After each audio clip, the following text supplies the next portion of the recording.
1. Ike tried to remember a time when men with badges coming to his door early in the morning brought anything other than heartache and misery. But try as he might, nothing came to mind. The two men stood side by side on the small concrete landing of his front step, with their hands on their belts near their badges and their guns. The morning sun made the badges glimmer like gold nuggets. The two cops were a study in contrast. One was a tall but wiry Asian man. He was all sharp angles and hard edges. The other, a florid-faced white man, was built like a powerlifter, with a massive head sitting atop a wide neck. They both wore white dress shirts with clip-on ties. The powerlifter had sweat stains spreading down from his armpits that vaguely resembled maps of England and Ireland respectively. Ike's queasy stomach began to do somersaults. He was 15 years removed from Coldwater State Penitentiary. He had bucked the recidivism statistics ever since he walked out of that festering wound. Not so much as a speeding ticket in all those years. Yet here he was, with his tongue dry and the back of his throat burning as the two cops stared down at him. It was bad enough being a black man in the good old US of A and talking to the cops. You always felt like you were on the edge of some imaginary precipice during any interaction with an officer of the law. If you were an ex-con, it felt like the precipice was covered in bacon grease. Yes, Ike said. Sir, I'm Detective La Plata. This is my partner, Detective Robbins. May we come in? What for? Ike asked. La Plata sighed. It came out low and long, like the bottom note in a blues song. Ike tensed. La Plata glanced at Robbins. Robbins shrugged. La Plata's head dipped down, then he raised it again. Ike had learned to pick up on body language when he was inside. There was no aggression in their stances, at least not any more than what most cops exuded on a normal 12-hour shift. The way La Plata's head had dropped was almost sad. Do you have a son named Isaiah Randolph? He said finally. That was when he knew. He knew it like he knew when a fight was about to break out in the yard, like when he knew when a crackhead was going to try to stab him for a bag back in the day. Like he knew, just knew in his gut, that his homeboy Luther had seen his last sunset that night he'd gone home with that girl from the satellite bar. It was like a sixth sense, a preternatural ability to sense a tragedy seconds before it became a reality. What's happened to my son, Detective La Plata? Ike asked, already knowing the answer, knowing it in his bones, knowing his life would never be the same. 2. It was a beautiful day for a funeral. Snow-white clouds rolled across an azure sky. Despite it being the first week of April, the air was still crisp and cool. Of course, since this was Virginia, it could be raining buckets in the next 10 minutes, then hot as the devil's backside an hour later. A sage-green tent covered the remaining mourners and two caskets. The minister grabbed a handful of dirt from the pile that sat just outside the tent. The pile was covered by a weathered artificial grass rug. He moved to the head of the caskets. Earth to earth, ashes to ashes, dust to dust. The minister's voice echoed through the cemetery as he sprinkled dirt on both caskets. He skipped the part about the general resurrection and the last days. The funeral director stepped forward. He was a short, chubby man with a charcoal complexion that matched his suit. Despite the mild conditions, his face was slick with sweat. It was as if his body were responding to the calendar and not the thermometer. This concludes the services for Derek Jenkins and Isaiah Randolph. The family thanks you for your attendance. You may go in peace, he said. His voice didn't have the same theatricality as the minister's. It barely carried beyond the tent. Ike Randolph let go of his wife's hand. She slumped against him.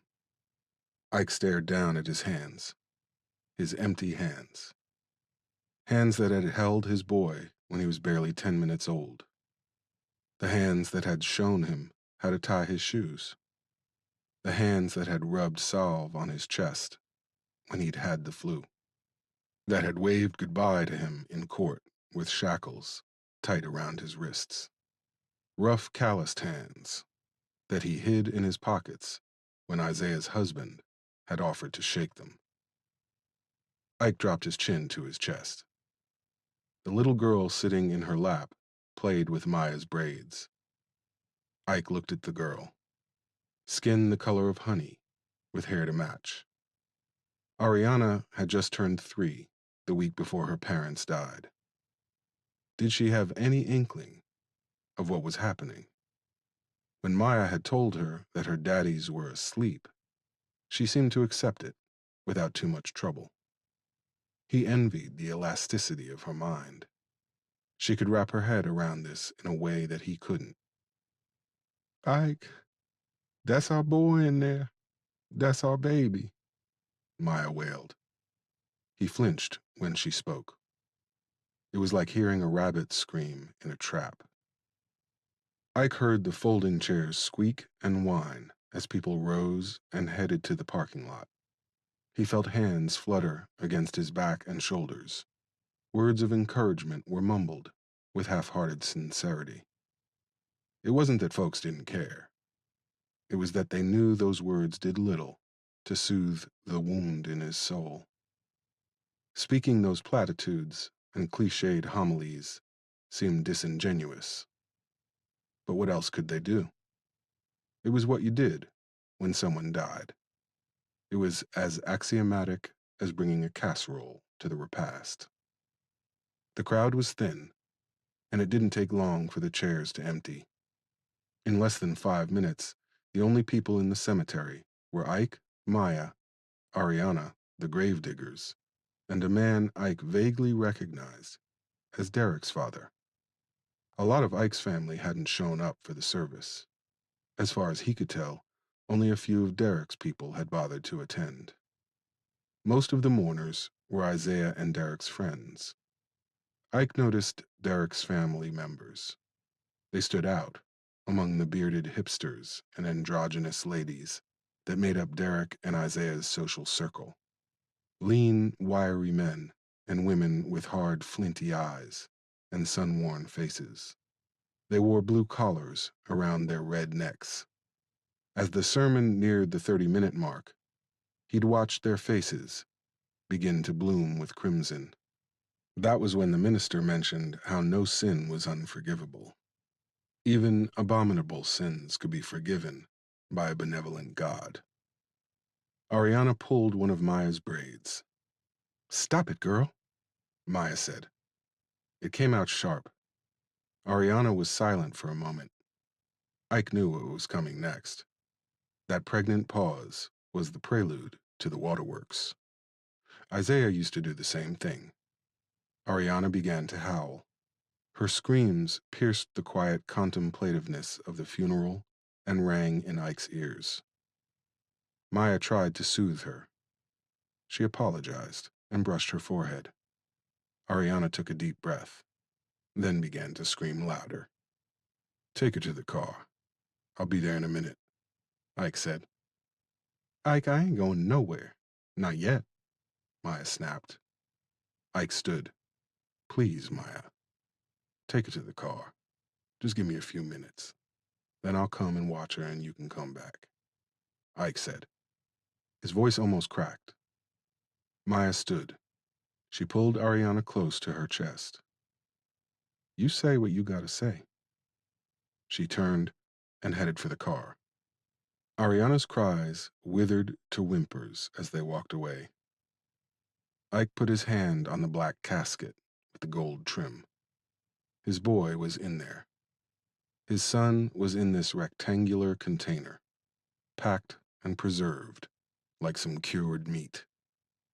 The breeze picked up, making the tassels hanging from the edge of the tent flap like the wings of a dying bird. Derek was in the silver casket with the black trim. Isaiah was being buried next to his husband. They'd died together, and now they'd rest together. Derek's father rose from his seat. He was a lean and weathered piece of work, with a shock of shoulder-length salt and pepper hair. He walked up to the foot of the caskets and stood next to Ike. The grave diggers busied themselves with shovel inspections as they waited for these two men, the last of the mourners, to leave. The lean man scratched at his chin. A gray shadow of a beard covered the bottom half of his face. He coughed, cleared his throat, then coughed again. When he got that under control, he turned toward Ike. Buddy Lee Jenkins, Derek's father. I don't think we ever officially met, Buddy Lee said. He held out his hand. Ike Randolph. He took Buddy Lee's hand and pumped it up and down twice, then let it go. They stood at the foot of the coffins, silent as stones. Buddy Lee coughed again. Was you at the wedding reception? Buddy Lee asked. Ike shook his head. Me neither, Buddy Lee said. I think I saw you at that girl's birthday party last year, Ike said. Yeah, I was there, but I didn't stay long. Buddy Lee sucked his teeth as he adjusted his sport coat. Derek was ashamed of me. Can't say I much blame him, Buddy Lee said. Ike didn't know how to respond, so he didn't. I just want to thank you and your wife for getting everything straight. I couldn't afford to put them away this nice. And Derek's mama couldn't be bothered, Buddy Lee said. Wasn't us. They had things already taken care of. They set up some kind of prepaid funeral package. We just had to sign some papers, Ike said. Man, was you setting up funeral arrangements at 27? I know I sure wasn't. Hell, I couldn't set up a fucking paper route at 27, Buddy Lee said. Ike ran his hand over his son's casket. Whatever moment he had imagined having was ruined now. That tat on your hand, that's Black God's ink, ain't it? Buddy Lee asked. Ike studied his hands. The indistinct drawings of a lion with two scimitars above its head on his right hand, and the word riot on his left, had been his silent companions since his second year in Coldwater State Penitentiary. Ike put his hands in his pockets. That was a long time ago, Ike said. Buddy Lee sucked his teeth again. Where'd you do your time? I did a nickel at Red Onion. Some hard fellas out that way. Met a few BG boys out there. I don't mean no harm, but it ain't really something I like to talk about, Ike said. Well, I don't mean no harm, but if you don't like talking about it, why don't you get the tat covered up? Shit. From what I hear, they can do that in an hour, Buddy Lee said. Ike took his hands out of his pockets. He looked down at the black lion on his hand. The lion was standing on a crude map of the state. Just because I don't want to talk about it doesn't mean I want to forget about it. It reminds me of why I don't ever want to go back, Ike said. I'm gonna leave you with your boy now. He turned and started to walk away. You ain't gotta go. It's too late for me and him, Buddy Lee said. Too late for you and your boy, too. Ike stopped. He half turned back toward Buddy Lee. What do you mean by that? Ike said. Buddy Lee ignored the question. When he was 14, I caught Derek kissing another boy down by the creek in the woods behind our trailer. Took off my belt and beat him like a runaway. Like he stole something. I called him names, told him he was a pervert. I whooped him till his legs was covered with welts. He cried and cried, saying he was sorry. He didn't know why he was like that. You never got into it with your boy like that? Never? I don't know. Maybe you was better daddy than I was, Buddy Lee said. Ike adjusted his jaw. Why are we talking about this? Ike said. Buddy Lee shrugged. If I could just talk to Derek for 5 minutes, you know what I'd say? I don't give a damn who you fucking. Not one bit. What you think you'd say to your boy? Buddy Lee said.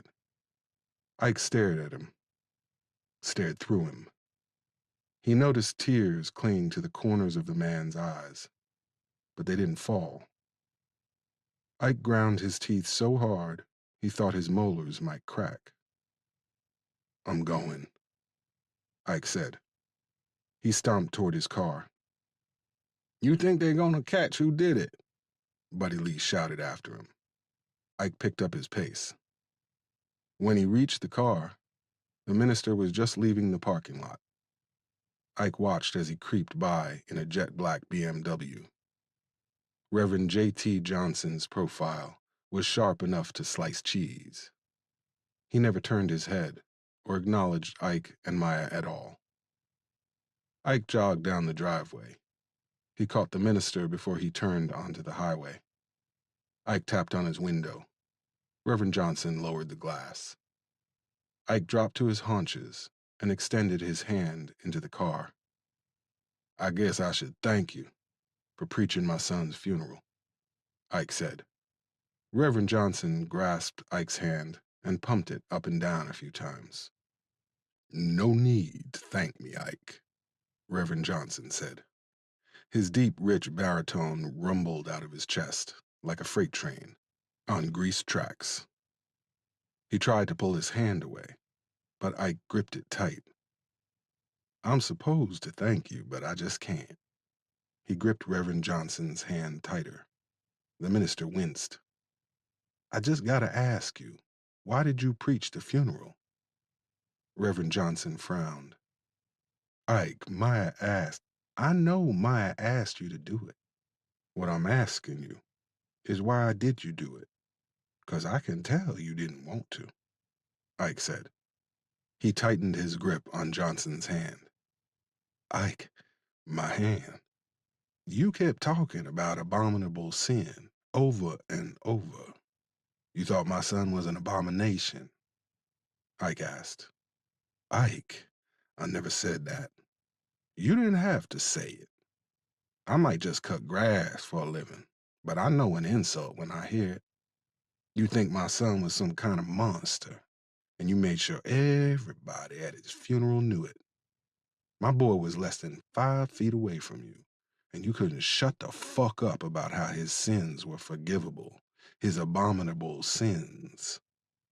Ike, please, Reverend Johnson said. A line of cars was forming behind the good minister's BMW. You didn't say nothing about him being a reporter, or that he graduated top of his class at VCU. You didn't talk about him winning the state basketball championship in high school. You just kept talking about abominations. I don't know what you thought he was, but he was just... Ike paused. The word caught in his throat like a chicken bone. Please, let go of my hand, Reverend Johnson gasped. My son wasn't no fucking abomination, Ike said. His voice was as cold as a mountain stream flowing over river rocks. He gripped Reverend Johnson's hand tighter. He felt metacarpals grinding to powder. Reverend Johnson groaned. Ike, let him go, Maya said. Ike turned his head to the right. His wife was standing outside their car. The line behind them was 10 deep. Ike released Reverend Johnson's hand. The minister spun tires as he rocketed onto the highway. Ike marveled at how fast the German engineering carried Reverend Johnson away. Ike walked back to his car. Maya got in the passenger seat as he slid in the driver's side. She crossed her arms over her narrow chest and leaned her head against the window. "What was all that about?" she asked. Ike turned the key in the ignition and put the car in gear. "You heard what he was saying in his sermon. You know what he was saying about Isaiah," Ike said. Maya sighed. "Like you haven't said worse. But now that he's dead, you want to defend him?" Maya asked. Ike gripped the steering wheel. "I loved him. I did. Just as much as you," Ike said between clenched teeth. "Really? Where was this love when he was getting picked on? Morning, noon, and night in school." "Oh, that's right. You were locked up. He needed your love then. Not now that he's in the ground," Maya said. Tears rolled down her face. Ike worked his jaw up and down like he was biting the tension between them. "That's why I taught him how to fight when I came home," Ike said. "Well, that's what you know best, ain't it?" Maya asked. Ike clenched his teeth. "Do you want to go back over there and—" Ike started to say. "Just take us home," Maya sobbed. He stepped on the gas and pulled out of the cemetery parking lot. 3. Buddy Lee sat straight up in his bed.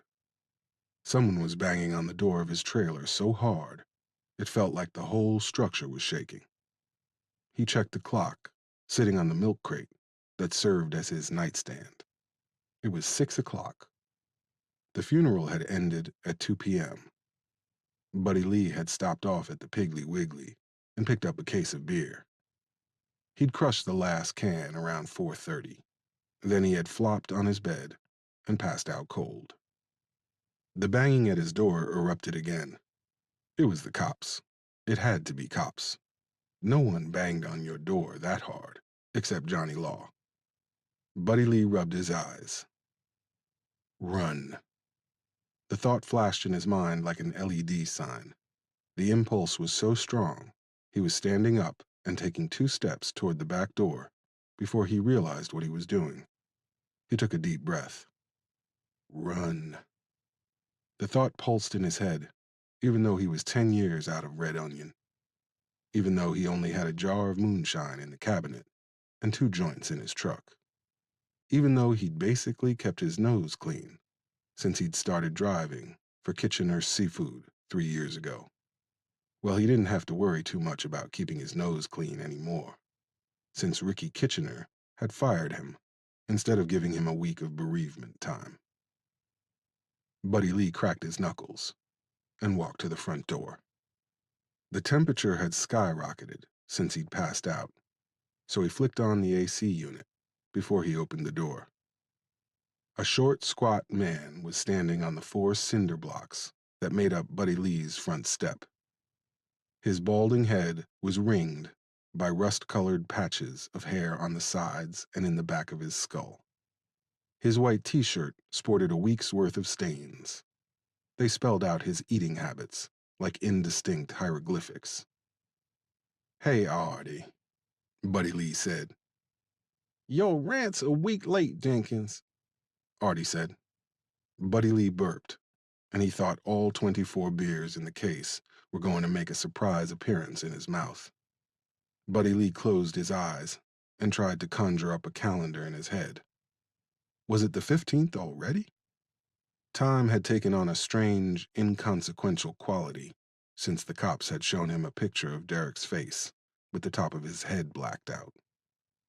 Buddy Lee opened his eyes. "Artie, you know my son died, right? The funeral was today." "I heard, but that don't change the fact the rent is due. I'm sorry about your boy. I really am. But this ain't the first time you been late.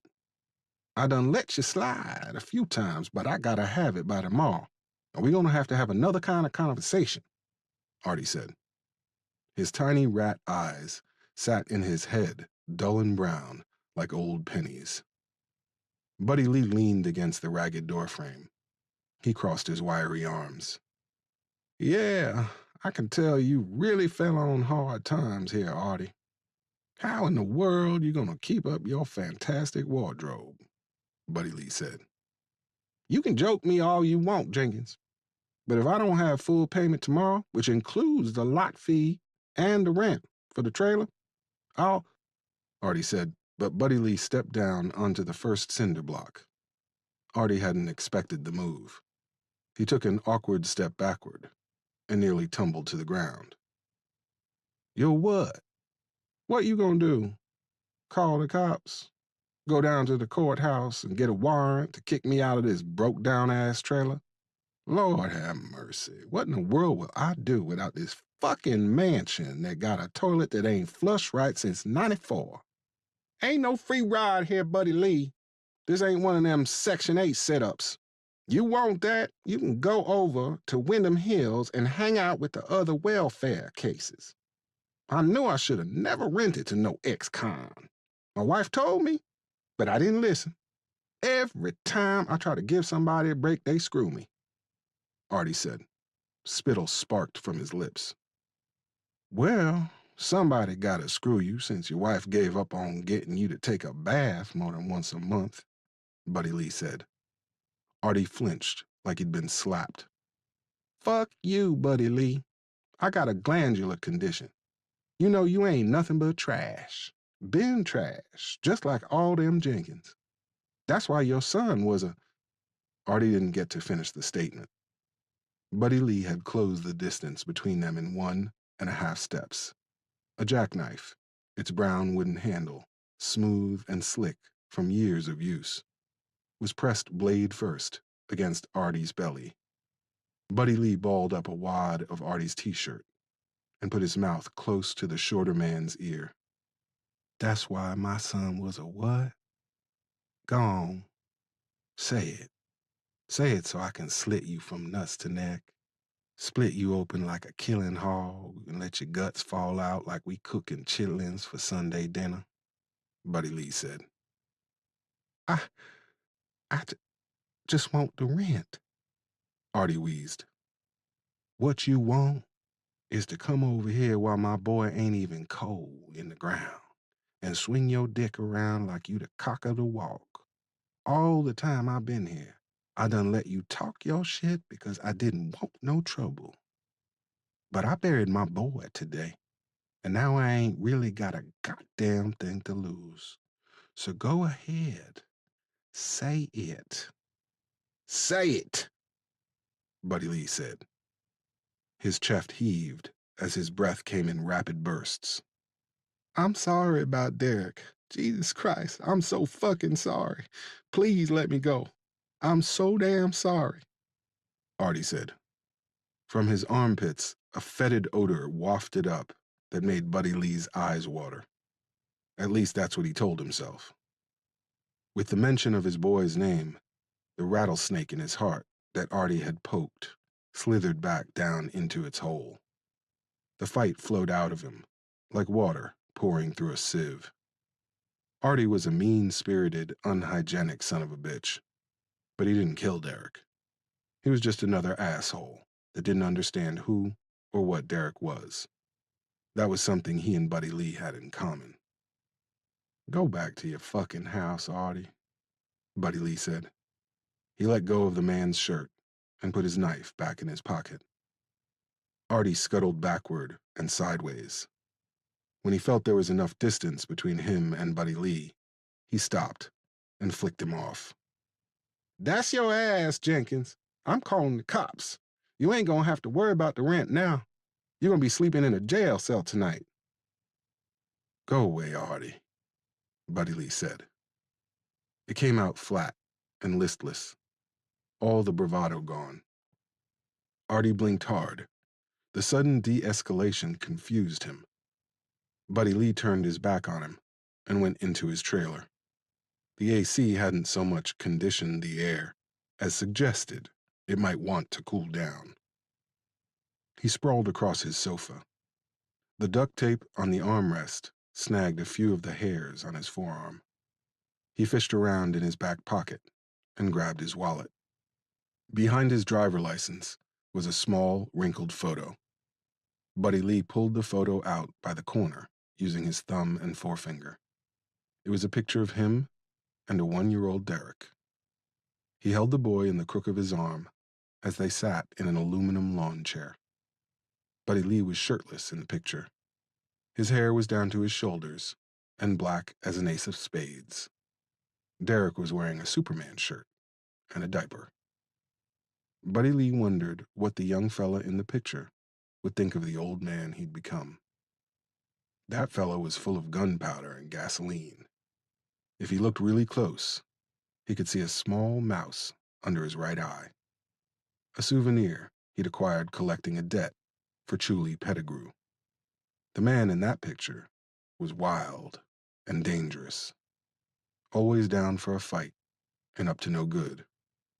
If Artie had spoken ill of Derek in front of that man, he would have waited until dark and then cut his throat for him, watched him bleed out all over the gravel before taking him somewhere dark and desolate, knocked out his teeth and cut off his hands, and buried him in a shallow grave covered in about 50 pounds of pulverized lime.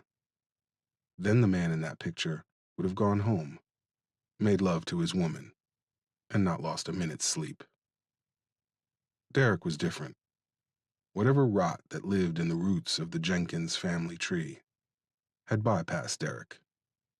His son was so full of positive potential, it made him glow like a shooting star from the day he was born. He had accomplished more in his 27 years than most of the entire Jenkins bloodline had in a generation. Buddy Lee's hand began to shake. The photo fell from his fingers as the tremors worsened, working their way through his hand. The photo floated to the floor. Buddy Lee put his head in his hands and waited for the tears to come. His throat burned. His stomach was doing cartwheels. His eyes felt like they wanted to burst. Still, no tears came. "My boy, my sweet boy," he muttered over and over as he rocked back and forth. 4. Ike sat in the living room, sipping on some rum on the rocks.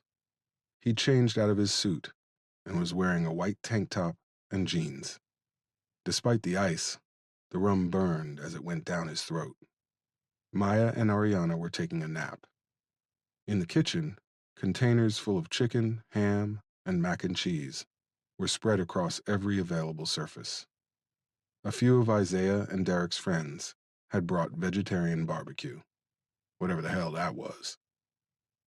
Ike brought the rum to his head and finished it in one huge gulp. He winced, but kept it down.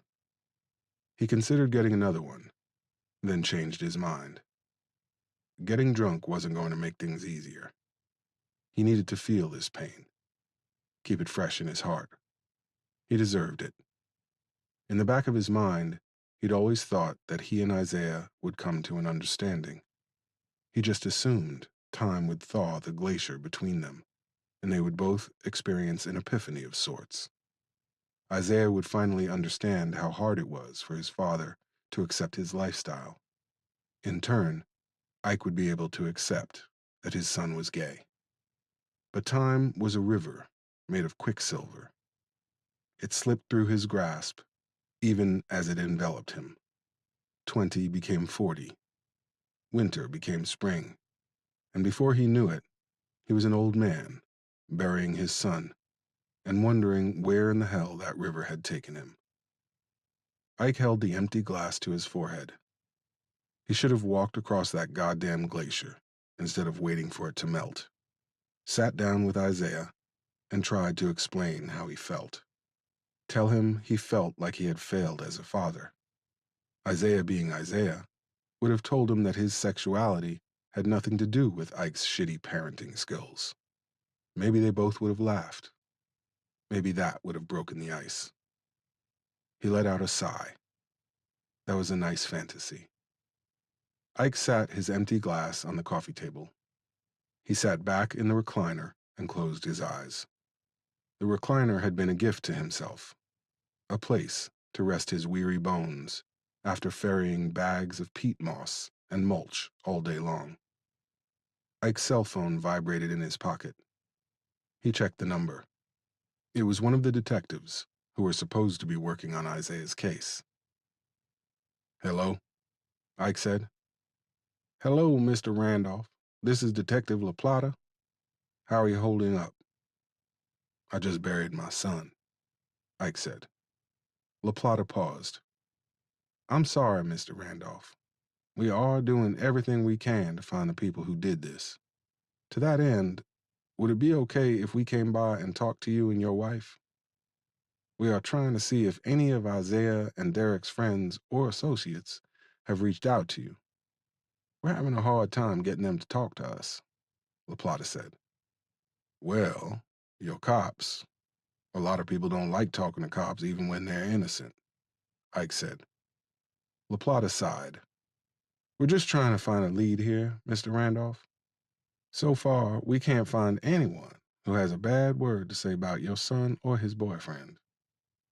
They were married," Ike said. More awkward silence clogged the line. "I'm sorry about that. We talked to your son's employer. Did you know he had a death threat sent to him earlier this year?" "I didn't know that. Me and Isaiah, we weren't as close as we could have been. So I don't think there's anything I'm going to be able to help you with," Ike said. "What about your wife, Mr. Randolph?" "This isn't really a good time to talk to her," Ike said. "Mr. Randolph, I know this is hard, but—" "Do you? Did somebody shoot your son in the head, then stand over him and empty a clip into his face?" Ike said.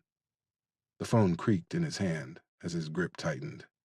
"No, but I have to go, Mr. La Plata," Ike said. He hit the end button and put the phone on the coffee table next to the empty glass. He walked over to the cheap pressboard entertainment center that housed their television and dozens of framed photographs. Isaiah kneeling with one hand on a basketball in his gold and blue Red Hill County High School uniform. A picture of preteen Isaiah pinning Maya when she graduated from nursing school. A picture of Isaiah, Maya, and Ike the day Isaiah graduated from college. Maya stood between them, a demilitarized zone, to keep them from arguing. That came later, at the cookout they had for Isaiah getting his journalism degree. It was supposed to be a day to remember. It had been, but for all the wrong reasons. Ike picked up the graduation picture and ran his thick, calloused fingers across the glass before putting it back on the top of the entertainment center. Ike walked through the kitchen and out the back door. He headed for his shed. He opened the door, stepped inside, and flicked on the light. The air was filled with the scent of fuel and iron. The shed was large, 40 by 40, with a skylight and a vent. On one side of the structure, a collection of tools and yard equipment were stored with military precision. 2 leaf blowers and 2 weed trimmers hung on hooks and gleamed like showroom models. Rakes and shovels were stacked next to each other like rifles in an armory. A push mower and an edger sat next to each other without a trace of grass or dirt anywhere. Suspended on the right side of the shed, in the corner, behind motes of dust, was a heavy bag. A lonely light hanging from the ceiling cast odd shadows against the wall behind the bag. Ike went over to it and began bouncing on the balls of his feet. He bobbed and feinted, then started peppering the bag with punches. Quick 1-2 combinations, feeling the sting of the weathered leather against his bare knuckles. Growing up, Isaiah had been a natural athlete. When he worked the heavy bag, his movements were powerful and fluid. His footwork was exceptional. His head movement was elusive. When Ike was released, boxing was the only thing Isaiah enjoyed doing with him. They didn't have to talk when they wrapped their fists and worked over the weathered cowhide. Ike had wanted him to enter the Golden Gloves or join an AAU team. He had hoped boxing would be the thing that would bridge the gap between them. But Isaiah refused to fight. Ike pressed and pushed him, but he wouldn't budge. He was as stubborn as any other 14-year-old kid. Finally, Ike had pushed one too many times, and Isaiah had cut to the heart of the matter. "I'm not like you. I don't like hurting people." That was it. They'd never gone into the shed together again. Ike unleashed a flurry of elbow strikes. He jumped backward, tucked his chin into his chest, then fired off a series of rights and lefts in a staccato rhythm.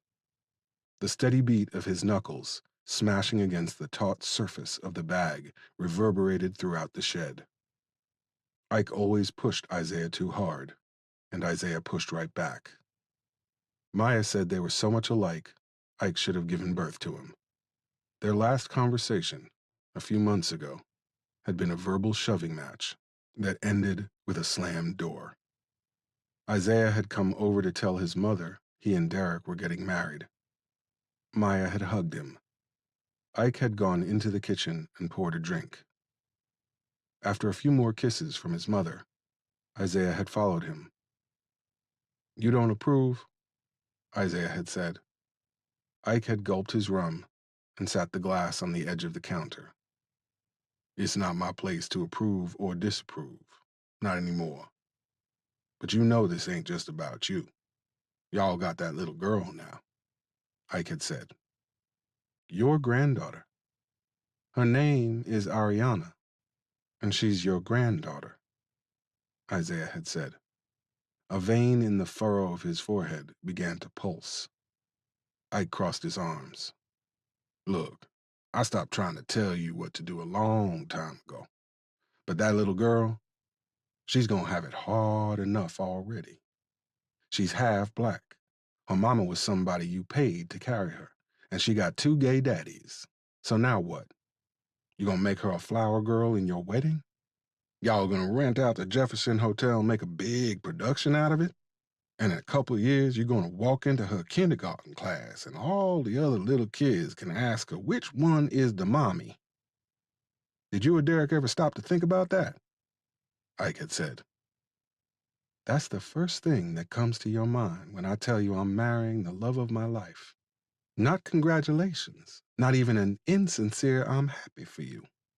But what people might think, what people might say. Newsflash, Isaac. I've dealt with what people have to say ever since I had to explain that my father was a jailbird. I guess you'd rather we say our vows in a shack in the woods at midnight. I don't know if you are aware of this, but not everyone thinks the way you do. Not everyone is disgusted by their children. And the people that do think like you, well, they'll all be dead soon enough," Isaiah had said. Ike didn't remember picking up the glass. He didn't remember hurling it against the wall. He just remembered Isaiah turning on his heel and slamming the door on his way out. 3 months later, his son and his husband were dead, shot multiple times in the front of a fancy wine store in downtown Richmond. Once his son and his husband were down, the shooters had double-tapped them both, the sign of a professional. Ike wondered if the last image Isaiah had of his father was a glass shattering against a kitchen cabinet. Ike started to scream. It didn't build in his chest first, then erupt. It came out fully formed in one long, savage howl.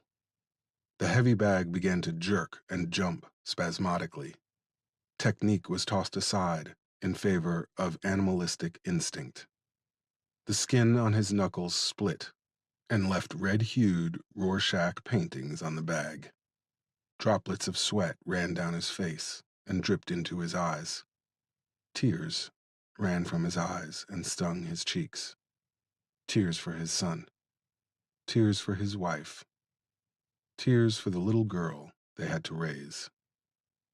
Tears for who they were and what they all had lost. Each drop felt like it was slicing his face open like a razor blade. 5. Buddy Lee checked his watch. It was 5 minutes to 8. The sign said that Randolph Lawn Maintenance opened at 8 a.m., Monday through Saturday. Ike should be rolling up any minute. The AC in his truck wasn't much better than the AC in his trailer. The air blowing from the vents was tepid at best. The system needed a dose of Freon, but his electric bill was due this week. When it came down to having a working fridge at home, or a working AC in his truck, the fridge was going to win every time. Buddy Lee changed the station on his radio. Nobody played real country anymore.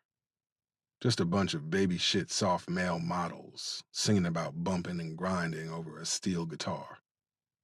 A logging truck flew down the road past the gas station where Buddy Lee had parked his truck. Randolph Lawn Maintenance was housed in a single-story sheet metal warehouse across the road from a Speedy Mart and down the road from the Red Hill Florist. Buddy Lee resided in Charon County, which was about 15 miles from Red Hill. Buddy Lee thought it was funny. His son and Ike's son had grown up only 20 minutes apart, but found each other in college. Life sends us down some strange roads on our way to our destiny. He was about to go back in the gas station and get another cup of coffee when he saw a white dually truck pull up to the gate at Randolph Lawn Maintenance. The truck stopped, and Ike hopped out to open the gate. He rolled the chain-link gate out of the way and pulled into the parking lot. Buddy Lee watched him get out of the truck again and enter the building. As he climbed out of his own ramshackle truck, he started coughing. He knew it was going to be bad. His esophagus felt like it was being pulled like saltwater taffy. His lungs strained to force oxygen into his bloodstream. Buddy Lee gripped the steering wheel so tight his knuckles went white. After 60 agonizing seconds, the cough subsided. He spit a wad of phlegm on the ground and jogged across the 2-lane highway that bisected the town.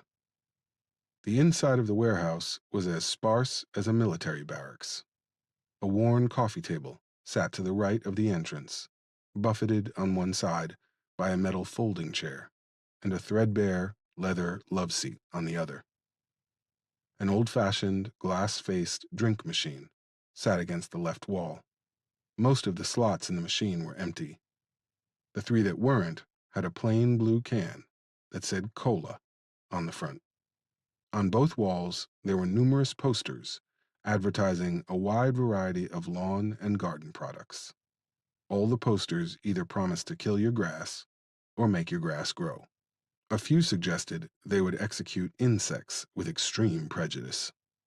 The back wall of the lobby had a security window in the center with a door on the left. Ike was standing near the security window. A big key ring dangled from one finger.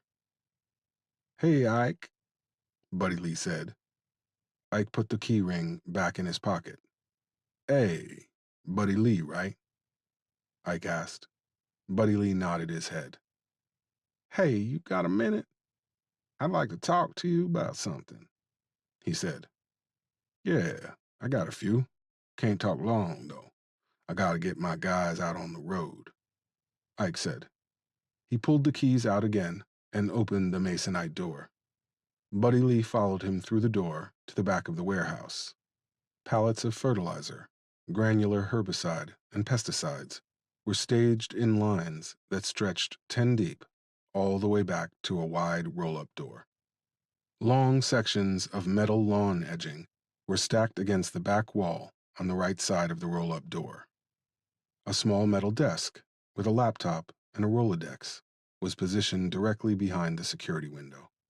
Behind the desk was a cubicle.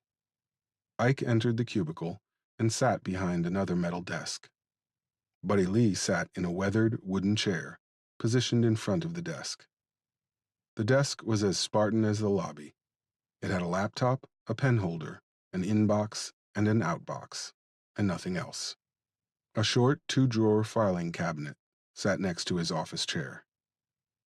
You ever thought of getting one of those, I don't know what you call it, but it's a bunch of metal balls hitting each other? Looks like a magic trick. No, Ike said. Buddy Lee stroked the scruff on his chin. The smell of sweat and cheap whiskey hung around him like a cloud. It's 2 months today, he said. Ike crossed his arms across his massive chest. Yeah, I know. How you been? Since the funeral and all? Buddy Lee asked. Ike shrugged. I don't know. Doing all right, I guess. You heard anything from the cops? They called me once. Ain't heard nothing since. Yeah, they called me once, too. Didn't seem like they had much in the way of leads, Buddy Lee said. I guess they working on it, Ike said. Buddy Lee ran his hands over his jeans. I become a homebody in my old age. I go to work, then I go back to my trailer. In between, I kill a few cold ones. That's about it. If I can help it, I don't have nothing to do with the cops. But this morning I got up at 6 and drove up to Richmond. I went by the police station and asked for the detectives on the Derek Jenkins, Isaiah Randolph murder case. Do you know what they told me? Buddy Lee said. A quiver ran through his voice. No, I don't. Detective LaPlata said the case is currently inactive. No one knows anything. And if they do, they ain't talking, Buddy Lee said. He swallowed hard. I don't know about you, but that don't sit right with me. Ike didn't respond. Buddy Lee rested his chin on his fist. I see him in my dreams. Derek, the back of his head is busted open. His brain is beating like a heart. There's blood running down his face. Stop. Buddy Lee blinked his eyes. Sorry. It's just I keep thinking about what the cops said. That their friends won't talk to them. I can't say I blame them. I think we both know it can be dangerous to talk to Johnny Law. Buddy Lee said. I ain't shocked it went inactive. They ain't making a priority out of two men like Isaiah and Derek, Ike said. Buddy Lee nodded. Yeah, I wasn't never a fan of that gay shit, but I loved my boy. I didn't show it all the time, and I was gone a lot, but I swear I loved him with everything in me. I think you felt the same way about your boy. That's why I wanted to talk to you, Buddy Lee said. What did you want to talk about? Ike asked. Buddy Lee took a deep breath. He'd been working on his pitch for a week, but now that he was about to say it out loud, he realized how crazy it was. Like I said, I don't blame people for not talking to the cops. But what if they didn't have to talk to the cops? What if they talked to us? Folks are liable to tell a couple of grieving fathers shit they wouldn't tell the police, Buddy Lee said. The words spilled out in one long, continuous sentence. Ike cocked his head to the side. What? You want us to play some private eye shit? Ike said.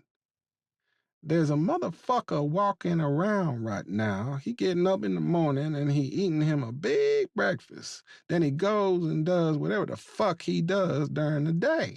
Then he probably gets him a piece of ass at the end of the night. This motherfucker killed our children. He popped them full of holes like a piece of chicken wire. Then he stood over them and blew their fucking brains out. Now, I don't know about you, but I can't live with myself while that son of a bitch is on this side of the dirt, Buddy Lee said. His eyes were bugging from their sockets. Are you saying what I think you saying? Ike asked. Buddy Lee licked his lips. You didn't get that BG tattoo by being a wannabe. That's shot caller ink. And you don't get to be a shot caller unless you done put in some work. A lot of work by the looks of it. Now, I won't no shot caller, but I done my share of work too, Buddy Lee said. Ike let out a chuckle. What's so funny? Buddy Lee said. You should hear yourself. You sound like some cracker in an old hillbilly crime movie. Like you should be an extra in Gator. Look around here. I've got 14 people that work for me, not including my receptionist, who's late again. I've got 15 property management contracts. I have a little girl in my house that I've got to help raise because your son and my son made my wife her legal guardian. I've got responsibilities. I got people depending on me so they can put food on their tables. And you want me to do what? Play some Rolling Thunder John Wick shit with you? You're drunk, but I can't believe you're that drunk, Ike said. Buddy Lee rubbed his forefinger against his thumb.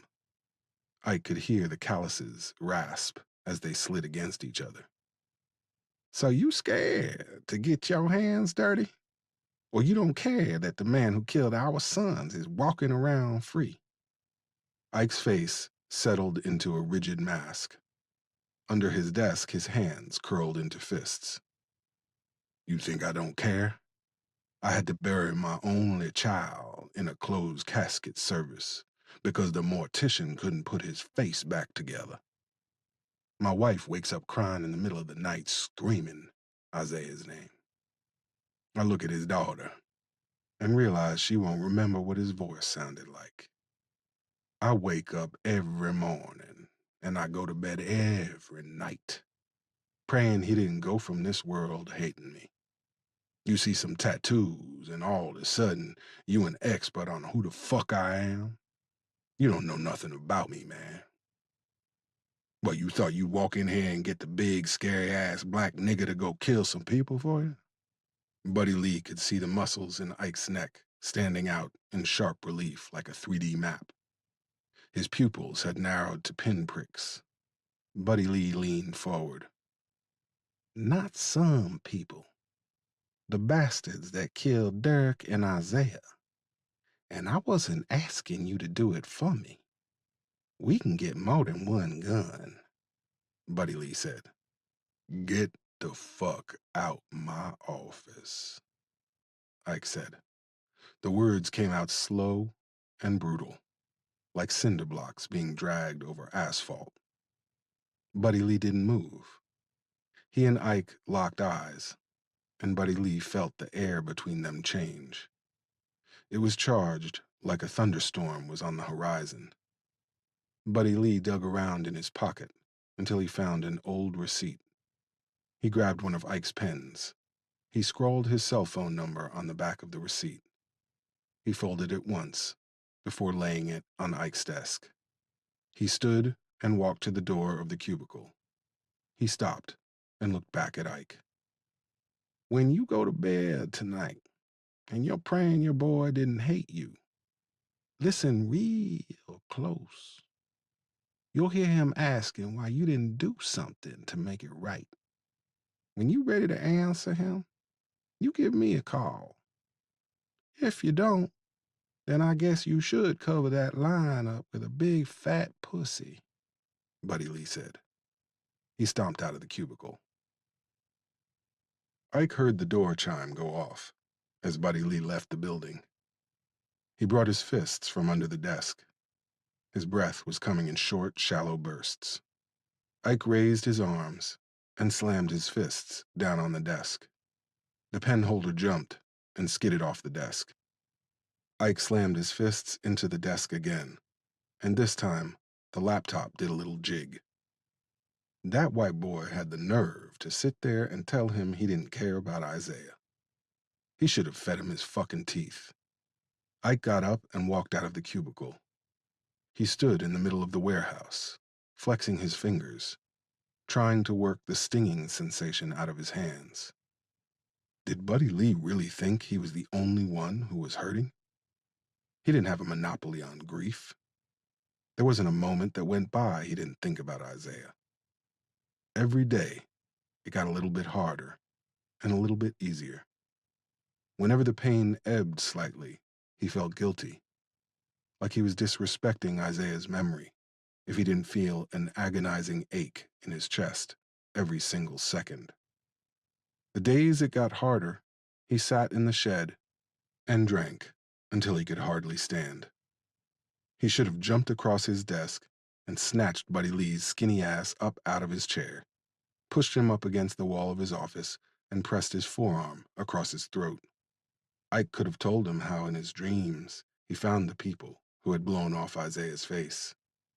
He could have told Buddy Lee about how in those dreams he took those people someplace nice and quiet, a place stocked with pliers and hammers and a blowtorch. Ike could have told him how in his dreams he introduced them to Riot Randolph, the OG with 9 bodies on him, not including the one that had gotten him a manslaughter charge. Ike massaged his temples. He hadn't been that man in a long time. Not since June 23rd, 2004. That was the day he'd left Coldwater State Penitentiary. Ike had walked through those gates and found strangers waiting for him. A wife that had taken company with other men.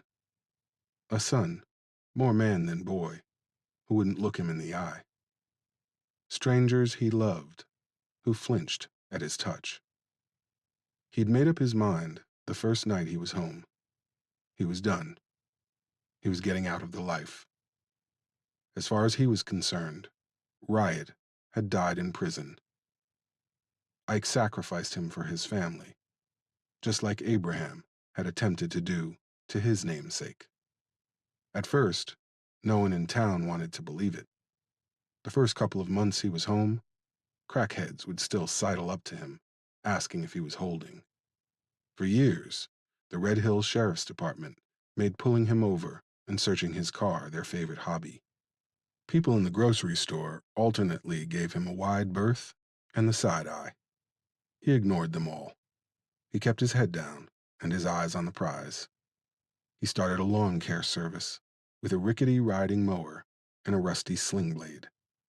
He didn't just work hard. He worked harder than anyone in 5 counties. By the time Isaiah had graduated from college, he'd paid off the house and the warehouse. He'd learned how to control his temper. There was no such thing as nonviolent conflict resolution in the joint. You hit first, and you hit hard. If you didn't, you would find yourself washing another motherfucker's boxers. The first time he got cut off in traffic after being released had been tough. It had taken everything in him not to chase the guy down, drag him out his car, and curb stomp him. Buddy Lee had it all wrong. Ike wasn't afraid to get his hands dirty. He wasn't afraid to spill blood. He was afraid he wouldn't be able to stop. 6. Grayson raised his garage door. The heat was a living thing that reached out and touched him with a suffocating caress. An oily haze gave the neighborhood a sepia tone, like he was trapped in an old photograph. The afternoon sun cut through the exhaust from the diesel repair shop to the east, and the smoke and steam from the sheet metal plant to the west. Grayson threw one heavy leg over his bike. He slipped his helmet over his broad head. Long blonde hair trailed from under the helmet and down his back. He was just about to fire up the Harley when Sarah opened the door and hollered at him. "Your cell phone is ringing. You know, the one in the nightstand you forbid me from touching?" she crowed. Grayson pulled off his helmet. "Bring it here." "Oh, I can touch it now?" "Bitch, bring me the goddamn phone," Grayson said. Sarah opened her mouth, changed her mind, and disappeared into the house. When she returned, she had Jericho on her hip and the phone in her free hand. "Tell her she better not kiss you because she'll be eating my pussy." Sarah said when she handed him the phone. Jesus, watch your fucking mouth in front of him, Grayson said. Like you don't say worse, Sarah said. Go in the fucking house. Sure. Keep treating me like crap. Maybe one day you'll come home and I'll be gone. You promise, Grayson said. Sarah flicked him off before going back in the house. Grayson grunted out a brief chuckle. They'd be hate fucking later tonight. They played the same song and dance for the last 5 years. Neither one of them was going anywhere, and they both knew it. Grayson opened the burner. He read the number and shook his shaggy head before answering it. Hello? Hello. I suppose you know why I'm calling. I gotta guess. The person on the other end of the line paused for a full minute. So you haven't found her? It's been 2 months. I had guys looking for her all over the place. Even put some feelers out with some of the homeboys that buy hardware from us. That bitch is in the wind. After what happened to that reporter, she ain't saying boo to a cat. You got nothing to worry about, Grayson said. The person on the other end was quiet for nearly a minute this time. When they spoke again, they articulated each word with a bestial intensity. I would like to ensure that she keeps her mouth shut. We're too close to let some whore ruin our plans. You really gonna go through with that shit, huh? Grayson asked. It's time for a change. Our people are ready. We don't need her interfering with that. That's why I need you to find her and green light her. Hey, she ain't at that address you gave us. She ain't been to work since the reporter got popped. She's a ghost, man. You're good. Do you know how I've gotten to where I am? I'll give you a hint. It isn't because I don't pay attention to details. You and your club have been compensated to perform a task. That task isn't completed until the girl is taken care of as well. Do we really need to go down that road where I threaten you and your associates? Because I'd rather not do that. We've had a mutually beneficial relationship for many years. No need to put that in jeopardy. But I need that girl before the 24th. Grayson clenched his jaw. He held the phone away from his face for a few moments. 2 deep breaths later, and he felt he was able to speak. I hear what you are saying, but we've known each other a long time, so you know I don't do threats.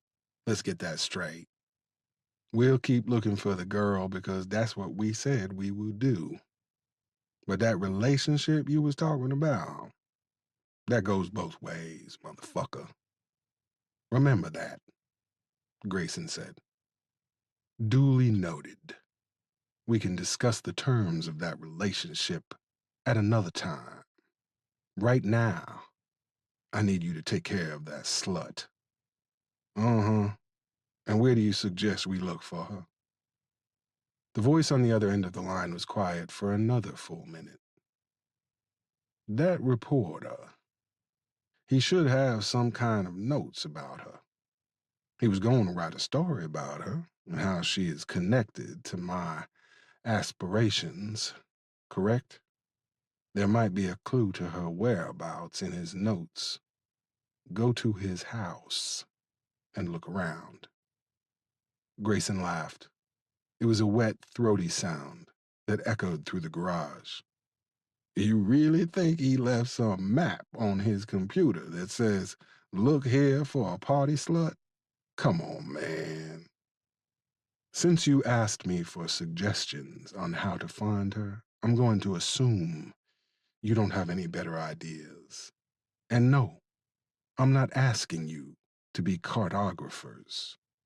I'm asking you to be what we both know you are. Killers. I'll text you his address. The line went dead. Grayson closed the phone and put it in his pocket. Fucking prick, he murmured before firing up his bike. 7. Ike took a bite of his pancakes, then sipped his coffee. Maya sat across the kitchen table with a Newport dangling from her lip as she read the paper. The smoke floated around her head like a gray halo. What you and Ariana gonna do today? Ike asked. Maya didn't look at him. I don't know. It's my last day off from the hospital, so I wanted to do something nice with her. But I can't think of anything, she said. Ike sipped his coffee again. He thought about suggesting they go to King's Dominion, but he didn't want Maya to snap at him again. Lately, any input he had about Ariana was met with disdain. I'm sure you'll think of something, he said. Maya knocked some ash off her cigarette into a teacup she was using as an ashtray. I don't know. I can't seem to get my brain to work. Ike didn't touch that one. Maya took a long drag off her cigarette. The tip glowed red, like a dragon's eye, until she exhaled. I don't think they are ever going to catch them, she said. Ike looked up from his pancakes. She had folded the paper and put it on the table. Her honey brown eyes seared into him. He let out a sigh, finished his coffee, and got up from the table. He'd lost what little appetite he had. He went to the sink and rinsed out his cup before putting it in the dishwasher. What? Maya asked. What do you mean, what? That's just something is bothering me, sigh. What is it? Maya asked. Ike leaned against the counter. Derek's daddy came by the shop last week. What did he want? Ike sucked his teeth. He told me the cops had marked Isaiah's case inactive. I know. I talked to Detective La Plata on Monday. It's been 2 months as of last week, Maya said. Ike closed his eyes. He hadn't talked to La Plata since right after the funeral. He hadn't been out to the grave either. Well, Derek's dad thinks we should go looking for them, Ike said. Are you? Maya asked. What? Go looking for them? You know I can't do that. Why not? Maya asked. Ike worked his jaw. He listened to the ligaments pop. You know why. I made you and Isaiah a promise. If I go looking, I might find them. And if I find them, I'll kill them, he said. The words came out plain and without much inflection. She'd known him since he was 15 and she was 13. Maya knew he wasn't exaggerating.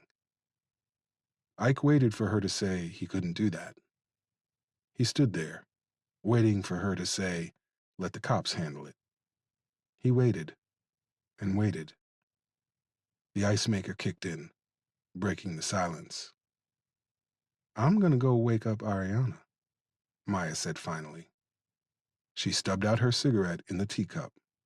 She rose from the table, then slipped up the stairs. Ike watched her climb the stairs. Her steps seemed weighted down by a burden she obviously thought she was carrying alone. Maybe Maya was right. Maybe he didn't deserve to grieve Isaiah.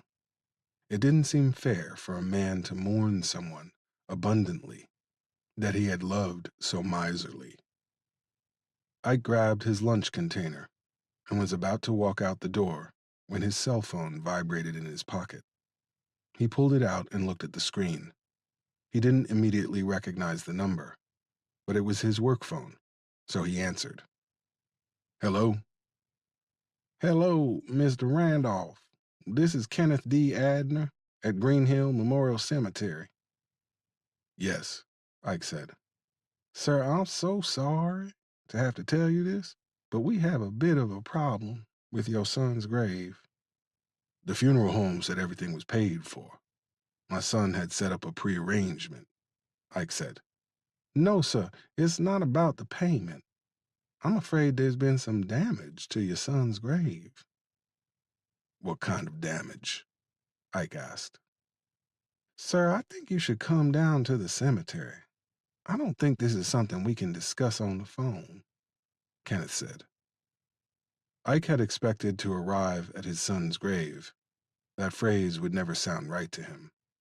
And see a large chunk missing from the headstone. He knew how pieces of gravel became ballistic projectiles when launched by the blade of a riding mower. That was why he had all his guys bonded and insured. Perhaps he would see a huge chunk of grass missing, the result of an overzealous groundskeeper testing out a brand new weed trimmer. Ike worked in the dirt. He knew there were only so many ways to damage it. He hadn't expected anything like this. He and the manager were standing side by side at the foot of the grave. The manager was pale as the belly of a fish. His blonde hair was slicked back with so much product a fly would break its neck trying to land on it. He was sweating, despite the AC in the office being on Arctic. That had been Ike's first indication that the issue with the grave was more extensive than he had first thought. Ike walked over to the headstone. It was a double stone with both Isaiah's and Derek's names carved into the black granite. Someone had cracked it in two, probably with a sledgehammer. Once they had cracked it, they had decorated it with their own views on homosexuality and interracial relationships. Dead faggot nigger, dead nigger faggot lover was sprayed on the two halves of the stone in neon green spray paint. They had also sprayed it on the grass over each grave. I can't tell you how sorry I am about this, Mr. Randolph. Of course, we will replace the headstone. The grass will be a bit more difficult, Kenneth said. Dig it up and replace it with sod, Ike said. His voice sounded like a recording to him. Well, yes, I guess that is one solution, Kenneth said. I want the grass fixed today. Go ahead and move the stone now. My wife is supposed to be coming by today. I'll tell her one of your trucks ran into it. Yes, sir, of course. I again want to sincerely apologize. Greenhill accepts full responsibility for this unfortunate event, Kenneth said. He tried to smile sympathetically. Ike caught his eyes, and the smile died on his lips. Get the grass done today, Ike said. He started walking toward his truck. He left the manager and his golf cart at the grave. He felt strange. He was well acquainted with his rage. It lived inside him like a demon, waiting for moments like these. Seeing the stone should have released it, like a hungry beast freed from a cage. The familiar sensations associated with it weren't immediately present. His vision hadn't taken on a crimson sheen. His stomach wasn't doing yoga poses in his guts. Was this the numbness people talked about? That crippling feeling that took over your body when you were finally pushed beyond your limits? Ike got in his truck and dialed his office. Randolph Lawn Care and Landscaping. Jasmine speaking. How may I help you? Jazzy, go into my office. There's a receipt on my desk. On the back of it, there's a telephone number. Text me that number. Okay. Good morning to you too, boss. Get the number, Jazzy, Ike said. All right. Hey, you okay? You don't sound... Ike ended the call. Buddy Lee pulled into the parking lot of Sanders Grab and Go. He thought the name of the place didn't exactly match the actual layout.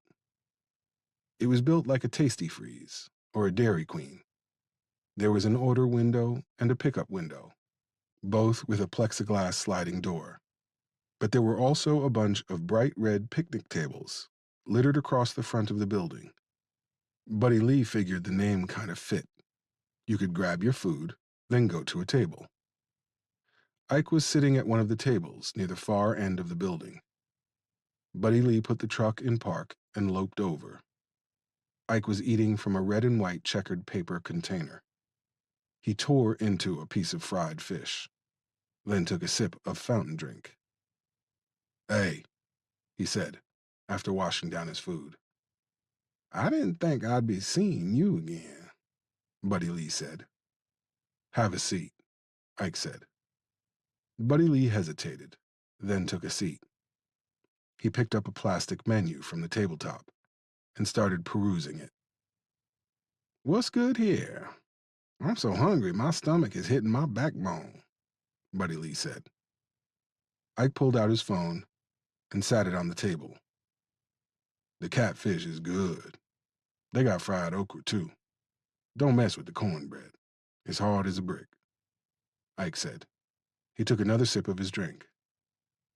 "If you invited me up here to apologize for telling me to get the fuck out your office, I accept. I don't think either one of us are in our right minds these days," Buddy Lee said without raising his head from the menu. "I'm not apologizing," Ike said. "All right. This is going to be an awkward date then," Buddy Lee said. Ike wiped his hands on a thin brown napkin. He leaned on his forearms. "I need you to know everything I said the other day was true. About being responsible. I built my business from scratch.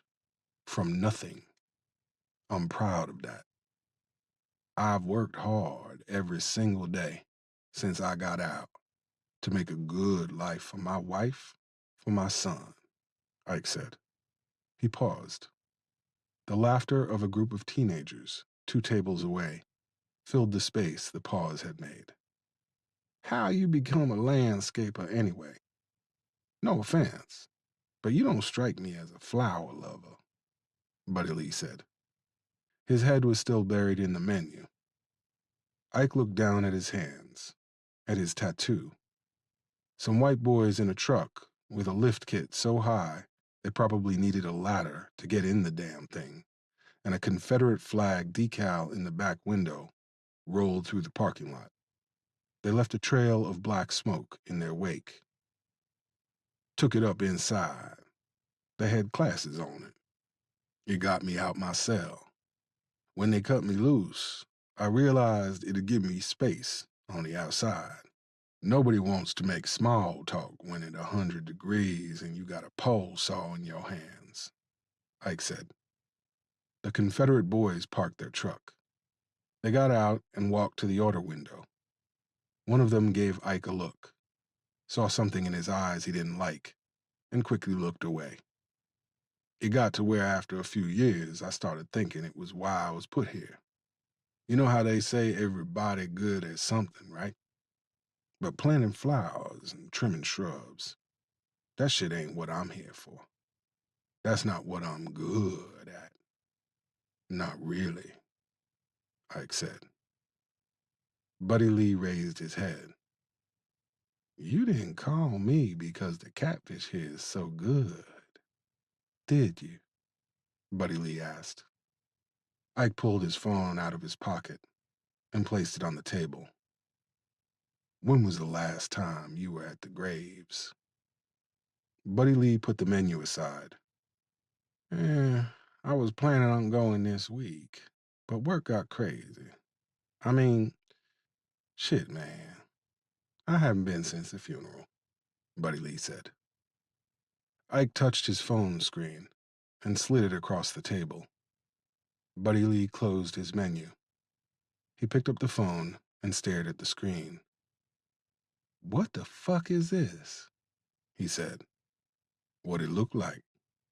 The motherfuckers who killed our boys went and pissed all over their graves," Ike said. Buddy Lee slid the phone back toward Ike. He ran his tongue across his bottom lip. "You think the punks who killed them did that? Who else would do it? Isaiah and Derek weren't famous. Nobody would know they were. Different just by reading their headstones, Ike said. He drummed his fingers on the tabletop. Buddy Lee hunched forward and leaned across the table. Let me guess. Now you ready to do something about this, he said. Ike thought he heard the hint of sarcasm in his voice. I was all set to let the police handle this, even though I knew they probably wouldn't find out who did it. I was willing to let those motherfuckers get away with it because the promise I had made to my wife and my son was more important than getting even. But then they had to go and fuck up his grave. And it was like I realized, what good is the promise if my son is dead and my wife looks at me like she wishes I was the one in the ground? It's like you said, that cracked up headstone is my boy asking me what the fuck am I going to do about this, Ike said. He had closed his eyes. Isaiah's face floated up from the depths of his memories. Isaiah at 4 hours old. At 7, when Ike had started his bid. At 16, when he'd gotten his driver's license. At 27, on the slab at the funeral home, with most of his head blown away. He almost believed the line of bull he'd fed Buddy Lee. It would have been beautiful if Isaiah had sent him a ghostly message from beyond. But Ike didn't believe in any fairy tale paradise in the sky. His boy was dead. He would be dead longer than he had ever been alive. The truth was, deep down inside, Ike had always been afraid it would come to this. Maybe subconsciously, he wanted a reason to break his oath. In that case, the tombstone was just a convenient catalyst, an unexpected means to an end. After everything he'd said to Buddy Lee last week, he had to feed him that line of crap, make him think he'd struggled with this decision. Hey, you preaching to the choir. When you want to get started? Buddy Lee said. His eyes shined like wet concrete. Ike opened his eyes. Just so we on the same page. If we're gonna do this, I need your head clear. You're gonna have to cut back on the drinking until this is done, Ike said. Hey, don't worry. A few cold ones ain't gonna Ike cut him off. You're drunk right now, and the sun's still up. I'm not going to war with somebody who can't hold their liquor. Buddy Lee sat back in his chair. That bad, huh? You smell like you slept in a mason jar full of shine, Ike said. Buddy Lee laughed. That sounds about right. All right, I'll lay off the sauce. Buddy Lee had no idea how that was going to work, but he'd give it a try for a little while.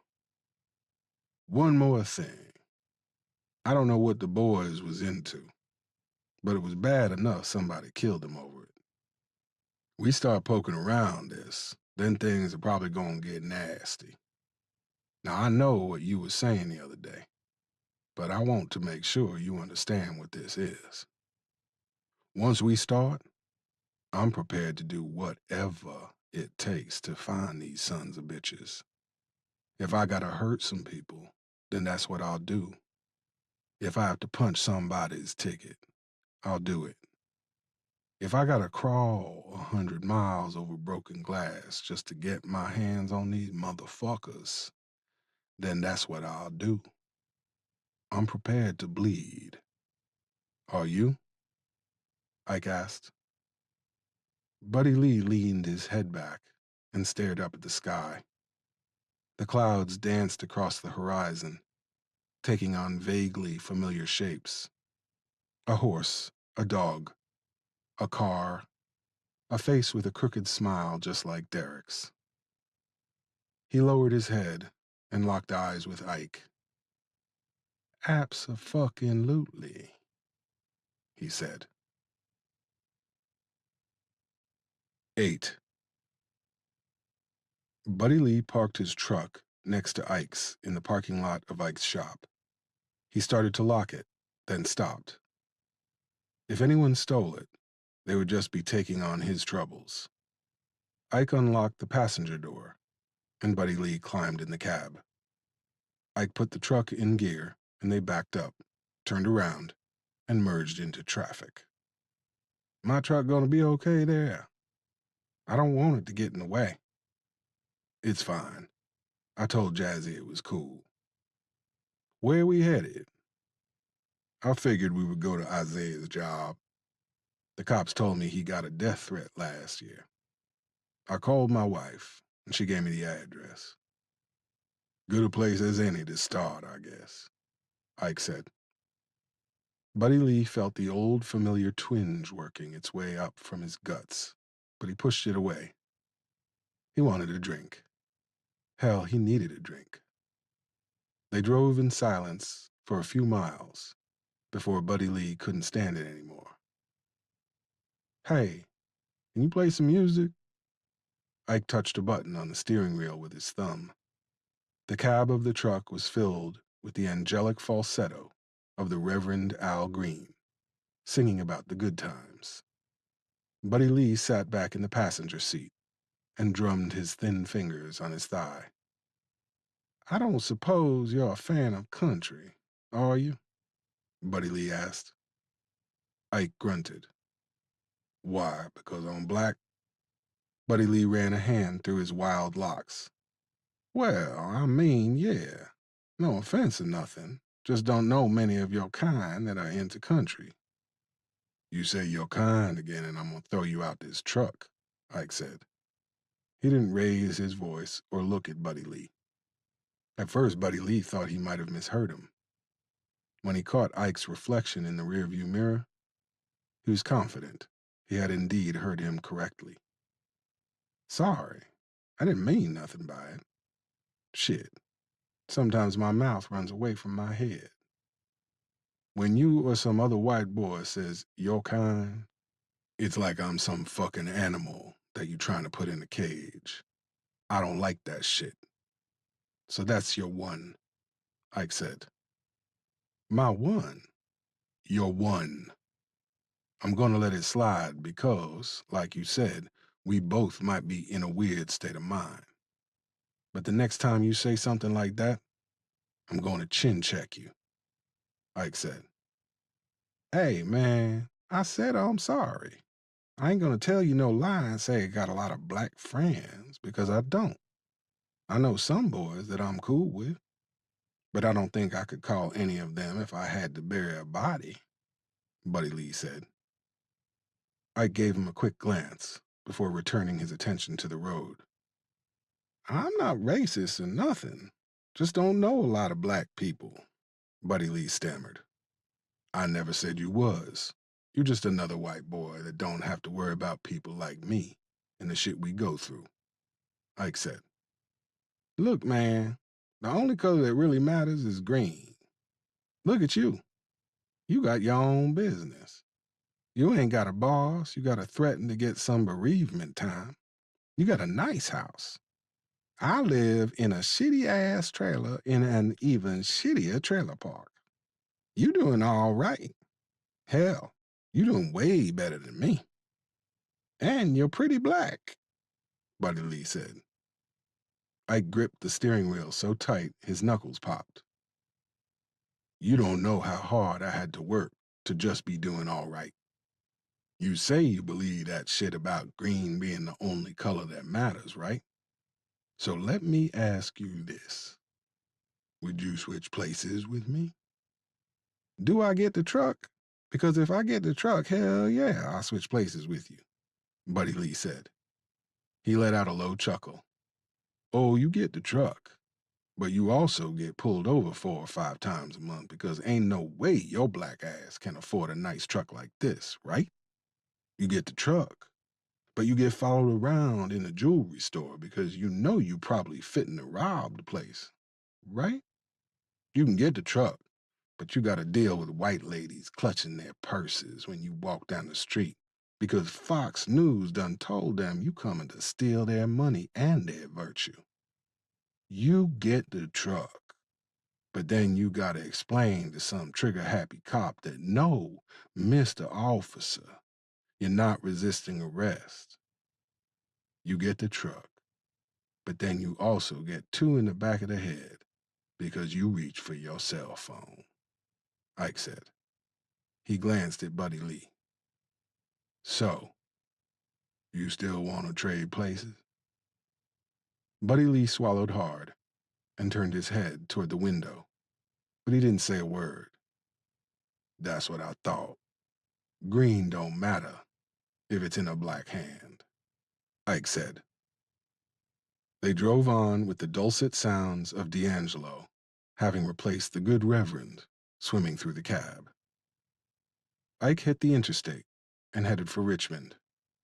50 minutes later, he took the downtown exit and guided the truck through an off-ramp so sharp it could slice bread. He checked the rearview mirror and merged onto Blue Springs Drive.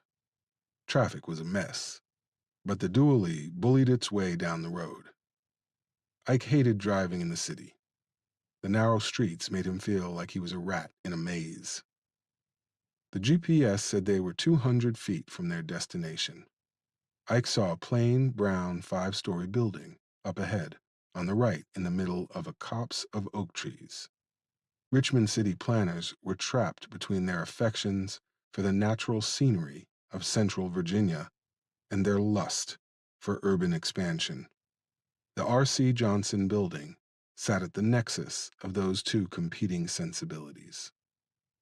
Ike pulled into the parking lot and shut off the truck. The engine let out a death rattle, then was silent. Ike hopped out, and Buddy Lee followed him. The heavy glass doors of the office building squealed when they opened them. The lobby was a time capsule from the 80s. Alabaster models with electric neon lips stared at them from portraits on both walls. Chairs designed with strange geometry were scattered throughout the lobby area. A black pegboard with white letters served as their directory. The Rainbow Review is on the 3rd floor, Ike said.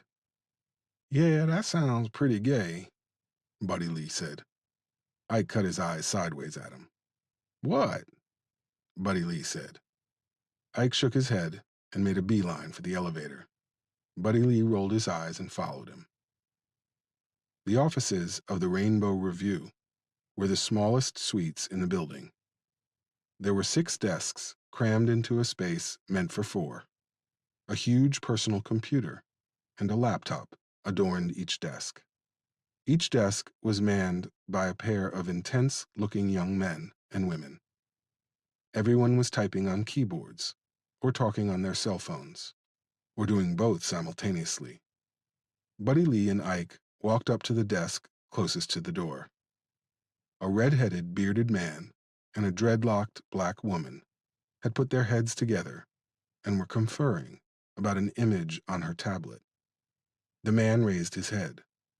Do we need to move our cars again? What? Ike said. You guys are from the lawn care company, right? The bearded man asked. Ike sighed. He was still wearing his work gear. Randolph Lawn Maintenance was emblazoned over the pocket of the shirt.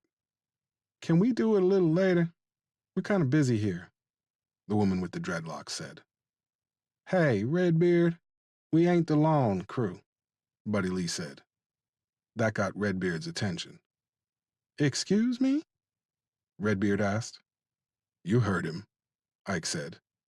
Redbeard's face started to match his hair. Just what do you want? He said. Are you the boss here? Buddy Lee asked. The man ignored him, but the woman with the dreads responded. No, he isn't. I'm Amelia Watkins. I'm the managing editor. What can I do for you gentlemen? Amelia said. She was studying their faces, but Buddy Lee noticed her left hand was under the desk. Before you pull that heater, we ain't here for no trouble, he said. Amelia pursed her lips. So you say. It's a dangerous time to be a journalist. especially if you work for a non-profit that focuses on the LGBTQ community, she said. Her voice was deep and vibrant. It made Buddy Lee think of a blues singer he'd heard in Austin years ago. I'm Ike Randolph. This here is Buddy Lee Jenkins, Ike said. Amelia stood and walked around her desk. She was nearly as tall as Ike, but slim and toned. Her dreads fell to the small of her back. You're Isaiah's father. Yes, I am.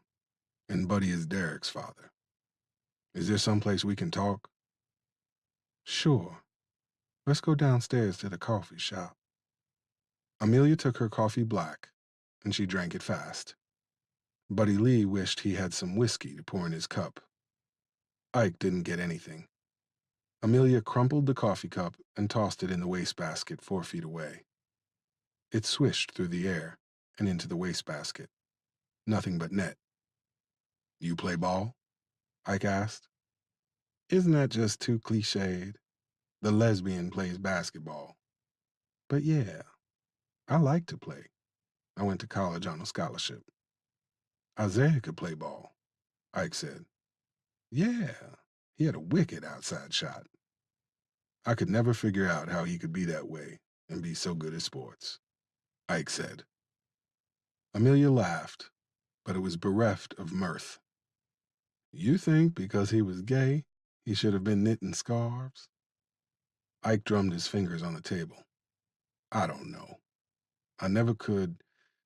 I didn't understand why he was like that. It caused problems between us. I know. He told me, Amelia said. He did? Ike asked. We traded coming out stories when he first came on board. You and my dad would have gotten along famously. You both think our sexuality is something that has to be explained. It isn't. It's just who we are. It wasn't Isaiah being gay that caused problems between the two of you. It was how you dealt with it, or didn't deal with it, that caused the problems, Amelia said. Ike blinked hard. It it wasn't that simple. Amelia shrugged. If you say so. At least you still spoke to Isaiah. My dad hasn't talked to me since my junior year in high school, Amelia said. No offense, but we ain't here for a therapy session. We want to ask you about a death threat his boy got last year, Buddy Lee said. Ike stared daggers at him, but Buddy Lee just shrugged. Oh, yes, the blue anarchists, Amelia said. The what? Buddy Lee said. The blue anarchists. A bunch of extreme progressives who favor throwing bottles and Molotov cocktails over constructive discourse. I think they're just a bunch of overprivileged hipster assholes jumping on the next subversive bandwagon. Back when I was in school, they would have been goths, Amelia said. Don't sound like you took them too serious, Ike said. Amelia opened her hands and shimmied her shoulders. They were pissed because Isaiah wrote a piece calling them out on their transphobia and bullshit rhetoric. We all thought it was just them blowing off some steam. But we reported it anyway. Better safe than sorry, Amelia said. So you don't think they could have done it? Buddy Lee asked. My gut says no, but who knows? People are crazy these days. We're working on a piece right now about Isaiah and Derek and all the queer people who have been murdered so far this year. There's a lot of that going on? Buddy Lee asked. Murders of gay and bisexual men are up 400% since last year. It seems like somebody made hatred hip again, Amelia said. Where do these blue anarchists hang out? Ike asked. Amelia motioned for the waitress. A young Asian woman brought her another cup. Their headquarters are a head shop in Glen Allen. I can give you the address. Listen, I'm pretty sure they're just a bunch of spoiled kids, Amelia said. How'd you get their address? Ike asked. They mailed Isaiah their threat. These kids are all about keeping it vintage, Amelia said. Well, we just want to talk to them. We're kind of looking into what happened to our boys. The cops seem to think the trail's gone cold. They say you and the rest of their friends won't talk to them. I can't say I blame you. I hate those fuckers, Buddy Lee said. Amelia squeezed herself. Ike noticed the striations in her arms and shoulders when she did. It wasn't an unappealing sight. It isn't that we won't talk to them. Speaking for myself, I don't know anything. Isaiah didn't tell you about any kind of story he was working on? Ike asked. No, typically our stories aren't the kind that can get you killed. Being black and gay usually does a pretty good job of that, Amelia said. Buddy Lee studied the ceiling tiles. Do you think it was a random hate crime? Ike asked. Amelia sipped her coffee. She took a long time to answer. No, I don't know what it was about, but I don't think it was random, she said finally. All right, I guess we better get that address. Hey, don't hurt those kids, okay? Amelia asked. Ike cocked his head to the right. What makes you think we would hurt them? I can see your tattoos, Amelia said. Well, ma'am, you ain't got nothing to worry about. We just two old men asking questions about what happened to our boys. We're as harmless as a couple of old hound dogs sitting on a porch, Buddy Lee said. Amelia laughed. This time it filled her eyes with light. You are too much, she said. Darling, you have no idea, Buddy Lee said. Ike shook his head and let out a sigh. 9. Ike started up the truck and backed out of his parking space. Buddy Lee studied the scrap of paper in his hand. You think that girl is all the way gay? Buddy Lee asked. How the fuck am I supposed to know? Ike said. Hey, I'm just wondering, Buddy Lee said. Ike slammed on the brakes. We're out here trying to find out who killed our children, and you flirting with a lesbian. Are you taking this seriously? Are you really? Ike said. Did you forget I'm the one who came to you? You think I ain't taking it seriously? I ain't you, Ike. I don't have nobody waiting for me back at my fancy 2-bedroom trailer. Derek's mom left me a long time ago, and there ain't been nobody serious in my bed since. Just some good time girls here and there. She turned her back on me and Derek and married some big shot judge. So excuse me if I ain't a fucking monk, but don't you ever ask me if I'm serious about this again. I mean that, Buddy Lee said. Fine, Ike said, before putting the truck in gear. The headquarters of the Blue Anarchists of RVA was located in a brand new strip mall on Staples Mill Road. Ike parked the truck and shut it off. I think Amelia was right, Buddy Lee said. I'm sure she could tell you she pissed honey in lemonade, and you'd believe that too, Ike said, as they got out the truck. A sign above the door of the shop said, Time and Time, Unique Gifts. The place smelled like incense and peppermint, and something Ike couldn't put his finger on exactly. A mixture of hair grease and roses. The walls were covered with posters of bands and cartoon characters he didn't recognize. There were shelves and shelves of bongs, pipes, and cannabis accessories. The shop also had a few shelves dedicated to comic book miniatures and collectibles.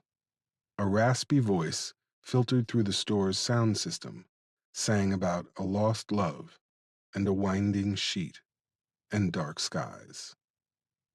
Three narrow-looking white kids sat behind a glass display case that served as the sales counter. A bearded guy, a clean-shaven guy who was sporting a monocle, and a girl who looked like she had just stopped wearing light-up shoes a week ago. "Can I help you?" she asked. "I hope so. We want to talk to somebody from the Blue Anarchists," Ike said. The three kids exchanged furtive glances. Finally, the bearded kid stood up from his stool. "We are all Blue Anarchists. I'm Bryce, this is Terry, and this is Madison. We aren't the only members, by the way. Our numbers are growing every day as more people wake up from the coma of forced patriotism and imperial subjugation," Bryce said. Buddy Lee thought he looked awfully proud of himself. "You've been practicing that for a while, ain't you?" Buddy Lee said. "It's our manifesto," Bryce said. "I'm not here for your manifesto. I want to ask you about Isaiah Randolph and Derek Jenkins," Ike said. He had his arms crossed over his chest. "Who?" Terry, the one with the monocle, asked. Ike stepped forward. Bryce sat back down on his stool. "Isaiah Randolph. You sent him a death threat last year for a report on your pep club," Ike said. Bryce stood back up defiantly. "Oh, you mean the guy who tried to ruin our reputation? It wasn't a death threat. It was a redress of grievances for his vitriolic comments," Bryce said. "Jesus, you got any change for them $10 words?" Buddy Lee asked. "He's dead. He was my son, and he's dead. And I want to know whether or not your little punk-ass crew had anything to do with it," Ike said. A chime went off, and a couple walked in the store. They must have felt something in the air, because they turned around and walked out. "Look, I'm sorry your son is dead, but we didn't have anything to do with that. But I'm not surprised. He was just a tool of the corporate industrial complex. People are waking up, man. They aren't going to stand by and let the media lapdogs create a false narrative of what is going on in the world. Get woke, man," Bryce said. Ike cocked his head to the left. Buddy Lee watched his hands clench and unclench like bear traps opening and closing. "What did you say about my son?" Ike asked. Bryce ran his tongue over his upper lip. "I'm just saying." Ike's arm shot out quick as a cobra. He grabbed Bryce by his beard and in one brutal movement yanked his head down until his forehead slammed into the glass counter.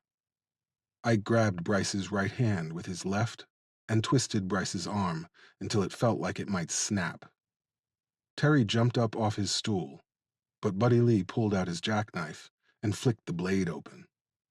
"Slow your roll, Panama Jack," he said as he pointed the knife at Terry's chest. Ike bent forward until his mouth was inches from Bryce's ear. "I'm going to ask you some questions about what you know about my son. Every time I don't like an answer, I'm going to break one of your fingers," he said. Madison began to cry. "Hush, baby girl. We ain't going to hurt you. We just want to ask some questions," Buddy Lee said as he flashed the girl a smile. She cried harder. "Now, did you have anything to do with what happened to our boys?" Ike asked. "Oh my God, I'm bleeding," Bryce mumbled against the top of the display desk. "I don't like that answer," Ike said. He grabbed Bryce's pinky with his left hand. Holding the younger man down with his right hand, he pulled on the pinky with a brutal backward motion. A wet snap. Madison slipped from her stool and quietly vomited on the floor. "Let's try this again. Do you know who killed my boy?" Ike asked. He didn't recognize his own voice. He realized Ike Randolph was taking a back seat to the action. This was Riot speaking. Jesus, fuck no. We just we just wrote him a nasty letter, Bryce cried. Buddy Lee heard the pitter-patter of water hitting the laminated floor. Ike, I think he telling the truth. He just pissed himself, Buddy Lee said. You know how many suspect motherfuckers I've seen piss themselves when they got caught? Ike said. Yeah, but man, look at him. He couldn't bust a grape in a fruit fight, Buddy Lee said. Ike did what Buddy Lee suggested. Blood had pooled around Bryce's forehead. It was also spilling across the countertop onto the floor. Ike could see one of his eyes.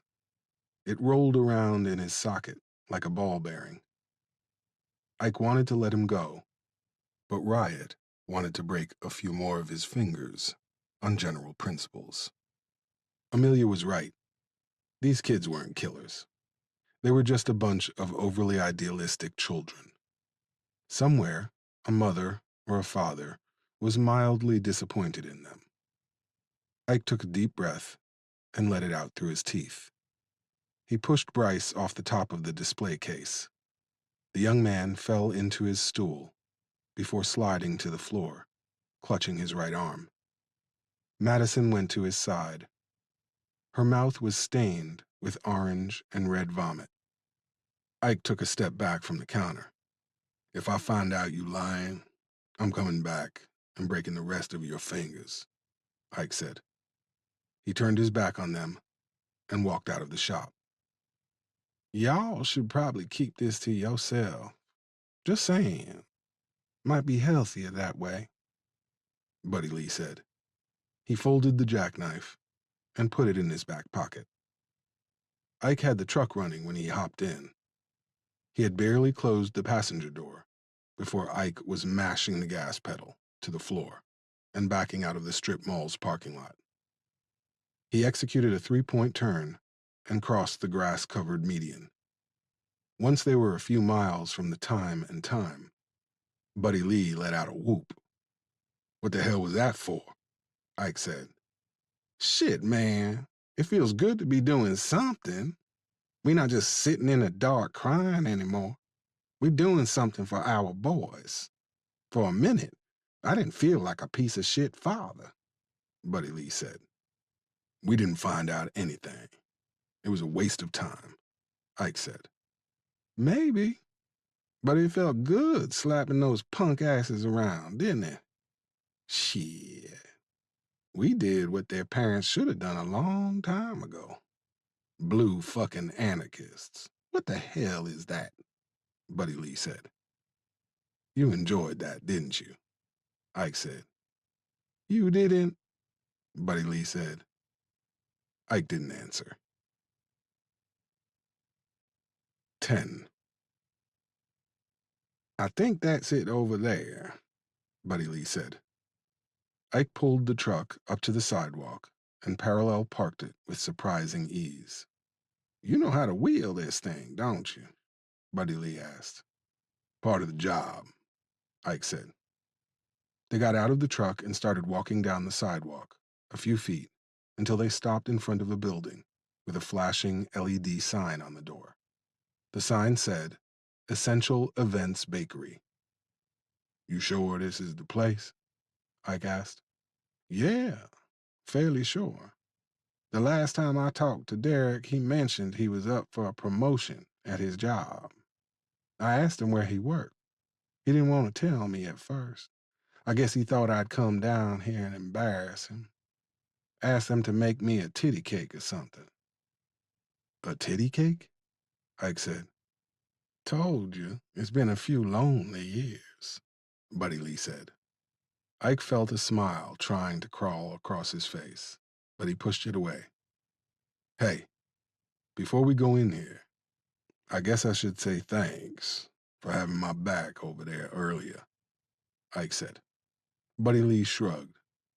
I know you don't particularly like me, and to be honest, you're kind of an asshole. But we in it to win it now, Buddy Lee said.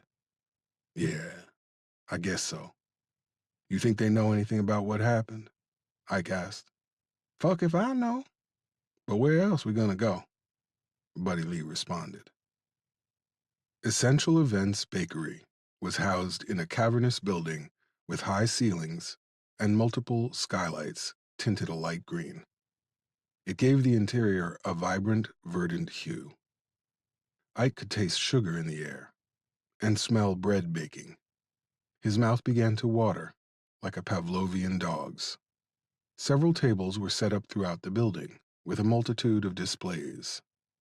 6-tier wedding cakes, flower-shaped loaves of bread, cupcake towers, skewers of beef and chicken, arranged in interlocking levels, like a puzzle. There was a cornucopia of Epicurean designs and delights.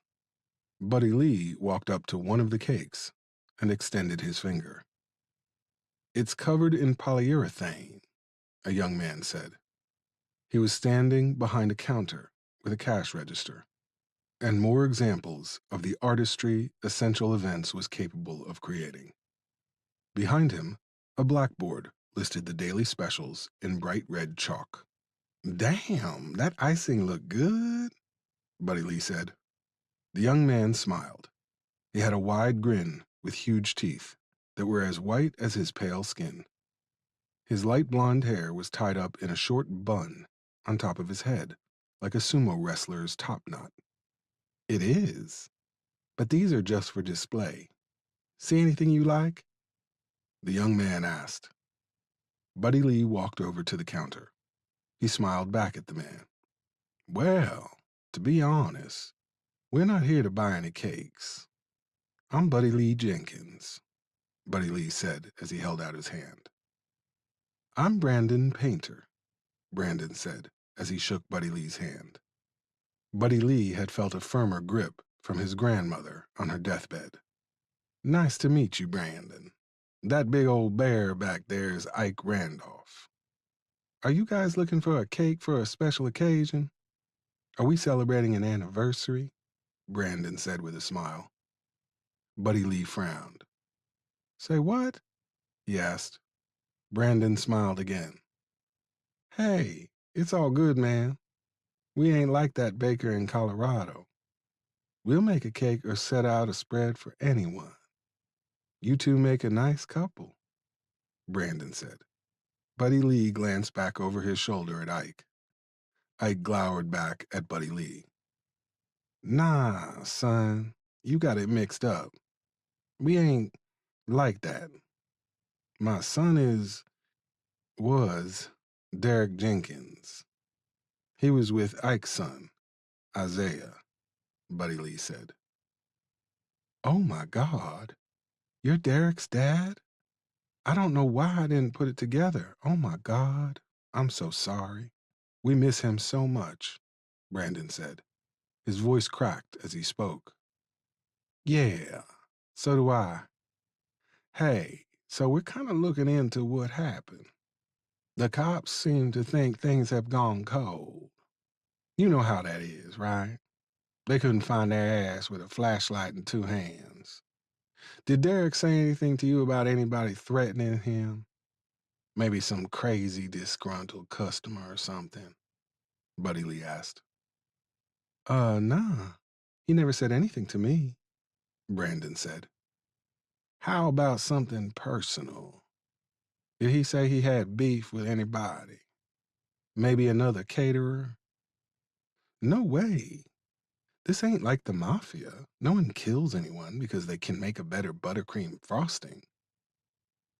Well, did he say anything strange in the weeks before it happened? Brandon shook his head. I don't really know anything. Yeah. You know, when the cops told us Derek and Isaiah's friends wasn't talking, I didn't believe it. But here you are lying to my face, Buddy Lee said. Ike heard a hard edge in his tone, like steel striking steel. What? I'm not lying. I don't know anything, Brandon said. His hands flopped around on the counter, like dying trout. Yeah, you do. You know what a tell is, Brandon? A tell? It's something you do that tells me you're lying. Everybody got one, and everybody's is different. Now yours is just a little thing. You want to know what it is? Buddy Lee asked. He walked closer to the counter and grabbed Brandon's convulsing hands. I've asked 3 times about Derek and what you know, and all 3 times you tug at your earlobe before you answer. That's your tell, Brandon. It tells me you know something and you lying about it. Now, if you really miss Derek and you was really his friend, you'll tell me what you know, Buddy Lee said. Ike noticed the edge had gone out of his tone. Now he sounded comforting, like a priest or a good cop getting a confession. I told you I don't know anything, Brandon said. He snatched his hands away from Buddy Lee. I think y'all should go. I got a lot to do, and the boss will be here soon. Buddy Lee stepped back from the counter. He turned, brushed past Ike, and went to one of the display tables. You guys need to go, Brandon said. His hands started dancing again. Buddy Lee stared back at Brandon. Using one hand, he tipped the display table over. The 6-tier model cake splattered across the floor. The chunks of chemically treated confection looked like huge pieces of candle wax. What the hell are you doing? Brandon wailed. You know something, Brandon. Tell me, Buddy Lee said. Brandon came from behind the counter. Ike stepped between him and Buddy Lee. He put his hand on the young man's chest and stopped his forward momentum cold. Ike could feel his heart fluttering in his chest, like the wings of a hummingbird. Buddy Lee walked over to another table of displays. Using both hands this time, he flipped the table over. 6 different styles of cupcakes spilled across the floor as the table clattered and the legs folded in on themselves. Jesus, stop! Brandon howled. Buddy Lee came striding over to him and grabbed him by the front of his t-shirt. Ike stepped back out of the way.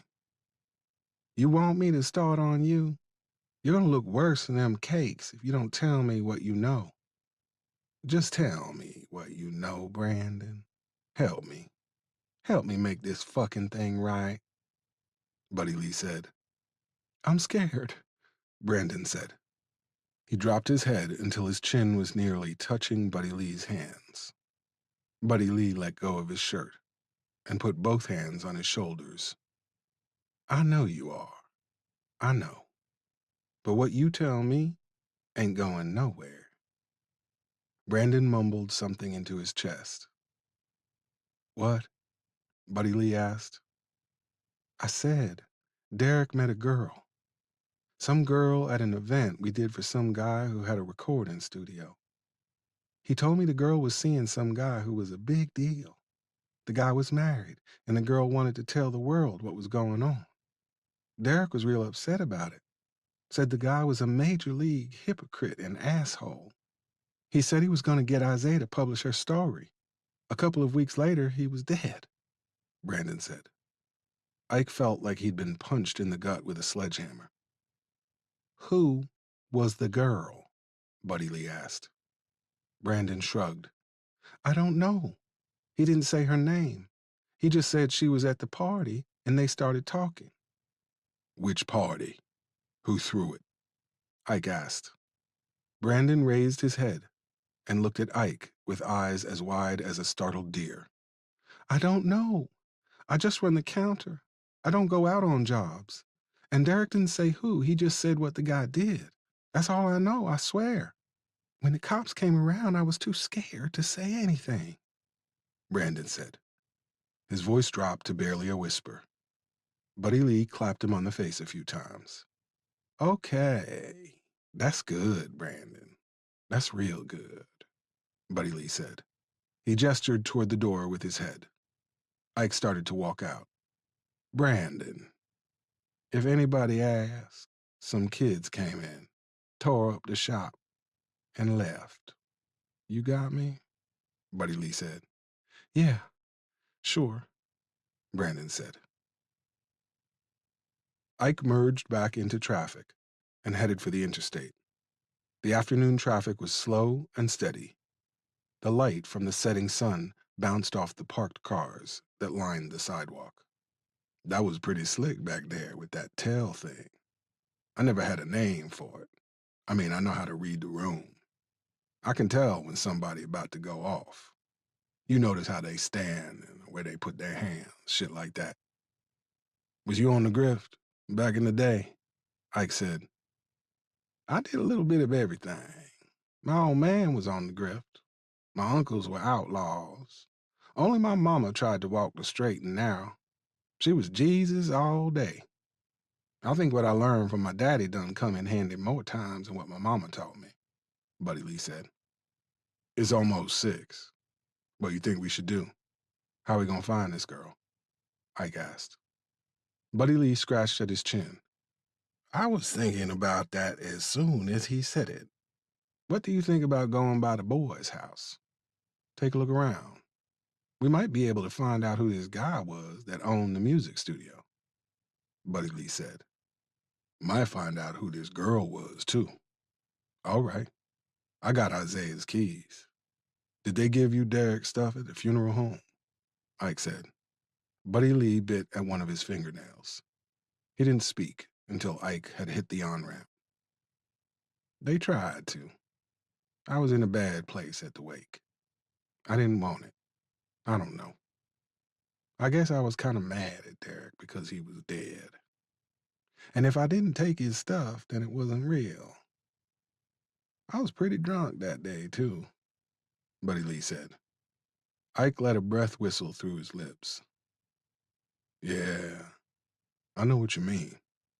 It was like they weren't real, laying there like mannequins. I think I killed a whole bottle of rum that night. Hey, there's only room on this team for one alcoholic, Buddy Lee said. Ike's cell phone vibrated in his pocket.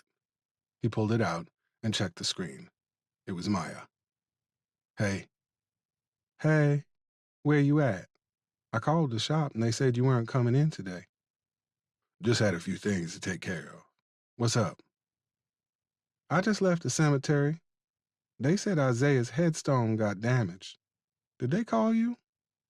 Ike checked his mirror and changed lanes. Yeah, I was going to tell you when I got home.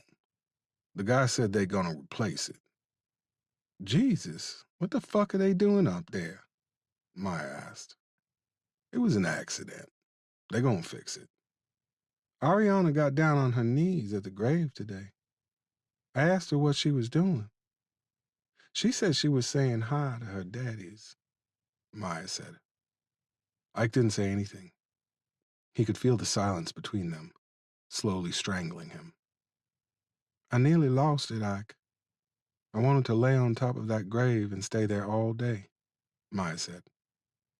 It hurts, Ike said. And it ain't never gonna get any better, is it? Maya asked. I don't know, Ike said. Maya's breathing got heavy. Her weeping began to fill his ears. I guess I'll see you when you get home, she said between sobs. The line went dead. Everything all right? Buddy Lee asked. No, Ike said as he put the phone back in his pocket. 11. Grayson pulled up to the clubhouse in a cloud of dust. The ride from the south side to Sandston had been miserable. It felt like he'd been stuck in the armpit of a goddamn orangutan. He climbed off the bike and strapped his helmet to the handlebars. The clubhouse was an old 2-story farmhouse with a wraparound porch. Tommy Big Boss Harris, the club president before Grayson, who was now serving 20 to life, had built an enormous 3-car garage behind the clubhouse for brothers to work on their rides, break in fresh tail, and handle club business. A row of bikes was parked off to the left of the main building. Muscular examples of American steel and ingenuity.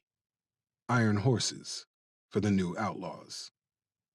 Two brothers were hanging out on the porch. Dome, the vice president, was leaning against one of the columns that supported the roof of the porch. Gremlin, the club mechanic and sergeant at arms, was lounging in a leather recliner that was parked in the corner of the porch. The beat of a southern rock song exploded out of the open front door. The smell of weed followed it, accompanied by a woman's high laugh. When they saw Grayson approaching, Dome straightened up, and Gremlin rose out of his seat. "Hey, Grayson. What's up, brother?" Gremlin said. "Them jigs been down yet?" Grayson asked. Dome and Gremlin exchanged furtive glances. "Yeah, they came down. They didn't want to buy the Mac 10s, though," Dome said. "Why the fuck not?" Grayson asked. Dome shifted his weight from one foot to the other. "They said their boss guy said they were too hot. Couldn't move them. Said you and the boss was going to talk about it." "And y'all just let him walk away like that?"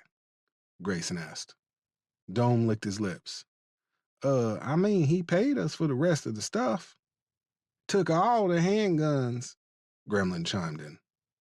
Grayson put his left foot on the bottom step of the porch. He motioned for Dome to bend forward.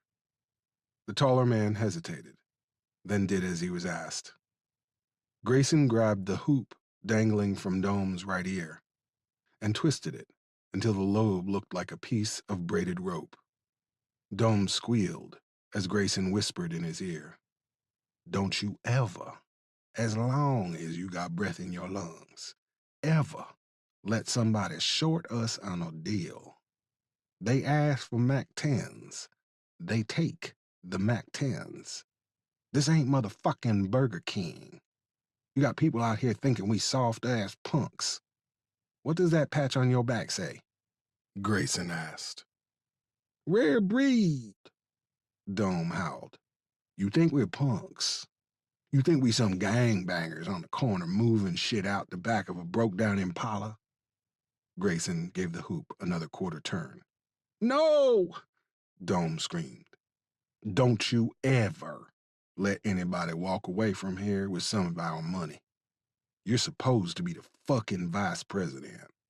You better start acting like it," Grayson said. Okay, Dome wheezed. "Find another customer for them Mac 10s. Grayson let go of Dome's ear. "Tell Andy and Oscar I want to talk to them at the table," Grayson said. He headed for the garage. Dome rubbed his ear. His fingers came away red. "You need some alcohol or something?" Gremlin asked. "Just go get the fucking prospects," Dome said. Grayson was sitting at the head of the table when the prospects came shuffling in. A string of sickly yellow lights cast weak shadows throughout the garage and across the table. The club's emblem, a wolf's head, covered in iron plating, was painted in the center of the table, where the club voted on official business. Andy and Oscar stopped at the foot of the table. Grayson didn't ask them to sit. "You both want your patches, don't you?" Grayson asked. The two men nodded. Oscar nodded so hard, his hair fell into his face. Andy was tall and lean like a sapling. Oscar was as wide as a walking refrigerator. Grayson thought they resembled the number 10. They both wore denim cuts, with the chapter location on the bottom. "I'm looking for a girl calls herself Tangerine. Been trying to find her for a few months. There was this punk-ass reporter who was talking to her until he got himself killed. I need y'all to go over to his place. You probably have to bust in. Look around, see if you can find anything about Tangerine. If you do find something, I'll speed up patching you in." "We gotta break in the place?" Oscar asked. Did I fucking stutter? Did you not just hear me say you gonna have to break in the place? What the fuck is wrong with you? Grayson said. He punctuated each sentence by slamming his fist into the table. Don't worry, we got it. We ain't gonna let you down, Andy said. You better not, Grayson said. He stood and extended his fist. Andy and Oscar extended theirs. The three men bumped knuckles. We make them bleed for the breed, Andy said. We make them bleed for the breed, Oscar said. Damn right you do, Grayson said. 12. Ike parallel parked his truck between a bright pink scooter and a car that was so small he could have probably picked it up with one hand. A street lamp with a busted bulb towered over them. This is my first time here, Buddy Lee said. I came here once for the housewarming, right after it happened. Ma was talking about us coming over and cleaning the place up. 2 months later, and all we did was talk, Ike said. The housewarming. Another night that ended in yelling and slammed doors. He opened his door, and Buddy Lee soon followed. Civilly engineered oak trees dotted the sidewalk at 20-foot intervals. They chased the street lamps down the sidewalk. Bike racks popped up every few feet like iron hedges. Ike and Buddy Lee walked side by side as they headed to the townhouse. Things up here done changed a lot, Ike said. Oh yeah? Buddy Lee said. Back in the day, there used to be this old boy who ran a lot of product through this part of town. I used to run with a crew back home who bought from him. When we used to ride through here to re-up, every other building was a crack house. Baseheads wandering up and down the street like zombies, offering to have their girls suck your dick for a $10 rock. If times got really tight, they'd offer to do it themselves. I come through one time doing a favor for that old boy. Sprayed this whole street up with an AK, then carried my ass back to Red Hill. Who was you after? Buddy Lee asked. I don't even remember. I think somebody was trying to push up on him. Or maybe they stepped on his homeboy's shoes over at the satellite bar, and he had me come through to correct them. I don't know. I did a lot of dumb shit back then for street cred. When I went inside, I learned the hard way street cred don't mean shit, Ike said. I think I could give you a run for your money in the dumb shit department.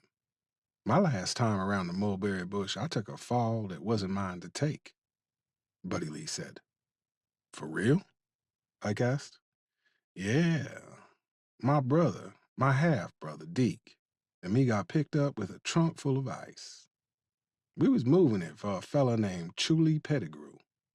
Deke didn't have a record. Mine was long enough to wrap up a mummy. I wanted Deke to stay clean.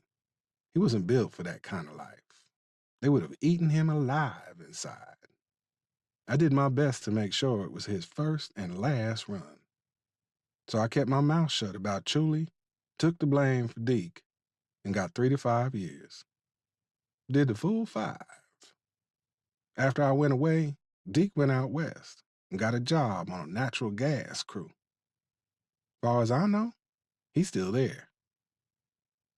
Huh, Ike said. What? You had a trunk full of meth, and you only got 5 years? If you had looked like me, they would have put you under the jail for moving that much weight. I got friends who got 3 to 5 for holding weed. Weed, Ike said. I don't know about that, Buddy Lee mumbled. I do. This is the place, Ike said. He'd stopped in front of a 2-story townhouse with slat-board siding, stained a deep burgundy. The front steps were painted a sleepy cream color. A large black ceramic planter sat at the base of the steps. It was decorated with the initials IR and DJ. The letters were fat and wide and painted white. like they had been drawn on by hand. Ike pulled the key out of his pocket and opened the door. They stepped into a small foyer that was decorated in understated blues and whites. An umbrella container sat to their left next to a coat rack carved out of a large piece of what appeared to be driftwood. A lack of movement inside the house had allowed a pall to settle over the entire structure. The air had a stale, spoiled scent. A thin layer of dust covered most of the exposed surfaces. Death had laid his cold hand on this place and stilled its heart. The living room continued the understated motif. A sectional couch dominated the space. A flat-screen TV was mounted on the wall, facing the couch. To their right, pictures detailed various moments of Isaiah and Derek's life together. Trips they had taken, parties they had attended, quiet, candid moments. Pictures of the two of them holding Ariana as a newborn.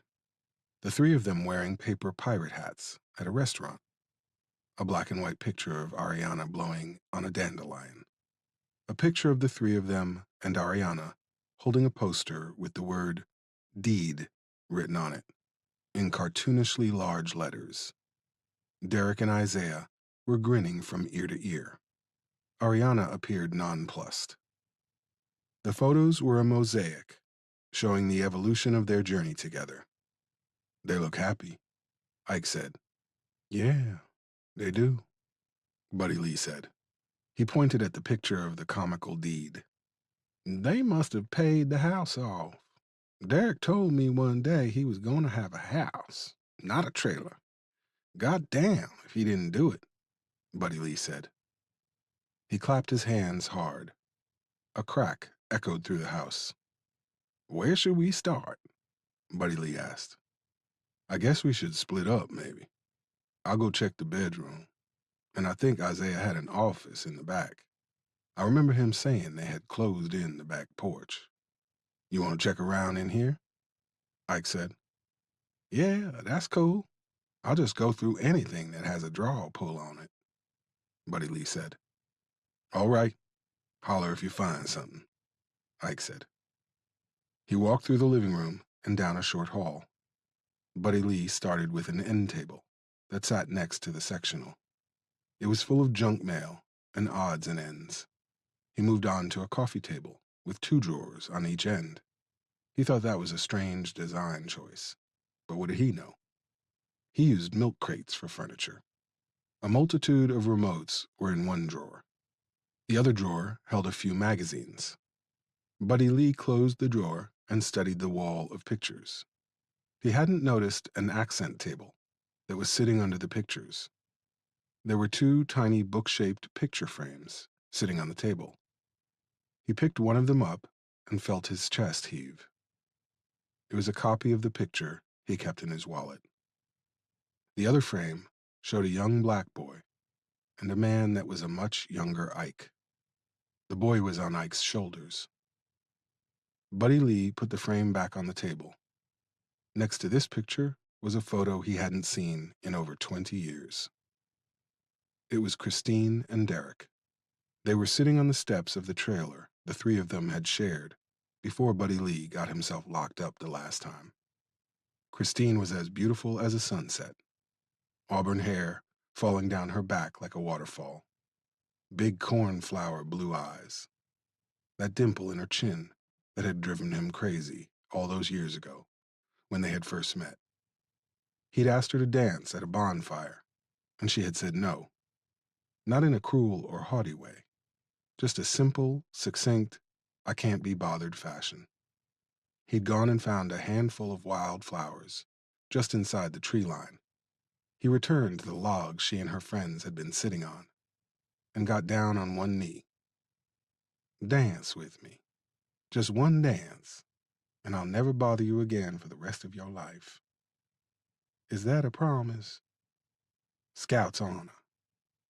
You don't look like much of a scout, and you look like the prettiest woman on God's green earth. Come on, one dance.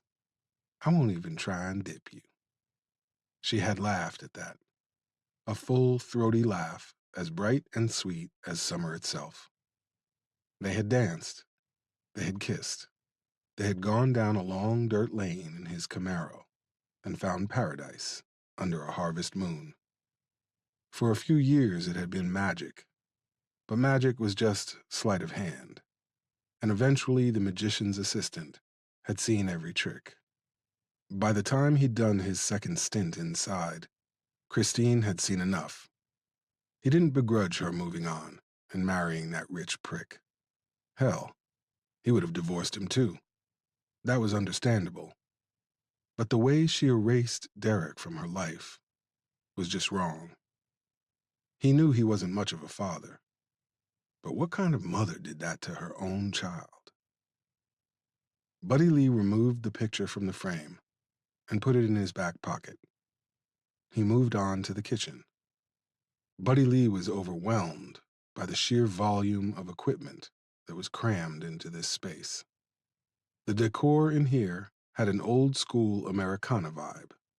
Black and white checkered floors, stainless steel appliances, black cabinets with granite countertops. Buddy Lee figured those countertops had to be granite to hold all the cooking utensils and machinery Derek had acquired over the years. Buddy Lee didn't know what half of this shit did, but he knew his son had probably mastered all of it. Derek had loved to cook ever since he'd first seen his grandmother stirring cake batter. Buddy Lee's cousin Sam had been a hell of a cook, too.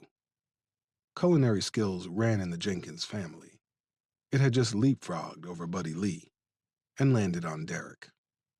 Derek's affinity for cooking had never struck Buddy Lee as gay, per se. It was just something he was good at, even when they argued, which wasn't often, because, if he was being honest, he didn't see Derek that much. He'd never thrown any shade at him for being a chef. Not that he deserved a medal for that. He'd said plenty of other shit that he regretted. It was just too bad it took Derek dying for him to realize it. Buddy Lee went through the cabinets, checking sugar dishes and saucepans with tops. He wasn't surprised when he found some weed. A lot of people hid their stash in the kitchen. He'd robbed enough houses to say it wasn't an anomaly. There was nothing in the drawers except knives, forks, and spoons. Buddy Lee put one hand on his hip and rubbed his forehead with the other. What was he doing? This was a waste of time. It wasn't like he was going to find a notebook with the girl's name, the name of the person who killed his son, and an address where he could find them.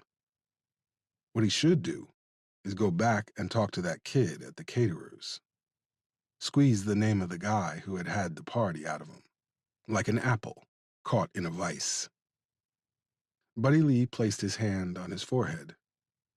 The ice maker made a horrific sound before it dropped a load down the chute into the holding container. Buddy Lee thought it sounded like maracas.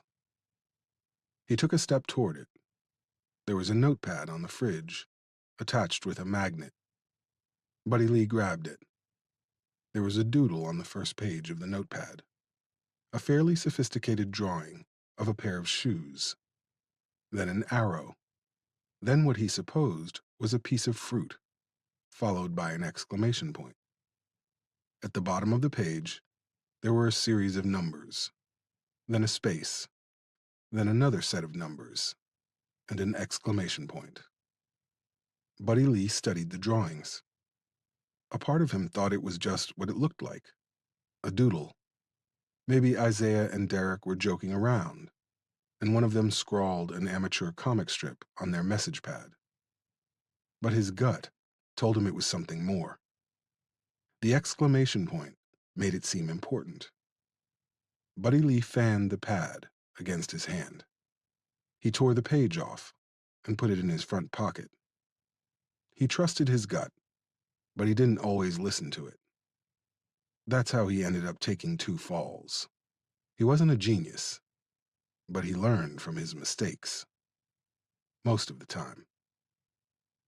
Ike stood for a long time in the doorway of the first room he came to. This was Isaiah and Derek's bedroom. This was where they slept together. held each other through the night. Ike didn't get it. How could Isaiah feel the same way about Derek that Ike felt about Maya? Ike shook his head. If Isaiah were here, he would tell him there was nothing to get. Love is love. But Isaiah wasn't here.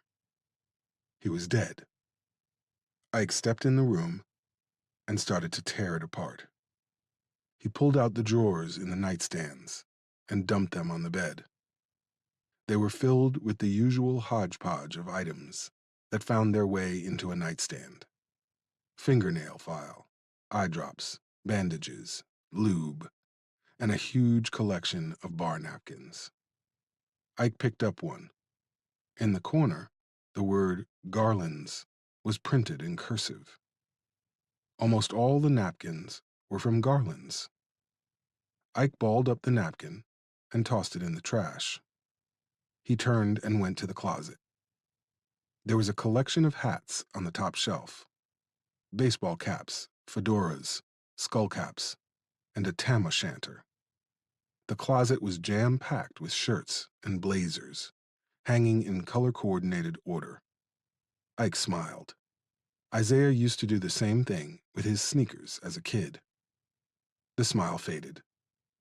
Ike walked out of the bedroom and headed straight for Isaiah's office. The room was just as organized as the closet. A slim bookcase in the far left corner had all the editions arranged in alphabetical order by title. In the far right corner was a tall filing cabinet. In the center of the room was a clear, lucite desk. A computer was in the middle of the desk. A landline phone sat next to it, like a relic in a museum. There was a composition notebook next to the phone. Ike flipped through it. There were notes written in Isaiah's precise handwriting. Most of it was gibberish to Ike. It was some sort of shorthand that only Isaiah could decipher. The last entry was only one sentence. Does she know? Next to it, Isaiah had drawn a frowny face. Ike stared at the page. What the hell did that mean? Who was she? Was she the girl from the party? Was she someone else, not connected with that girl at all? Ike put the notebook back on the desk. How did the police do this shit? He didn't know enough about Isaiah's life to make sense of anything in it. Ike pushed a button on the phone and pulled up the call log. He'd seen a detective do it in a movie once. He scrolled through the numbers without any firm idea of what he was trying to find. He didn't know Isaiah's friends, so the numbers were just a collection of digits.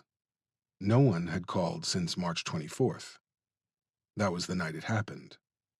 As he scrolled, something jumped out at him. The day before the boys were shot, one number called 8 times in a row. Ike pushed another button on the phone and checked the messages. A robotic voice announced there were 12 messages. Ike pressed play. The majority of the messages were fairly innocuous. He was sure the cops had already done this, but it didn't hurt to hear it for himself. The last message was left the day before the shooting. A breathless voice rumbled out of the speaker. Hey, it's me. I changed my mind. I don't want to talk about it. I'm sorry. I'm scared. Bye. The machine cut itself off. Ike didn't recognize the voice, but he thought it sounded like a woman. She wasn't just scared. She sounded terrified. Ike checked the phone number. It had a local area code. Ike grabbed a pen and a scrap of paper off the desk and wrote the number down. As he was transcribing the number, he couldn't help thinking, what the hell had Derek gotten Isaiah into? 13. Andy pulled a screwdriver out of his pocket. He jammed it between the door jamb and the lock. Oscar stood behind him, shielding him from the street with his bulk. Not that he really needed any shielding. There was hardly anybody on the street. A few stumbling lost souls who weren't worrying about anything but their next drink or hit. They'd parked 3 blocks away just in case some civic-minded neighbor decided to copy down Andy's license plate number. He gripped the doorknob and turned it as he forced the screwdriver into the jamb. To his surprise, the knob turned with almost no effort. "Shit, I think it was open," Andy said. "Huh. Well, let's get this over with, I guess." Andy paused. Why was the door unlocked anyway? Had they stumbled on somebody robbing the place? He wasn't sure of how you defined irony, but he thought that would be damn close. Andy touched the small of his back. The butt of a .357 Colt Python rested against his waistband. He'd gotten it from Grayson when they left the clubhouse. He didn't think they would need it, but if you stayed prepared, you didn't have to get prepared. That was one of the only things his piece of shit mother had said that actually made sense. "Yeah, let's do it," Andy said. It didn't matter why the door was unlocked. It didn't matter what might be on the other side of that door. All that mattered was getting what Grayson asked for so they could be made full members. Andy pulled the door open and stepped inside the house. Buddy Lee leaned against the sink. His chest was as tight as virgin pussy. He tried to cough, but he couldn't seem to get enough air into his lungs. He flicked on the faucet. He cupped his hands and caught some water. He splashed his face, took a deep breath, and finally coughed up some phlegm. He spit into the sink. The light greenish phlegm was stippled with red spots. "Well, that ain't good," he murmured. The front door opened. Buddy Lee snapped his head up and whirled around until he was facing the living room. Two men had stepped inside the house. One of them was a tall drink of water with a spindly frame that could use a few pounds. The other one had bulk to spare. He could donate 50 pounds to his buddy and still be wide as a tank. They tiptoed into the room like a pair of skittish deer. Buddy Lee leaned back against the sink. He reached behind him and pulled the first thing his hand touched out of the drain basket. That happened to be a heavy, decorative jelly jar. He gripped it behind his back with his right hand. They hadn't seen him yet. He could try sliding out of the kitchen and down the hall. Probably wouldn't work, but he could try it. Of course, if he did that, he wouldn't be able to ask them what the hell they were doing in his son's house. He didn't think they were Jehovah's Witnesses. "Hey there, fellas," Buddy Lee said from the kitchen. The two men stopped in their tracks. "Hey," Andy said. He let his right hand slip into his back pocket. "What y'all fellas doing walking up in my son's house without knocking? Y'all friends of his?" Andy and Oscar exchanged a look. Buddy Lee had seen that look before. They were deciding which one of them were going to tell the lie. Andy smiled. "Yeah, we're friends of his." "You all must work with him at the newspaper," Buddy Lee said. Andy moved his hand closer to his gun. "Yeah, that's it. We all work at the newspaper together," Andy said. Buddy Lee smiled back at Andy. "You are a lying sack of shit," he thought. Andy saw the smile crawl across Buddy Lee's face. He noticed it never reached his eyes. "Shit," he thought. The house went quiet. Buddy Lee could hear the ticking of the clock above the sink, the hum of the traffic on the street, the signs and groans of the house as it settled into a monolithic position for the foreseeable future. The ice machine rattled again. Andy reached for his gun. Buddy Lee hurled the jelly jar at his head. It exploded against his right cheek. Buddy Lee was on the move as soon as he threw the jar. He slammed his whole body into Andy before Oscar even realized he was in the living room. Andy and Buddy Lee crashed into the coffee table. Despite their total body weight barely breaking the 250-pound barrier, The table collapsed under their bodies. Andy felt the gun biting into the skin just above the crack of his ass. He wanted to grab it, but the old man was trying his best to knock his teeth down his throat. Buddy Lee punched Andy as hard as he could on the right side of his face. The kid tried to block his punches, but to no avail. When Andy raised his hands to protect his eyes and forehead, Buddy Lee cracked him in the chin. When he inverted the position of his hands, his cheek bore the brunt of Buddy Lee's assault. The old man was as wiry as a spider monkey. Buddy Lee suddenly felt like he was flying. Oscar had grabbed him around the waist like he was a bag of laundry. The big man squeezed Buddy Lee so hard he thought his nuts were going to pop. Buddy Lee opened and closed his mouth, like a trout bouncing around on the floor of a John boat. As Andy got up to one knee, Buddy Lee kicked him as hard as he could in the face. The younger man fell back into the ruin of the coffee table. Buddy Lee tucked his head forward, then snapped it backward. The sound of Oscar's nose breaking was music to his ears. The big man released him from his deadly embrace. Buddy Lee landed on his feet, then mule-kicked Oscar in the right shin. Andy swung the Colt butt first into the side of Buddy Lee's head. Stars exploded all around him as he dropped to all fours. He was vaguely aware his hand had landed in the razor-sharp remains of the table. Shards of glass sliced through his thick calluses and buried their way into his palms. His stomach convulsed, but the contents of his belly stayed put. Oscar fell against the door, clutching his shin. Andy put the barrel of the python against Buddy Lee's temple. Buddy Lee felt a trickle of blood run down his face and wind its way over his 5 o'clock shadow. Andy's top lip was beginning to swell.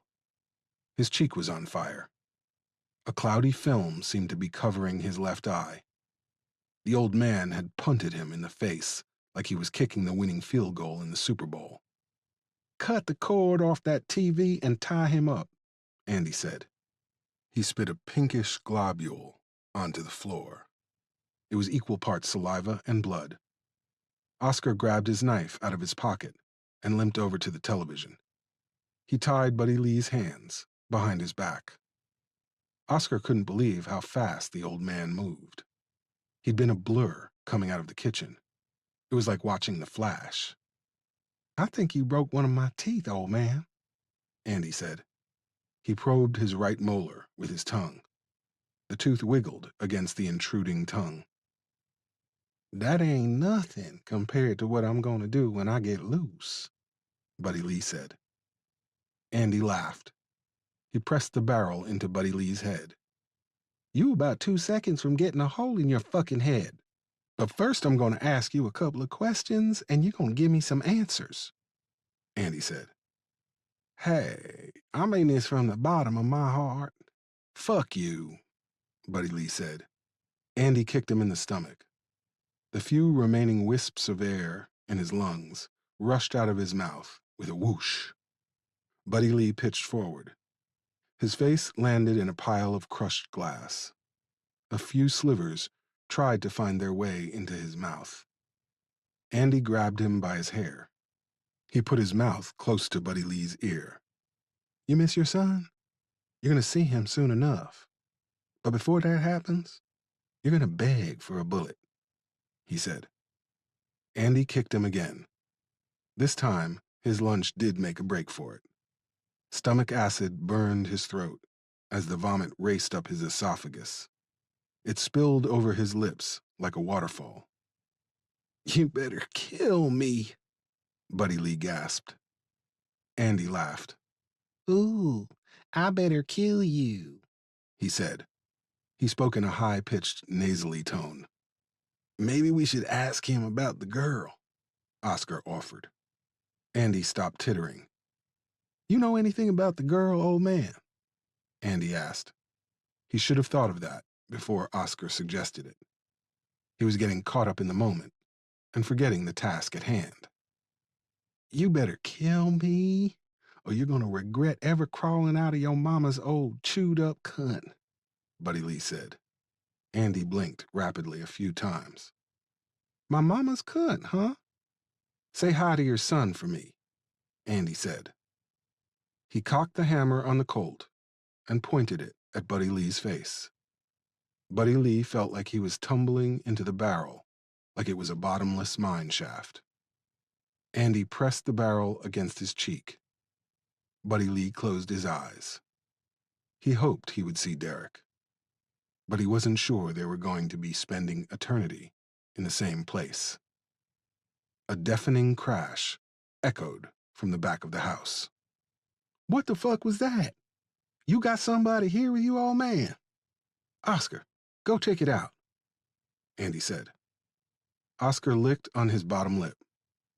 I didn't bring a gun, he said. Tough titty. Now go check it out, Andy said. Oscar wiped his face, then studied his hand. Blood was smeared across his palm, like Sanskrit. Yeah, tough titty, all right, he said. The big man lumbered down the hall like Godzilla. Had the light been on in the hall when they first entered?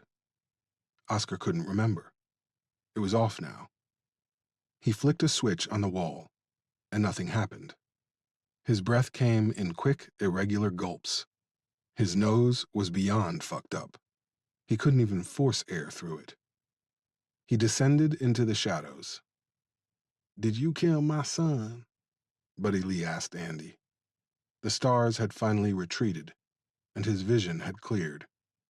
Andy had moved the gun out of his face. Instead, it was hanging loosely by his leg. Shut up, Andy said. Who sent you? Buddy Lee wheezed. He hadn't exerted himself like that in a long time. His heart felt sluggish in his chest. The back of his throat was so dry, he thought if he coughed now, gravel would pop out and clatter across the floor. Shut the fuck up, Andy said. Oscar came to a door on the left side of the hall that was partly ajar. It was narrower than the other 3 doors he had already passed. This had to be the bathroom. Was someone hiding in the tub with a shotgun? He'd seen that in a movie once. The good guy had shot one of the bad guys when he was taking a piss. Oscar used 2 fingers and pushed the door open all the way. It was indeed the bathroom. A blue ambient light in the ceiling gave the room a ghostly glow. The blue light was built into the exhaust fan. The bathroom had a shower stall, a sink, and a pale blue toilet. Or was that the effect of the blue LED light? Oscar frowned. The top of the toilet tank was missing. He heard the reservoir filling with water, like someone had just flushed it. Oscar backed up into the hall. He heard glass crunching beneath his feet. He raised his head and squinted. There had once been a light fixture in the ceiling, one of those fancy pendant jobs. Now, there was just a thin metal tube hanging down, like someone had smashed it. Oscar spun around, just in time for Ike to shatter the top of the toilet tank over his head. You're gonna wish you had killed me, boy, Buddy Lee rasped. You keep talking that shit like you somebody I ought to be afraid of. You ain't nothing but an old drunk that needs to shut his fucking mouth. Yeah, I can smell it coming off you, just like my dad, Andy said. Buddy Lee heard the bravado in his voice and the uncertainty that was hiding just beneath the surface. A minute after Oscar had ventured down the darkened hall, the whole house shook. Something had hit the floor like a slab of granite. Andy took an unconscious step toward the hall with his gun raised. Buddy Lee was on his knees when the kid stepped toward the hallway. Quick as a wink, he dropped to his ass and used both feet to kick the kid in the side of his right knee. He thought he heard a snapping sound. Andy screamed and fell backward and to the left. When he hit the ground, the big pistol jumped out of his hand like the gingerbread man, making a break for it. Andy clutched at his knee for the briefest of seconds before realizing he had lost his gun. He rolled onto his left side and stretched out his right hand for the Colt. Ike came out of the shadows like the spirit of Nemesis in the flesh. He stomped on Andy's right hand, and Buddy Lee was positive he heard a crack that time. Andy screamed again as Ike picked him up off the ground by his shirt. Once he had him on his feet, Ike hit him with a ferocious uppercut. The younger man was lifted at least 3 inches into the air. He landed in a heap under the wall-mounted television. Ike glared at him for a moment before picking up the Colt and tucking it into his waistband. He went to Buddy Lee and retrieved his jackknife from his back pocket. Ike cut him loose, then helped him to his feet. "Glad you decided to join the party," Buddy Lee said. "When I heard the commotion, I figured I'd hang back a minute. Sounded like more than one guy. So I tipped over the dresser to get their attention, force them to split up. Besides, I figured you could handle yourself. No use losing the element of surprise," Ike said. "Well, I'm glad you had all this confidence in me. But tell me this. What was you gonna do if they had blown my goddamn head off?" Buddy Lee asked. "They didn't, so we don't have to find out," Ike said. Buddy Lee shook his head. He looked down at the crumpled form of the skinny kid. "I told you, you should have fucking killed me," Buddy Lee said. "Did you really say that?" Ike asked. Buddy Lee nodded. "I meant it too." 14. Andy's eyelids fluttered. He had promised to make them bleed for the breed. The tables, however, had been turned. He was bleeding. And it didn't seem like he was going to be allowed to stop anytime soon. He tried to raise his head, but it felt like it was full of bricks. Buddy Lee slapped the kid as hard as he could. He followed that up with a 1-2 combo to his ribs. He took a step back and leaned forward with his hands on his knees. A glob of sputum worked its way out of his lungs. He closed his mouth and walked over to the trash can near the second roll-up door in Ike's warehouse. He spit it into the small brown wastebasket. He didn't have to look at it to know it would have more of the faint red spots mixed in it. "You all right?" Ike asked. "Yeah, just out of fucking shape." "Why don't you ask him?" Buddy Lee said. He walked over to a pallet of mulch and sat down on top of it. Ike went to his cubicle office and got his roller chair. He placed it right in front of the kid. Then he went to the tool rack. He came back with a tamper. It was a tool they used to even out the dirt when they planted a large tree or ran some sprinkler lines. A 4-foot-long wooden handle with a flat black iron square at one end. It was a fairly simple piece of equipment. He placed the tamper between him and the kid before taking a seat in the roller chair. The kid was in the wooden office chair. Ike had zip-tied his wrist to the arms of the chair. Once Buddy Lee had cleaned himself up, they had grabbed an area rug from Isaiah's office and rolled the kid up inside it. The decision to take the kid wasn't something they had discussed. There was no need. It was obvious the kid and the big guy were somehow involved in what had happened to the boys. The kid was about 100 pounds lighter than his partner. In this case, his partner had drawn the short straw, genetically speaking. So they left the big guy sprawled across the hallway floor and carried the skinny kid out of the townhouse like a pair of late-night movers. They passed a few people as they walked to the truck. Most of them didn't look up from their cell phones long enough to notice 2 men carrying a vaguely human-shaped rug down the sidewalk. If any of Isaiah and Derek's neighbors had heard the ruckus, they didn't feel it was necessary to get involved. Apparently, the neighborhood wasn't that gentrified yet. Ike put his finger under the kid's chin. He raised his head until they were eye to eye. "What's your name? You ain't got a license on you." "That was smart," Ike said. Buddy Lee was shocked at how gentle his voice sounded. It was like he was about to tell the boy a bedtime story. "Fuck you," Andy mumbled. Ike pulled his finger away. The boy's head dropped into his chest. Blood dripped from his mouth and his nose. The wound on his cheek was weeping like a broken-hearted bride. Ike placed his hands on the end of the tamper's handle, then placed his chin on top of his hands. "You smart, and you got hard. I'll give you that. But you got to know this ain't gonna end good for you, right? I mean, you break into the house that belonged to our sons. You try to kill my man over there. You know what that tells me? Either you killed our sons, or you know who did," Ike said. Andy didn't strain against the zip ties. He used every ounce of his waning strength to raise his head. "Who sent you to that house?" Ike asked. Andy spit into Ike's face. His head dropped back down to his chest. The spittle landed on Ike's chin.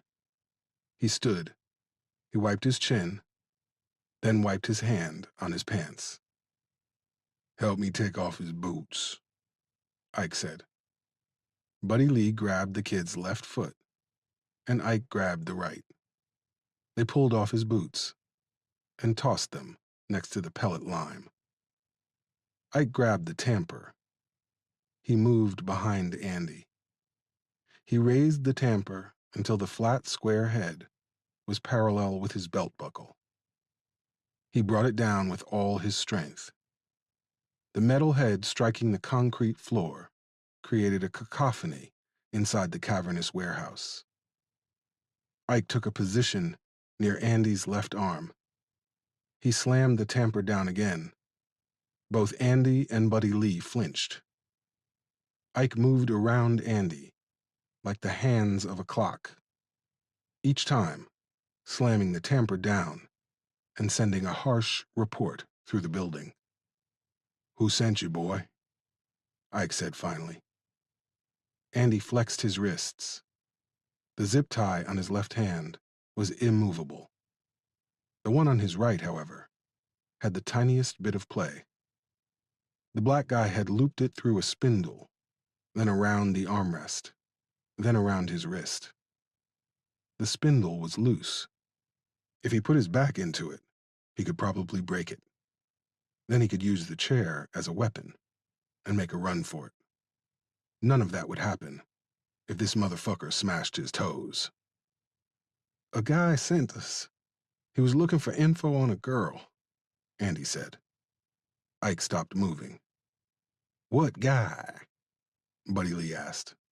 "I don't know. I don't know his name. He just told us he was looking for a girl that was supposed to be talking to a reporter. He wanted info on where she might be," Andy said. He took a deep breath, sending an ache through his chest that made him wince. Ike bent forward. His face was barely an inch from Andy's. "You lying to me?" Ike asked. "No, I swear."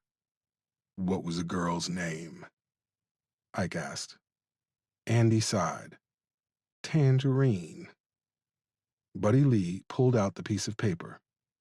He stared at the drawing, then at the kid in the chair. "I'll be damned," he said. Ike straightened. He went over to where Buddy Lee was leaning against the pallet of mulch. He left the tamper near Andy. "What is it?" Buddy Lee showed him the piece of paper. "I took this off the fridge at the boys' place. I thought it was an orange, but I suppose it could be a tangerine. But I don't know what that building is," Buddy Lee said. Ike thought of the napkins he'd found at the house. "You think it could be a bar? Maybe Isaiah was going to meet this tangerine girl at a place they hung out a lot," Ike asked. Buddy Lee pushed off the pallet and turned his back to the kid. He dropped his voice to the bottom of his chest. "What if she was supposed to meet them and then they got killed? Whoever killed them might be the one who hired Junior over there, Buddy Lee said. He might be the one the kid at the bakery was talking about, Ike whispered. That's what I was thinking. We should lean on him some more. I bet if I smash one of his toes, he'll remember who hired him, Ike said. Andy watched them as they turned their backs on him and huddled close. What if he don't give it up? Buddy Lee asked. They always give it up, Ike said. Andy raised his head. It was now or never. He strained against the right zip tie. He relaxed, then strained again, this time twisting his upper body and pulling his right arm toward the left. Ike heard a snap, a millisecond before he turned and took a chair to the head. The kid was swinging it like a club. His left wrist was still attached to the armrest. His bare feet hadn't made a sound on the cool concrete floor. Ike took the full brunt of his swing to the left side of his head. He went down to all fours like he was searching for grains of gold dust. Andy shoved the chair at the thin white guy. The guy instinctively grabbed the chair legs, and Andy pushed him backward toward the pallet of mulch. Buddy Lee felt his feet slip on the concrete, even as he gripped the chair by its legs. His chest rattled, and his lungs begged for air. Was he passing out? He wasn't sure. But the next thing he knew, his ass was on the floor, and his hands seemed to go numb.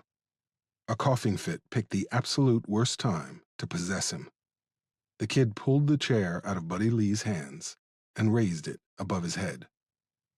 The shadow the chair cast over him was the shadow of death. Buddy Lee felt a desperate surge of adrenaline course through his veins. A huge wad of phlegm escaped his chest at last. Sweet oxygen filled his lungs like ambrosia. Buddy Lee grabbed his jackknife from his back pocket. As the kid swung the chair downward, Buddy Lee rose to one knee. In one smooth motion, he flicked the blade out with his thumb and shoved the knife in the kid's belly up to the hilt. The hole in his belly took some of the power out of his swing. Buddy Lee raised his free arm and blocked the blow rather easily. He watched as the kid stumbled backward. He pulled himself off Buddy Lee's blade. A languid stream of crimson began to pour from the hole in Andy's gut. Ike shook his head, side to side, like a hound dog killing a rat. He jumped to his feet and grabbed the tamper. As the kid stumbled back from Buddy Lee, Ike gripped the handle with a two-handed high choke grip. He swung the tamper like he was sending a pitch into the upper deck. The flat, tempered iron connected with the back of the kid's head with a dull, fleshy thump. The kid crumpled to the floor, with the chair landing on his chest. Ike stood over the kid. His thin lips were quivering, like the death throes of some strange woodland creature. The kid had hit him with the chair. He'd tried to kill Buddy Lee. He'd broken into Isaiah's house. He'd spit in Ike's face. He had probably been lying about some guy hiring him. He probably knew who had killed Isaiah. The kid's eyes rolled back in his head. Hell, he might have even been the one that wrecked the headstone. You motherfucker! Ike screamed. He raised the tamper and slammed it down onto the kid's head. The skin around the eye sockets split, and the bones beneath it shifted. The kid looked like he was having a stroke. Ike raised the tamper again and brought it down with all his strength. His biceps and deltoids worked together with long, practiced synchronicity. He'd done this same motion thousands of times, hundreds of thousands of times.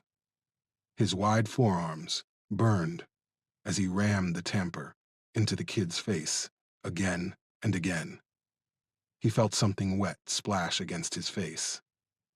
Bits of bone and teeth flew up from the floor. You killed him, didn't you, motherfucker? Ike howled. Buddy Lee stood and leaned back against the pallet. His lungs were on fire. The tamper moved up and down relentlessly. It sounded like Ike was leveling out a mud-filled hole. "Ike," Buddy Lee said. The large man's arms continued to move the tamper like a piston. "Ike!" Buddy Lee yelled. Ike froze. The head of the tamper was parallel with his chest. It was stained red like a painter's brush. Ike stared at the garden tool, like he had never seen it before. A guttural groan escaped his lips as he tossed it aside. It clanged as it skittered across the floor. It left behind narrow red streaks. Ike dropped to his haunches, then to his ass. Buddy Lee skirted around the kid's body and the rapidly expanding pool of blood that was quickly surrounding it.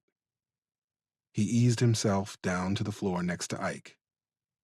"Guess we leaned on him too hard," Buddy Lee said. I didn't think he could get loose," Ike said. "Well, what do we do now?" Buddy Lee asked. Ike wiped his face with his shirt. When he looked down at it, he saw dark splotches. He let out a long, deep breath. "I got a wood chipper, a bucket loader, and a 2-ton pile of manure out back," Ike said. "I think that'll work. He was a real piece of shit," Buddy Lee said. He tried to make the statement a joke, but neither one of them laughed. 15. Dome was 5 seconds away from busting a nut in the mouth of the brunette that had been crashing at the clubhouse since Saturday, when he heard the sound of metal smashing against metal. Reflexively, he grabbed his .44 off the nightstand and popped his nut all in one movement. He pushed the girl's head away and pulled up his pants with one hand. The girl slid off the bed and hit the floor with all of her considerable ass. "What the fuck?" she said. "Shut up," Dome said. He took the steps 2 at a time as he flew down the stairs. Gremlin was already up and pointing a sawed-off shotgun at the door. Too Much pushed aside the plain brown curtain at the front window and peered outside. They called him Too Much because all the girls said he had too much dick for a guy who was just a frog's hair over 5 feet tall. "It's Andy's grosser getter," Too Much said. His long brown hair fell in his face, and he pushed it aside with the back of his left hand. He had a .38 in his right. Dome opened the door and stepped out onto the porch. Andy's money green LTD was parked on top of Keeper's bike. Keeper was in the garage, working on a tat for Cheddar. He either didn't hear the commotion or didn't care enough to stop working on Cheddar's back piece. The parking lights on the LTD were still on, but the headlights were black pits, like the eye sockets of a skull. The car's big block 405 engine was idling rough. It was like the rolling tank was trying to clear its throat. Dome let his .44 fall to his side as he stepped down onto the first step. The driver's door flew open and rocked back and forth a few times. Dome pulled his gun up and aimed it at the driver's side. As soon as he did, he felt foolish. If somebody was planning on spraying them up, they wouldn't have just parked there. Crashing into Keeper's bike was a shitty thing to do, but it wasn't the action of an assassin. Most likely, Andy and Oscar had gotten lit instead of tossing the house.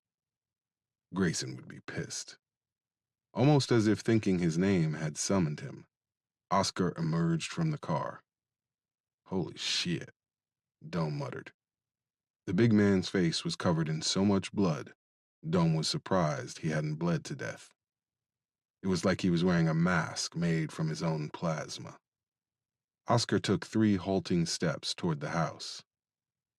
"Hey, Dome," the prospect mumbled. then like a marionette whose strings had been snipped. He fell face first onto the gravel-covered ground. Dome rushed to his side. "You guys come on, give me a hand," Dome yelled. Gremlin and Too Much sailed off the porch. It took all three of them to get Oscar on his feet. They dragged him into the clubhouse. They dropped him on the leather couch in front of the television. Gremlin got some water and whiskey from the kitchen. He handed both to Dome. Dome tossed the whole bottle of water onto Oscar's head.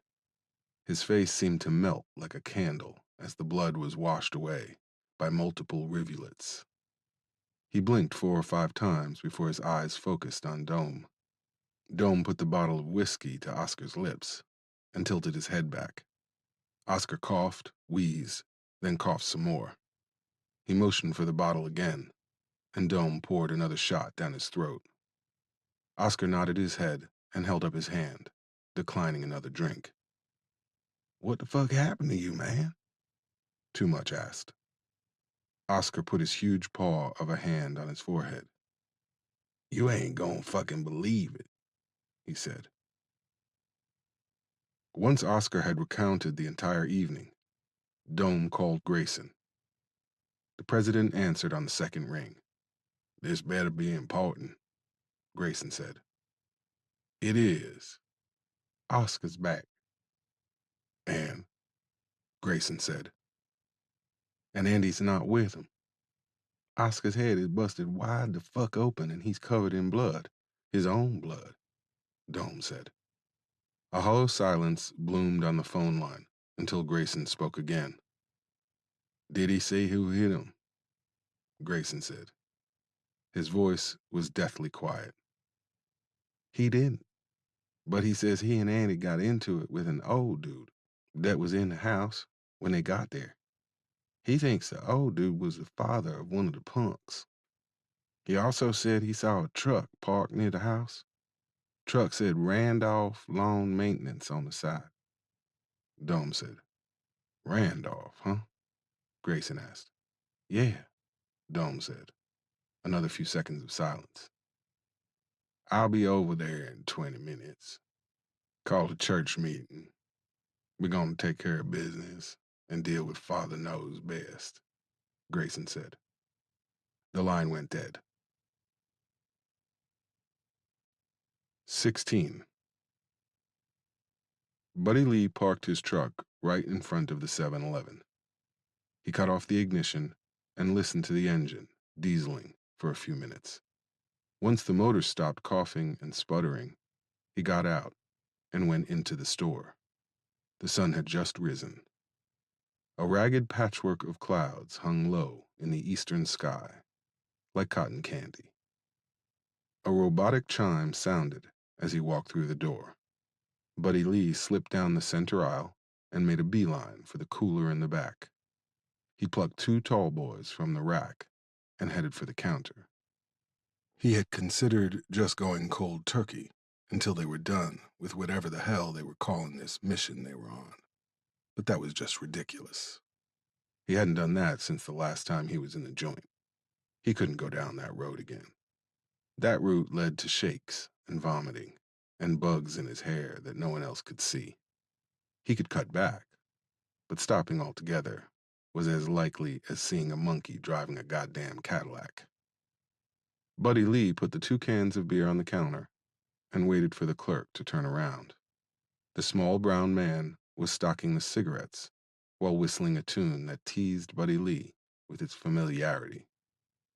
When the man finally emptied the carton he was working on, he turned and scanned Buddy Lee's beer. "Buddy Lee, how are you, my friend? You look a bit unrested." "Well, good fucking morning to you too, Hamad," Buddy Lee said. "I mean no harm, Buddy Lee. I am worried about you, my friend. You look like you have not slept a wink," Hamad said. "You don't know the half of it, son," Buddy Lee said. After he had stabbed the kid, and Ike had caved his head in like an overripe melon, they had stripped him naked and fired up Ike's wood chipper. Ike had positioned the discharge chute directly into the manure pile in the back lot of his warehouse. They used hand saws and machetes to break the kid down into manageable pieces. Once it was all done, they pressure washed the floor and the wood chipper. Buddy Lee had plopped down on the lime pallet and watched Ike mix up the manure pile with his economy-sized front-end loader. By the time they were done, it was 2 hours before sunrise. He supposed he should be shocked how fast his disposal skills resurfaced, but it was not really that much of a surprise. Chopping up your first body is disgusting. Your second is tiresome.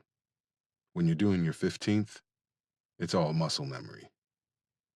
I know it is hard, Hamad said. Huh? After the passing of your son, I know things are hard, Hamad said. Yeah, I haven't slept much since Derek died, Buddy Lee said. He'd never get used to the way the words Derek and died felt in his mouth. Everything seems hard when one you love dies, Hamad said, as he placed the beer in a brown paper bag. Mm-hmm, Buddy Lee said. He handed Hamad a 10-spot. You will get through this, Buddy Lee, Hamad said. I don't know if I want to get through it, Hamad. I feel like every minute I'm not grieving, I'm letting my boy down, Buddy Lee said. Hamad handed Buddy Lee his change. He wouldn't want you to grieve forever, my friend, Hamad said. A man and a woman came into the store, laughing, in that way that told Buddy Lee they were a couple, and a new one at that. Buddy Lee grabbed his bag. You sure about that? Buddy Lee said. The clouds had dispersed by the time he got to the cemetery. The headstones shimmered in the unrelenting sunlight. The temperature rose steadily, like a bottle rocket. In another hour, it would be hotter than fresh-cooked fried chicken. Buddy Lee walked among the tombstones with a steady gait. He only stopped to cough twice before he neared Derek's and Isaiah's graves.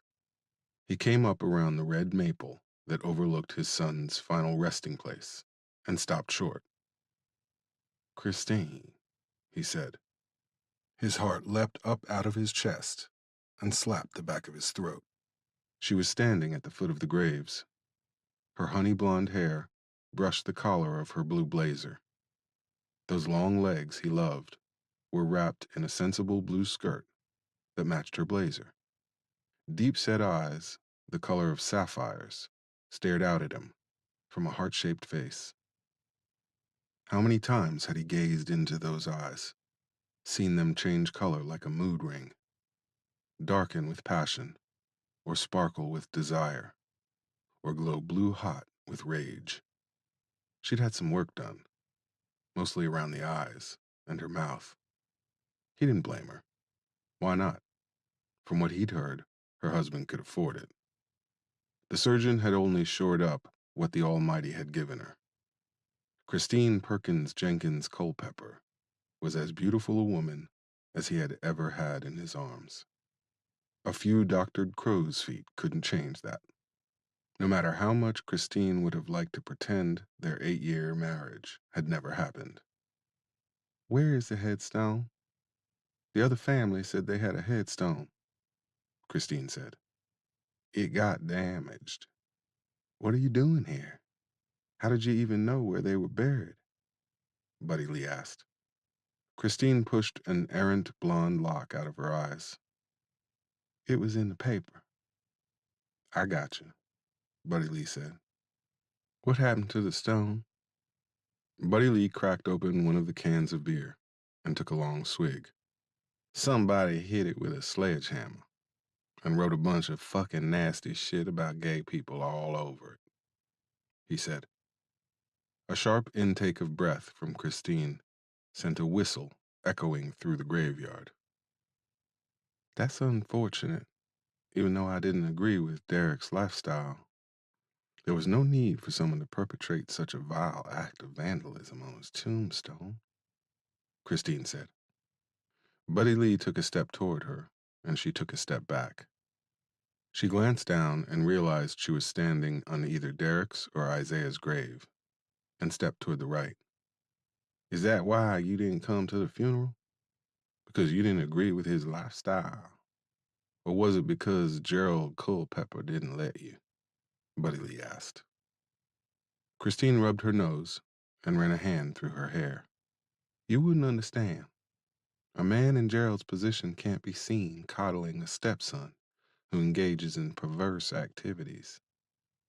Oh, I understand.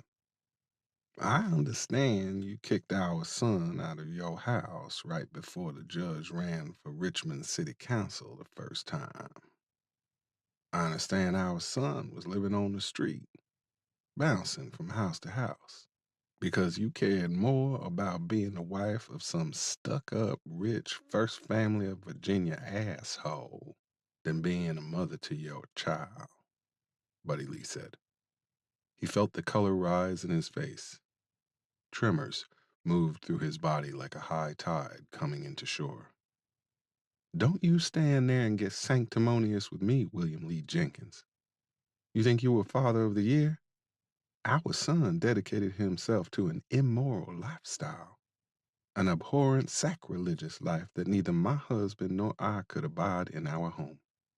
Yes, I made him leave, but I never punched him in the face. I never slapped him to the ground. If you were so concerned about him, why didn't you take him in? Oh, that's right. You were behind bars drinking toilet wine. Christine spat at him. Buddy took another sip of his beer. Those fancy etiquette classes Culpepper had you take was good. But your accent's slipping. I can hear Red Hill County all up in your voice when you get mad. You ain't that far from the back seat of my Camaro after all, he said. I will not let you take my peace. I will not let you take my peace. I will not let you take my peace, Christine muttered. Buddy Lee thought she was talking to herself, not him. She glared straight ahead as she clenched her fist, digging her manicured red nails into the palms of her hands. Buddy Lee studied her eyes again. She'd had some work done, but there was something else there. A manic look he recognized from many a backwoods trailer party. Christine, are you high? Buddy Lee asked. His question snapped her out of her affirmation. What? Are you high? Because your pupils are about as wide as the bottom of this can, Buddy Lee said. I have a prescription, Christine said. I'm sure you do. I bet you got a shit ton of them. I'm not going to stand here and be lectured by some white trash redneck ex-con, Christine said. She stomped her red-bottomed heels past him. He caught a whiff of her as she passed. Not her expensive perfume, but her.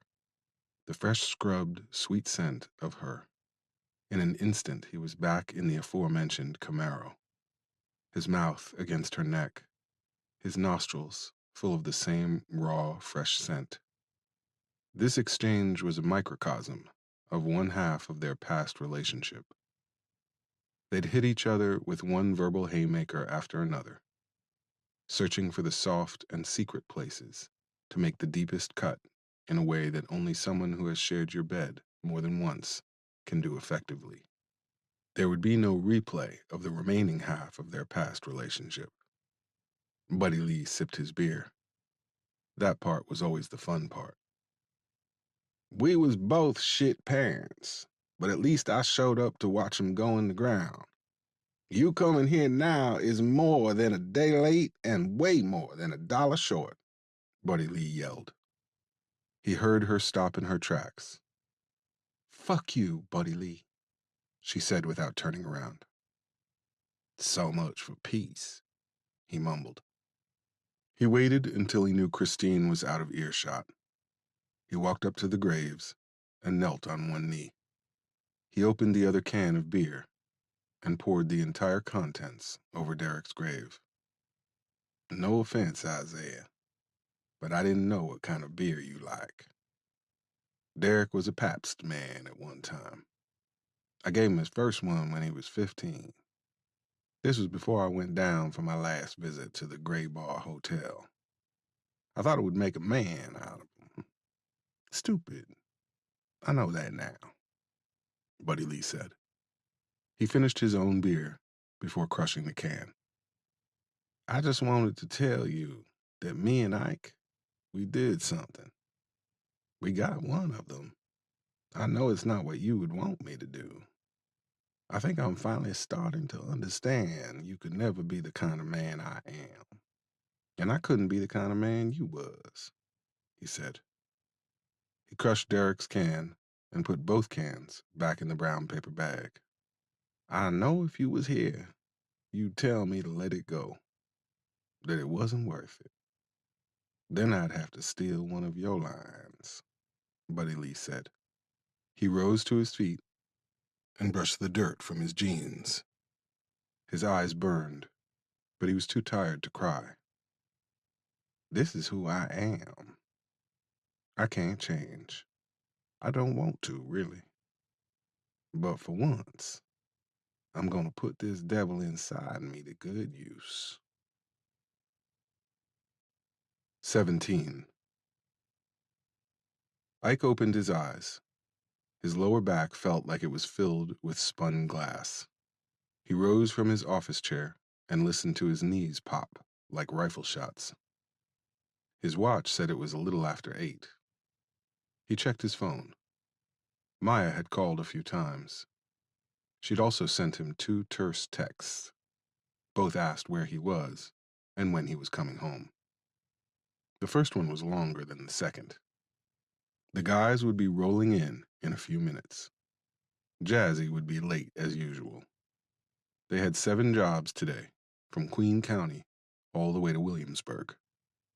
Ike walked around his desk to the spot where he'd killed the kid. A pressure washer and some bleach had cleaned up the blood nicely.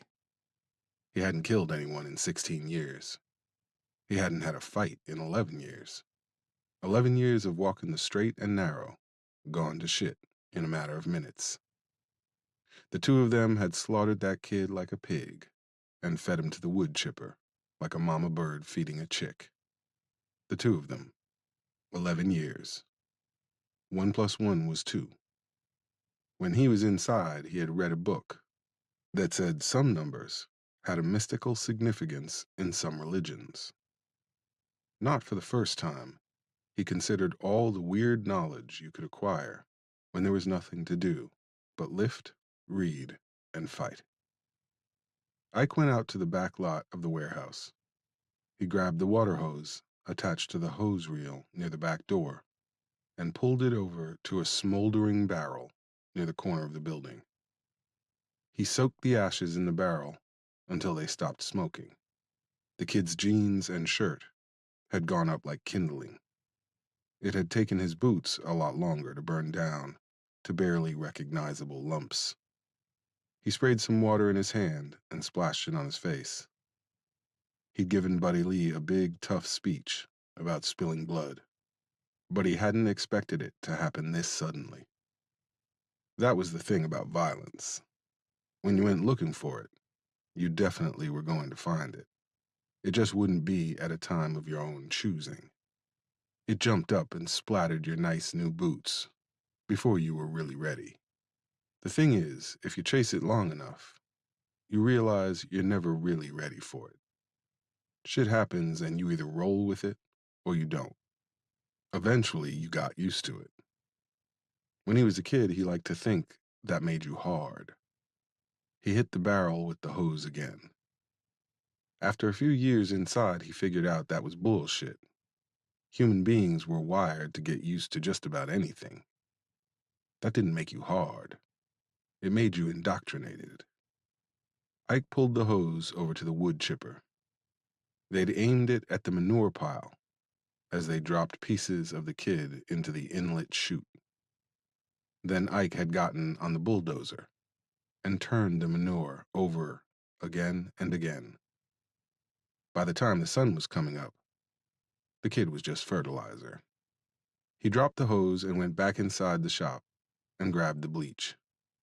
He went back to the chipper and poured bleach in the inlet chute, then grabbed the hose and flushed water through the chipper and out the discharge chute.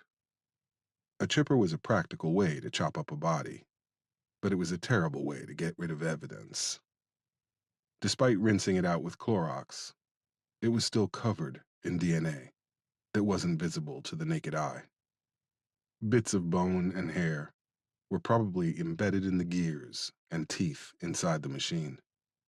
The only thing he could do now was take it to the dump and toss it onto the ever-growing pile of rusted-out refrigerators, washing machines, and lawnmowers at the rear of the landfill. $1,000 piece of equipment reduced to scrap. He couldn't even take it to the salvage yard and get some of his money back. Ike finished with his cleanup job and rolled the chipper around to the side of the building. He'd get one of his guys to help him load it onto his truck later. He'd give them some story about it conking out on him, and then casually never mention it again. He was a little disconcerted how easily he was able to slip back into Riot's habit of lying without compunction. But only a little. He went back inside the shop and was making his way to the front door to unlock it when Jazzy came in 30 minutes early. Ike stopped and put his hands on his hips. He'd given her a key over a year ago, but she'd never arrived early enough to use it. "This must be the end times, 'cause you're actually here early," he said. Jazzy rolled her eyes. "Marcus's car broke down, so I had to take him to work at the window plant. It's right up the road from here. I ain't seen no point in going home after I dropped him off, so here I am. I thought you'd be happy I was here all early and shit," Jazzy said. "I am. I'm just recovering from the shock," Ike said. Jazzy rolled her eyes again and headed for her desk. Ike was about to follow her when he heard a thunderous roar come from the road. He stopped, turned, and looked out the door. A line of motorcycles, about 5 or 6 deep, were flying past the shop. They sounded like a pride of lions on the hunt. 18. Buddy Lee parked his truck and slid out onto his unsteady legs. He closed the door and stumbled toward his trailer. He'd left the cemetery and headed to the nearest bar, a quiet little neighborhood spot called McAllen's. He started with beer, then moved to whiskey, and finished with bourbon. Sleep. He needed to sleep this off before he called Ike to talk about their next move. He stepped on the first cinder block, but immediately lost his footing. He tumbled to the right, hit his trailer, then fell to the ground, landing on his ass. Buddy Lee rolled over onto his knees. As he tried to push himself up, all the air in his lungs evaporated. In its place, a wad of phlegm the size of a lemon filled his chest.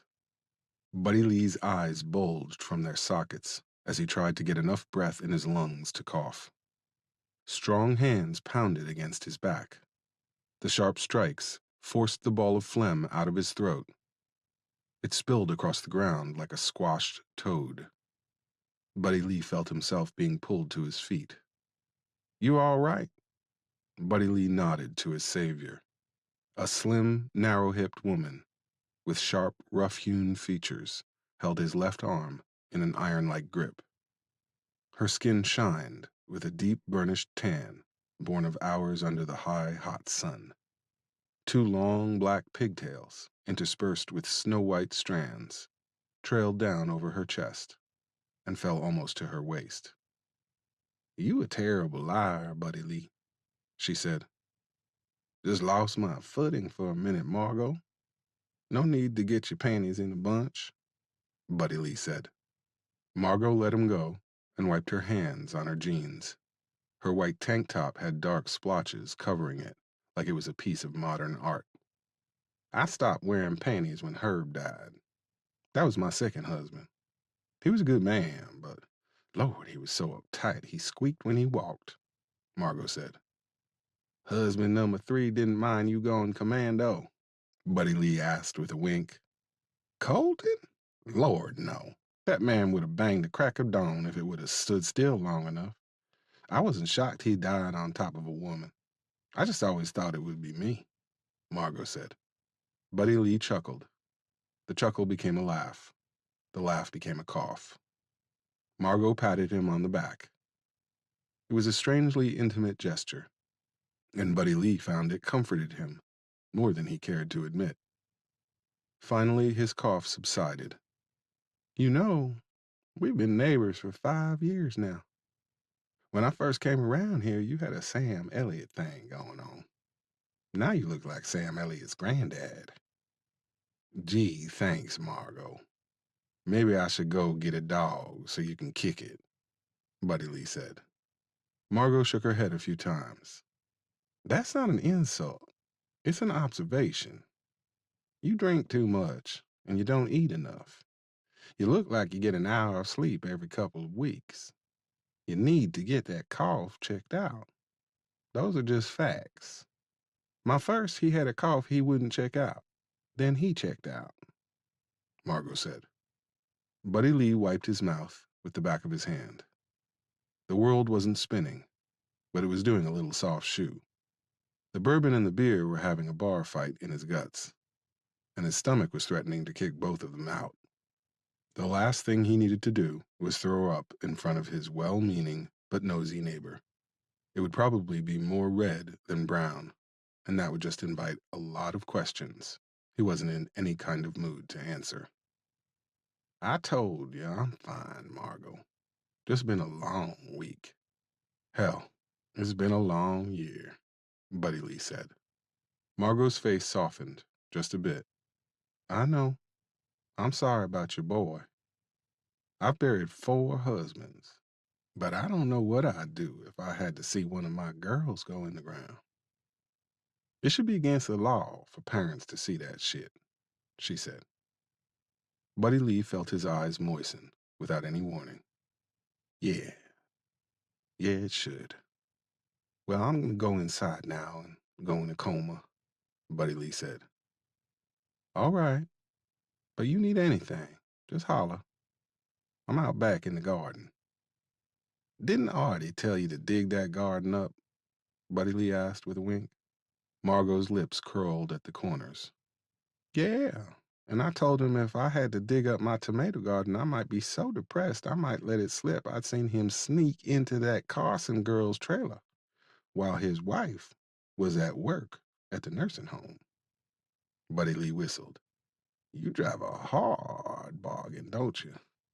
Hey, he shouldn't be dipping his wick in that girl's wax. He ought to be glad I caught him instead of his wife or that Carson girl's boyfriend. I just can't, for the life of me, figure how she can stand the smell of him. Buddy Lee laughed. Me neither. Well, like I said, I'm going to get some sleep. Buddy Lee stepped up onto the cinder block and grabbed his doorknob. I'm making spaghetti tonight. I'm going to use my big beef tomatoes for the sauce. You're more than welcome to come over and get a plate, Margot said. You not going to poison me like you did your husband's, are you? Buddy Lee asked. Margot rolled her eyes. You're an ass, you know that? That seems to have been the general consensus most of my life, Buddy Lee said. Margot grunted. The sauce probably be ready around 7. I know you miss your boy, but you gotta eat. He wouldn't want you to go to seed, Margot said. She strolled back across the driveway and disappeared around her trailer. Buddy Lee stared after her for a few moments. Margot wasn't a bad-looking woman. He pegged her at 50 or 55, a few years older than him, but she was in way better shape. She worked down at the Lowe's as a lawn and garden specialist. For most of the 5 years they had been neighbors, she'd had what she termed a friend with some benefits, who sometimes spent the night. Buddy Lee had seen him through his kitchen window a few times, a big old hoss with a crew cut, who drove an old Jeep Wagoneer with a faded Mitt Romney for President bumper sticker. Crew Cut hadn't been around much these past few months. He wondered if that had anything to do with Margot inviting him over for dinner. Get your head out of your ass. She was just being nice. That's all. That's all you're gonna get nowadays, Buddy Lee murmured. He went inside his trailer and kicked off his boots before peeling off his shirt. The AC sounded like someone had tossed it in a washing machine. It clanged and wheezed asthmatically, but at least it seemed to be actually working today. The cool air made goose flesh pop up all across his back and chest. Buddy Lee's eyes had just closed as he sprawled across his couch when someone began pounding on his door. He groaned as he sat up and his feet hit the floor. Damn it, Margot, I said I was fine, he mumbled as he opened the door. Detective La Plata was standing on his bottom cinder block. He was alone, except for his shield and his gun. Mr. Jenkins, we need to talk, he said. He didn't ask if he could come in, but instead just stepped up into the trailer. Buddy Lee took a step back. La Plata was giving him a long stare. Buddy Lee knew what that meant. He had fucked up, and La Plata wasn't fucking around. 19. Ike went over the work orders for the day, while Jazzy clicked and clacked away at her computer, paying invoices and emailing clients their monthly bills. His crew would start trickling in within the hour. Soon the sounds of trucks loading up with mulch and planting soil and manure and fertilizer would be rumbling through the warehouse. Ike tried not to think about the manure, or more specifically, what was in the manure. He heard the bell on the front door ring, and then he heard Jazzy's sunny greeting. A few seconds later, she popped her head around the corner of his cubicle. Ike, these guys are asking for you, she said. Her eyes were wide, and her breath was coming in ragged little bursts. Ike stood up from his desk. What's wrong? Jazzy spoke in a low voice. About 5 bikers here asking about you, she said. Ike sat up straight. It sounded like a bad joke. 5 bikers walk into a landscaping office. Ike rubbed his forehead. Last night, he and Buddy Lee had run into a couple of boys that had that peckerwood look all over them. He'd busted one of them boys in the head, and he and Buddy Lee had killed the other. Now some bikers come strolling into his shop. The kid had said he had been hired to look for Tangerine. What if the bikers had been the ones that hired him? Ike had told Buddy Lee they weren't detectives, but you didn't have to be Easy Rollins to put this together. We should have took the other boy, too, Ike thought. Tell them I'll be out in a minute, he said. I can just tell him you ain't here, Jazzy said. No, that's okay. Let's see what they want, Ike said. He walked around his cubicle and headed for the lobby. As he was on his way, he grabbed a machete off the wall. 5 men in leather vests and various degrees of hirsuteness were standing in the lobby. A couple of them were reading the advertisements on the walls. 2 more were standing near the door. A big blond man with a wicked scar on his cheek that cut through his beard was leaning against the soda machine with his heavily tattooed arms crossed. Ike placed the machete on the counter. Can I help you? Ike asked. The blond biker pushed himself off the soda machine. He glanced at the machete, and then smiled at Ike. His teeth were crooked, and he was missing matching incisors. Well, that depends. We looking for a friend of ours, and I think you might know where he is, the tall blonde said. The pale scar on his face wound its way down to his chin like an EKG pattern. The vest he wore had a patch over his heart that said President. The other 4 men came up and stood next to him. The one to his left had a patch that said Sergeant at Arms. He reached for the small of his back and pulled out a metal pipe. There was electrical tape around one end. The other 3 men pulled out their own homemade weapons. One had a chain with a padlock on the end. The other two had sawed-off pool cues with bright green and red handles, respectively. The one with the president patch leaned forward and put his hands on the counter. He was within an arm's length of the machete. "I don't think you have any friends here," Ike said. He stared into the man's light blue eyes. Behind him, Jazzy continued to tap away at her computer. Ike usually liked the way the shop smelled first thing in the morning. It was strange, but it gave him a sense of tranquility. The scent of gasoline, oil, topsoil, even the goddamn manure.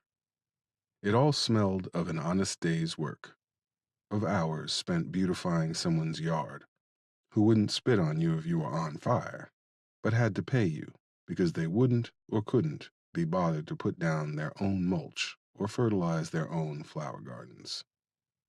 Their disdain was inconsequential to Ike. Those countless shovelfuls of dirt had paid for his house. Those untold rolls of sod had put food on his table. Those endless wheelbarrows, full of mulch, had put Isaiah through college. As long as the checks cleared, they could think whatever they wanted. But there was another scent that floated under the pungent odor of refined petroleum and pulverized lime. A bitter, metallic fragrance that reminded you of pennies and old batteries. Did that smell register with the bikers? He'd cleaned up for hours, but it seemed like that coppery aroma had soaked into the walls. "What? You telling me we ain't friends?" the blond man said. Ike curled his fingers around the handle of the machete. He let his eyes linger on the blond man for a long time. "Not even a little bit," he said finally. The man nodded, as if that was the answer he expected. He straightened and turned to his sergeant-at-arms. "Fuck this shit up." As Dome raised his pipe to smash the complimentary candy dish on the counter, Ike's left hand shot out like a tiger's paw. He grabbed Grayson by his right arm. He snatched him forward, and at the same time pulled downward until his head bounced against the countertop. Dome froze with his pipe raised above his head as Ike placed the edge of the machete against the side of Grayson's neck. The big man started to struggle until Ike pressed the edge of the machete into the soft flesh below his ear. "Back the fuck up, or I'll cut off his goddamn head," Ike said. Dome didn't move. The pipe was vibrating like a tuning fork. The other three bikers were similarly paralyzed. "What the fuck are you waiting for? Get this motherfucker," Grayson said. Ike sucked his teeth. He felt like the room was rapidly shrinking by the foot, then by inches. His heart was fluttering in his chest. Once upon a time, he had found himself in a situation much like this one. It had not gone well for him. Not well at all. Ike bit down on the inside of his bottom lip and gripped the handle of the machete tighter. He couldn't let his face betray 1 ounce of the fear that was slowly working its way up his spine. You let an animal know you're afraid of it, and it loses all respect for you. If it doesn't respect you, it has no qualms about ripping your belly open and showing you what your stomach looks like. Men might walk on 2 legs, but they were the most vicious animals of all, especially when they thought they had a numbers advantage. If these biker boys caught 1 whiff of weakness, they'd be on him like a pack of wild dogs. Dome swallowed hard. He took a halting step toward Grayson and Ike. Ike pulled the blade backward across the blond man's neck. A needle-thin ribbon of blood appeared as if by magic. It slipped over Grayson's throat like quicksilver and spilled onto the counter. "This thing's sharp enough to shave with. I'll cut his throat to the bone before you get around that corner, believe that," Ike said. "Jesus Christ, don't rush this nigga. It's 5 against 1, for fuck's sake," Grayson said. It came out somewhat muffled, but Ike heard the word nigger, loud and clear. Grayson tried to push himself up off the counter again. Ike applied more pressure to the blade. It bit deeper into his thick neck. He stopped struggling. Them is some good odds, boy, Dome said. The shock of seeing Grayson, thoroughly overwhelmed, was wearing off. Ike watched as the other three bikers seemed to shake off their own malaise and begin to advance as well. He'd have to take out the president first, then move on to the one called Dome. Ike caught his gaze as he moved toward the end of the counter. If you had blinked, you would have missed it. But for a split second, Dome hesitated.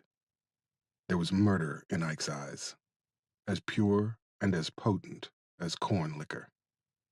How about 5 against a 38? What do you think about them odds? Jazzy said. Ike chanced a glance to his left and saw his receptionist pointing a small, chrome-plated pistol at the biker holding the pipe. He stopped in his tracks. You ain't gonna shoot nobody. Pretty little thing like you ain't got it, Dome started to say. But then Jazzy fired into the ceiling, and he closed his mouth with an audible plop. The echo from the shot reverberated through the building and bounced off the exposed girders above their heads. Ike tried to hire a lot of ex-cons for his crews. He knew the value of a second chance, and he also knew how hard it was to get a job when your employment history had 10 to 15-year gaps. But for once, he was glad one of his employees wasn't a convicted felon. Jazzy was the only person in the entire building who could legally own a gun. Ike gestured to Jazzy with his head. She real nice with that thing. So if I was you, I'd back my ass up to the door. Then I'll let your boy here go. Trust me. You don't want to test her, Ike lied. He didn't know if Jazzy could hit the broadside of a barn. Right now, that didn't matter. All that mattered was if these Peckerwoods believed she was a markswoman. Dome licked his lips. No one spoke for what seemed like hours. Then Dome lowered his pipe and stuck it back in his waistband. Y'all back up, he said. Ike watched as Dome and the other three bikers shuffled backward toward the door. Once the four of them were out of striking distance, he bent down and whispered in the blond man's ear. I'm gonna let you up. But if you even raise your eyebrows funny, I'm gonna open you up like the first deer of hunting season. You feel me? You let me up and you don't kill me, you know how this ends, right? Grayson said. He spoke as loud as he could, with the side of his mouth pressed against the formica. I know you trying to save face with your boys, but if I ever see you around here again, there won't be enough left of you to put in a Ziploc bag. Word is bond. I don't sell no wolf tickets, Ike whispered. Grayson didn't respond. Ike pulled the machete away and took a step back and to his left. Grayson stood and put his hand against his neck. He bore a hole into Ike, and Ike gave it right back to him. You better call some of your gangster buddies, BG. Get you some silverbacks up here. Oh yeah, I seen your ink. You're gonna need all them porch monkeys to back you up. We're rare breed, motherfucker. We're gonna burn this goddamn place to the ground and then piss on the fucking ashes. Then I'm personally taking a shit right in your bitch's goddamn mouth and make you watch, Grayson said. Ike heard Jazzy inhale sharply when the blonde biker mentioned her, but she didn't flinch. Grayson took his hand away from his neck and flung it toward the floor. Drops of blood flew from his palm and fingertips and splattered across the concrete. Blood for blood, nigger, he said. He put his stained hand to his lips and blew a kiss at Jazzy. Ike pointed at the door with the machete. You need to do more walking and less talking, Ike said. The blonde biker smiled. Jazzy pulled back the hammer on her .38. See you soon, Grayson said. He turned his back on Ike and Jazzy and walked out the door. His fellow club members followed him. Dome stopped and gave Ike a reproachful shake of the head before he, too, exited the store. Once he heard their bikes fire up, He put down his machete. He could hear Jazzy making a wet, keening sound. The gun in her hand began to tremble. "Jazz, give me that gun," Ike said. Jazzy didn't acknowledge him, so Ike gently plucked the pistol from her hand and eased the hammer forward before shoving it in his pocket. Jazzy stood next to him with her arms still outstretched. "Jazzy, they're gone." "They coming back, ain't they?" "I don't know," Ike lied. "I think I'm going to throw up," Jazzy said, before running to the back. Ike went to the front door and locked it. He closed his eyes and put his hand against the cool metal surface to steady himself. There was a moment last night between him and Buddy Lee, unrolling the rug, but before they grabbed the hacksaws, that he thought that might be it. He thought maybe they could grind that boy up and it would fill the festering black hole in their hearts. For an instant, he thought they could just tell themselves he was the one who had killed their sons. Let that be the end of it. Let them go back to what was left of their empty lives, with the knowledge they had evened the scales. That was bullshit. He knew that now. There was no turning back. There was no path that led anywhere except down a long road as dark as your first night in hell, and paved all along the way with bad intentions. They could call what they were seeking justice, but that didn't make it true. It was unquenchable, implacable vengeance. And life inside the gray bar and out had taught him that vengeance came with consequences. Those bikers would be back. Maybe tonight, maybe tomorrow, maybe in a few days. But they would be back. They'd come roaring through town, strapped and looking for a war. He needed to be ready. He didn't know how and he didn't know why, but he knew they were tied up with what had happened to Isaiah and Derek. He knew it in his bones. They'd come back looking for a war. He was going to give them a fucking massacre. 20. If there was one thing Buddy Lee had learned throughout his various stints in and out of jail, prison, county lockup, and drunk tank holding cells, it was that you never ever volunteered any information to a cop. It didn't matter if you were guilty or not. You didn't give them anything. They would tell you what they wanted or what they suspected you of soon enough. They were getting paid to ask questions. You didn't get paid to answer them. He sat back against the couch, crossed his legs, and waited for La Plata to tell him why he was here interrupting the nap Buddy Lee desperately needed. Buddy Lee thought, it ain't about that kid. If that was it, I'd be in bracelets by now. La Plata pulled out his cell phone and scrolled through a few screens. When he found what he was searching for, he put the phone on the coffee table, made from milk crates, that sat between them. Buddy Lee looked at the phone. There was a picture of a bearded man with a huge black eye. His mouth was swollen, too.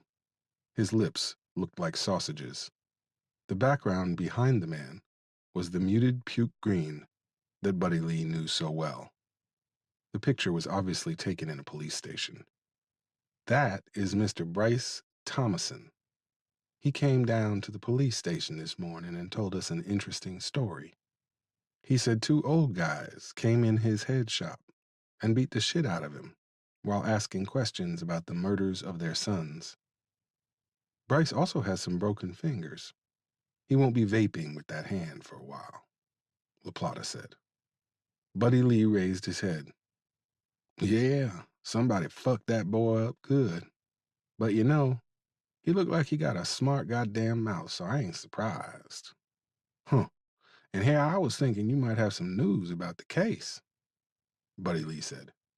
La Plata placed his hands on his knees.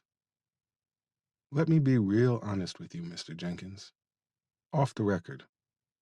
I get it. You had a rough relationship with your son because he was gay and you couldn't handle it. Now he's been killed, and you can't fix things with him. So you want to fix the people who did it because you don't think we're moving fast enough. I understand how you feel. But here's the thing. We can't have private citizens running around trying to get retribution. That's how people like Bryce here get hurt.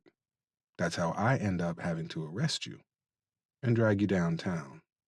I don't want to do that, Mr. Jenkins, but I will. People can't take the law into their own hands. That's how we get anarchy. And by the look of the bruises on your face, you've engaged in some anarchy recently. You really believe that, don't you? Buddy Lee asked. Yes, I do. Buddy Lee scratched at his chin. You keep saying you understand. You got kids, Detective LaPlata? I got a boy and a girl. And before you ask, yes, if someone hurt them, I'd want to find the bastards and kill them slow. But I wouldn't, because I'd trust my fellow officers to find the people who did it and handle it the right way, LaPlata said. See, that's where we are different. You saying that because it ain't happened to you. And I swear to God, I hope it never does. But until you sitting on this side of the table, I'd appreciate it if you stopped saying you understand. Now, I'm no lawyer, but I'm thinking if you had more than the word of that boy, what you say his name was? Bryson? Bryce, LaPlata said. Yeah, Bryce. I'm thinking if you had, say, some videos of who beat his fucking teeth in, well, you'd be arresting me right now. But you ain't, because you don't. Now, if you don't mind, I'm pretty damn tired, and I'd like to get some sleep. Hey, Mr. Jenkins, I'm sincerely sorry for your loss. I don't know how it feels, but I can imagine. Because if someone hurt my kids, I'd lose my fucking mind. But let's make sure we get one thing straight. I'm giving you an out here. This is your one time stay out of jail free card. Yeah, it's your and Mr. Randolph's word against Bryce, who is, in fact, a little shit. His two associates can't seem to remember who came in and put the hurting on him. So I'm letting this one slide. I've driven 60 miles outside my jurisdiction to give you a warning. Next time, if there is a next time, I'm hauling you downtown, and I'll get the judge to set a bail just high enough it'll keep you in jail until we finish our investigation. We clear about that? LaPlata asked. Like I said, officer, I'm about to be dead to the world. So if you could excuse me, I've got a big night ahead of me, laying here thinking about my boy and how I can't never fix things with him, Buddy Lee said. A white-hot rage flamed in his chest like a shattered hurricane lamp. This fucking cop with his crisp white shirt and his pleated pants, with a crease sharp enough to slice bread, wanted to talk to him about loss? This pretty boy, who didn't look like he would know what hard times were if they came up and spit in his goddamn face? This preppy-looking son of a bitch who probably never missed a Christmas with his family and played touch football every Thanksgiving like a goddamn Kennedy. This guy who had nice middle-class sex with his wife every other Friday night. Who never had to tell his spoiled brat of a daughter they didn't have enough money for the doll baby she wanted. Who probably lived in a nice two-story on the north side of the Cap City with his goddamn living, breathing son. Wanted to tell him about loss? About how he couldn't fix things with Derek? Fuck him. Fuck him and his happy Norman Rockwell bullshit life. Buddy Lee was acquainted with loss in ways Detective LaPlata could never even conceive, let alone survive. Buddy Lee ran his thumbs back and forth over the calluses on his forefingers. LaPlata stood and almost reflexively dusted off his backside. Stay out of this, Mr. Jenkins. My partner is headed over to Mr. Randolph's right now to tell him the same thing. Let us do our job. You can't change what happened, but you can control what happens next. You have no idea, Hoss, Buddy Lee thought. 21. Ike pulled into his driveway just as the setting sun danced over the tips of the cypress trees in his backyard. He cut off his truck and went into the house. He closed the door behind him and locked it. They lived in a cul-de-sac off a side road.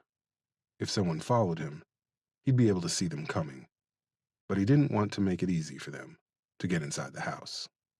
Vacuous voices chattered incessantly from the television in the living room. Maya was sitting on the couch. The smoke from her cigarette flowed up from her ashtray like a will-o'-the-wisp. Ike hung his keys on the combo chalkboard key rack on the wall and went to the kitchen. He heard Maya get to her feet and follow him. He grabbed the rum from the cabinet and poured himself a shot in a heavy, cut crystal glass. The rum burned all the way down to his stomach. He knew Maya would be standing near the broom closet with her arms crossed over her narrow chest. He knew the look that would be etched on her face. He started to pour himself another shot, then stopped. He put the glass in the sink and turned to face his wife. Her arms were indeed crossed over her chest as she glowered at him. "You staying out all night now?" she asked. "Something came up," Ike said. "Oh, something came up. That made your phone stop working?" "I'm sorry I didn't call." "You're sorry, okay. Where the hell were you? You know that detective came by earlier looking for you. I thought he might have some news about Isaiah's case, but he said he needed to talk to you personally. You got any idea what the hell that's about?" The mention of the detective sent a shiver through his spine, but it quickly dissipated. If he was looking to jam him up about the kid they'd turned into fertilizer, he would have come by the shop with a pair of handcuffs, especially since Ike had a prior for manslaughter. That's what they called it anyway, Ike thought. He gave up on the glass and took a swig of rum straight from the bottle. Maya crossed the distance between them like a gazelle. She snatched the bottle from his grip and slammed it down on the kitchen table.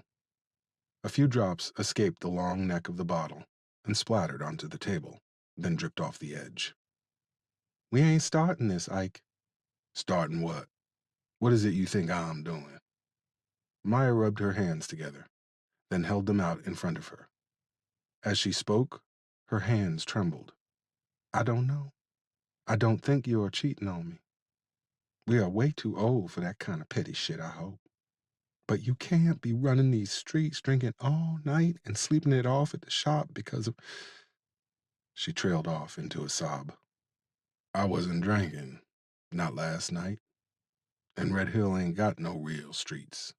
Just a lot of roads that don't go nowhere," Ike said in a hushed tone. "I can't take it, Ike.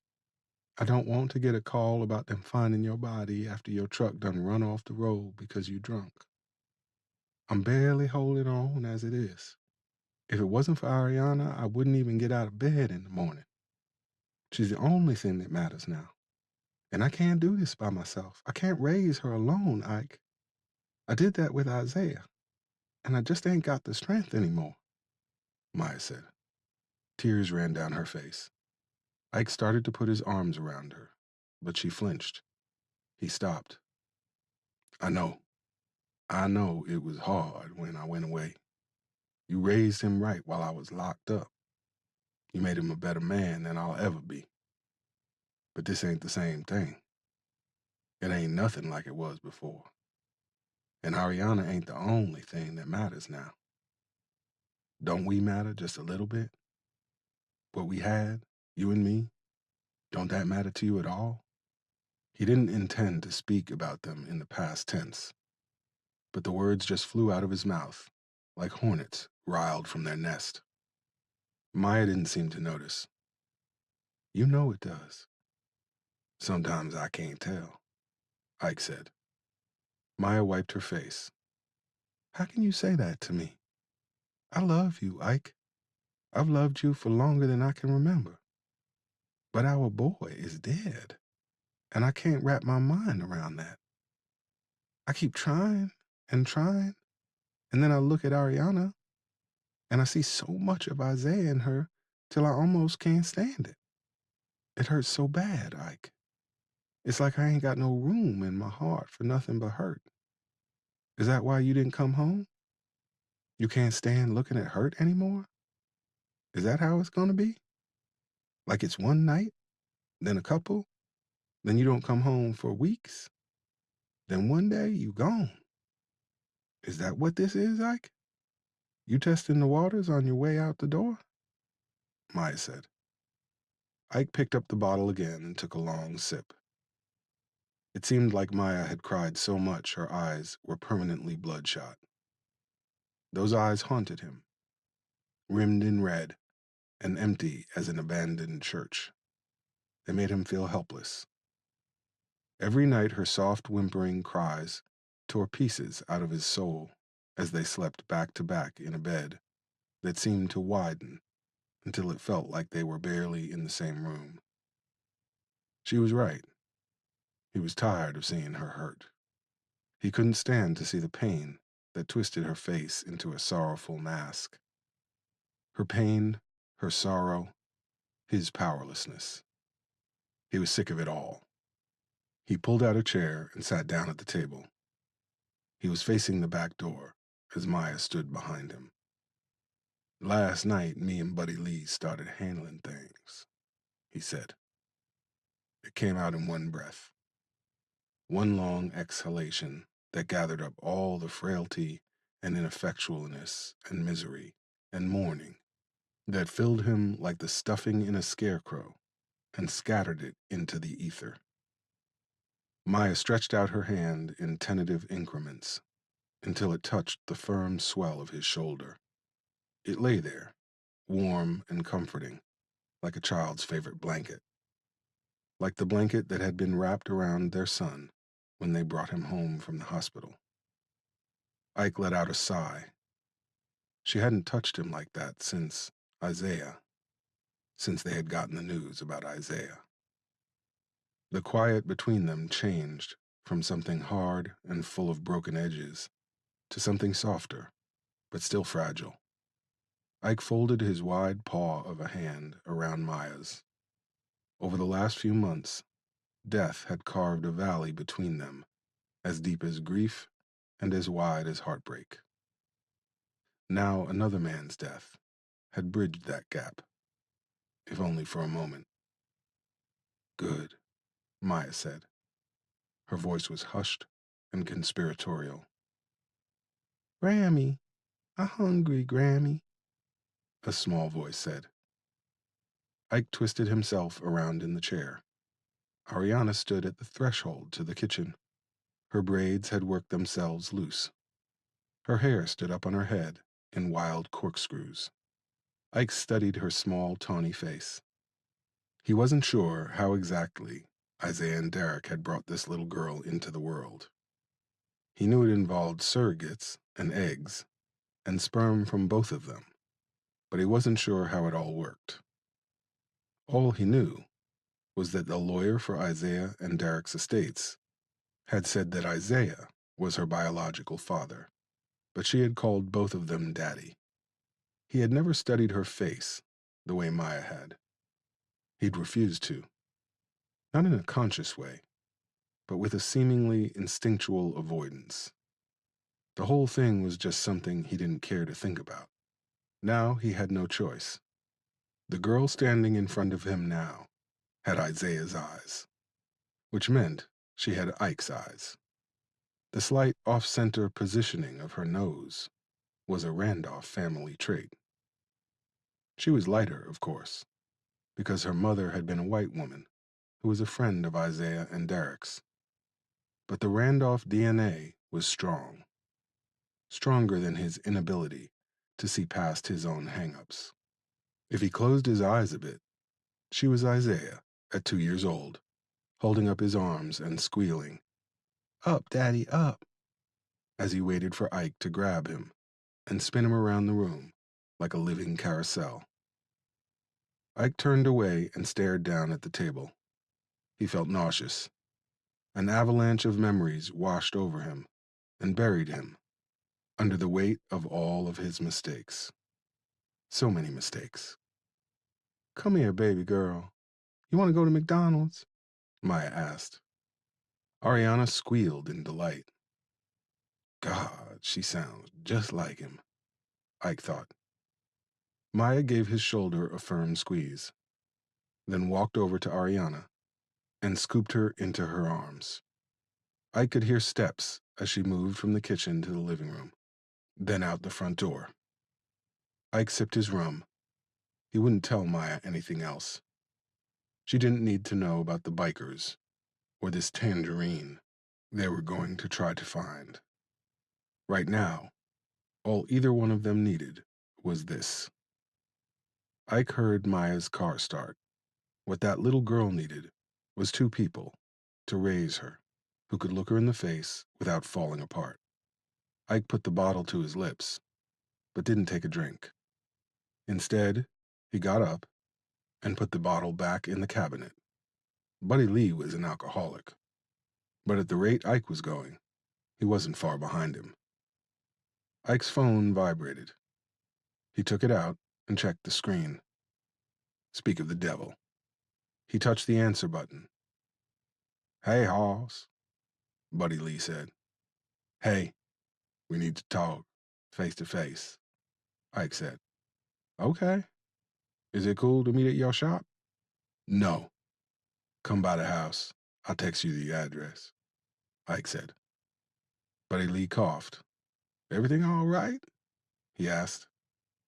I'll tell you about it when you get here, Ike said. He ended the call.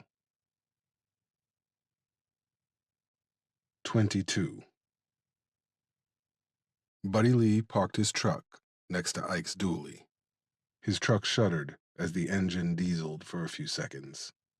Buddy Lee got out and let the truck shimmy and shake as he walked to the front door. He took a quick glimpse back at his and Ike's trucks, sitting side by side. It was like seeing a pig sitting next to a princess. He raised his hand to knock on the door, but it opened before he could touch it. Ike stood in the doorway. We can talk in the kitchen, Ike said as he stepped aside. Buddy Lee entered the house. Ike closed and locked the door. Nice place, Buddy Lee said. It's all right, Ike said. Buddy Lee grunted. I got milk crates for a coffee table. This is more than all right, Buddy Lee said. Ike pulled out a chair and gestured for Buddy Lee to do the same. You got anything to drink around here? Buddy Lee asked. I thought we said you wasn't going to drink while we do this, Ike said. Buddy Lee ran a hand through his lank hair.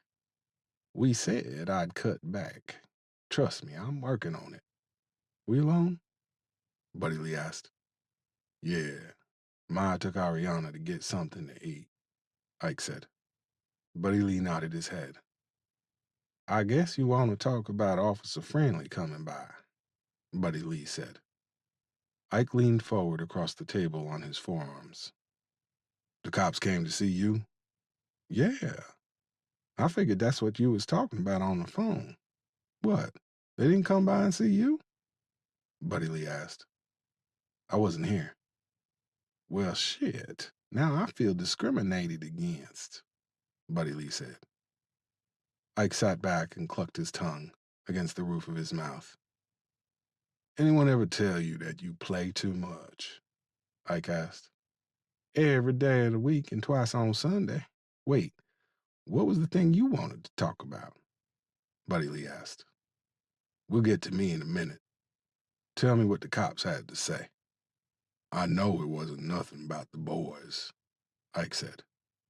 There was a hard edge to his voice that Buddy Lee had heard in the head shop when he was snapping the hipster's finger like a breadstick.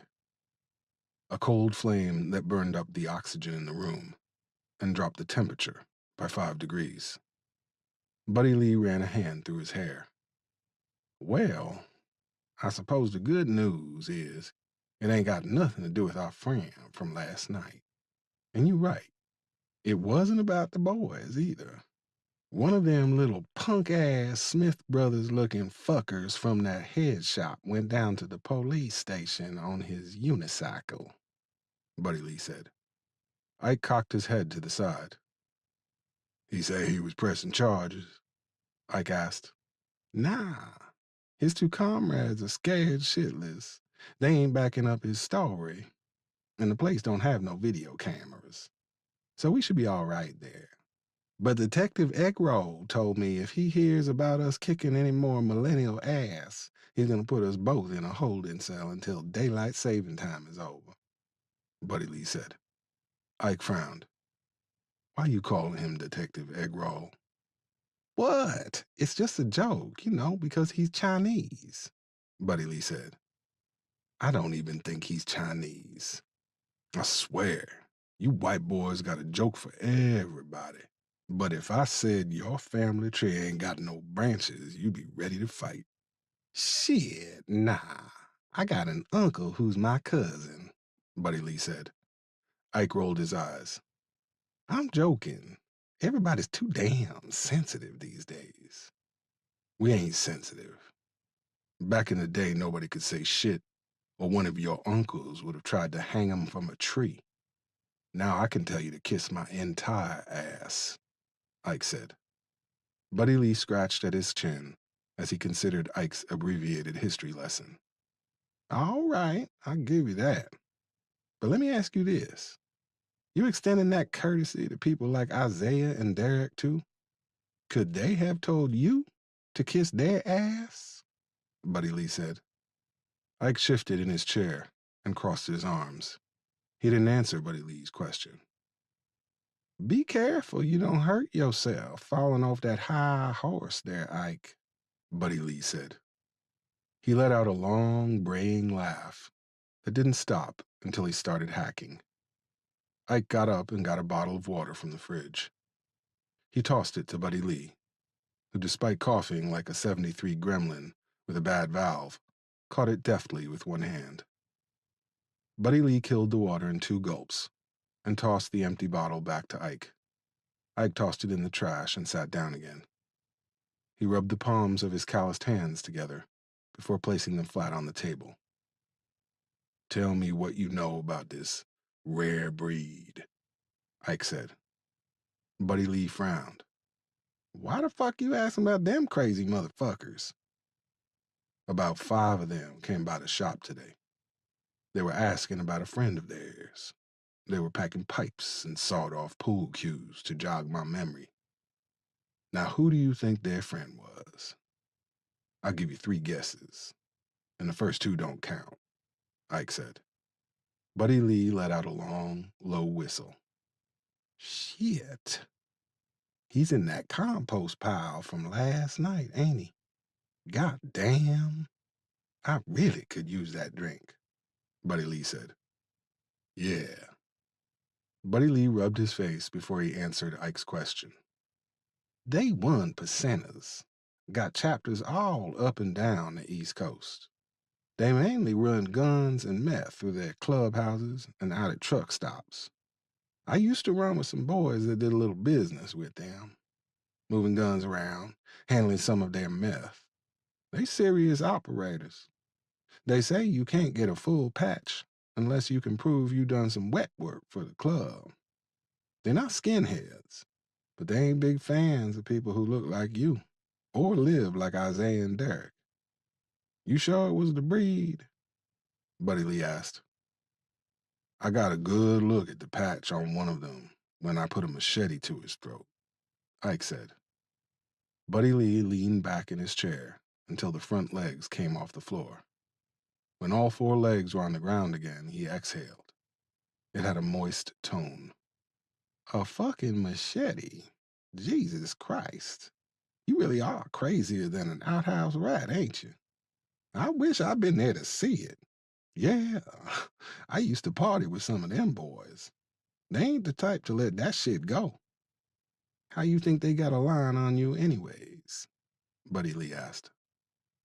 The other one from last night must have noticed my truck. We shouldn't have parked so close to the goddamn house. That was a simp move, Ike said.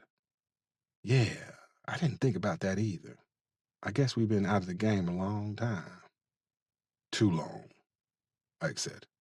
Buddy Lee drummed his fingers on the table. From now on, we use my truck.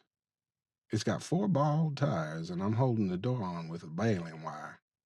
But it'll get us where we need to go, Buddy Lee said. And where is that? What you think we should do next? Ike asked. He had his own idea, but he wanted to see where Buddy Lee's head was at. Hell if I know. I'm still trying to get my mind right. I can't for the life of me see how the rare breed fit into this, Buddy Lee said. He sat back in his chair. Ike turned and stared out the window over his sink. He could see the boxwoods that formed a hedgerow that separated his house from the empty mobile home next door. It would have been nice if he could pretend that he and Isaiah had planted those together in a Hallmark movie moment. Nice, but a lie. The day he'd put them in, Isaiah had come by to see Maya, to tell her about his new job. Ike had stayed outside taking his time with the shrubs. At a certain point in their relationship, all their interactions had started ending in either arguments or evasion. You know how they fucking fit into this. They killed our boys. I don't know why, and right now I don't even care. One of them motherfuckers from that club stood over Isaiah and Derek and blew their fucking heads off, Ike said. Saying it felt cathartic.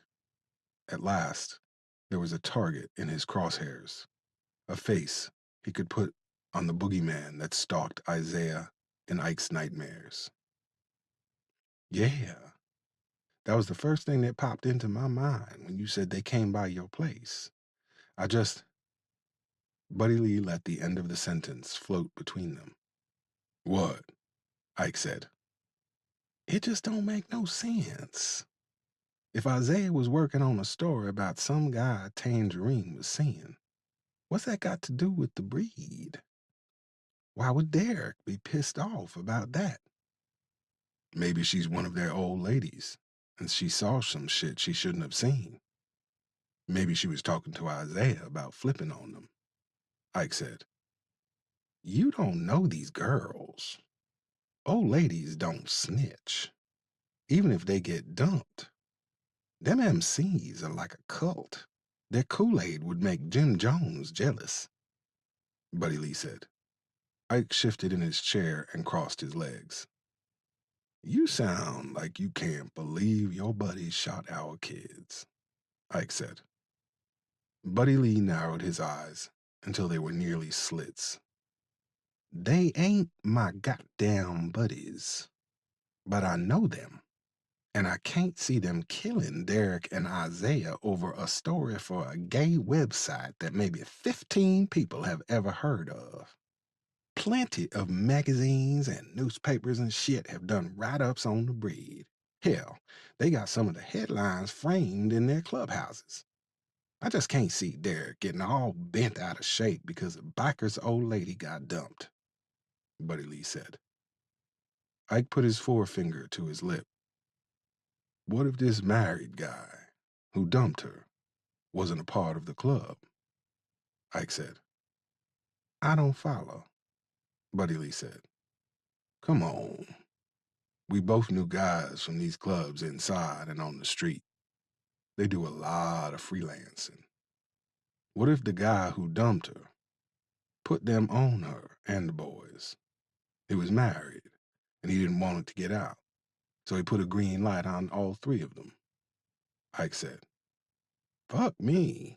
I never even thought about that. Goddamn liquor done pickled my brain. They definitely have taken some outside work before. Shit, they done a fair bit for Chuli, Buddy Lee said. One of them pulled the trigger, but somebody else gave the word, Ike said. Yeah, I say that about sums it up, Buddy Lee said. For a few moments, whatever words they thought about speaking evaporated in their mouths. The ambient hums and groans of the house filled the spaces between them. They won't never, my friends. Not really. Back when I used to go for bad, I'd fuck around with them, hang out at their clubhouse. They always had a lot of women around, and I've always been a fool for a pretty smile and flexible morals. We had a lot of fun with them boys. But don't matter none now. I fund the ones who put our boys down, and I'll paint the inside of their clubhouse with their brains, Buddy Lee said. His watery blue eyes seemed to glow. Ike knew what gave Buddy Lee's eyes that murderous sheen. It was the rage coursing through his veins, a poison that killed off certain parts of yourself, the parts that made you weak. It was coursing through Ike's veins, too. It was powerful, but deadly. It made you determined, but reckless. It gave you an edge that could turn against you and slit your throat. The way I see it, there's only one way to go on this, Ike said. What you thinking? We have to find Tangerine before the rare breed does. Because whoever put the paper on her put the same paper on the boys. If they find her first, they all get away. I want them. But I want the one who gave the order, too. I want to see his face, Ike said. I can get behind that. Find the girl. Find the one who made the call, Buddy Lee said. Ike nodded and checked his watch. It's almost 7. Let me go change, and then we head back to the city and find this bar, Ike said. That'll work. Shit, I should call your wife and tell her to bring me something. I'm starving, Buddy Lee said. Ike gave him a look, but Buddy Lee could have sworn there was a hint of a smile around the corners of his mouth. We got some leftovers from the repast in the freezer, or some lunch meat and cheese in the fridge if you want to make a sandwich, Ike said. You still got food left from the repast? Buddy Lee asked. You ain't never been to a black funeral, have you? When my granddaddy passed, we ate baked ham for a month. Bread's in the box next to the microwave, Ike said. He moved past Buddy Lee and across the living room to the stairs. His shoulder brushed against Buddy Lee's. It was like a glancing blow from an anvil. He wound up tighter than a goddamn duck's ass, Buddy Lee mumbled. He went to the bread box and pulled out 2 wheat slices. He moved to the fridge and grabbed some sliced ham, sliced cheese, and a jar of mayo. As he constructed his sandwich, he thought about what Ike had said about people not being afraid to tell you to fuck off these days. Derek wasn't the type to tell you to fuck off. He just cut you off like you never existed. Erase you like you were a math problem on a blackboard. The last time they had talked was when he had called Buddy Lee to tell him he and Isaiah were getting married. So, which one of y'all gonna be the wife? Buddy Lee had said. He'd been sitting in his delivery truck, taking a break between drops. To say that the line had gone silent was an understatement. It was more like it had ceased to be. Like God had snapped his fingers, and everything on the other end of the line had winked out of existence. Hello? Hello, D-Man, I'm just fucking with you, Buddy Lee had said. He had heard Derek suck his teeth. My name is Derek. I'm never gonna be a D-Man. I'm just Derek, your gay, classically trained culinary artist of a son, Derek had said. All right, damn. You really gotta drive that home, don't you? Buddy Lee said. What? That I'm gay? It's a part of who I am, Dad. Just like being allergic to cats or having green eyes, Derek had said. Yeah, I just don't know why you gotta rub it in my face, that's all I'm saying, Buddy Lee had yelled into the phone. He hadn't meant to yell, but he couldn't help himself. There was an ugly part of him that pulsed and festered whenever Derek brought up his sexuality. It made him say things he couldn't take back in ways that couldn't be forgotten. Isaiah asked me to invite you, but you know what? Forget it. It's going to be the happiest day of my life, but I wouldn't want to rub it in your face, Derek said. Hey, now. But Derek had cut him off like a meat cleaver. I'd expect this from Mom and Gerald, but for some reason I thought you might be different. I thought you might at least pretend to be happy for me. Stupid, right? Derek had said. His voice didn't crack, but Buddy Lee knew by the way his cadence had taken on a stilted tone. He was crying. Just so you know, you're missing out. Ariana is going to be a beautiful flower girl, Derek had said. Then the line had gone dead. A few months later, after walking down the aisle with his husband, so was Derek. Oh, fuck me, Buddy Lee said. His eyes began to sting. The familiar sound of a key being inserted into a lock broke him out of his reverie. He wiped his face with the back of his hand. He was trying to decide if he should sit down or keep standing when a slim black woman with a crown of brown braids stepped through the doorway. Hello, she said. She had a fast food bag tucked under her right arm. Her left arm was trailing behind her. A little girl with skin the color of honey was holding on to the woman's left hand. Hey, I'm Buddy Lee, Derek's daddy. Yeah, I remember you from when we was all down there when yeah, well, I'm Maya, and this little ball of trouble here is Ariana. I don't mean this in a rude way, but why are you in my house, Buddy Lee?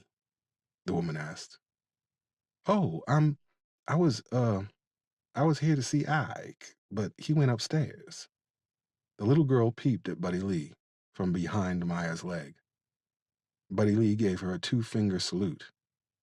He felt the blood rush to his face. How you doing, Miss Lil Bit? Buddy Lee asked. Ariana, can you say hi? This your granddaddy, too, Maya said. Buddy Lee heard the hollow cheeriness in her voice. Ariana hid her face in Maya's thigh. I met you a long time ago. Derek, your daddy, brought you to see me, but you probably don't remember, Buddy Lee said. Ariana hummed into Maya's leg. She bashful sometimes, Maya said. It's all right. I wouldn't want to talk to me either, Buddy Lee said with a crooked smile.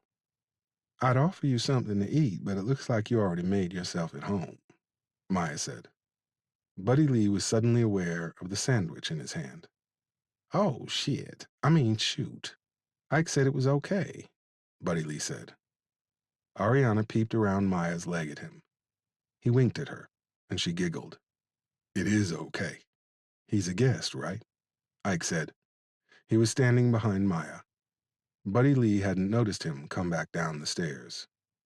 He was wearing a black t-shirt, blue jeans, and a pair of Timberland boots. God damn, you quiet as a ghost, Buddy Lee said. Yeah, he's a guest, Maya said. Buddy Lee shifted from one foot to the other. He waited for Ike or his wife to say something else, but it seemed like their vocabularies had both run dry. Buddy Lee took a bite out of his sandwich. This kind of awkwardness made him restless. Me and Buddy Lee going out. I'll be back later, Ike said finally. Ike motioned toward the door with his head. Buddy Lee slipped past Maya. Excuse me, ma'am, he said. He stepped through the doorway. Ike turned to follow him when Maya reached out and touched his arm. Be careful. Don't do nothing you can't walk away from, Maya said. Ike saw the blood-soaked tamper in his hands with bits of skull and brains sticking to the square metal plate at the end of the handle. I won't, he lied. 23. Grayson fingered the bandage against his neck while he spoke into his cell phone. Nah, we gonna fuck this dude up righteously. I'm talking scorched fucking earth. This boy ain't gonna know what the hell hit him. You think you and Chopper and your crew can come down too? We need to put the breed beat down on this fucker, Grayson said.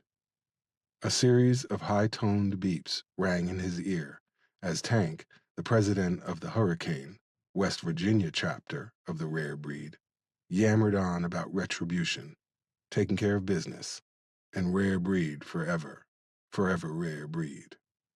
Hey, Tank, let me get back to you, Grayson said. He clicked over to the incoming call. Yeah, I'm going to assume, since I have not heard from you in 2 days, you have not found the girl, the voice on the other end said. Grayson bit down on the inside of his cheek before he responded. No, we ain't found your side piece yet. I'm glad you called so I can tell you that's going to have to wait. We got breed business to take care of now, all because of you and these faggots, Grayson said. I thought I made myself clear the other day. Nothing is more important right now than finding Tangerine. Was there some miscommunication?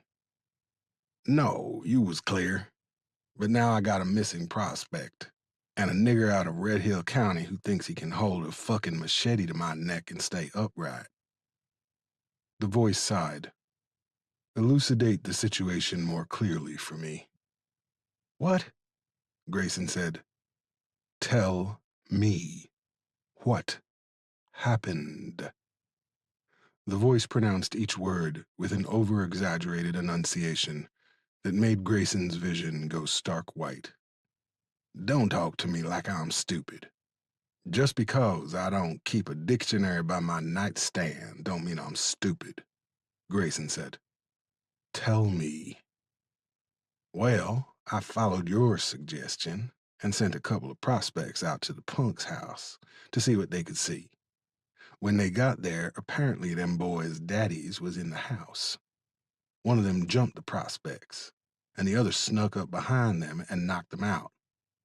When the one that came back woke up, his brother was gone, and so was the daddies. Yeah.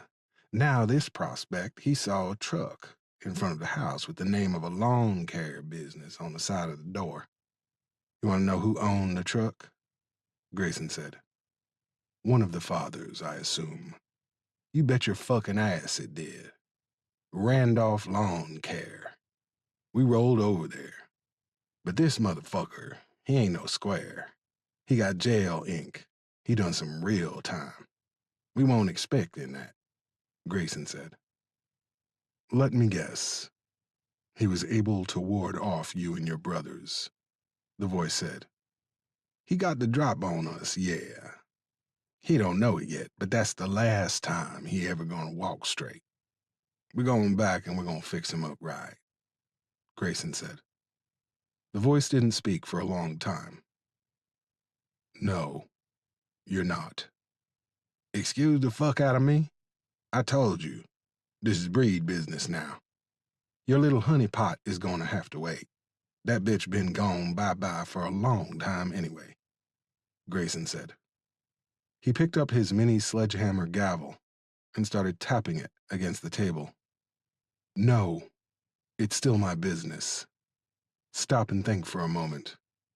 The fathers of 2 dead sons are in their boy's home weeks after the funeral. Why? Did your remaining prospect note any furniture being moved out of the home?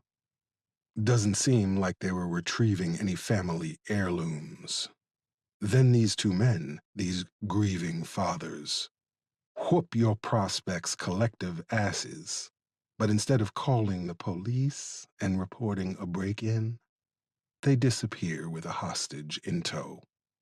Then, when you and your rolling gang of miscreants confront one of these grieving gentlemen, not only does he get the drop on you, he again does not alert the police. Now tell me, what does that say to you? And before you answer, consider what you told me about one of these men. A hard man who has done hard time. What do you think all this means? Better yet, tell me what you would do, being the kind of man you are, if persons unknown killed your son, the voice asked. Grayson pulled the phone away from his ear and laid it against his forehead for a few seconds before answering the voice's question. First of all, I wouldn't have a gay son. Second of all, I already know this. Everything you just said, I've already thought about. That's why I'm gonna put them 10 toes up. We don't need nobody poking around that thing that we took care of, Grayson said. How much did the prospect know about our arrangement? The voice asked. Grayson relished the hint of fear in the voice when it asked that question. Don't get your panties in a bunch. He ain't no shit. Good. Because you know he isn't coming back, right? I know men like this. I've seen thousands of them over the years. They can't resist their true nature. If they took him out of that house, that was the last sunset he ever saw, the voice said. Grayson had figured as much himself, but hearing it from that soft-talking motherfucker made him nearly go blind with fury. He knew Andy wasn't on this side of the dirt anymore. He didn't need this arrogant asshole to explain that to him. Now, let's extrapolate this even further. Let's assume your prospect did give them something. Maybe something about the club. Maybe they asked him about the deaths of their sons. Shit, Grayson whispered. What is it? The voice said. I told them the name of the girl we was looking for, Grayson said. His neck and ears became hot as a griddle. He could almost hear the smile on the other end of the line. The poor dumb biker had fucked up, and it was up to the sophisticated, intelligent owner of a smooth, urbane voice to fix the situation. Again. That's actually to our advantage. If they have the name and they are pursuing their own shabby mission of revenge, one just has to follow them and see where they lead us. If they have her name, they may very well find her. Of course, if you hadn't gone to the man's place of business and tried and failed to threaten him, we would have the element of surprise. Oh well. Get a few of your best men to follow this Randolph. Then, when they lead you to Tangerine, you can take out all your pent-up aggression on all of them at your leisure. It's the proverbial 2 birds with 1 stone. Until then, let them be. Just observe and report, the voice said. Grayson tapped the gavel harder. I'm going to say something to you, and I want you to listen to me good. You don't run this club. I do. You think we're your personal army. We ain't. This is how it's going to go. We play your game for a little bit. But if it don't look like we're going to find this bitch, I'm taking care of my business. My way. No more talking. You want to cut us loose? Do it. I don't give a fuck. You can tell your daddy I said that too. I don't wake up in the morning looking to kiss your ass, Grayson said. No, you don't. But you do wake up in a world where I can make 1 phone call to the ATF and have you behind bars for the rest of your life before my coffee is cold. I can even call in a few favors with my friends at the corrections department to make sure you spend that time being the paramour of a monstrously endowed subhuman. The voice paused. Between the beginning and the end of that pause, Grayson had an image of him shoving the gavel down the throat of the owner of that sophisticated voice. I'll look up this Randolph's business license and get you his home address, the voice said. Yeah, Grayson said in a strangled groan. Get a couple of your guys on him tonight. 24. Buddy Lee turned off Grace Street and pulled into a pay-by-the-hour parking lot. The street lamps were covered by swarms of moths and gnats that hovered around them like living clouds. He put the truck in park and waited for it to settle. Ike was leaning against the door, with his face toward the window. When the truck finally stopped rattling, Ike sat up straight and rubbed his eyes. You sleeping over there, hoss? Buddy Lee asked. Didn't get much rest last night. I guess you got a nap today, Ike said. I caught a few winks, Buddy Lee said. They sat there under the street lamps as a car drove down the street with a sound system pumping out enough bass to liquefy their insides. They heard the disjointed chatter of the denizens of the city as they wandered up and down the sidewalks and through the alleyways. Ike thought it sounded like they were underwater, listening to people on the shore. He pulled the napkin out of his pocket and stared at it. I guess we should get to it, he said. What's the plan? Just go in there and start asking about some girl named Tangerine? Buddy Lee asked. Yeah, but leave your knife in the truck. If La Plata and Robbins are on our asses, we need to try and keep it quiet up in here, Ike said. That knife has saved my ass more times than I can count.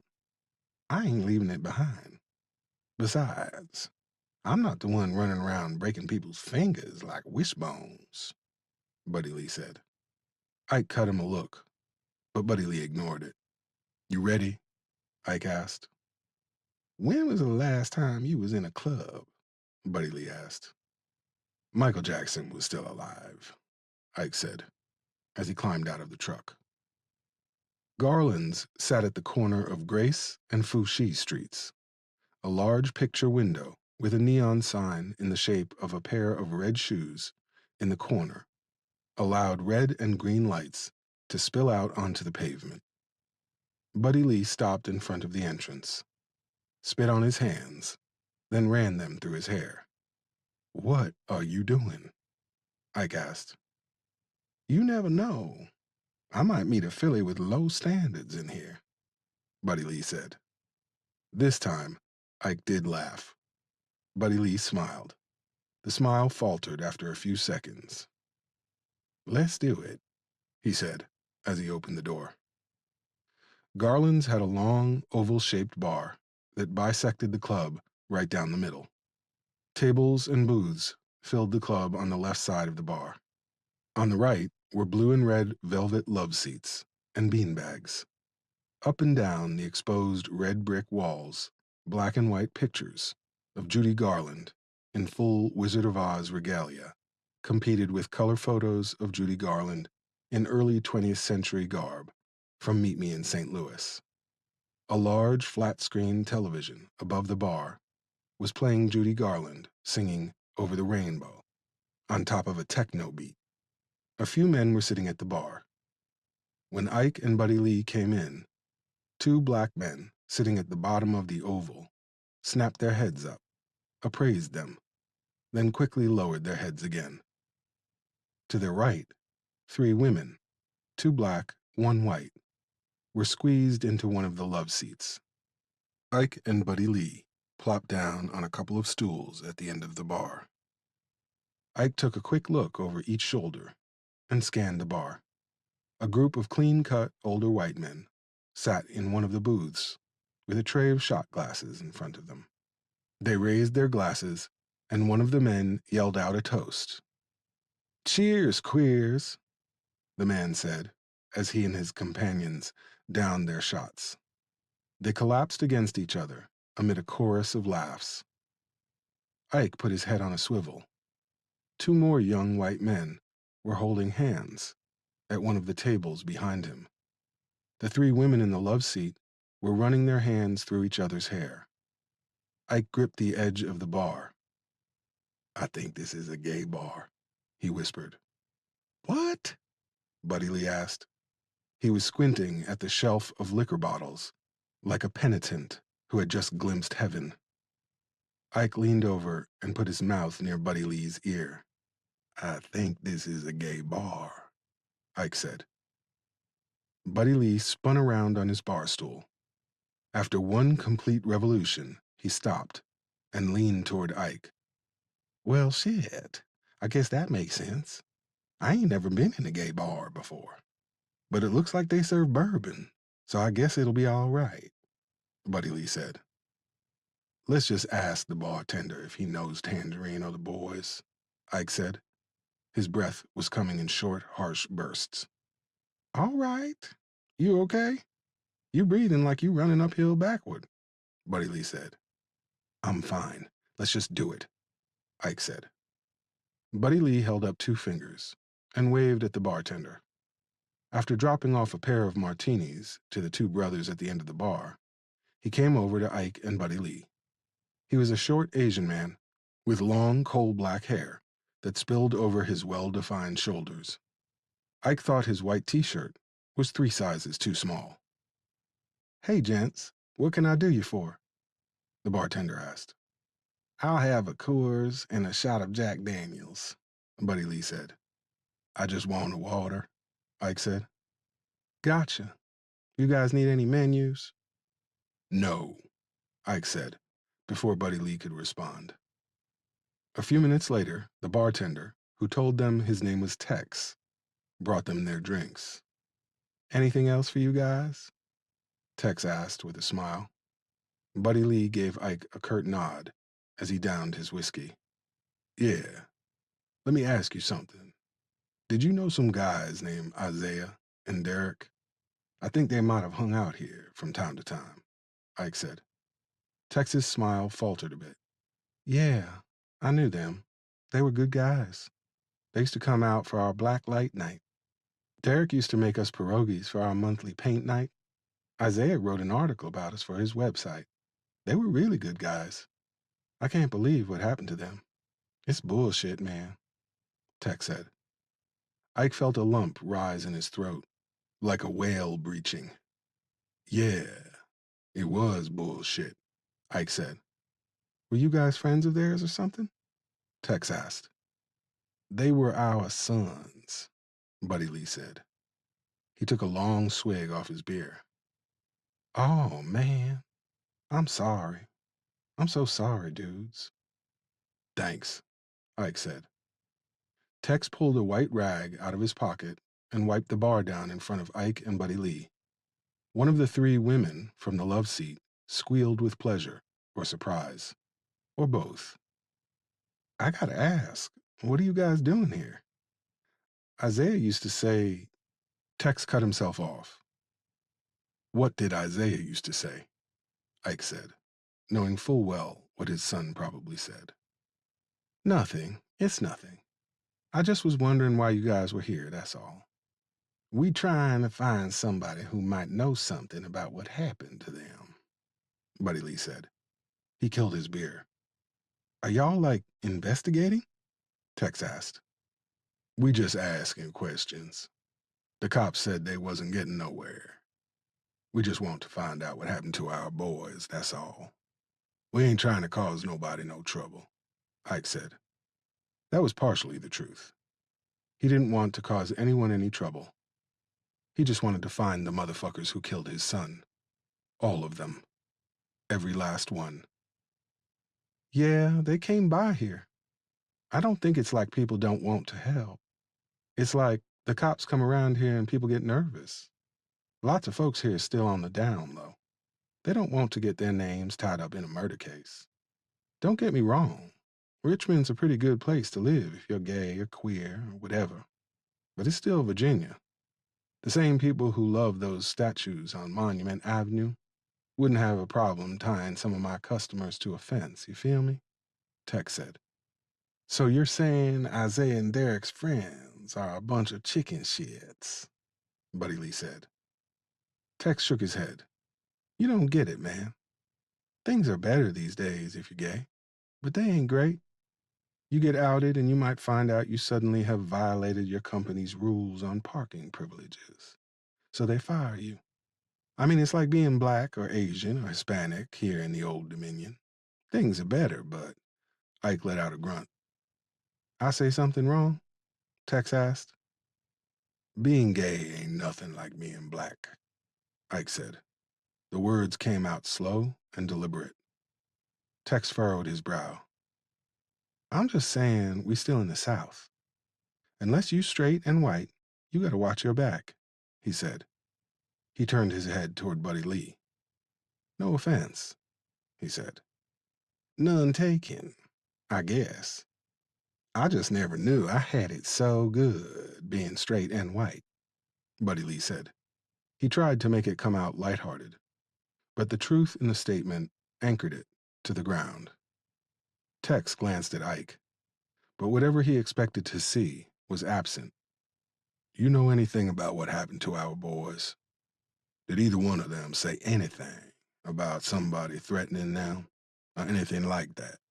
Ike asked. Neither one of them ever said anything like that, Tex said. He grabbed Buddy Lee's empty bottle and headed for the trash can under the bar. Hey, you know a girl named Tangerine? Buddy Lee asked. Tex stopped. She used to hang around here a while back. She comes and goes, you know. You ever see her with the boys? Ike asked. Tex glared at him for a second. What do you mean? I mean, with our boys. Oh, no, never did. Like I said, she floats in and out. She's a party girl. Oh, yeah? How hard do she party? Buddy Lee asked. Now it was his turn to get a hard look from Tex. You'd have to ask her that, Tex said. I'd like to. You know where we can find her? Buddy Lee asked. I just told you she floats in and out. Anybody around here might know her? Ike asked. I guess you have to ask them, Tex said.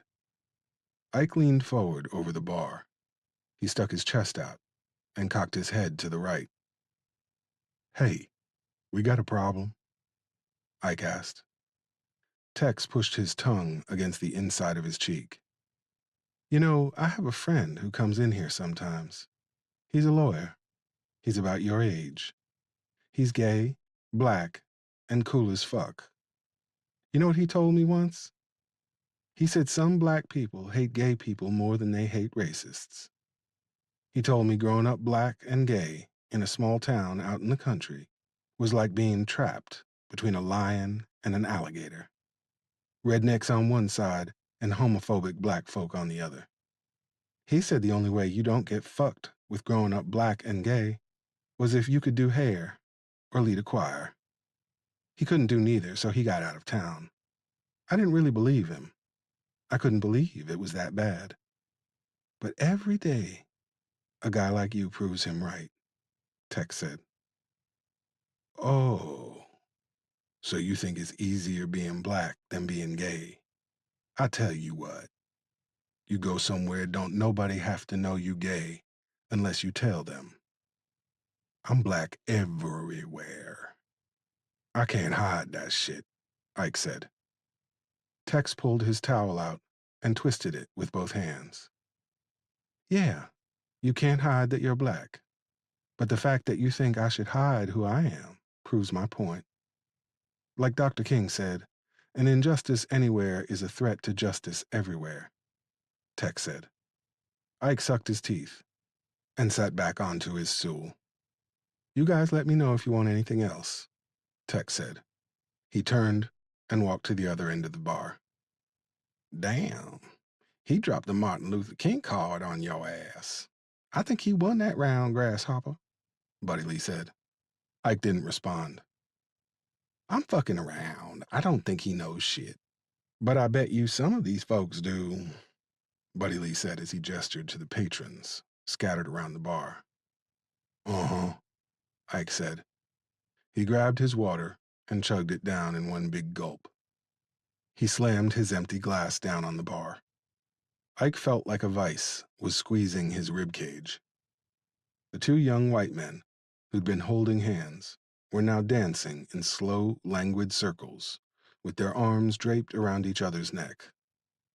One of the brothers at the end of the bar was stroking his friend's cheek. They had made their martinis disappear like a magic trick. The three women on the love seat were playfully pulling at each other's hair. "Think we should split up? Maybe we'll be less intimidating that way," Buddy Lee said. "Yeah, I guess.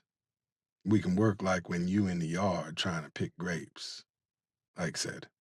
Buddy Lee chuckled. "I ain't heard that in a while.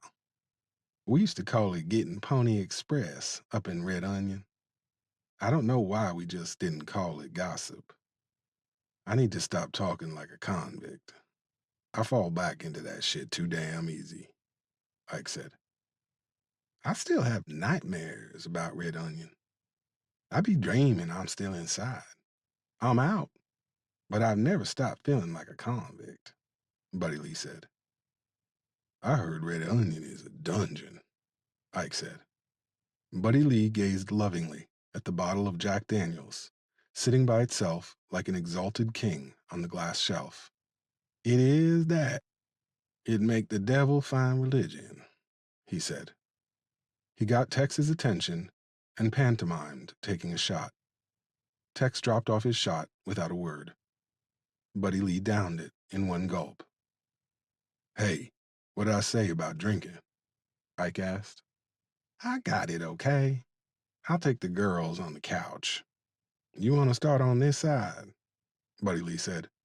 His face became flushed as the whiskey hit the bottom of his stomach. "Go ahead," Ike said. Buddy Lee slid off the stool and made for the love seats and beanbag section of the bar. Ike took a deep breath. He spun around on the stool and took stock of the room. He had a choice between the brothers at the end of the bar, the two men still slow dancing, or the clean-cut older guys in the booth. Using a purely demographic equation, he decided to hit the brothers first. "Hey, excuse me," Ike said. The larger of the two was about Ike's size, with a luxuriant beard that covered most of his face. He took his attention away from his companion, just long enough for Ike to see the irritation in his face.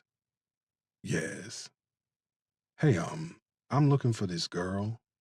"I think you're in the wrong place," the bearded man's companion said. He was clean-shaven with a tight fade. "Nah, it's not like that," Ike said. "What can we do for you?" the bearded man asked. Ike could see he was going from irritated to angry. Ike forced himself to calm down and speak clearly. "I'm looking for a girl named Tangerine.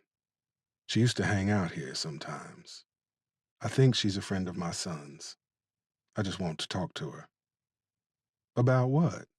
Fade asked. "What? What do you want to talk to her about? Are you some ex-boyfriend trying to track her down?" Fade asked. "Huh? No, I need to talk to her about my son," Ike said.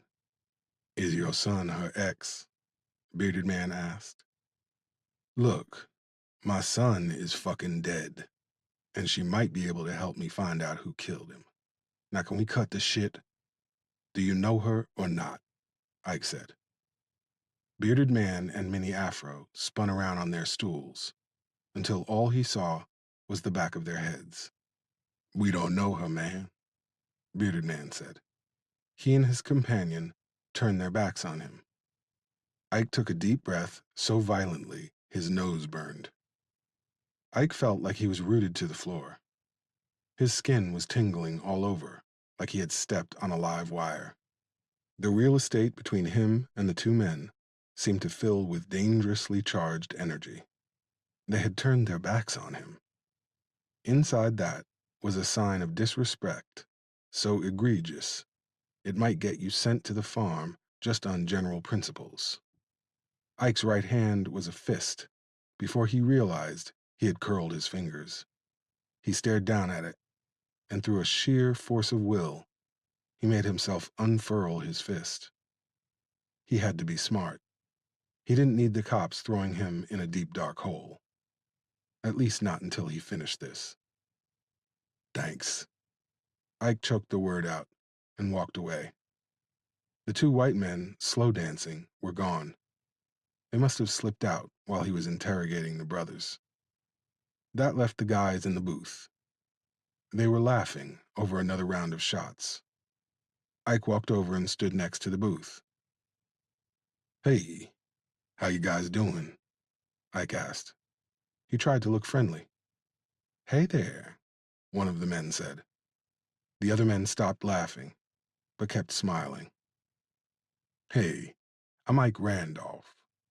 My son was Isaiah Randolph, Ike said. All the smiles faltered. Oh my, I'm sorry. I'm Jeff, the man closest to Ike said. He held out his hand. Ike shook it and was surprised by its firmness. I'm Ralph. I'm Sal. Chris. Ike nodded to the other three men. They don't look gay, Ike thought. As soon as the idea entered his head, it seemed like he could hear Isaiah's voice. How exactly did someone look gay? Did he expect them to have tattoos carved into their foreheads that declared their sexuality? I guess you guys knew Isaiah, Ike asked. He and Derek were regulars here. He did an article on my organization. Derek used to work for Chris at his restaurant, Jeff said. Small world, ain't it?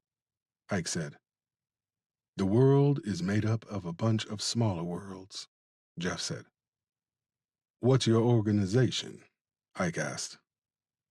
I run a non-profit technical school in the East End for at-risk gay youth. We teach them industrial arts. I'm a welder by trade and a wannabe artist, Jeff said. You're being too modest, Ralph said. He put his hand on top of Jeff's. Ike studied the picture of Judy Garland at an anonymous cabaret club. Her deep-set eyes and come-hither pout were frozen forever in black and white. That's good. You get a lot of kids out there? Ike asked. The four men shared a long moment of silence before Jeff spoke. Lots of kids end up on the streets when they come out. Not all of them, but a lot. They show up with black eyes and missing teeth. There are parents who think they can beat the gay away, or they show up crying and terrified because their mom or dad or their pastor told them they were going to burn in hell for eternity, Jeff said. Ike studied his boots. He was one of those parents. He definitely thought he could man up the gay out of Isaiah. Might as well tried to make him a bird and tossed him off the roof. Isaiah wasn't going to ever change. He was what he was until the day he died. And now he's in the ground. Ike mumbled. I'm sorry, what? Jeff asked. Nothing. I was just saying that's fucked up, Ike said. Yeah, it is, Jeff said. Me and Derek's dad, we were just asking around, trying to see if anyone knew anything about what happened. We're not trying to put anybody in a spot. We just want to find out what happened to our boys, Ike said. Could these men hear the desperation in his voice? He heard it, and it made him feel frail. Finding out who had killed Isaiah and Derek was the life raft that he clung to in a vain attempt to keep from falling apart. It was barely working. The ragged edges of his mind might unravel at any moment, and God help whoever was around when that happened. I'm sorry. I don't think any of us know anything that can help. I wish we could, Jeff said. They were such a happy couple, Sal said. They had what I'm looking for, Chris said. You've got to stop being a hoe if you want a husband, Ralph said. Chris stuck his tongue out at him and rolled his eyes. Did any of you know a woman by the name of Tangerine? Ike asked. Jeff's right cheek twitched. That's a tell, Ike thought. I knew a girl by that name once, Jeff said. Ike thought he was choosing his words carefully. His eyes darted from left to right, and that cheek was nearly oscillating now. Oh, yeah? Did she ever come by the school? Ike asked. She used to crash there a lot, Ralph offered. Jeff moved his hand from under Ralph's, then put his hand on Ralph's forearm. A quiet gesture, but Ike read it as an admonishment. Tangerine didn't, take to the industrial arts. She's a free spirit, Jeff said. That's one word for it, Chris said. Sal elbowed him. What? I'm just saying what we're all thinking, Chris said. She's a party girl, Ike asked. Jeff's shoulders slumped. Tangerine can be a bit of a diva, that's all, Jeff said. An idea popped up in Ike's mind. We heard she met Derek at a big fancy party for a music guy, Ike said. That girl ain't never seen a scene that she didn't want to be seen at, Chris said. Jeff frowned at him, but Chris didn't seem to notice, or if he did, he didn't care. Are you talking about Mr. Get-Down's party? Ralph asked. I don't know. Who's Mr. Get-Down? Ike asked. He's a producer. Real name is Tariq Matthews. Mainly hip-hop and trance. He lives out in the West End. Huge house, with god-awful flying buttresses, like something out of a James Whale movie, Ralph said. He paused, apparently hoping for a laugh. God, am I that old that I'm the only one who knows who James Whale is? Anyway, Tariq is a hometown hero. I taught him in the 9th grade. The year after he graduated, he produced a record that went to #1 in 15 countries. Derek was in here a week before the party, talking about how his company was going to do the food for Mr. Get-Down's 30th. God, I really am old, Ralph said. He laid his head on Jeff's shoulder. Is that her kind of scene? Ike asked. Chris started to answer, but Jeff cut him off. Here's the thing. Tangi is a complicated girl. She's young and beautiful, and she's finding herself. That kind of beauty and youth can get you some haters, Jeff said, staring squarely at Chris. Tangerine isn't even her real name, Chris said. Ralph jumped into the conversation. Don't be bitchy, Chris, Ralph said. Chris crossed his arms. Got any idea where she might be? Ike asked. You think Tangi is involved with what happened to Isaiah and Derek? Jeff asked. Ike hesitated. Isaiah was supposed to meet her here for an interview. The day before the meet, him and Derek got shot in front of that wine bar, celebrating their anniversary, Ike said.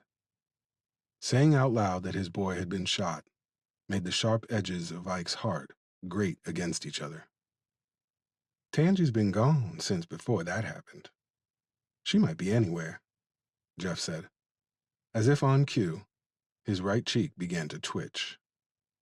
Ike gave him the hard eyes, the scary eyes, the murder eyes. Jeff seemed to be a really nice guy. He dedicated his life to helping gay kids. He had a nice group of friends. None of that stopped him from lying to Ike's face. Jeff knew exactly where Tangerine was and how to find her. I could feel it in his guts. Tangerine was the woman who sounded so afraid on that answering machine. Was she afraid because she knew Isaiah had a hit on him? Did she set him up? Ike didn't know. All he really knew was that nice guy Jeff was sitting here lying to him like he was a big, dumb black-ass country son of a bitch. Jeff with his frosted gray tips and deliberately groomed 5 o'clock shadow. Nice guy Jeff, who cared more about protecting some party girl than he cared about Ike's dead son, had a case of the city mouse syndrome. A lot of folks that lived in Richmond liked to imagine they were smarter and more sophisticated than the people who lived in the counties. even if most of the counties were only 30 miles past the huge illuminated Richmond sign that sat above the exit that took you out of the city.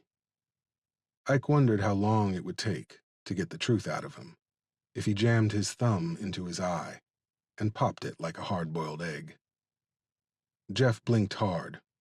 Perhaps he saw something in Ike's face that told him his eyeball was in danger of ending up on Garland's hardwood floor.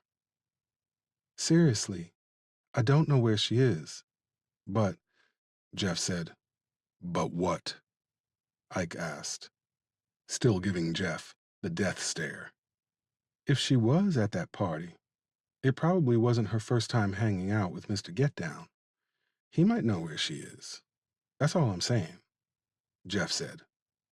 The man that got away started pumping through Garland's sound system over a trip-hop beat.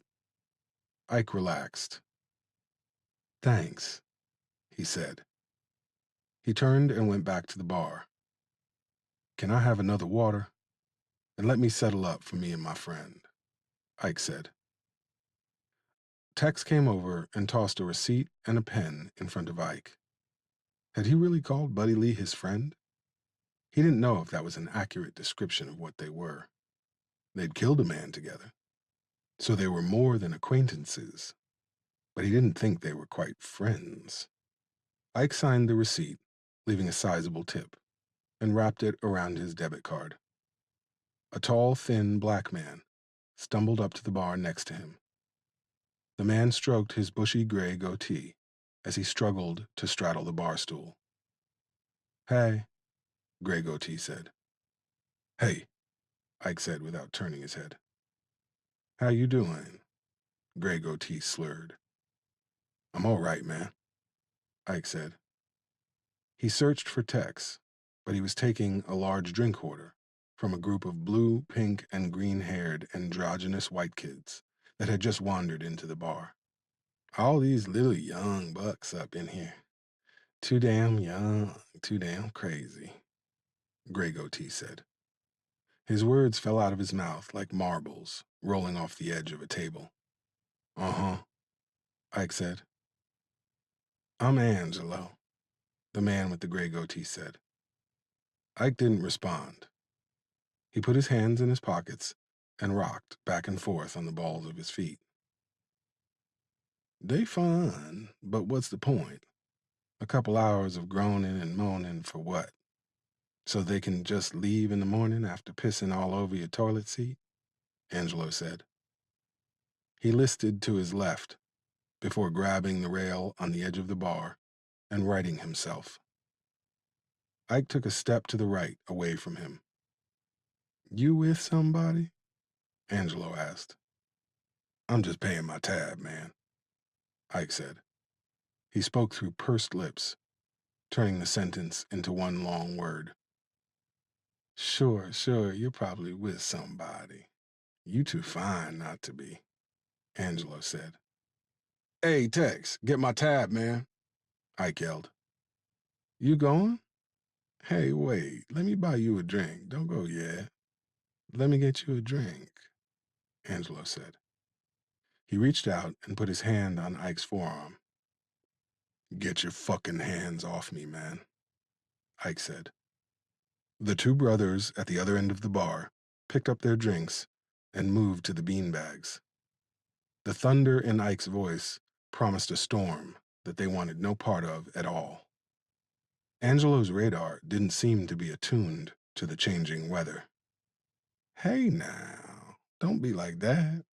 I just want to get to know you, he slurred. He moved his hand up Ike's arm toward his coconut-sized biceps. I told you get the fuck off me. Ike snatched Angelo by the front of his shirt. The bar stool went skittering across the floor as Ike slammed Angelo against the far wall. A picture of Judy Garland in a top hat and tails fell from the wall. It bounced off Ike's head, but he hardly noticed. Angelo's eyes rolled around in their sockets as Ike cinched his grip and lifted him off his feet.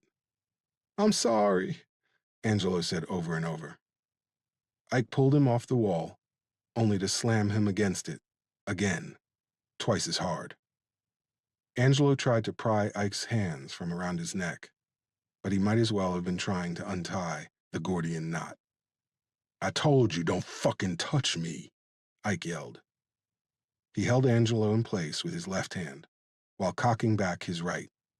The group of emo kids that had just entered the bar pulled out their cell phones and started yelling at him as they began recording the confrontation. Seconds before he unloaded his hammer of a right, he felt strong hands gripping his shoulders and powerful arms wrapping around his waist. Ike felt himself being pulled off balance. He let go of Angelo and pawed at his attackers. Fuck off of me, Ike grunted. He felt himself being pushed backward. He was being herded toward the door like a rampaging bull. A third set of hands had joined the fray. It was Chris. Tex hollered at him to back off, but he might as well have been trying to soothe a swarm of hornets. Chris's face was a storm of ferocity. Were he and Angelo friends? Was he defending the man's honor? Or was he just righteously pissed? Ike had come into a place where Chris and his friends felt completely at ease and asked for their help. They had given him a glimpse into the man that Isaiah had become, a good man that Ike had little hand in creating. How had he repaid their kindness? He jacked up a lonely drunk. Ike saw Buddy Lee running toward him out of the corner of his eye. Buddy Lee gave Chris a shove and got between him and Ike. What the fuck, man? Buddy Lee cried. Ike stopped fighting. I'm going, okay? I'm going. Buddy Lee, get my debit card, man, Ike said. Tex released him. Another man, a brother in a matching white too-tight t-shirt, was holding Chris at bay as he tried to get to Buddy Lee. Tex grabbed Ike's card from behind the bar and slapped it into his hands. Get the hell out of here before I call the cops, he said. I thought you said you didn't like cops, Buddy Lee said. Get the fuck out, Tex said. Come on, hoss. Let's go before Johnny Law gets here, Buddy Lee said. He took a few steps backward before spinning on his heel and heading for the door. A few people booed as they walked by. Ike saw Jeff gazing at him from across the bar. I'm sorry, Ike mumbled. He knew his words wouldn't be heard over the commotion in the bar, but he still wanted to say them. Jeff shook his head and looked away. After 45 minutes of silence on the interstate, Buddy Lee pulled into Ike's driveway and put the truck in park. The engine coughed and gasped as the truck idled. Ike reached for the door handle. What was all that about at the bar? Buddy Lee asked. Ike opened the door. A warm breeze slipped past Ike into the truck. A few errant straw wrappers, empty chewing gum sleeves, stirred around Buddy Lee's feet. I told him don't touch me. He touched me, Ike said. Okay, Buddy Lee said. His voice had a light lilt at the end of the statement. What is that supposed to mean? Ike asked. Nothing. Just I was watching you while I was talking to them ladies. Looked like he just touched your arm. What difference do it make? You tell somebody not to touch you, they ain't supposed to touch you. If we was inside and he did that, he'd end up staring up at the lights, bleeding like a stuck pig, Ike said. Buddy Lee flexed his fingers. Ike looked out the window. His shoulders slid down ever so slightly.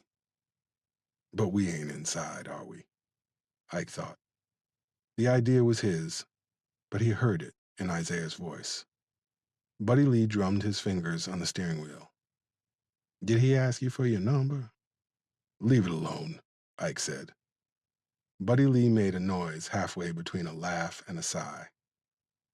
All right. Did you find out anything about Tangerine before you snatched up Samuel L. Jackson, Sr.? Buddy Lee asked.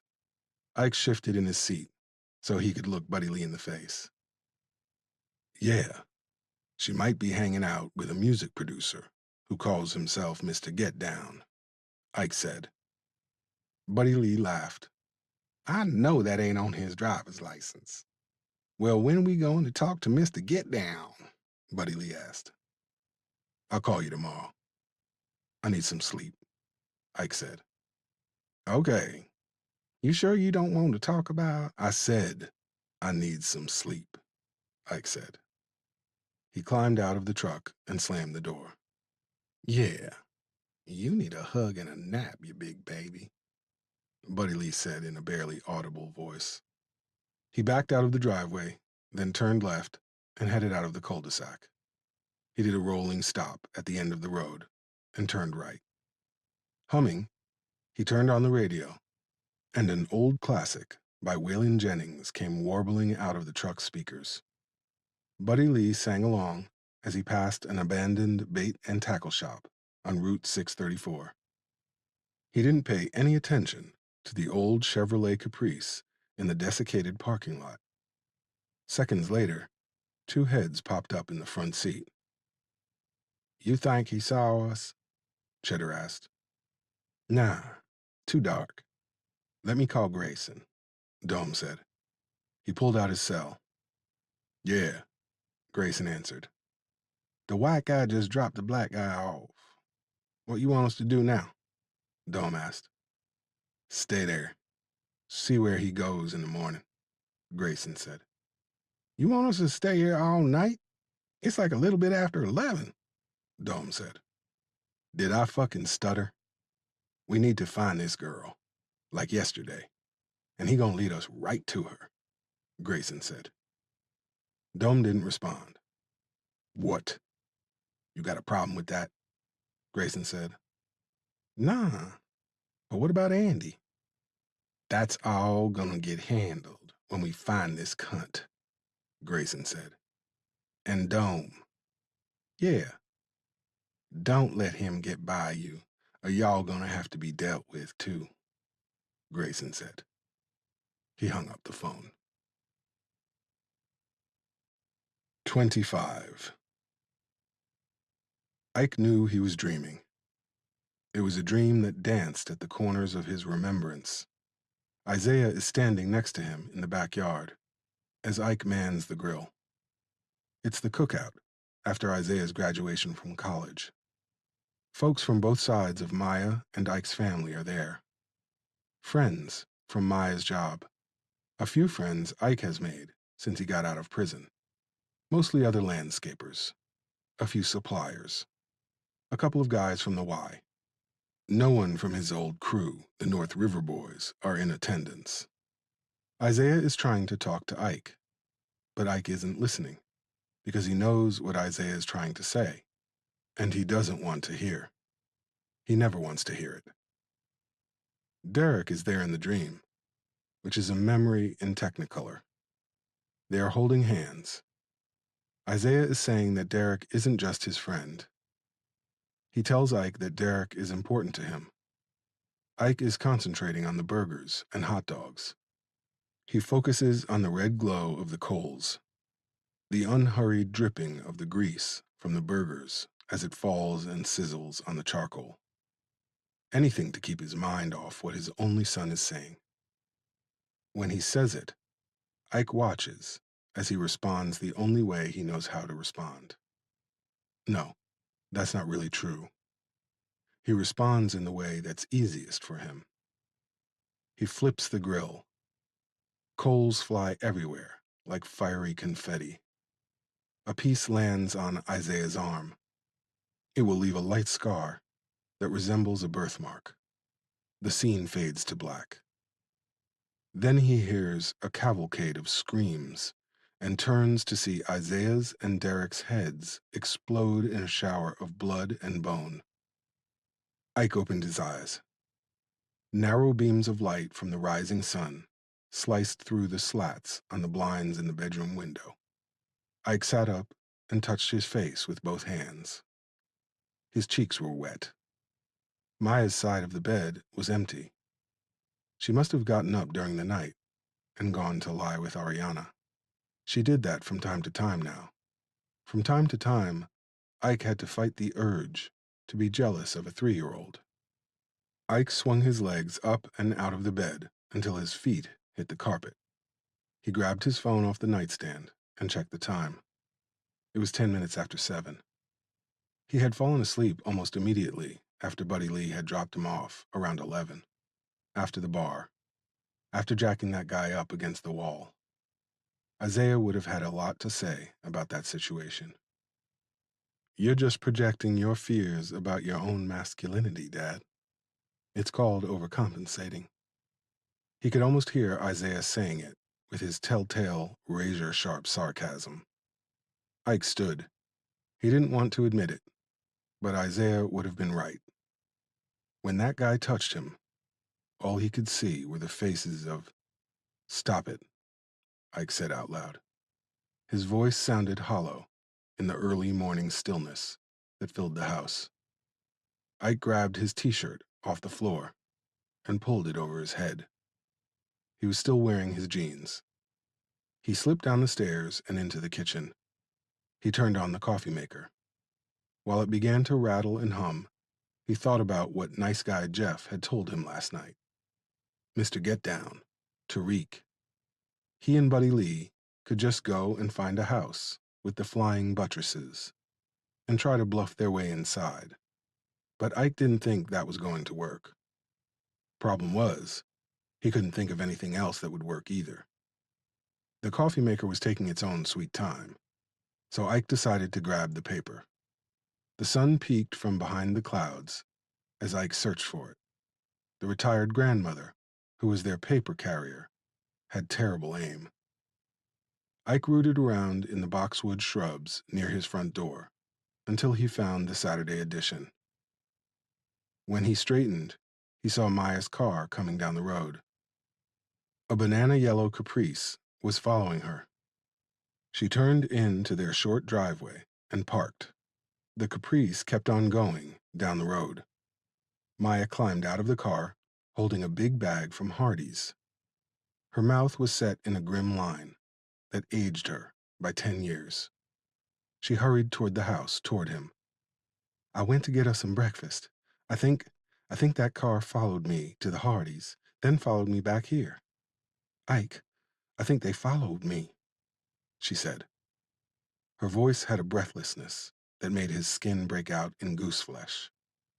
"Go inside. Lock the door. Go upstairs with Ariana. Don't come down until I come get you." "Ike, what's going on?" "Go upstairs, boo," Ike said. Maya clutched the bag to her chest and hurried into the house. Ike went around to the back of the house. He went into his shed. Pushing past the heavy bag, he grabbed something from a hook and headed back to the front of the house. The cul-de-sac they lived in was more like a side road. It didn't end in a circle.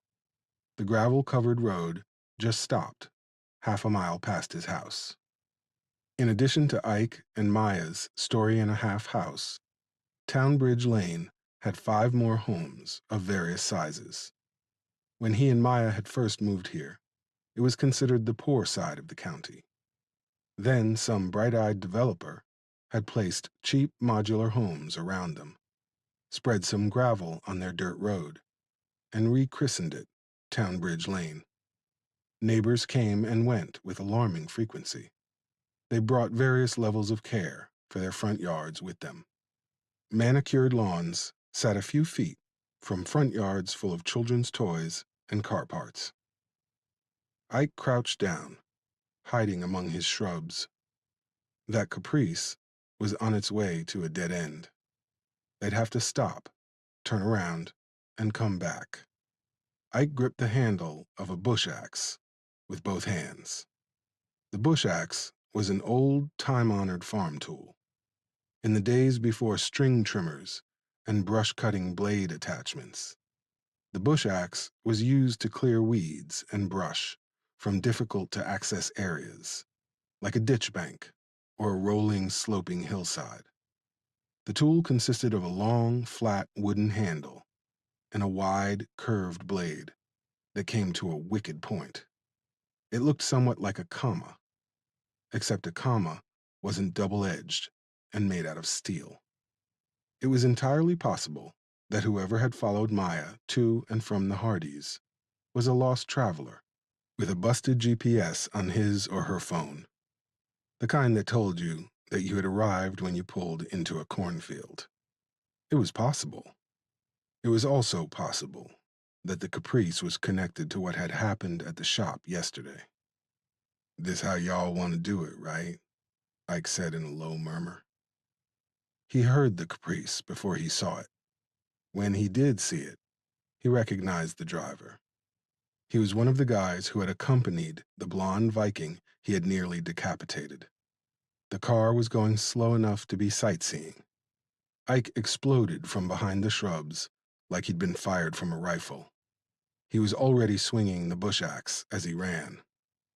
It sliced through the air in a wicked arc before slamming into the driver's side window and shattering it like a sheet of ice during a spring thaw. "Fuck shit!" Dome yelled. His foot slipped off the gas pedal as he tried to fold his body under the steering wheel. Cheddar reached for the .32 in his waistband, but it got hung up on the buckle on his belt. The car continued to roll, even as Ike reared back with the bush axe again.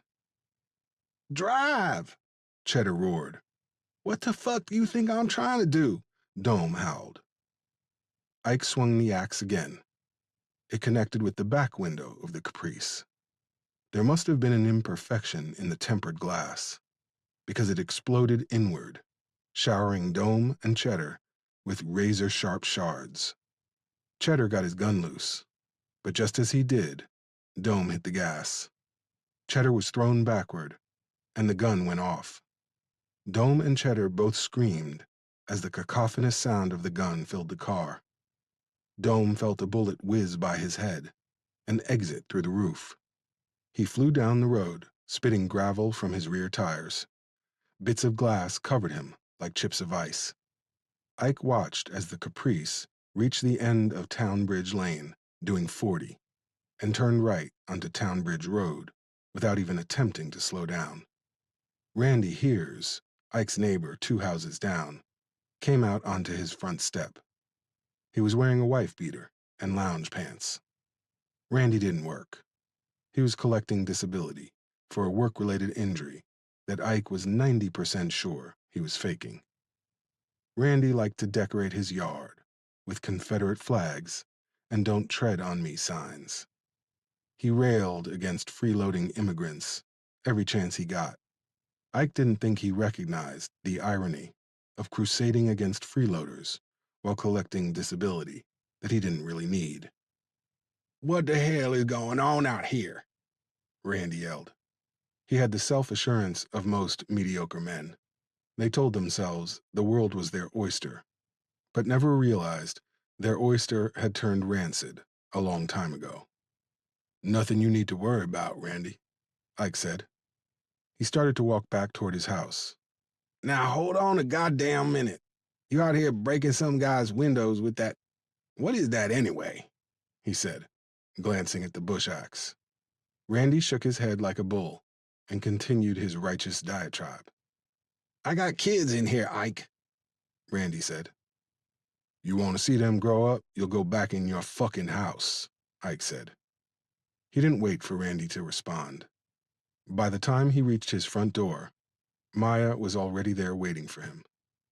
Ike walked inside and closed and locked the door behind him. "Ike, what the hell is going on?" Maya asked. Her face was drawn.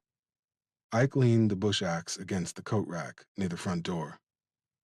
"You think you can take Ariana and stay with your sister for a few days?" Ike asked. Maya moved closer to him. Her hand hovered over his chest, but didn't land. "Ike, what is going on?" she asked again. Her tone was gentle, but firm. Ike went in the kitchen and poured himself a cup of coffee. He came back in the living room, took a long sip. "You know how I told you me and Buddy Lee was handling what happened to Isaiah?" Ike said. "Yes," Maya said. "This is what handling it looks like." Call your sister and see if you can stay over there for a few. Please, Ike said, before taking another sip of his coffee. 26. Buddy Lee turned into the trailer court and nearly had a heart attack. Parked in his short driveway was a gold Lexus. Standing next to the Lexus was his ex-wife. Buddy Lee parked his truck on the side of the gravel road that ran in a serpentine S through the trailer court. Why in the hell is she here? Buddy Lee thought. Tremors started in his hands and worked their way up his arms. Flexing and unflexing his fingers helped slightly. He checked the rearview mirror. She was still standing by the Lexus. The breeze caught her hair and made a halo out of it around her head. Buddy Lee sucked at his teeth and got out of his truck. Christine took a few steps toward him. Buddy Lee leaned against his tailgate. They stood there like old gunslingers. Words were usually their weapons, and their aim was deadly. The breeze died down, and Christine's hair fell back to her shoulders. I guess you're wondering why I'm here, she said. Buddy Lee flicked his tongue against the inside of his bottom lip. The thought crossed my mind. I figured the next time I'd see you would be on Judgment Day, he said. Christine tried to smile, but it fell far short of her eyes. Thought you didn't believe in God. I don't really, but who knows?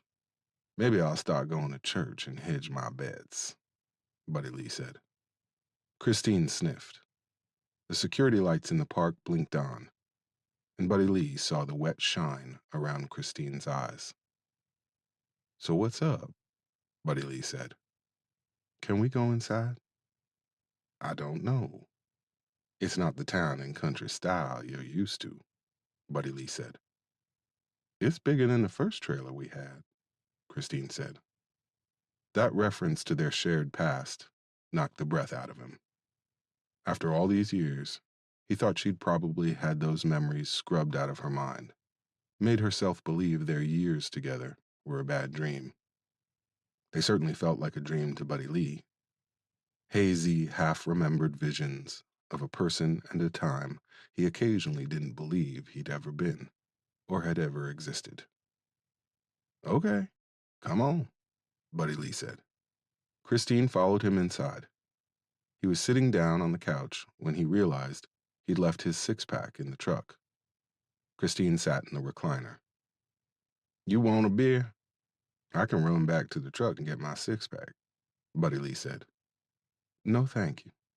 I was thinking about what you said. I know it appears I didn't care about Derek, but I did. There were nights I stayed up all night, praying for him to change, praying to God to make me a better mother. If I was a better mother, he wouldn't have been like he was. I failed him. I failed him in so many ways, Christine said. Tears were running down her face. Hey, you couldn't change, Derek. Nobody could. You won't buy yourself in that. When I was around, I tried to. But I'm of the mind nowadays he didn't need to change. I mean, if he was still here, would it really matter to you who he was laying down with at night? Because it wouldn't matter one goddamn bit to me, Buddy Lee said. He felt his throat tighten. I don't know. I mean, he was my son, our son. But what he was doing was wrong. I have to believe that. Because if I don't, then everything I did was a mistake, Christine said. She put her fist to her mouth and moaned. It was a mistake, Chrissy. We both made a lot of mistakes with him. He wasn't abhorrent. He wasn't sacrilegious. He was just Derek. That should have been enough for both of us, Buddy Lee said. He said it with a tenderness he didn't think himself capable of anymore. At least not with her. Gerald would disagree with you, Christine said. Buddy Lee grunted. I know this might be hard to believe, But the great Gerald Culpepper isn't always right, Buddy Lee said. Christine laughed. It was a harsh bark. Buddy Lee scratched his chin. What? You know the one thing I always liked about you? No matter what, you were real. There's no phoniness with you, Buddy Lee. What you see is what you get. Even if what I got drove me crazy sometimes, Christine said. Buddy Lee felt his face warming. If I could have faked it sometimes, maybe we would have made it, Buddy Lee said with a smile. Christine didn't give him one in return. I just left a party at my house where I'm fairly certain there is a woman my husband is screwing 2 times a month.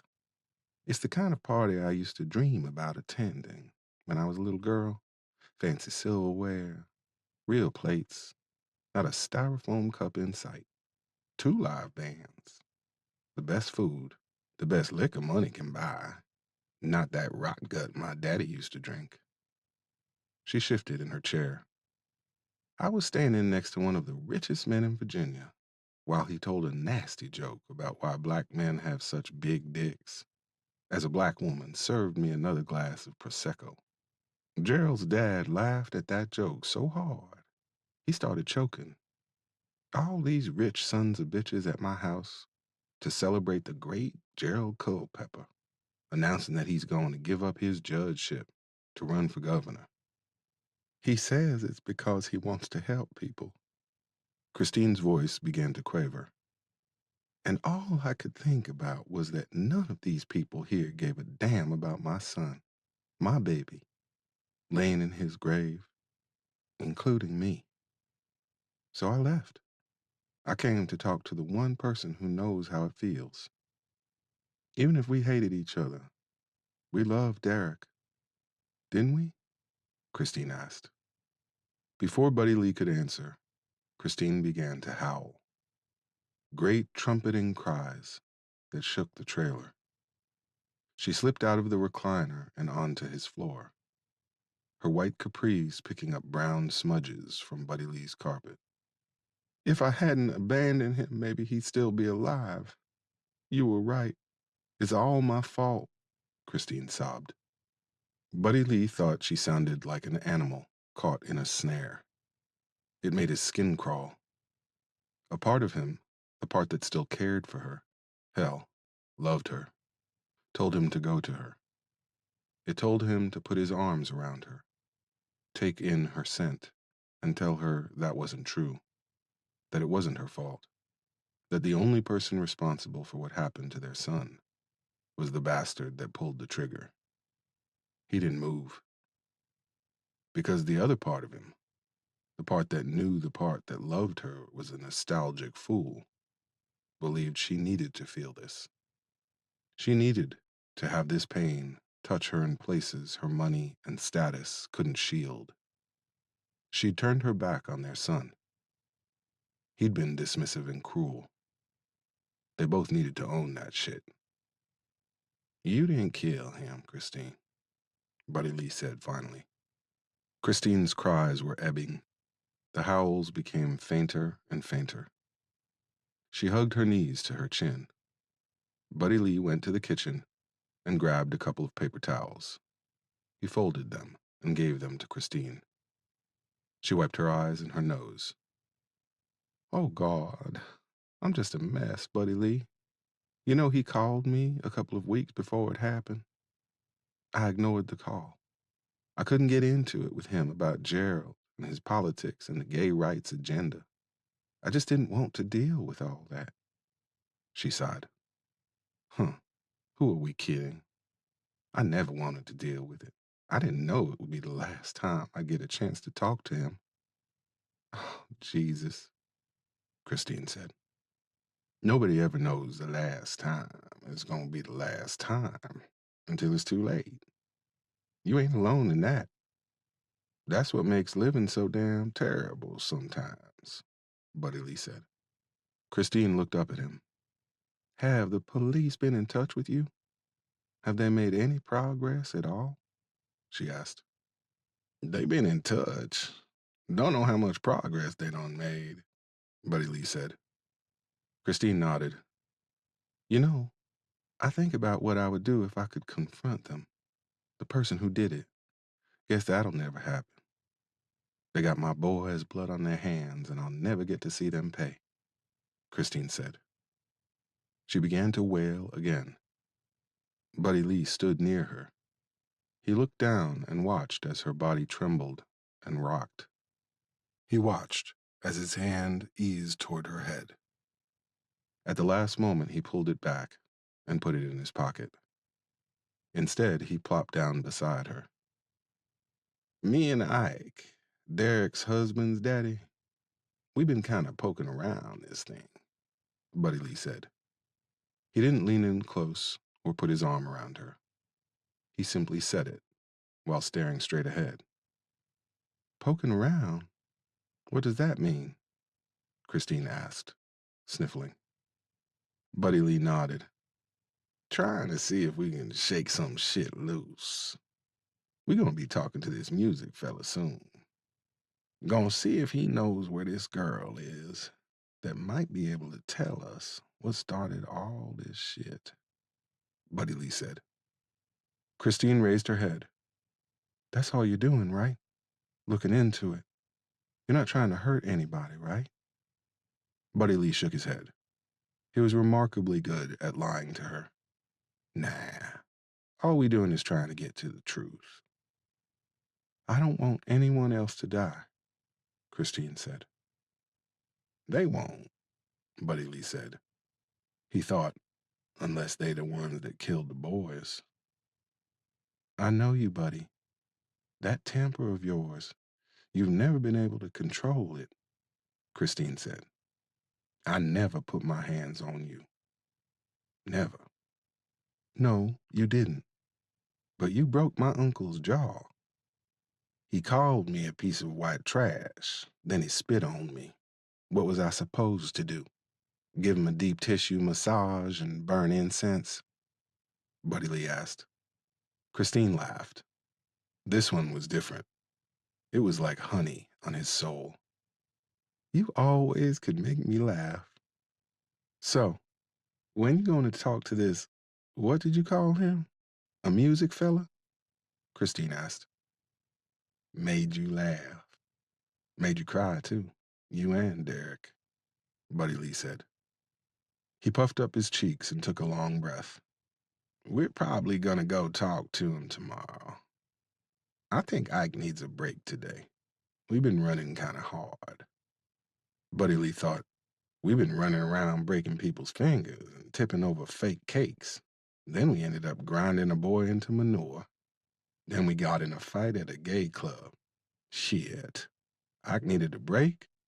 Truth is, we're both old, and we're both tired as hell. I need a break just as much as he does. He clucked his tongue against his teeth. Look, what I said the other day at the grave, I didn't mean it. Yeah, you did. One thing about you, Buddy Lee Jenkins, you ain't got no problem calling people out on their bullshit, Christine said, slipping into her Red Hill County accent. Now it was Buddy Lee's turn to laugh. They let you use them kind of words up on Monument Avenue? Buddy Lee asked. Christine pushed herself up off the floor. She wiped off her backside, and Buddy Lee watched as her hands moved over her firm buttocks. I don't live on Monument Avenue. We moved out to King William 3 years ago. Garden acres.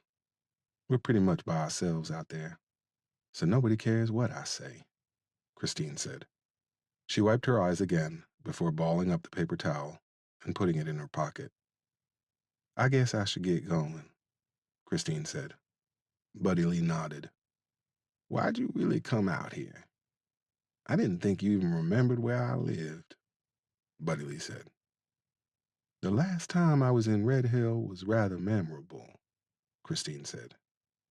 Derek ran away from home and hitchhiked all the way down I-64 to here. If I'm correct, I think your husband threatened to put me so far down in a cell, I'd have to get on a step ladder to kiss the devil's ass. Buddy Lee said. That was after you head-butted him, Buddy Lee. He has a big head. It was an easy target. Anyway, I didn't like the way he was putting his hands on Derek.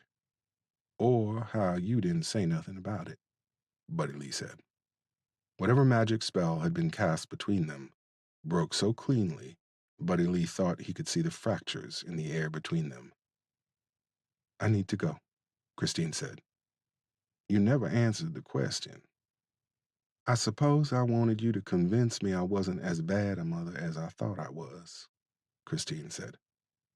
She opened the door, and Buddy Lee could hear the crickets singing to their loves in the distance. Christine paused in the doorway. You really think you're going to find out who did this? Christine asked. Buddy Lee stared up at her. He didn't see the high society icon of the upper crust establishment of Virginia. He saw that girl with the cornflower blue eyes he'd first met at the field party so long ago. I'm dedicating the rest of my shitty life to it, Buddy Lee said. That sounds like something you would say, Christine said. She stepped out into the night and closed the door behind her. Buddy Lee began to sing. And soon they'll carry him away. He stopped loving her today.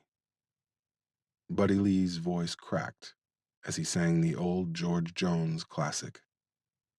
He sang it low and soft, but the words still felt sharp and full of spikes. 27. Ike got up at 7 on Monday morning. The house was quieter than usual. Maya and Ariana were staying with Maya's sister for the time being. He grabbed his phone and called Jazzy. Hello? Jazz, it's me. The sleepiness in her voice evaporated. Hey, what's up? I was wondering were you up to coming in today? We can get the guys and hit some of the jobs we called off on Friday and Saturday, Ike said. The phone line was silent. Jazz? I don't know if I'm ready to come back, she said. That's cool. I'll just go in and get the guys out on some of the small jobs. And when you're ready, I don't know if I'm ever going to be ready to come back, Jazzy said. Ike put the phone against his forehead. Ike? You hear me? Jazzy asked. Ike put the phone back to his ear. Yeah, I hear you, Jazz. I love working for you, but it's like Marcus says. Who knows when those guys might show up again? Jazzy said. I get it, Jazz. I'm sorry I put you through that, Ike said. I'll send Marcus by tomorrow to get my stuff off my desk, if that's okay, Jazzy said. All right, Ike said. Are you mad? Jazzy asked. What? No, I understand, Jazz. I should never have brought that shit to our door. What do you mean you brought to our door? What's going on, Ike? Jazzy asked. Nothing you have to worry about, Jazzy, Ike said. It came out with harshness he didn't intend. I mean, it's nothing to get concerned about. It's all good. Jazzy didn't speak for what seemed like minutes. Whatever is going on, don't let it tear down everything you've built. You're better than that. You're better than those funky-ass bikers, Jazzy said. He heard the hitch in her speech, and he figured she was a few seconds from crying. I won't, Jazz. You tell Marcus he better treat you right, or I'm coming to see him, Ike said. Oh, boss, he's fine. I guess I better get up. I need to go look for a new job, Jazzy said. Ike chewed at his bottom lip. Jazzy had been with him since she'd graduated from high school 5 years ago. He had not only come to depend on her, but he had grown to like her. If he squinted real hard and prayed to God, Allah, and Krishna, he could sometimes do the books on the computer. Jazzy knew the system backward and forward. It would take time to train a new person on the computer.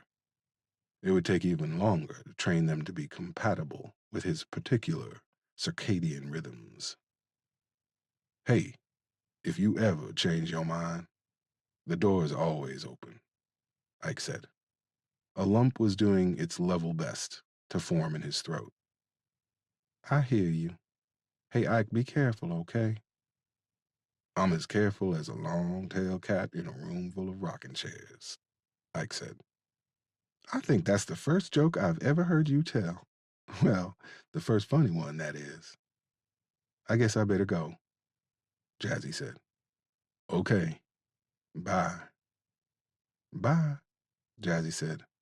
She ended the call. Ike tapped his phone against his forehead. Jazzy wasn't exactly like a daughter to Ike, but she was damn close. God damn it, he said. He got up and put on a pot of coffee. He didn't even feel like going to the shop now. He'd just take another personal day and go in early tomorrow, since he'd be writing up the work orders and working accounts payable and receivable. An hour later, as he was on his third cup of coffee, there was a knock at the door. Ike put his cup down and went to the closet in the hallway that led to the stairs. He grabbed the piece of rebar he'd hidden there the other night after his run-in with the Caprice. The 14-inch piece of iron was only an inch around, but it was as heavy as a hammer. Ike went to the door and peered through the diamond-shaped window. "Aw, hell," he said. He opened the door. Buddy Lee stepped into the house with a Hardee's bag. "Glad I caught you before you went to work. I brought biscuits," he said. "You should call first," Ike said. Buddy Lee gave the rebar a quick once-over. "Damn, you really must hate Jehovah's Witnesses," Buddy Lee said. Ike thought he must be getting used to Buddy Lee's attempts at humor. He didn't even roll his eyes this time. "Had some visitors Saturday," Ike said. Buddy Lee stopped in his tracks as Ike closed the door. "Breed?" "Yeah. Two guys in a big yellow banana boat followed Maya home," Ike said. "Did they see you?" Buddy Lee asked. "Yeah. I busted out their windows with a bush axe," Ike said. Buddy Lee slumped against the wall as Ike shut the door. "Didn't you tell me you pulled a machete on them the other day?" Buddy Lee asked. "Yeah."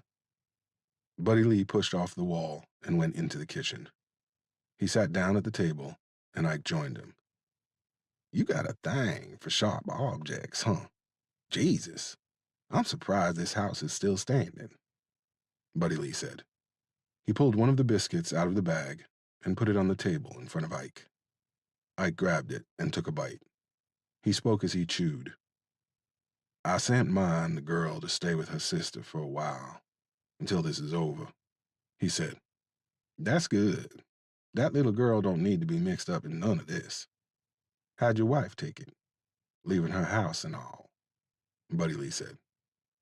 "She won't say it, but I think she wants us to make it right, whatever that means. You know, seeing them at the shop was one thing. Seeing them at my fucking house was another. It ain't like it wasn't real before that. I mean, I guess it was like if anything went down, it was on me. But seeing them on my road?" Ike let the sentence fade away.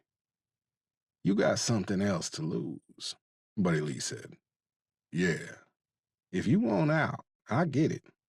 I ain't gonna think less of you," Buddy Lee said. Ike shook his head. "We in too deep now, homie. The only way out is through." Buddy Lee chuckled. "My mama used to say that. I used to hear my granddad say it. Him and my grandmama raised me. At least they tried to. I gave them some early gray hairs," Ike said. "My mama told me when she was pregnant, she prayed for a boy. Then once I was born, she prayed for discernment," Buddy Lee said with a rueful smile. Ike thought there was a lot of hurt behind that smile, but he wasn't the one to pull it out of Buddy Lee. Say, you think you're gonna need more than that piece of rebar around here? Because my half brother Chet can get us some pieces. Ike frowned. I can get a gun if I need to. This is Virginia. They damn near sell them at 7-Eleven. Hey, Ike, no offense, but the rare breed ain't a social club. You're gonna need more than farm tools if they decide to come back and light this house up, Buddy said. Do you get a commission or something? Ike asked. All right. It was just a suggestion. I guess the next time they come by, you can throw a pitchfork at them. Anyway, how we gonna get to this producer fella? If he's as big time as you say, I don't reckon we can walk up to his front door, Buddy Lee said. I Googled him last night. Can't find his address nowhere. Looked up articles on the newspaper website. It just says he resides in the Richmond metro area. Shit, Buddy Lee said. Yeah, Ike said. Buddy Lee tapped his foot. The sound reverberated across the kitchen. Wait a minute. Didn't that boy at the cake shop say they had done a job for the producer? Ike asked. Yeah, I'm figuring that's where Derek met Tangerine, Buddy Lee said. Okay, so they would have the address, right? Ike asked. Yeah, but they ain't gonna hand it over to us. We went in there breaking cakes and shit, Buddy Lee said. That was all you, Ike said. Buddy Lee snickered. Whatever. Point being, we ain't high on their list of friends these days, Buddy Lee said. We don't have to be. I got an idea, Ike said. He pulled out his cell phone and called Essential Events Bakery. The phone only rang twice before a pleasant-sounding woman answered it. Essential Events? Care speaking. How may I make your day wonderful? She said. Ike deepened his voice and stretched out his enunciation. Maya called it his talking to rich white people voice. He used it when he had to arrange a bid on a huge, ostentatious estate or condominium down by the river. Hello, I'm Jason Kruger, and I'm an associate of Tariq Matthews. You may know him better as Mr. Get Down. Well, a few months ago, your firm handled a party for us at Mr. Matthews' home, and he was so impressed. He'd like to hire you again for an upcoming event. However, he is very pressed for time, and he would like to discuss the menu with one of your associates. Today, if that's at all possible, Ike said. Buddy Lee covered his mouth with his forearm and stifled a laugh. Oh my, today? We are really swamped. Could we possibly do it tomorrow? I'd be more than willing to drive out there myself, Carrie said. Ike took a deep breath and let out a long and hopefully frustrated-sounding sigh. Tomorrow is fine, I suppose. Could you make it around 1? And do you still have the address? Ike said. I could hear the hollow sound of plastic keys clicking. Yes, we do, Carrie said. Could you read it back to me, please? I want to make sure you have it correct, Ike said. Of course. 2359 Lafayette Lane, Richmond, Virginia. Correct? Carrie asked. You got it, Ike said. He hit end. That was almost too easy, Buddy Lee said. The hard part comes next. Trying to get to him, Ike said. What's our play if this don't work? Buddy Lee asked. I got another idea, but it's some DEFCON 5 type shit. Let's try this first, Ike said. 10 minutes later, they were in Buddy Lee's truck, heading down the highway. 28. Buddy Lee turned down Lafayette Lane and eased to a stop. There was a guardhouse in the middle of a 2-lane driveway that led into a larger subdivision.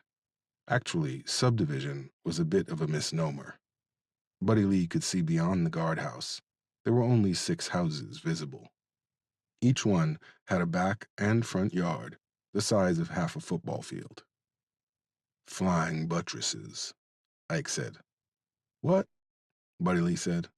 The third house on the left, the big-ass one. It's got flying buttresses. What the fuck are flying buttresses?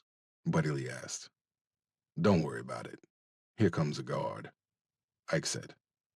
A large, burly black man was shuffling toward the truck with a clipboard in one hand and walkie-talkie in the other. Ike thought one of the worst things you could give a man was a clipboard. He'd been at the mercy of men with clipboards. They could keep you out of a gated community or put you on a bus to prison. Give a man a clipboard and watch his true nature come out. The guard knocked on Buddy Lee's window. Buddy Lee cranked it down. Hello, sir. Who are you here to see today? The guard said. Buddy Lee gave him his best good old boy smile. Yes, sir. We are here to talk with Mr. Matthews. We are here to pick up some furniture he's donated to the DAV, Buddy Lee said. What's your name, sir? Buddy Lee Jenkins. The guard checked his clipboard. I'm sorry, sir. I don't see that name listed here, the guard said. Call him and tell him we want to talk to him about Tangerine. And we ain't leaving until we do, Ike said. The guard parted his lips. Then he thought better of it. Instead, he spoke into his walkie. After some static tinged back and forth, the guard pointed to the third house on the right. Mr. Matthews says come on down, the guard said. Ike spied a silver BMW in the rearview mirror, driven by a woman with the most severe I want to speak with the manager haircut he'd ever seen. She zipped by them, doing at least 30 miles per hour, like she had some Dalmatians in the trunk that she needed to make into a coat. Thank you, hoss, Buddy Lee said as he drove past the guardhouse. The burly man waved. I'm surprised that worked, Buddy Lee said. Talking about Tangerine got his attention, Ike said.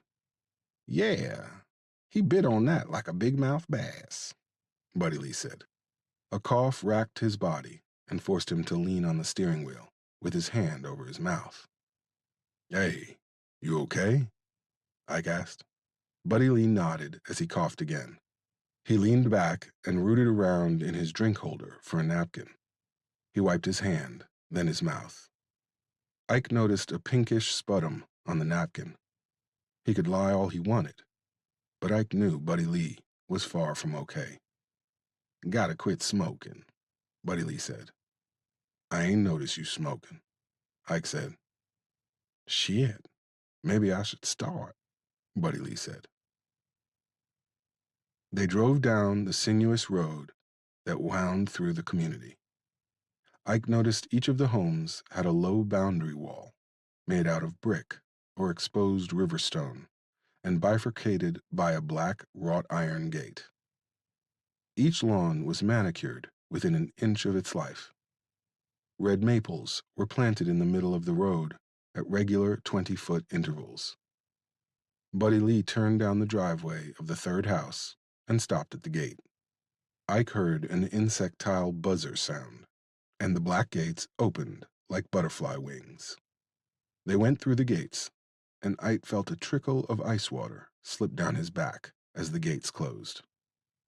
The sound of the lock engaging gave him flashbacks.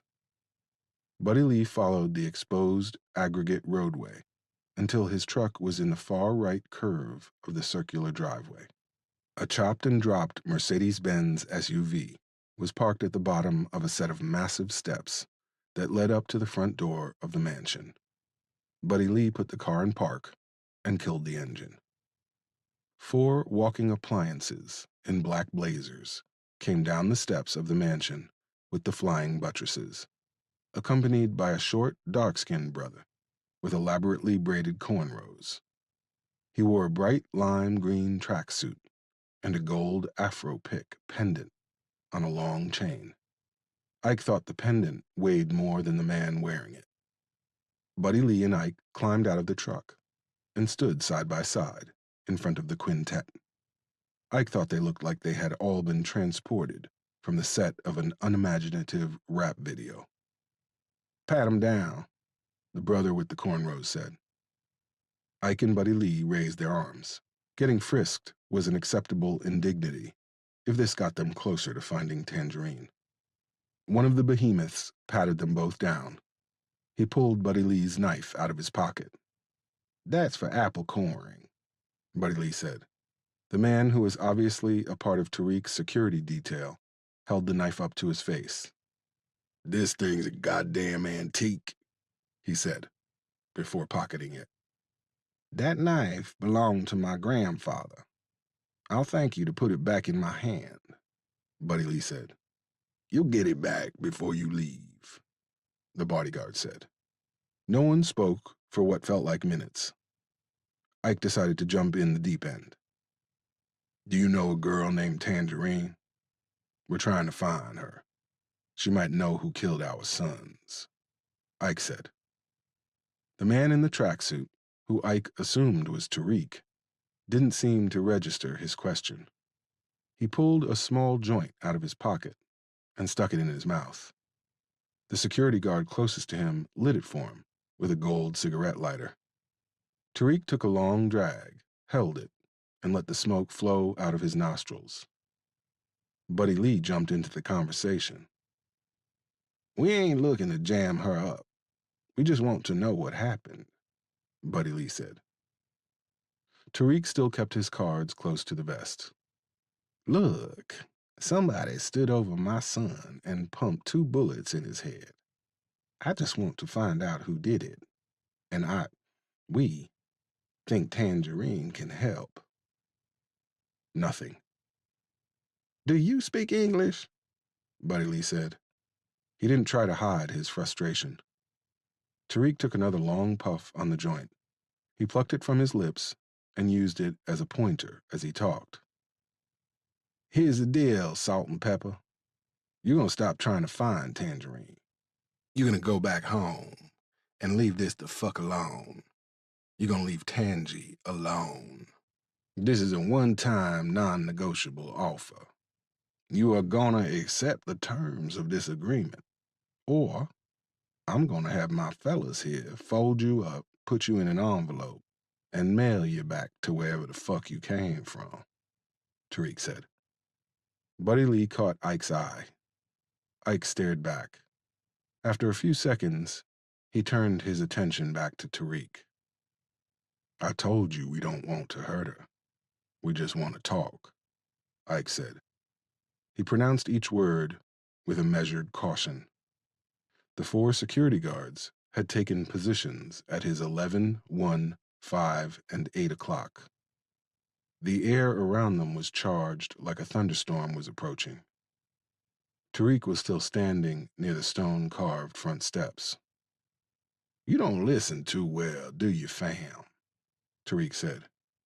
He made a shooting gesture with his joint. "Well, shit," Buddy Lee whispered. The guards advanced on them. 2 for Buddy Lee, 2 for Ike.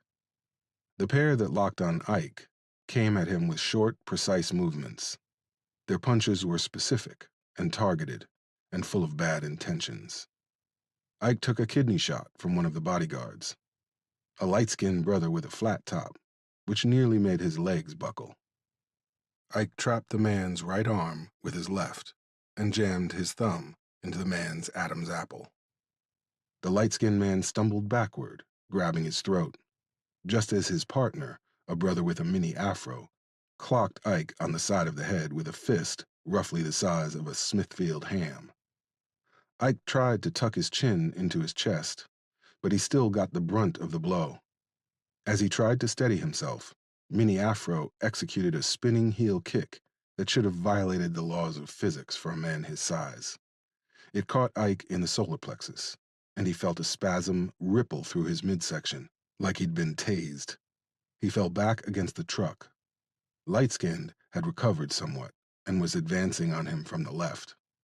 Acting purely on instinct, honed from hundreds of throwdowns, Inside and on the street, Ike grabbed the passenger door, opened it with deft fingers, and slammed it into Light-Skinned. The bottom of the door caught him in the shin, and he immediately dropped to one knee, like he was about to propose. Mini Afro caught Ike in the chin with a two-piece combo. Black stars twinkled in front of Ike's eyes. Grunting, he launched himself at Mini Afro. They collided like a pair of mountain goats. Ike hooked the other man's leg with his own as he executed a tangled pirouette. They fell to the ground in a twisted conflagration of arms and legs and fists.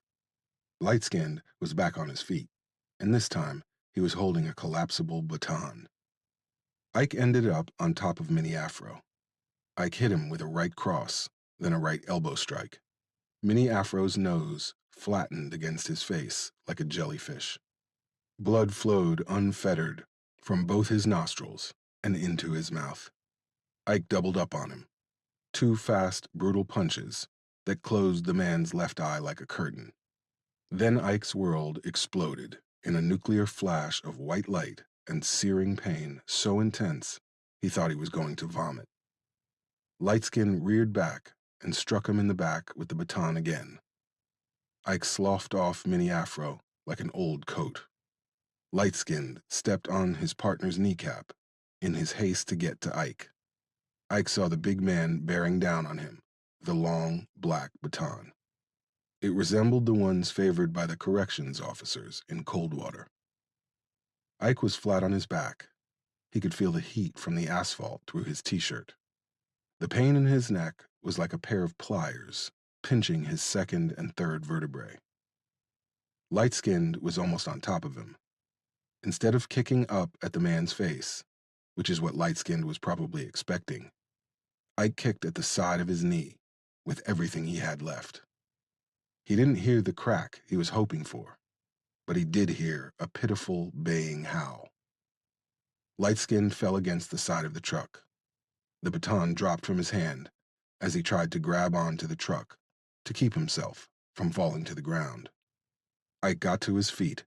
In one swift motion, he kicked Mini Afro in the kidney and then headbutted Light-Skinned above the left eye. The move hurt him almost as much as it did Light-Skinned, but it served its purpose. Light-Skinned slid down the quarter panel of Buddy Lee's truck. His face left a red streak on the rusted metal. Ike moved to help Buddy Lee, but stopped in his tracks when he saw the gun. Buddy Lee was getting his ass kicked. It wasn't a complete shock, in all honesty. The moment he saw the two monsters run at him with the grace of gazelles, he knew he was in for a beating. Men that big shouldn't be able to move that fast. And when they could, it meant they were well-trained and skilled, which meant he was going to get his ass handed to him. Buddy Lee decided to go out swinging. It was the only way he knew. The first monster that approached him had a mustache so full it was like a cat had taken up residence on his upper lip. The other grizzly bear was so cockeyed, Buddy Lee figured he could see around a corner without turning his damn head. Buddy Lee went at them like a windmill on legs. He swung on Cockeyed while he kicked at Cat Stash. He caught Cockeyed just below the left eye. Buddy Lee felt his foot connect with Cat Stash's right knee. He might as well have been throwing beans at a tank. Cockeyed slammed him in the stomach and doubled him over. Cat Stash grabbed Buddy Lee's arms and made him stand upright. Cockeyed started peppering him with lefts and rights like it was his new favorite hobby. Buddy Lee knew that he was going to be pissing blood for a week. Cockeyed grabbed him by the chin and forced him to look at him. "You gonna learn today, old man," Cockeyed said. "I'm a quick study, you son of a bitch," Buddy Lee thought. In an effort to demoralize Buddy Lee, Cockeyed had gotten within striking distance of Buddy Lee's right foot. Buddy Lee kicked the man as hard as he could, right in the nuts. Cockeyed's legs slammed shut at the knees as he bent over and cupped his balls.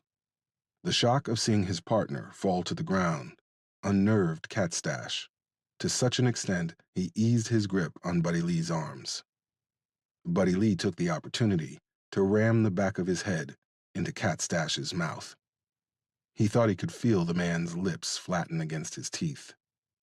Buddy Lee spun around and gave Cat Stash a left hook right behind his right ear. The man fell against the hood of the truck. That was when he saw the gun. It was a huge semi-automatic in a shoulder rig that dangled against Cat Stash's right side. Buddy Lee had always had fast hands. His daddy had taught him how to lift wallets and watches before he taught him to ride a bike. All the bodyguards were probably packing, but they had taken Ike and Buddy Lee lightly.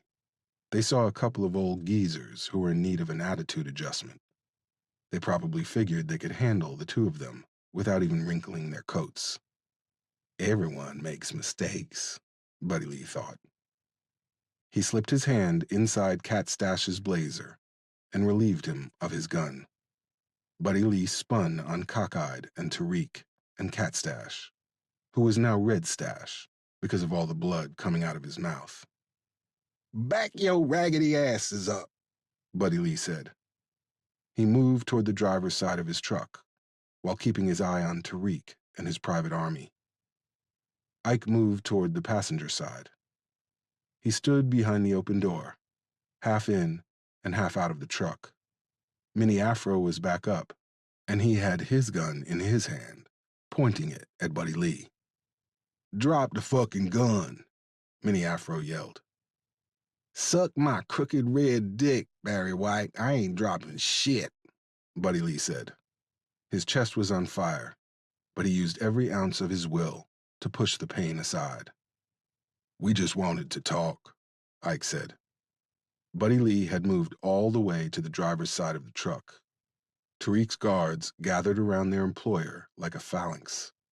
He spoke from behind the safety of their broad shoulders. Smiling, he took a long toke of his joint. Ike realized he was enjoying this. "Give it up, fam.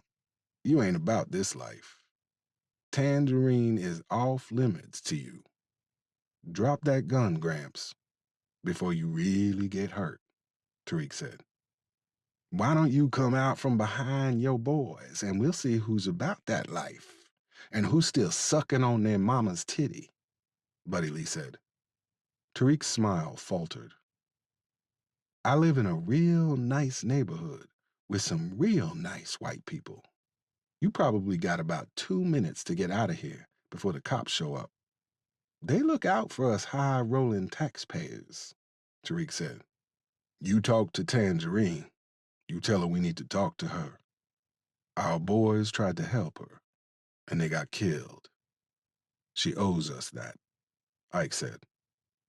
"Toss him my knife," Buddy Lee said. Cockeyed, who had taken the knife off Buddy Lee, blanched. "Put the gun down, and you get your knife," he said. Buddy Lee aimed at his forehead. "I know your boy got a beat on me, but hear me when I tell you this. There'll be 2 of us dead if you don't hand over that knife," Buddy Lee said. There was a flatness to his voice that Ike had never heard. He realized Buddy Lee was fully prepared to die over that jackknife. The bodyguard must have realized it too, because he pulled it out of his pocket and tossed it to Ike. Ike in turn threw it on the seat. "I'm keeping your gun," Buddy Lee said. They both climbed in the truck. Buddy Lee fired it up and mashed the pedal to the floor. The security guard missed getting run over by a frog's hair. 29. Buddy Lee had hopped on the interstate and taken them out of Richmond. He took the first exit after they had cleared the city limits and pulled into a gas station. He'd barely shut off the truck when he opened the door and vomited. It looked like a child had spilled a can of red and green finger paint on the ground. "I think that fella turned my liver sideways," he said when he was done. Ike wound down the window and checked his face in the side mirror. There was blood on his face. His chin was swelling like a pufferfish's. He touched the back of his head. The baton had reopened the wound the kid had given him with the chair. Yeah, they fucked us up pretty good, Ike said. Tried, Buddy Lee said. What? I said they tried to fuck us up pretty good. You need to check the mirror, Ike said. Buddy Lee lay back against the bench seat. I'm not saying we didn't take no licks, but we still here, ain't we? A lot of people we used to run with are gone. Now, I ain't much on religion, but like you said, everybody got a skill, a thing they put on earth for.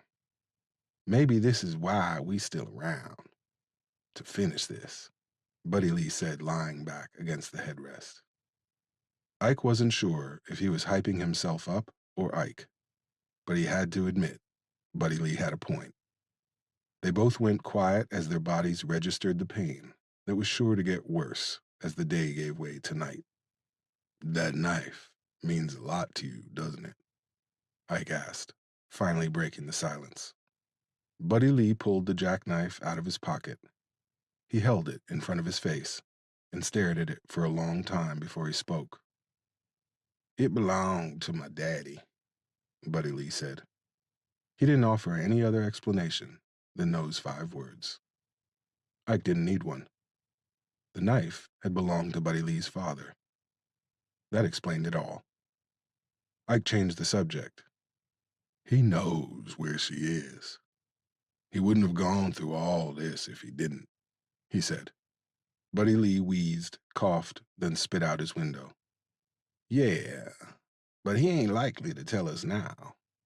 You think we could take him when he leaves his house? Get him in the boonies and make him tell? Buddy Lee said. Ike used a crumpled napkin to wipe the blood from his knuckles. I know a guy might be able to help us get to him again, Ike said. Well, shit, I wish you had said that before I got my ribs rearranged, Buddy Lee said. We didn't part on the best of terms. It's a long story, but he owes me. I think it's about time I collect. You want to go now? Buddy Lee asked. Ain't no time like the present, Ike said. Can you drive? I think if I hiccup too hard, I'm going to pass out, Buddy Lee said. Ike got back on the interstate, then took the Chesterfield exit. Chesterfield County was a huge municipality that encompassed several small towns within its borders and enormous swaths of wilderness that remained essentially unchanged since before Captain John Smith had told his first lie about his adventures in the New World. Ike drove along rolling back roads, lined by ditches deep enough to dive in and do the backstroke. Finally, he came to a shopping center that sat in the middle of a field on a lonely spit of land near Route 360. A cornfield bordered the strip mall to the north, and several abandoned shipping containers and trailers to the south. Ike remembered when he first got out, there had been a fleet repair shop near the strip mall. The place had been a huge sheet metal monstrosity that bore more than a passing resemblance to his shop. Now, even the bones of that building were gone, scattered to the 4 winds or the nearest salvage yard. Ike pulled into the parking lot of the strip mall and parked the truck. Stay in here, Ike said. Shit, you ain't got to tell me twice, Buddy Lee said. He reached into the cup holder and retrieved his knife. He held it out toward Ike. What am I supposed to do with that? Stick people with the sharp end? I ain't gonna need that, Ike said. Look, you said there was a long story to this shit. In my experience, that usually means shit didn't end all copacetic. You don't need to go walking in there naked. So it's either this or the gun, Buddy Lee said. Ike's eyes settled on the knife. Maybe he should take it. How long had it been since he'd talked to Lance? 10 years? A lot of things can change in that time. People forget their debts. Their loyalties change and shift like smoke. The knife would be protection. The gun would be an act of aggression. Ike grabbed the knife and put it in his front pocket. "I'll be right back," Ike said. "Ain't like I was gonna run a marathon. Just don't lose it," Buddy Lee said. Ike gave him a look. "You ain't gotta worry about that," Ike said. Ike heard the robotic ding of a doorbell as he entered the barber shop. There were 5 chairs, with 5 different men and boys of various ages in them. The shop smelled of cleaning chemicals, machine oil, and air fresheners that reminded him of cheap cologne. The far left wall was a bank of mirrors. The far right wall had posters of Michael Jordan dunking, Mike Tyson boxing, and a chart of various hairstyles, along with the prices for said hairstyles. A 50-inch flat screen dominated the rest of the wall. The Wizards were playing the Celtics, as subtitles crawled across the bottom. A slice of late 90s R&B was raining down from a couple of speakers in the ceiling. "Be with you in a minute, Chief," said one of the barbers, an older man with white sideburns, but coal black hair on top.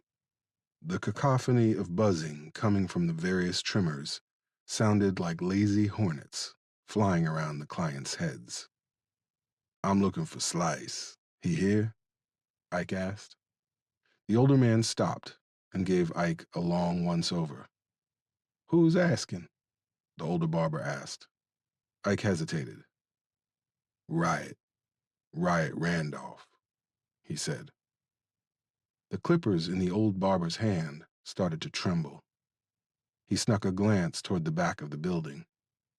A pair of blue velvet curtains hung over an opening there.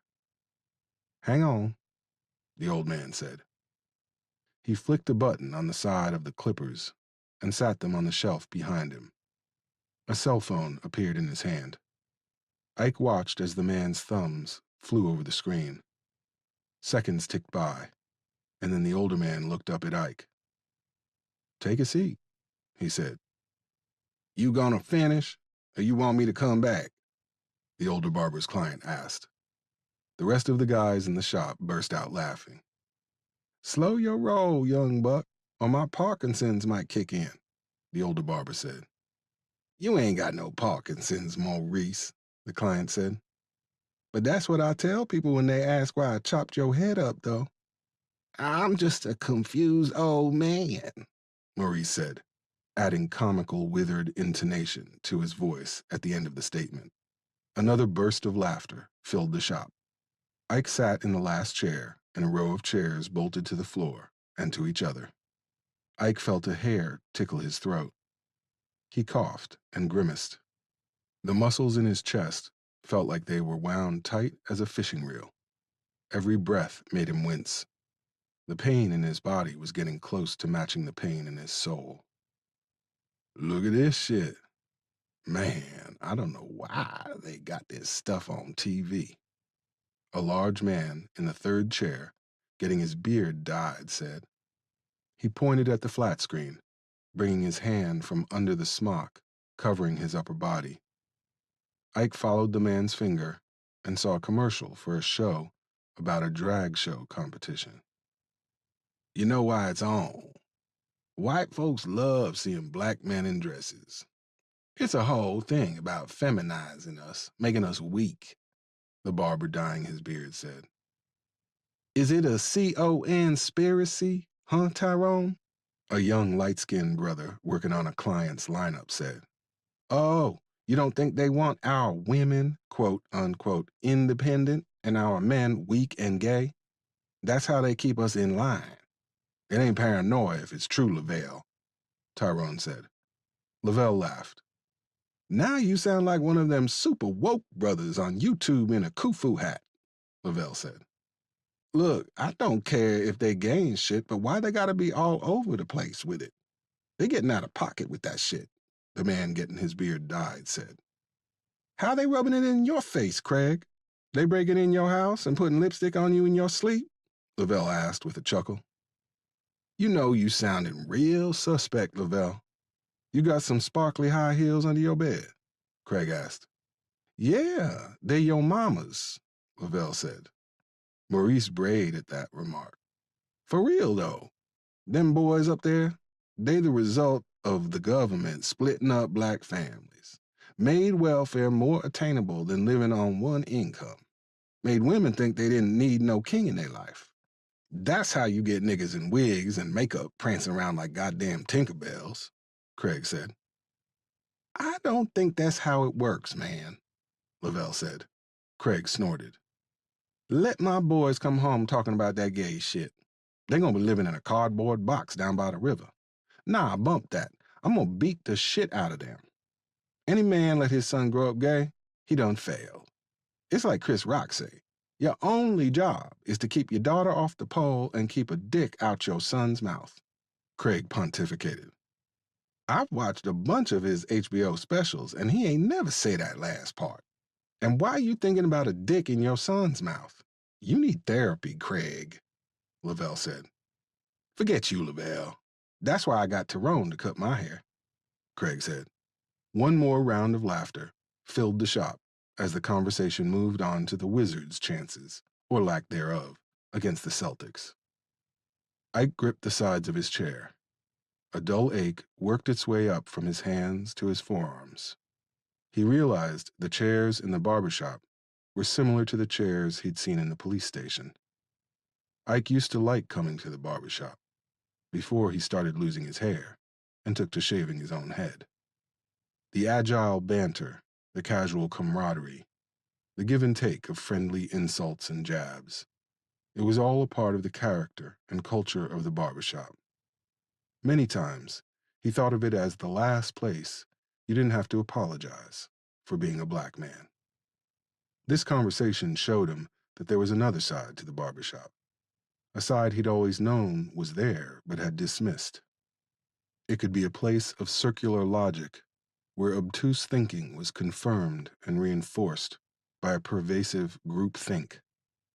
Yeah, you had some brothers like Lavelle going against the tide, but for the most part, everybody got in fucking line. Did they really think boys were gay because you weren't a good father? He might not have been there for Isaiah the way he wanted to, but even he knew that didn't make his son gay. He didn't pretend to understand Isaiah's life, but he understood that much. 6 months ago, you would have been laughing right along with them, though, before they put a bullet in Isaiah's head, before they killed your boy, Isaiah thought. You all right, Chief? Maurice asked. He eyed Ike warily. What? Ike said. You breaking my armrest there, Chief, Maurice said. Ike released the armrests and saw he had nearly pulled the hard-molded plastic off the iron frame. A brother with a clean-shaven head the size of a basketball leaned through the curtains. His skin was the color of obsidian. Come on back, he said. It sounded like bricks in a washing machine. Ike got up and went through the curtains. He entered a storeroom set up to be an office, and a luxurious one at that. A large, ornate wooden desk with a leather-bound chair under it. The floor covered in deep pile brown carpet. A glass-top coffee table sat in front of a plush leather recliner. A tray with 3 half-gallon bottles of gin, bourbon, and rum sat on the right side of the recliner. In the recliner was a trim black man in a pair of black dress pants and a gray t-shirt. Under a silk black button-up long-sleeve shirt, tightly coiled dreadlocks fell down to the middle of his back. The clean-shaven man stepped in front of Ike. You carrying? He said. Just a knife in my pocket for work, Ike said. The clean-shaven man patted Ike down with hands the size of car batteries. He pulled the knife out of his pocket. Get it back when you leave, the man said. He went to the corner of the office and leaned against the wall. I've heard that before, Ike thought. Been a long time, Ike. Thought you didn't go by right no more, Slice said. He spoke with a soft lisp and a hint of southeastern Virginia rolling around in the back of his throat. When Ike had gone inside, Slice was a skinny 17-year-old kid taking over the North River Boys for his brother, Luther. Now he was Lancelot Walsh, a.k.a. Slice, a.k.a. the man, in the Cap City. After Luther got hit, they'd all retreated back to Red Hill. Slice had been in a bad place. The whole crew had been in a bad place. Romello Sykes and the Rolling 80s had killed Luther in retaliation for a scrap they'd gotten into at a house party in the middle of no fucking where. It wasn't even business, just some personal dick-swinging bullshit. The North River Boys had gone running back home to Red Hill with their collective tails between their legs. Romello had snatched off their masks and revealed them to be the wannabe gangsters they really were. Ike, no, Riot, couldn't let that shit go. Fuck Romello and fuck the Rolling 80s. He hadn't been a wannabe. He'd found Romello. He'd dealt with Romello. Then the state of Virginia had dealt with him. They were the ones who put him in prison. But Ike had been the one who'd taken away his wife's husband and his son's father. I needed to get your attention. How you been, Slice? Ike asked. Slice bore down on him with his coal black eyes, like chips of hematite. He was drinking dark brown rum out of a cut crystal glass. What you doing here, Ike? I thought you won't bout this life no more. Last I heard, you was cutting rich people's grass, giving La Raza a run for their money. Slice said. I am. I need a favor. What kind of favor could somebody like you want from somebody like me? You want me to take care of whoever beat your ass? Oh yeah, you done got walloped, bruh, Slice said. Ike set his jaw and pushed his tongue into his cheek.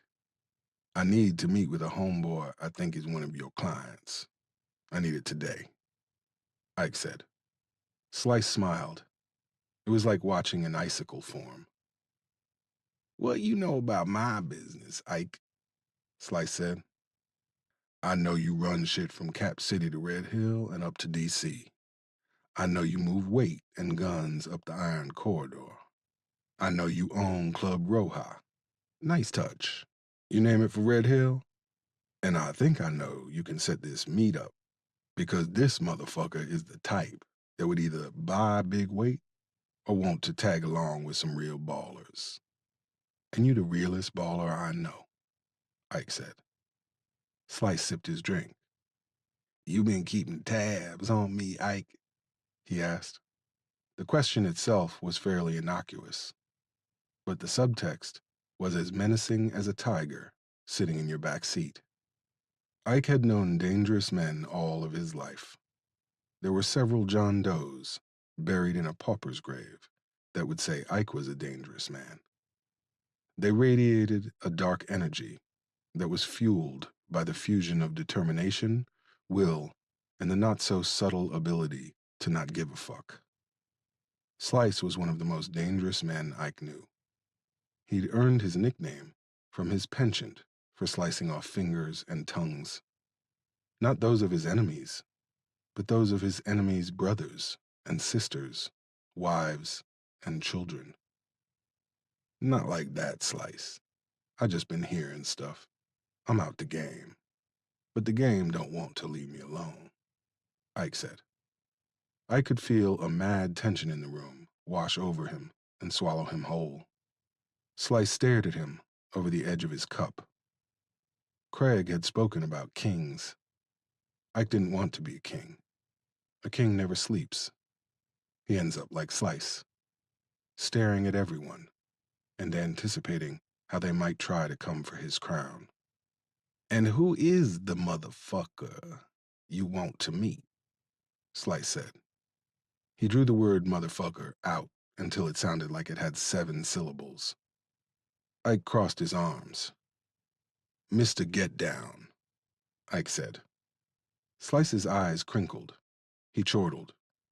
You want to talk to Tariq? My business partner? Oh, yeah. I got a piece of his catalog. He's an investor in a few of my clubs. I put some money in that Brown Island jam he put on last year. That runt has fattened my pockets a lot over the years, and I gotta be honest with you, Ike. It don't seem like you want to sit down and break bread with this nigga. I don't think I'm gonna be able to help you out, homie. I can't have you messing with my bag, Slice said. Ike felt the spit dry up in his mouth. He'd been afraid of this. Time makes loyalty thin. People shed it, like snakeskin. Oh, because he your business partner. I know what you about to say, Slice said. I know you do, 'cause I was more than your business partner. I was your boy. I was Luther's boy. I've never asked you for nothing, not even when I went inside. You the one told me you was gonna make sure I was straight in there. You the one told me I had nothing to worry about. You the one said Maya and Isaiah wouldn't have to lift a finger. You said they was family. Then you sent her $300. Once. I put in work, and what did I get for it? 4 niggas trying to punk me and a wife who had to work 3 jobs to take care of our son, while I was on some old thug life shit, Ike said. It dawned on him that he was yelling. The monster in the corner pushed off the wall, but Slice held up his hand. Shit was complicated, Ike. Ain't none of us know Romello's cousin was hooked up with the East Coast Crips. We didn't know they was running things in cold water. You went inside, and we was fighting for our lives out here. Shit got real fucking hectic. Did I fuck up with Maya and Isaiah? Yeah. And that's on me. But let's be real. Ain't nobody put a gun to your head and make you go find Romello and beat him to death in the middle of the street. That's on you, Slice said. Ike took a step forward. Yeah, that's on me. I killed that motherfucker with my bare hands in front of his mama and his girl. I went to prison for 7 years and left my family. I own that. But I did it for your brother. I did it for the North River boys. I did it for you. I did it because nobody else would. I cared more about my clique than I did my woman and my son. I gotta own that too.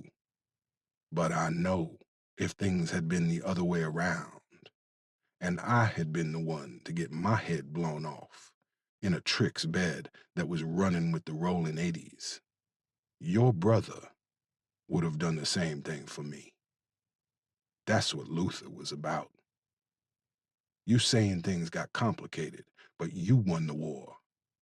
You retired the rolling 80s, moved your mama and your whole crew out to Trailer Park and up into Carytown. When y'all was popping bottles and making it rain, I was shanking motherfuckers. When you was fucking strippers and video models, I was listening to that revolutionary bullshit from the Black God Coalition, so I'd have somebody to watch my back. When you was drinking Cristal, I was drinking toilet wine. I got out, and I never came looking for you. I let it go that you had my wife wiping people's asses and had my son wearing hand-me-downs. I made a promise to them that I would not be the person I used to be. But now, I'm here, and I'm asking. Nah, I'm telling you, you owe me. You owe my wife. I'd say you owe my son, but he's dead. And you protecting the one person that might be able to help me find out who did it. Ike paused. What you think Luther would say right now? Slice stood up and walked over to where Ike was standing. Ike towered over him, but Slice didn't seem to notice. Ike dropped his hands to his sides and spread his feet. He made a mental note of where the monster in the room was standing in relation to him and Slice. He tensed his shoulders and waited for Slice to make a move. He might have been your friend, but he was my brother. I know what you did for us. For him. But you ain't gonna stand there and rub it in my fucking face, Slice said. I'm not. I'm just stating the facts. I've never asked y'all for nothing, ever. But this one thing. Lance. He knows where this girl is that knows who killed my boy. They shot him 6 times, lit him and his friend up. Then they stood over them and put 2 right in their face. I couldn't even recognize my son. I didn't know who he was. My son, Lance, Ike said. Was he crying? He didn't know and he didn't care. He was tired of hiding how much it hurt to lose Isaiah. If Slice and his behemoth wanted to call him a bitch, let them. Trying to hold all this agony and grief inside was like wrestling a bag of pythons. The grief was choking the life out of him. Slice turned his gaze to the wall. You ain't planning on putting paws on Tariq, are you? He asked. Ike blinked his eyes hard. No. He knows this girl named Tangerine. I think she knows who killed Isaiah and Derek, Ike said. He paused. He'd called Derek Isaiah's friend. That was wrong. He was his husband. He was Isaiah's husband. Ike tried to say it, but his mouth just didn't seem to be able to form the words. Tangerine, Slice chuckled. You know her? Ike asked. Nah, but with a name like that, I bet she wear clear heels, Slice said. I just want to talk to her. Tariq can make that happen, Ike said. Let me ask you this. If she tell you what you want to know, then what? Slice asked. He seemed genuinely curious. What you mean, then what? Ike said. I just don't see you being about it like that, Ike, Slice said. Ike stepped closer to Slice, crowding his personal space. Then you done forgot who the fuck I am, Ike said. Slice turned his gaze back to Ike and smiled. There he is. There's the one-man riot, Slice said. He turned his back to Ike. Come back in an hour. I have Tariq here, Slice said. Thank you, Ike said. Slice walked over to his recliner and sat down. Don't thank me. We even now, Ike, he said. Ike picked up the implied threat. He turned to leave. Slice's man handed him back the knife. You know, I used to be jealous of you and Luther. He used to act like you was more his brother than I was. When you put that 187 on Romello, it made me hate you a little bit, Slice said. You never had to be jealous of me. Luther told me to always look out for you, Ike said. Slice laughed. It was a hollow sound. That made it even worse, Ike. Ike went through the velvet curtains and headed for the front door of the barbershop. He was almost out the door when he stopped and walked over to the chair where Craig was sitting. Tyrone had finished dyeing Craig's beard, and now they were just shooting the shit about who was the best rapper alive. And don't say that, white boy Eminem, Craig said. Man, you crazy. M a beast, Tyrone said. He all right, Craig said. You need hearing aids, Tyrone said. Ike went and stood in front of Craig. The other man scowled at him. Can I help you? Craig said. Ike cocked his head to the side and looked down at him. He knew he should probably let it go, but he couldn't. He wished someone had said to him what he was about to say to Craig. If I snuck in your house one night and slit your son's throat, I guarantee the last thing you would be worrying about was if he was gay or not, Ike said. The fuck you say to me? Craig said. You heard me. You just don't want to listen, Ike said. Craig started to rise out of his chair. You get up out that chair, they're going to be picking pieces of you out the walls for a week. Trust me, you don't want none of this, Ike said. Craig started to respond, but Ike gave him his back and walked out of the barber shop. Buddy Lee sat up straight when Ike got in the truck. His head had finally stopped spinning. What's the word? He asked. Ike pulled Buddy Lee's knife out of his pocket and handed it back to him. He started the truck and backed out of their parking spot. We gotta wait an hour. They're gonna bring Tariq over here, Ike said. You think I got time to get it trimmed? Do they cut white boy here and there? He asked. Ike ignored him. Hey, you all right? Buddy Lee asked. Not even close, Ike said. Place around here we can get a drink while we wait? Buddy Lee asked. He expected Ike to cut his eyes at him again, but the big man surprised him. Yeah, I could use one too, Ike said. 30. They ended up at a squat cinder block building that sat on the side of Beach Road near what was left of the old Swift Creek Bridge.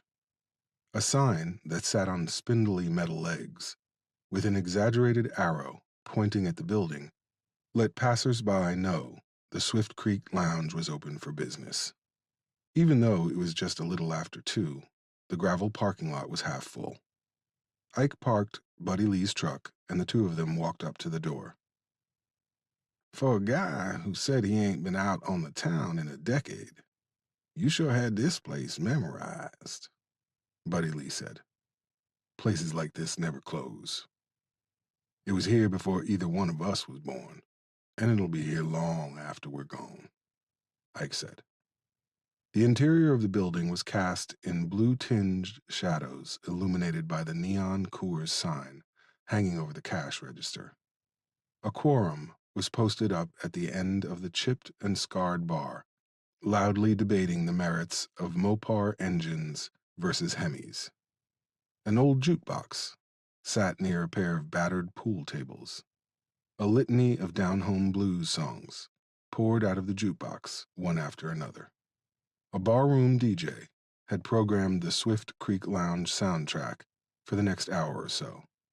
First up was Born Under a Bad Sign by Albert King. Ike and Buddy Lee sat on a pair of stools near the door. Buddy Lee winced as he raised his hand to get the bartender's attention. A slim sister in a black tank top and jeans came over and smiled at the two of them. What can I get you fellas? 2 shots of Henny, Ike said. You got it, sugar, the bartender said. She slipped away to get their drinks. What's Henny? I mean, I'm gonna drink it, but I'm just curious, Buddy Lee said. You ain't never heard of Hennessy? Ike asked. I mean, I've heard of it.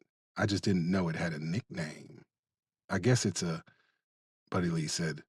He stopped and studied the bottles behind the bar. It's what? A black thing?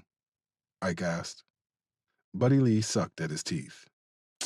You know, I bet you thinking, he keeps saying he ain't racist, but he's sure saying some racist shit, Buddy Lee said. The bartender dropped off their drinks. Ike grabbed his shot glass. I've learned to always be ready to be disappointed by white people. Doesn't always happen, but when it does, it don't shock me anymore. You ain't the worst I've had to deal with, Ike said. Buddy Lee ran his finger around the rim of his glass. I ain't trying to make no excuses, but when you grow up around people, your aunts and uncles, your grandparents, your brothers and sisters, your friends, all of them saying things you don't even think about being wrong or right, you don't put that title on yourself. Like you remember when they used to play the Ten Commandments on television every Easter? And there's this part where the boy tells his granddaddy to look at the Nubians. My granddaddy on my mama's side would always make this joke about them not being Nubians. They just, well, you know what he said. And I used to laugh at that joke because it was my granddaddy saying it. I never had to think how somebody like you would feel about that joke. Then when I got older, I stopped thinking about it because if that joke was fucked up, then what did that say about my granddaddy? What did it say about me that I laughed at it? Buddy Lee said. Ike downed his shot. The cognac burned in a comforting, familiar way. For a moment, he was 21 again. That you ignorant as hell? Ike said. Yeah, well, I guess that's a pretty good assessment, Buddy Lee said. It's easier to keep your head in the sand than it is to try and see things from somebody else's point of view. There's a reason why they say ignorance is bliss, Ike said. So you do think I'm racist, Buddy Lee said. I think maybe for the first time in your life, you're seeing what the world looks like for people that don't look like you. I mean, you still ignorant as hell, but you learning. But then, so am I. We both learning. We both done said and did shit that we wish we could take back. I think if you figure out at one point in your life you was a terrible person, you can start getting better. Start treating people better. Like as long as you wouldn't laugh at that joke now, I think you're on the right road. Same as if next time I get offered a drink, I don't go the hell off and just walk away instead of jacking somebody up because they had the nerve to think I was in a gay bar to meet somebody, Ike said. He held his shot glass up and motioned for the bartender. Buddy Lee downed his shot too. He gasped as he sat the glass down on the bar. God damn, that shit will take the paint off a ball hitch. I guess you're right. Feels like we waited pretty late in the day to start learning shit, Buddy Lee said. The bartender brought them 2 more shots. Day ain't over yet, Ike said. Ike drove them back to the barber shop. The parking lot was virtually deserted. There was a black Jaguar parked near the barber shop. The only other vehicle in the parking lot was Buddy Lee's truck. Ike shut off the truck. Looks like everyone went home early, Buddy Lee said. Slice probably sent everybody home. Mr. Get Down is hometown royalty.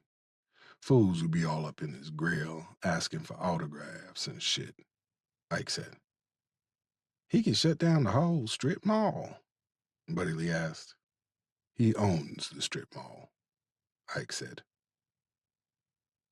When they entered the barber shop, Tariq was sitting in the last chair near the curtains. He had his hand in his lap like he was sitting for an old daguerreotype photo. His eyes were shining and bestial. Slice was sitting in a metal folding chair near the entrance to the adjoining restaurant. His bodyguard was standing behind Tariq, as if he were about to give him a trim. You got 15 minutes, Slice said. Ike took a step toward Tariq. You can't touch him. Ask your questions, Slice said. Ike stepped back. Buddy Lee scratched his chin. We know you know where Tangerine is. Like we said, we ain't trying to hurt her. We just need to talk to her, Buddy Lee said. Tariq's chest rose and fell in rapid succession. We can't touch you now, but you have to leave eventually, Ike said. Tariq flinched. I'm with Slice. You heard what he said, Tariq said. His previous formidability was gone. He sounded like a kid asserting his allegiance to the biggest bully on the playground. Ike nodded at Buddy Lee. His son is dead, Mine too. Do you really think I give a fuck who you with? You tell us where Tangerine is, and you never have to wonder if that noise outside your window is me coming for you with a pair of pliers and an ice pick, Ike said. Tariq considered his hands as if this were the first time he'd ever noticed them. If Slice was perturbed by the threat, he was keeping his feelings to himself as he scrolled through his phone. Look, we trying to help her because the people who killed our boys are still looking for her, and they ain't gonna stop. Wherever she went, it ain't fucking far enough, Buddy Lee said. I told her to just stay with me, but she said she didn't want to pull me into it. Said she was gonna go where no one would ever think to look for her. Go to where the ghosts are, Tariq said. The swagger of Mr. Getdown was all gone. All that was left behind was heartbreak. Where's that? Buddy Lee asked. Tariq raised his head. She said the people chasing her were killers, Tariq said. So are we, Ike said. Tariq leaned his head back. Look, what happened this morning? I was trying to protect Tangy, you know? Tariq said. You tell us where she is and all is forgiven, Ike said. Buddy Lee snorted. Ike shot him a look. Buddy Lee shrugged. He was getting used to Ike's looks. Tariq slumped in the chair. She told me I talked a good game, but I was just a shook one, that I was a social media gangster. And she was right. Mr. Getdown is just a nerd from Huguenot High School who learned how to work a drum machine and a keyboard. Y'all the real thing, Tariq said. Ike didn't respond. Cousin, you ain't got no idea. Now where this girl at? Buddy Lee said. Tariq put his face in his hands. If you find her, take care of her, okay? Promise that. We got her, Ike said. Tariq nodded. She went home, back to Adams Road, back to Bowling Green, Tariq said. What's her real name? I know Tangerine ain't on her driver's license, Buddy Lee said. I don't know. All I ever knew was Tangerine, Tariq said. His face shuddered like he had bitten into a lemon. You lying. You know her name. You done come this far. Don't hold back now, Buddy Lee said. Pliers and ice picks, Ike said. Tariq's eyes went from bestial to haunted. Uh, ah, shit. Her name really is Tangerine. Tangerine Fredrickson. Are we cool now? Tariq pleaded. Ike rolled his shoulders. They were still sore. We good, Ike said. If it was up to me, I'd feed you your hand until you shit fingers. But I guess we good, Buddy Lee said. Ike shook his head. Let's go, Ike said. They turned and headed for the door. We even now. Remember that. All debts are paid, Slice said. Ike stopped and glanced over his shoulder. Slice was still scrolling through his phone. Sure, Ike said. Bowling Green is about an hour away if we take 301, Buddy Lee said, once they had gotten back in the truck. Yeah. You think he was telling the truth? Ike said.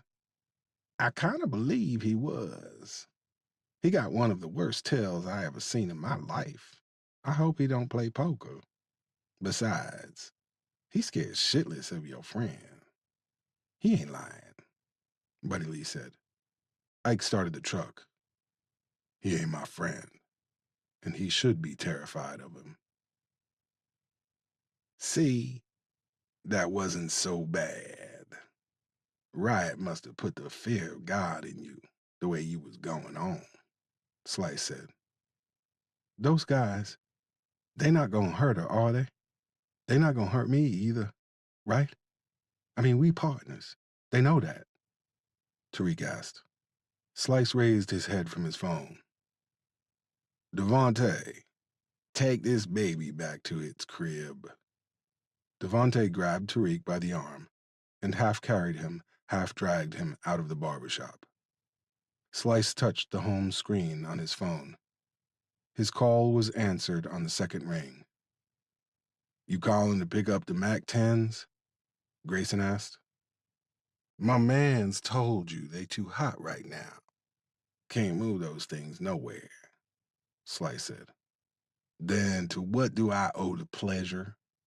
Grayson said. Slice waited a beat before answering. Remember about a month ago when you was sweating everybody and they mama about a girl named Tangerine? Slice said.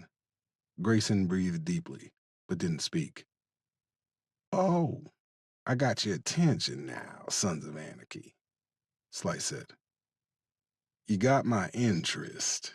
You tell me something I can use, you'll get my attention, Grayson said. Slice laughed. First, let's lay down what this piece of information is worth, Slice said. How much blood I gotta lose to get this info? Grayson asked. Not enough for you to miss it. I'm looking to diversify one of my revenue streams, Slice said. Oh, shit, Grayson said. What's that about? Slice asked. Nothing. You just sound like somebody I know. Get to the point, Grayson said. You gotta connect to a good cooker for ice. I want to get me a meet with him. I may be willing to take a few kilos off his hands, Slice said. I hope to God you on a burner, Grayson said. I have a phone for every day of the week. Now, can you set it up? Slice asked. I can, but I can't make no promises. That boy twitchy, Grayson said. I can handle twitchy. A bag full of hundreds can do wonders for your anxiety. All right, what you got? Damn, you rush your lady like this? Shit, Slice said. You got something or not, man? Grayson said. Yeah, I got something for you. I heard from a little birdie that she's staying out near a place called Adams Road in Bowling Green. If you leave right now, you might beat the two dudes looking for her, Slice said. Two dudes? Was one of them a big-ass hoss of a black dude? Grayson asked. Yeah, you know him? Me and him got unfinished business. Adams Road, right? Grayson said. Yeah, let's make that meet happen next week, Slice said. Yeah, I got you on that. Hey, the black, he a friend of yours? 'Cause he gonna get that work, Grayson said. Slice let a few seconds tick by.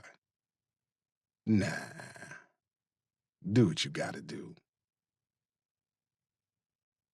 31.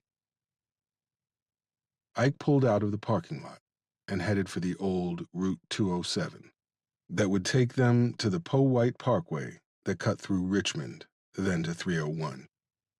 Buddy Lee lay his head against the window as they rode through the rolling hills of Route 301. Acres of lush farmland that were dotted with miles of white fencing, interrupted here and there by homes older than Ike and Buddy Lee combined. Where the land hadn't been claimed for grazing or growing, dogwoods competed with pine trees and maples for the attentions of their mutual lover, the sun.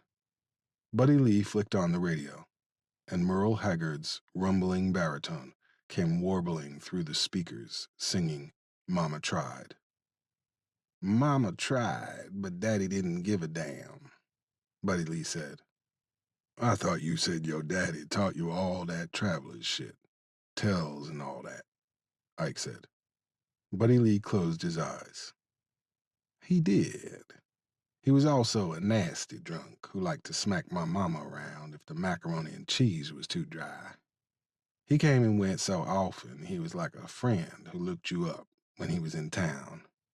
He had a bunch of outside children. Chet is one of them. So was Deke. I got a half Indian sister in Mattapony. Shit. I always said I wasn't gonna be like him if I had kids. Well, I kept that promise. I was worse. Buddy Lee said. My mama and daddy died when I was 9. Hit a slick patch on Route 17 and went flying off the side of the Coleman Bridge. Me and my sister moved in with my daddy's parents. I put my grandparents through hell, and all they ever did was try and love me. I was so angry. I used to walk around waiting for an excuse to go off. Angry at God for taking my parents. Angry at my parents for dying. Angry at my grandparents for trying to pretend everything was going to be all right. I was so messed up. Fell in with Luther and his crew. He let me use all that anger. Pointed me at a target, like a gun, and let me go off, Ike said. He passed a truck pulling a horse trailer. I love Isaiah, I really do. But there are days I think I shouldn't have had a son. I was too messed up in the head to be a good father, Ike said. I think if you loved him and did the best you could, you was a good daddy. That's what I tell myself anyway, Buddy Lee said. You really believe that? Ike asked. Most days I do. I got so mad when he came out, Ike said. He eased the truck through a sharp curve that took them past a couple of horses, lazily grazing in an expansive pasture. You didn't know before? I caught Derek kissing another boy, but I knew way before that, Buddy Lee said. I knew. I think deep down inside I always knew, but I didn't want to accept it. I couldn't accept it. I couldn't wrap my mind around it, you know? Like, what did that mean? It was like he'd told me he was an alien. Shit just seemed unnatural to me, Ike said. But you still loved him. You never stopped loving him, right? Buddy Lee asked. Seconds went by before Ike answered. I tried to stop loving him. For a while, I couldn't even look at him. All I could see was him doing shit with some guy. I'm sorry. Derek wasn't some guy. Nah, it's okay. I mean, I get what you're saying. But I never wanted to stop loving Derek. I just wanted him to be normal. I guess it took me a long time to get it. Get what? Get that what's normal ain't up to me. That it don't fucking matter who he wanted to wake up next to, as long as he was waking up, Buddy Lee said. Ike drummed his fingers against the steering wheel. I went up for manslaughter. My homie got taken out. So I went and found the boy who gave the go-ahead, and I beat him to death in his mama's backyard. Stomped that boy right into the ground. I thought I was standing up for my crew, but they didn't stand up for me. I got inside and found out I was on my fucking own. So when 4 brothers tried to jump me and make me their cell block bitch, I had to get on with a new crew, Ike said. He flexed his hand. I did some foul-ass shit to get this tat, but I needed the backup. The boy I killed was hooked up with the East Side Crips. That's why I joined the Black Gods. I was scared. A lot of what I did back then was because I was scared. But all those things I had to do fucked me up in the head, Ike said. I saw things inside, too. I get what you're saying. In there, you can't be solved. They knock out your front teeth and make you put your hair in pigtails and sell you for a box of smokes. But everything about prison is all the way fucked up, man. People ain't supposed to live like that, Buddy Lee said. I never could shake it, you know? It's like it made me look at everything through convict eyes. He came out the day he and Derek graduated from college. We had a cookout at the house. Had a lot of people over there. My sister Sylvia was there with her husband, people from work. I was at the grill burning it up, you know? And he brought Derek over. I remember he took his hand, and I pretended like I didn't see it. And Isaiah starts saying, Dad, I have to tell you something. And I just keep flipping them goddamn burgers because I know what he's going to say, and I don't want to hear. And he says, Dad, Derek isn't just my friend. He's my boyfriend, Dad. I'm gay. I'm gay, and I love him, Ike said. He took a deep breath. I fucking lost it. I went crazy. I flipped the grill over. Food and charcoal went everywhere. A piece of charcoal landed on Isaiah's arm, burned him pretty bad. I said some terrible shit to him and Derek. Maya was crying and yelling at me. People was staring at me like I was an animal. I was mad as hell, embarrassed. I went inside and slammed the door so hard the glass broke, Ike said. And all I kept thinking was, why did he have to tell me? Why that day? Why couldn't he have kept that to himself? I didn't need to know that shit, right? I kept making it all about me. Took me years to understand he told me, because even though we didn't get along, he wanted me to know he was happy. He wanted to share that with me. And I fucked it up. I let him down, Ike said. The lump in his throat felt like he had swallowed a brick. Buddy Lee cleared his throat. Neither one of us was Howard Cunningham. And still, the boys made something of themselves. They were good to their friends, good to each other, good to that little girl. Even with daddies like us, they grew up to be good men. No matter how many times we let them down, they came out all right, Buddy Lee said. Ike shook his head. We gonna find Tangerine. We gonna find who did this. We done letting them down. 45 minutes later, they passed a large black wooden sign with bright green letters that spelled out Bowling Green. The truck began to lose, then gain power. Ike put the pedal to the floor. The engine whined like a newborn. We need some gas, Buddy Lee said. Ike saw a gas station with 2 pumps up ahead on the right. He pulled in and rolled up to the pump just as the engine died. The gas hand says you have a quarter tank left, Ike said. What can I tell you? Shit don't work like it used to. That goes for the truck and the owner, Buddy Lee said. He got out and stretched his arms to the sky.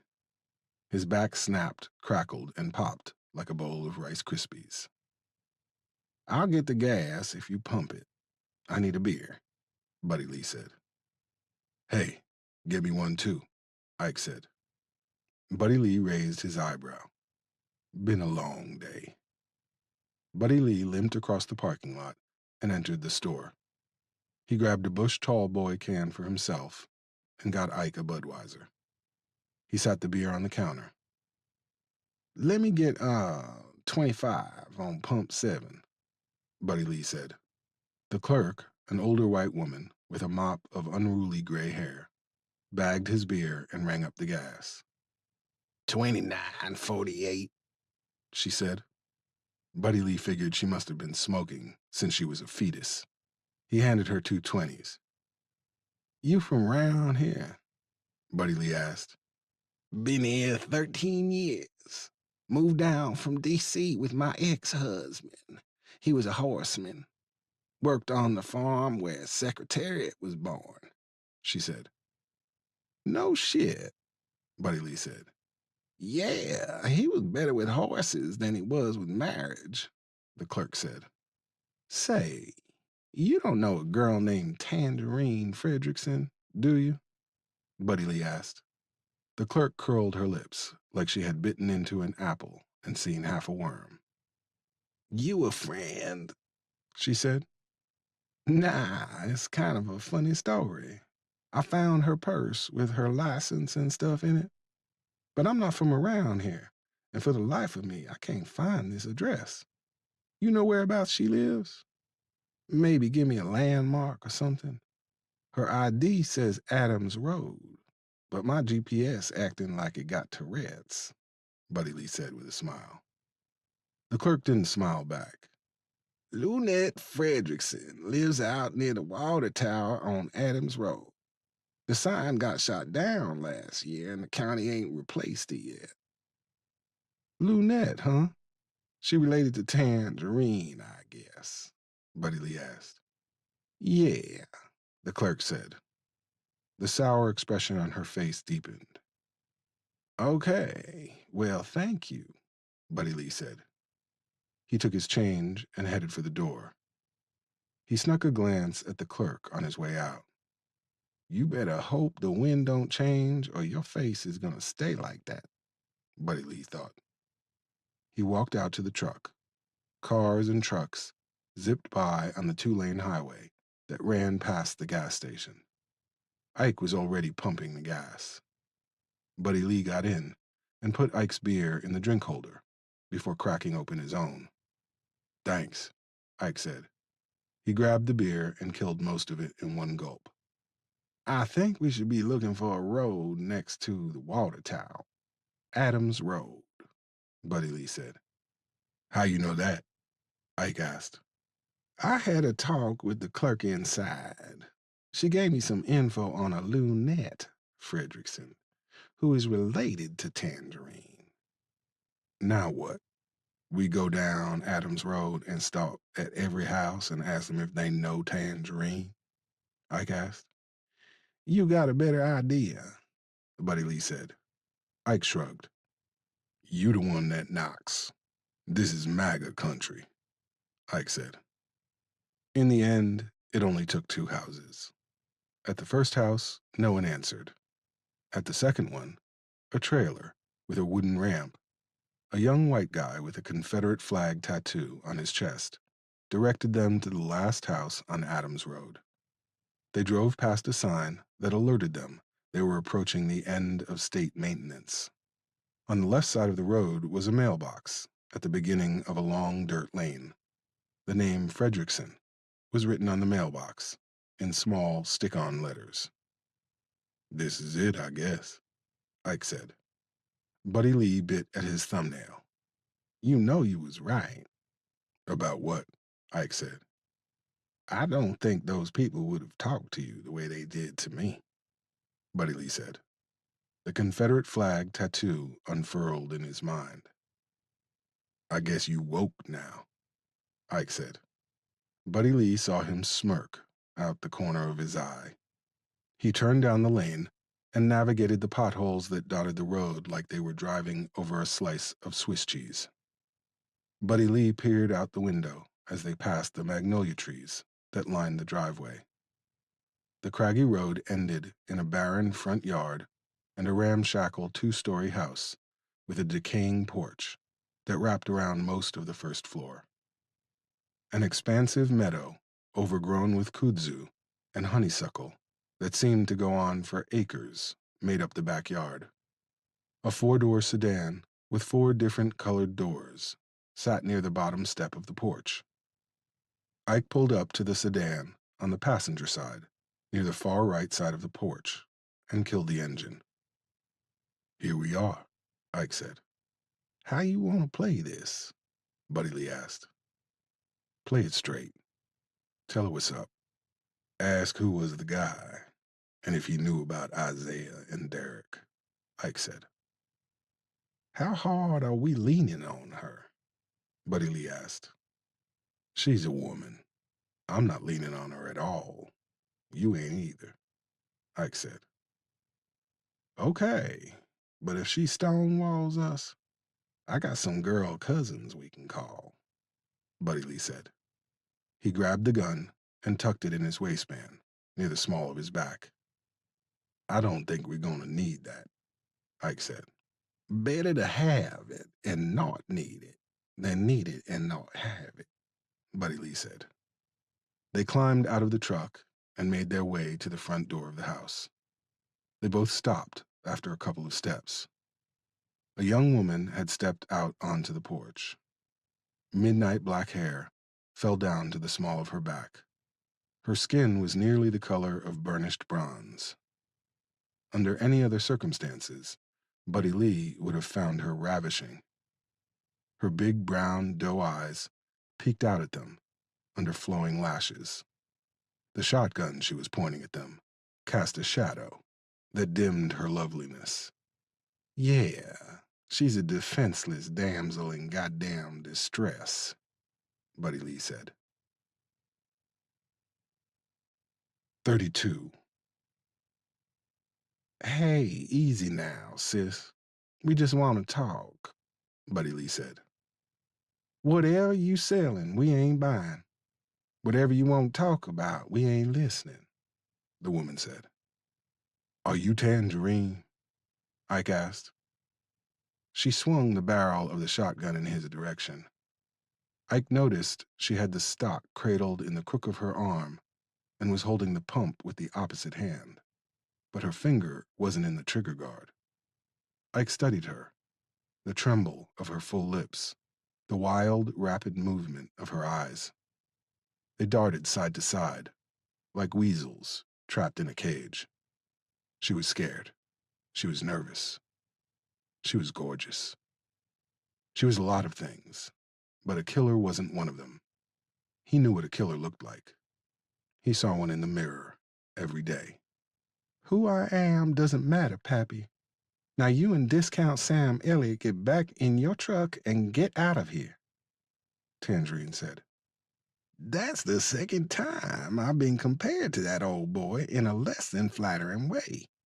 I think my feelings starting to get hurt, Buddy Lee said. Oh, gee, I'm sorry.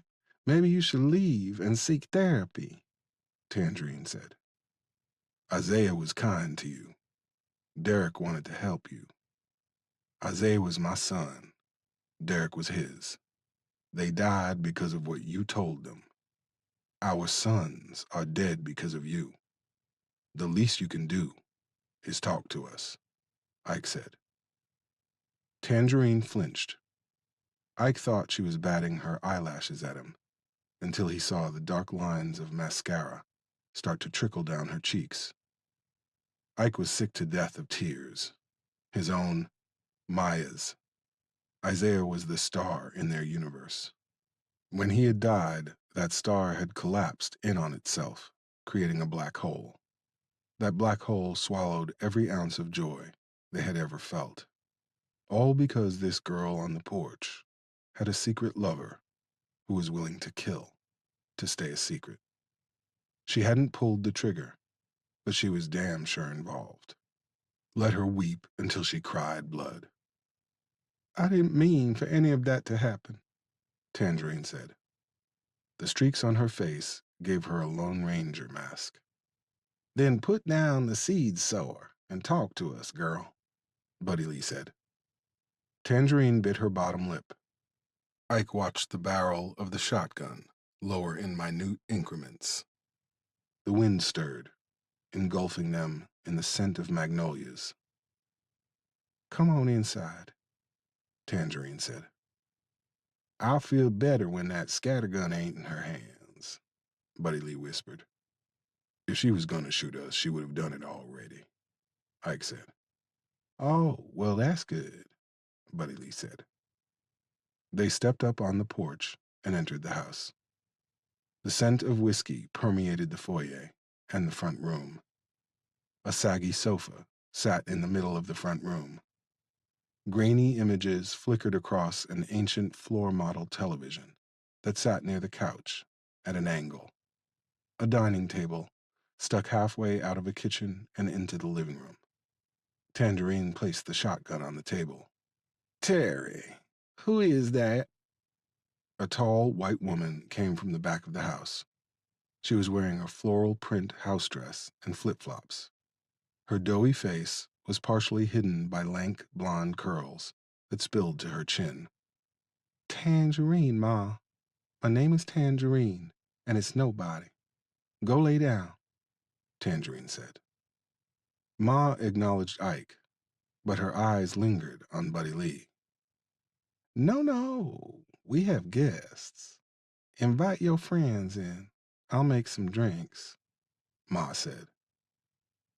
You must be Lunette. I like the way you think, Buddy Lee said. He gave her a wink. Lunette giggled. Ma, they ain't gonna be here that long, Tangerine said. Well, they can at least stay for one drink, Lunette said. With the matter settled, she turned and headed back into the rear of the house. Buddy Lee heard her moving around in the kitchen. He could see that the hallway had a cut-through that led to the kitchen. Sit, Tangerine said. Ike and Buddy Lee went into the front room. In addition to the sofa, there was a recliner and an ottoman. Ike and Buddy Lee sat on the sofa, and Tangerine sat in the chair. Ike took in the rest of the room. There was a wood stove in the far corner. Framed pictures were scattered over the weathered walls at haphazard intervals. Ike saw a younger version of Lunette and a diminutive brown-skinned man in some of them. In others, there was an older Lunette with a few more miles on her face, and a bright-eyed little boy with a mixture of her and the brown-skinned brother's features. As the people in the photos aged, the distance between them increased. The brown-skinned brother was conspicuous by his absence in most of the later pictures. I told Isaiah I had changed my mind. I didn't want to do the interview anymore. So how do you know what happened to them has anything to do with me? Tangerine said. Because the people at my boy's job heard him say the fella you was fucking was a two-faced son of a bitch. Then him and his husband end up dead with their brains all over the sidewalk, Buddy Lee said. Tangerine flinched at the vitriol in Buddy Lee's words. I told them it was dangerous. I told them. But Derek was mad, and Isaiah was determined. They didn't understand what they were dealing with at all. That's not my fault. If you think I wanted them to die, you can take me up on my first offer and get the fuck out of here, Tangerine said. Ike jumped into the fray. Look, all we want from you is the name of the guy you were seeing. Who is he? We'll take care of the rest, he said. I'm not telling you that. I shouldn't have told Derek and Isaiah. I should have just let it go when he broke things off. His life is complicated. I knew that when I met him. Look, I was drunk and I was venting at the party. I was all up in my feelings. That was a mistake, Tangerine said. Telling Derek about your boyfriend? Ike said. Yeah, that too, Tangerine said. Ike could see the resemblance to her mother, but she had more in common with the boy in the pictures. If you don't want to tell us, tell the cops, Buddy Lee said. Ike turned and faced him. He couldn't have been more shocked if Buddy Lee had grown a second head on his shoulder. I want to find the people who did this, and I don't care how it gets done. If you don't want to tell us, tell the fucking cops, Buddy Lee said. I'm sorry, but I can't be a part of this, Tangerine said. A part of this? You are this. It's all about you. You killed my son and his husband, but all you care about is saving your own ass, Ike said. Listen, baby boy, I don't know if you noticed, but the only person who cares about my ass is me. Don't come in here laying your bag at my feet. You hollering about how much you care about your dead gay sons because you treated them like shit when they were alive. Tangerine said. She pushed a lock of hair out of her face. Ike shot up off the couch. His fists were clenched tight. You don't know shit about me and my son, Ike said. Oh, I don't? I bet you tell people how much you loved him. But you only loved parts of him, not all of him, not everything. Now you want me to risk my life to make you feel better about yourselves? That ain't my job, boo-boo, Tangerine said. Ike took a step toward her. She looked up at him and smiled. I know you. I've always known men like you. You strut around like Billy Badass, but you lie to people about your son and his roommate, Tangerine said, as she made the sign for air quotes. Ike felt his fists unfurl. The accuracy of her statement made his head hurt. It was like she had been peeping in his window for the last 10 years. We know we ain't shit. You ain't gotta tell us. We do enough of that to ourselves every day. But that don't mean our boys should rot in the ground while your boyfriend gets to skip all across God's green earth because you're too chicken shit to come forward.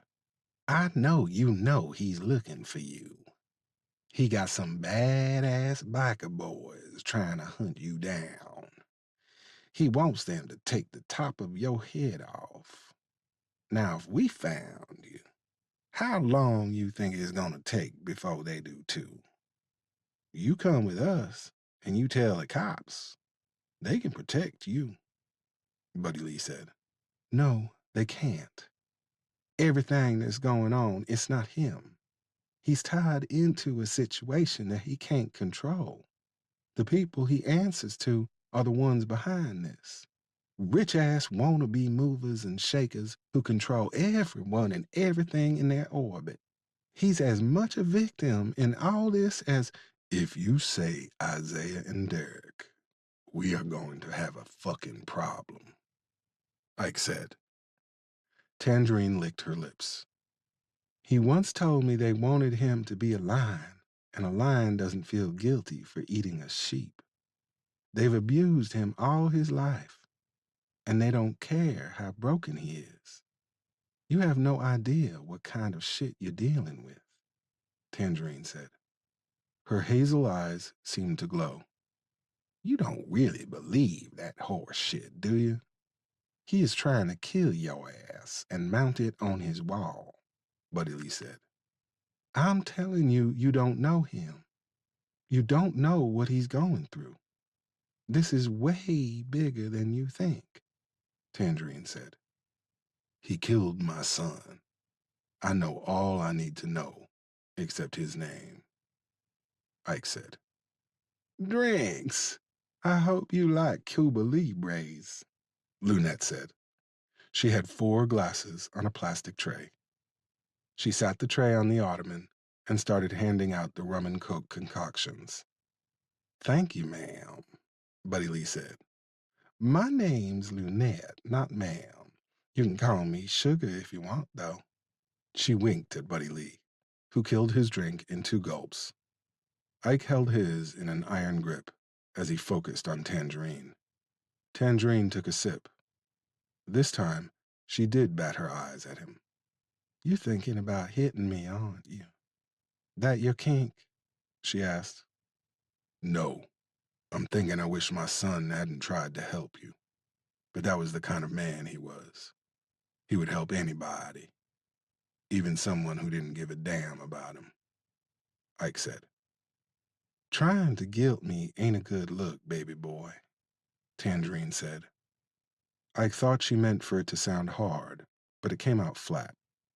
I'm not trying to guilt you. I'm stating facts. Tangerine opened her mouth to respond.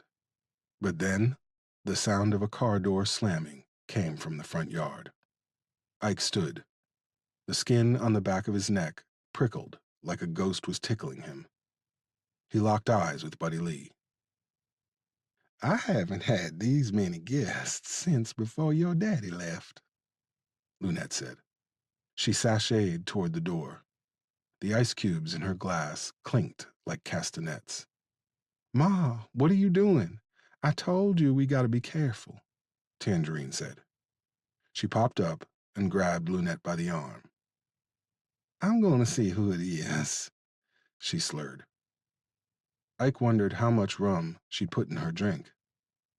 He sat his glass down on the ottoman. Wait, let me take a look, Ike said. He went to the window on the left side of the door jamb. Peering through the filthy pane of glass, he saw a blue minivan. It had parked on the other side of the sedan, to the far left of their truck. It was accompanied by 3 motorcycles. The motorcycles had parked in the gap between the van and the sedan.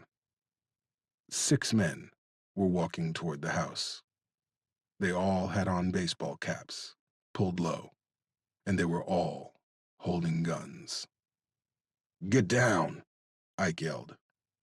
Lunette broke free from Tangerine's grasp and walked toward Buddy Lee. What is he talking about, handsome? She asked with a smile as she swirled her drink. Gunfire erupted from outside. The interior of the house became a hellscape of shattered glass, wood splinters, and fragmented sheetrock. Lunette's body did a shuddering box step as bullets tore through her chest and belly. Her floral house dress was drenched in blood, turning the daisies on it to roses. Tangerine launched herself at her mother, even as Buddy Lee reached out for her and tried to pull her down.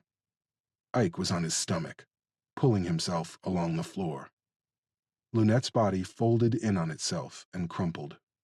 Her glass slipped from her hand and rolled along the uneven wood floor. Footsteps pounded on the porch as Ike reached the dining room table. The front door burst open from one swift kick, just as Ike reached up and grabbed the stock of the shotgun. He pumped around and aimed at the man in the doorway. Cheddar paused. He hadn't expected to be staring down the barrel of a 12-gauge. Ike aimed at the general area of his head and pulled the trigger. Half of Cheddar's face evaporated in a red mist of flesh, bone, and brain matter. His baseball cap flew off what was left of his head and fluttered to the floor as his body fell half in, half out the front door. Ike pumped the shotgun again, expelling the spent shell and sliding another one in the chamber. The second man on the porch jumped sideways as Ike aimed at his chest. Ike pulled the trigger and the shotgun roared again, even as the third scurried back to the van. The buckshot caught Gremlin where his thigh became a part of his abdomen, blasting him off the porch. When he hit the ground, his large and small intestines began to unspool like a ribbon of saltwater taffy soaked in Merlot. Ike pumped the shotgun again. The spent shell was expelled again, but this time it wasn't replaced. Buddy, shoot, Ike yelled. Buddy Lee popped his head up over the back of the sofa where he had landed with Tangerine under him. He pulled the gun from his waistband and took aim at the 4 men who were moving toward the house in a crouch. He was a terrible shot. He thought he winged one, while the other 3 ran for cover. Ike scurried across to the dead man in the doorway and grabbed the gun in his hand. It was a submachine gun, either a MAC-10 or Uzi. He wasn't sure. Ike aimed at the van and the sedan and unloaded. Fuck! Fuck! Fuck! Grayson screamed as bullets pinged off the sedan. Chunks of metal and fiberglass sprayed his face and eyes. He screamed again, and this time it was a wordless howl of unmitigated fury. He leaned the machine gun around the front bumper and fired blind. Dome took a position next to Grayson. My gun jammed, he howled. Grayson ignored him. Oh God, my guts, my fucking guts, Gremlin moaned. Ike leaned back in the doorway as another burst from the third man's gun ripped through the air. Ike returned the fire until he heard the dry click of an empty magazine. Moving on pure instinct, he reached in the dead man's pockets and found another clip. It had been years since he'd handled a gun. But his hands didn't seem to notice. They popped out the clip and replaced it with ferocious alacrity. He fired off a quick burst, just as Grayson peeped around the front bumper of the sedan. "Go for the truck," Ike shouted. He tossed Buddy Lee the keys. Buddy Lee snatched the keys out of the air with his free hand. He dragged a howling and crying Tangerine through the kitchen and out the back door. Ike fired off another burst at the sedan. "Fuck this," Grayson spat out. He stood up and leaned across the hood of the sedan. He swept the barrel back and forth across the porch, laying down a line of fire that plucked at the house like the claws of a demon. The expelled shells danced across the hood and rolled off the edge onto the ground. Ike scooted under the window, stood, and fired out of the fractured lower pane. Grayson disappeared behind the trunk of the sedan. Ike kept firing in the general vicinity of the sedan, the van, and the bikes until he heard the engine of Buddy Lee's truck fire up and roar like a tornado. Grayson replaced his clip, moved to the rear of the van, and fired at the house again. He didn't hear the truck start up, but saw it back up, then spin around so that the back window was facing him. He aimed at the truck and fired. The back window shattered. But then he received a rain of bullets from the house that forced him to hit the deck. One of his other brothers, Gage, was crawling toward him, holding his thigh. He didn't see the last member of their hit squad, Kelso. He and Gremlin and Cheddar had ridden their bikes. Dome, Gage, and Kelso had taken the van. He'd figured 6 rare breed with guns was more than enough for a nigger, a shit kicker, and a slut. He was getting real sick of being wrong. Buddy Lee pulled Tangerine down as he floored the truck. Shards rained over the nape of his neck and down his back. "Shit! God damn it!" Buddy Lee said as he wheeled the truck in a wide arc, then backed up to the front of the house at an angle. He heard a scream like a horse being gelded as he ran over the legs of the man in the yard, crushing them beneath the weight of his Chevy. Ike came running out of the house, firing the machine gun as he leapt in the truck bed. Buddy Lee hit the gas as Ike fired at the 2 men who had scuttled behind the blue minivan. Buddy Lee slammed into the sedan, sending it crashing into the first 2 bikes. The conservation of momentum sent the second bike plowing into the third. Buddy Lee kept the hammer down, turned left, and headed down the lane. Ike let off one last blast from the submachine gun, spraying the rear of the van.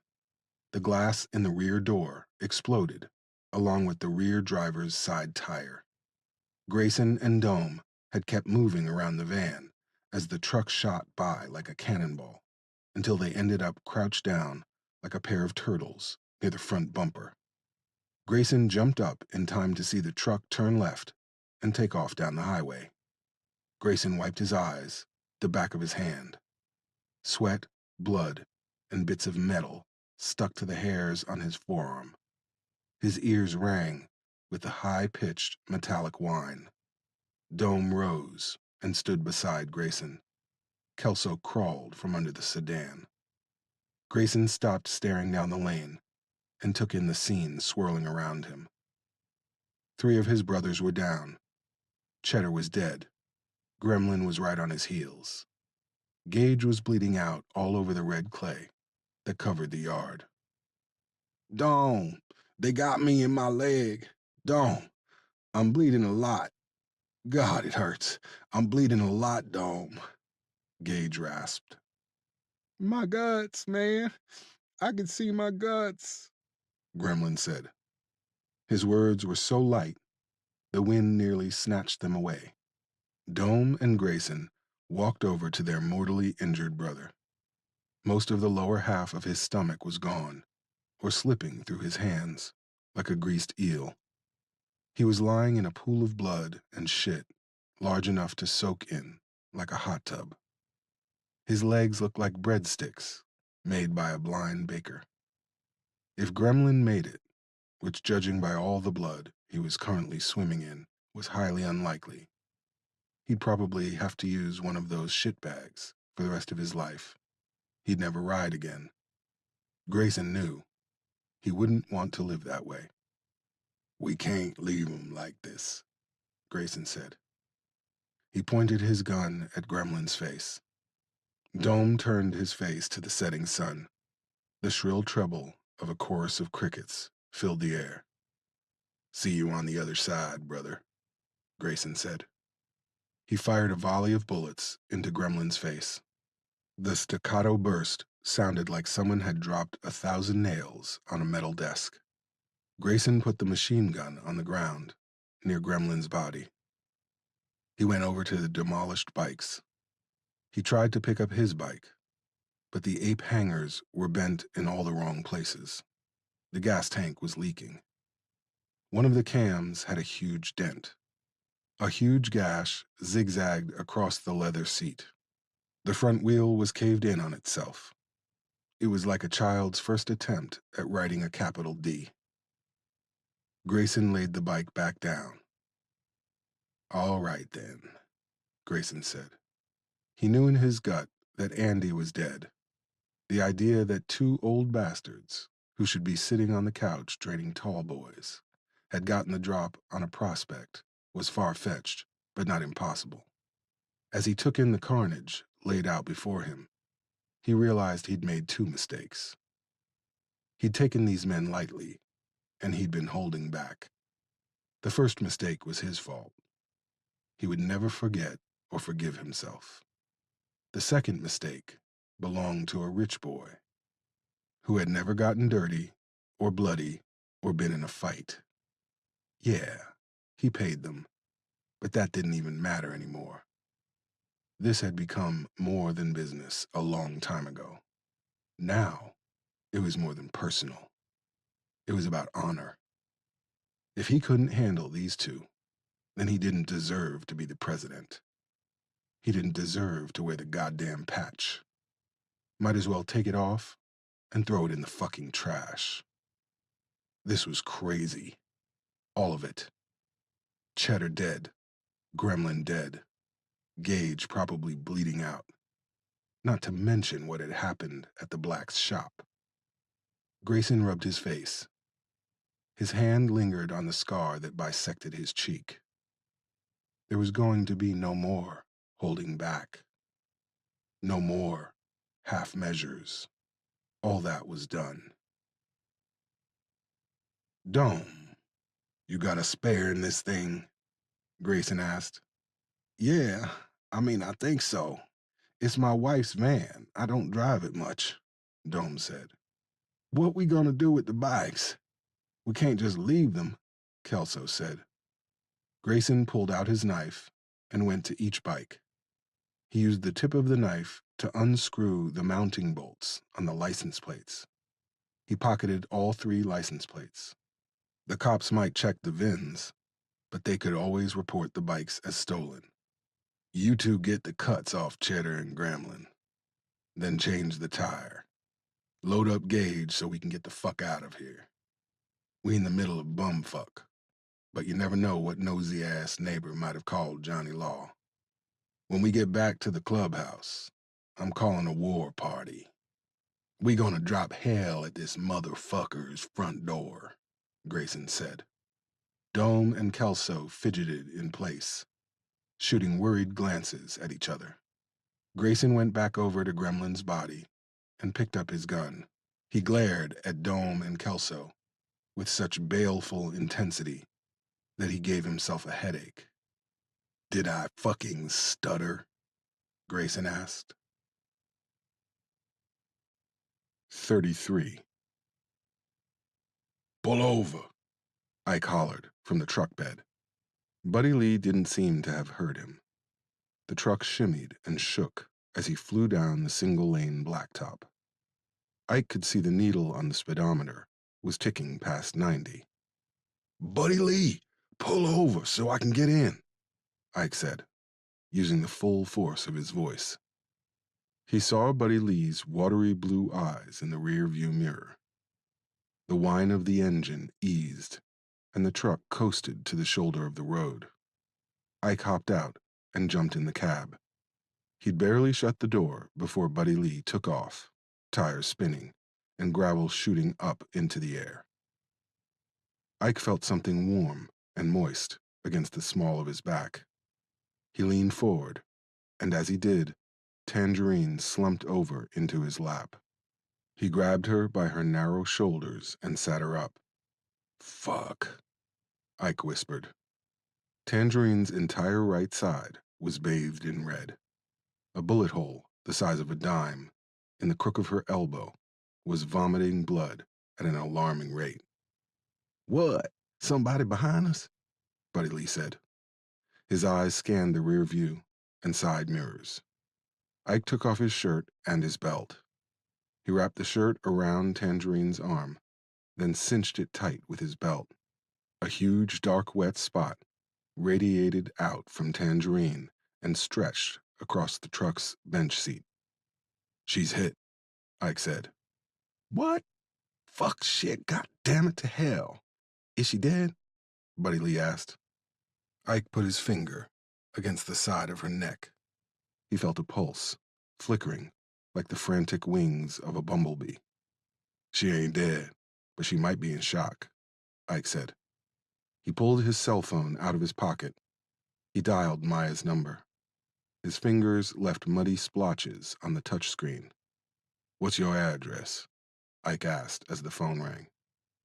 "Huh? What?" Buddy Lee said. "We need to get her looked at, and we can't go back to my house. They don't know where you live." "What's your address?" Ike said. "Oh, 2354 East End Road," Buddy Lee said. Maya picked up on the fourth ring. "Ike, meet us at 2354 East End Road. Bring your first aid kit. We'll be there in 30 minutes," Ike said. "Are you hurt?" Maya said. Ike winced. There was something broken in her that was just starting to heal. He heard it rip wide open with that question. "Not me, not Buddy Lee, but we need your help," Ike said. "All right," she said. She hung up before he could say any more. "Shouldn't we take her to the hospital?" Buddy Lee asked. "Doctor's got to report all gunshot wounds to the cops. There's 3 dead bodies back there. You want to explain that to the police?" Ike asked. "What if she dies, Ike? She's the only one who knows who this son of a bitch is," Buddy Lee said. "Buddy, we could both get hemmed up for this shit," Ike said. Buddy Lee bit the corner of his bottom lip. "But if she tells the cops?" "Did you hear what she said? This guy sounds connected. He might have the cops in his back pocket," Ike said. "Can't be all of them," Buddy Lee said. He took a sharp curve at 60 miles per hour, then kicked the truck back up to 80. A groan escaped Tangerine's lips. Ike leaned her head back to make sure she could breathe. "We can't win. We can't," Tangerine whispered. "Stay with me, girl," Ike yelled. He put his arm around her and let her lay against his bare chest. "Buddy Lee, listen to me. We go to a hospital. We're going to have a lot of questions to answer," Ike said. "You told me you was willing to do anything to get the people who killed the boys. Did you mean it? Because I did. If I got to go back inside for this bastard to get caught, then I'm going to be getting a new orange jumpsuit and some slippers. Now, how about you?" Buddy Lee asked. Ike closed his eyes so tight he thought his eyelids might pop off his face. "She said him and his people was rich, right? That means he gets rich man justice. We'll be inside. The boys will still be dead. And he'll get a fancy lawyer to make everything go away. He'll probably still kill Tangerine for shits and giggles. Buddy Lee, we can't fix this if we're doing 25 to life," Ike said. Buddy Lee took his eyes off the road for an instant and looked at Ike. "Did we get that girl's mama killed, Ike? How did them Peckerwoods find us? Did they follow us? 'Cause if they did, they was mighty slick about it. Ain't like you can sneak up on a body if you on a Harley," Buddy Lee said. Tangerine mumbled again. No, we can't. Ike smoothed down her hair. Her skin was clammy to the touch. The only person who knew where we were going was Slice, Ike said. That statement didn't need any more explanation. Buddy Lee struck the steering wheel with the palm of his hand. That cocksucker. But why? Didn't you say you took care of the boy that killed his brother? Why would he double-cross you like that? Buddy Lee asked. I don't know. I think the thing about Luther might be a part of it. Deep down inside, he's pissed at himself because he didn't handle it, and pissed at me because I did. Still don't explain how him and the rare breed know each other. I didn't think they ran in the same circles, but Slice has his fingers in a lot of pies, I guess. We're gonna have to circle back to that another time, though, Ike said. Tangerine mumbled something else, but it was so insubstantial, Ike couldn't catch it. We in over our head, ain't we, Ike? Buddy Lee said. It wasn't a question. Ike smoothed Tangerine's hair again. It don't matter. We gotta finish it. They pulled up to the trailer so hard and fast, Buddy Lee had to stand up on the brake. The truck slid across the gravel and came within 5 inches of Maya's car, which was parked a half a step away from Buddy Lee's front door. Ike was out and running to the house with Tangerine in his arms before Buddy Lee had shut off the engine. Maya hopped out of her car with a diaper bag over her shoulder and Ariana in her arms. Buddy Lee killed the engine and climbed out of the truck with his keys in his hand. Open the door for Ike. I'll get Little Bit, Buddy Lee said. Maya traded him Ariana for the keys and went to his door. As he walked back to his truck with Ariana, Buddy Lee heard a gentle tap, tap, tap sound. He squatted down to his haunches with the little girl in his arms. She giggled as he groaned. There was a thin but steady stream of oil leaking from the undercarriage. I know I rode you hard, girl. Just hold out a little bit longer, Buddy Lee thought. He straightened and went to the rear of his truck. He used one hand to drop the tailgate. He sat down and balanced Ariana in his lap. She pawed at the scruff on his chin. I sure do need a shave, don't I? Grandpa looking like a werewolf, Buddy Lee said. Why don't me and you stay out here for a minute? You want to sing a song? You know I saw the light. Hank Sr. used to sing that one. My mama loved that song. She sang it to us once when she was trying to keep us occupied 'cause our lights was off, and my daddy had run off with the money for the bill. See, I can tell you all this because you ain't gonna remember it. Hell, you might not even remember me, Buddy Lee said. Take her to the kitchen, Maya said. Ike swung a right and carried Tangerine into Buddy Lee's tiny kitchen. It was more like a kitchenette. Buddy Lee had an old, yellow chrome and formica table. Ike swept a few dishes onto the floor with Tangerine's feet and lay her prone form across the tabletop. Maya unloaded the diaper bag. Ike saw a bottle of alcohol, bandages, sutures, and rubber gloves. Go on outside. I'm going to try and make this as sterile as possible. You sure? Ike said. Isaac, you're just going to get in the way, she said. Using his Christian name was Maya speak for I'm not asking. Ike went outside and closed the door behind him. He saw Buddy Lee and Ariana singing on the tailgate. The little girl was giggling, and Buddy Lee made exaggerated faces as he sang a tune Ike didn't recognize. It sounded vaguely religious.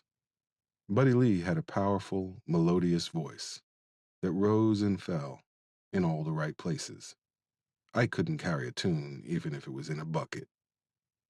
Ike didn't want to intrude, so he sat on Buddy Lee's cinder block steps. Barely a minute later, Buddy Lee picked up Ariana and joined him on the step. He sat Ariana on the ground. She immediately picked up a rock and threw it into the air. She reminds me of Derek. He'd find a stick and play by himself until the cows came home, Buddy Lee said. Ike hugged himself, squeezing his own shoulders. Twilight was rapidly approaching, and the temperature was dropping just as quickly. Isaiah would make up stories about some elves that lived in a tree in the backyard. It was a whole saga with wars and marriages and shit, Ike said. You think she's gonna make it? Tangerine, I mean, Buddy Lee said. She'll make it.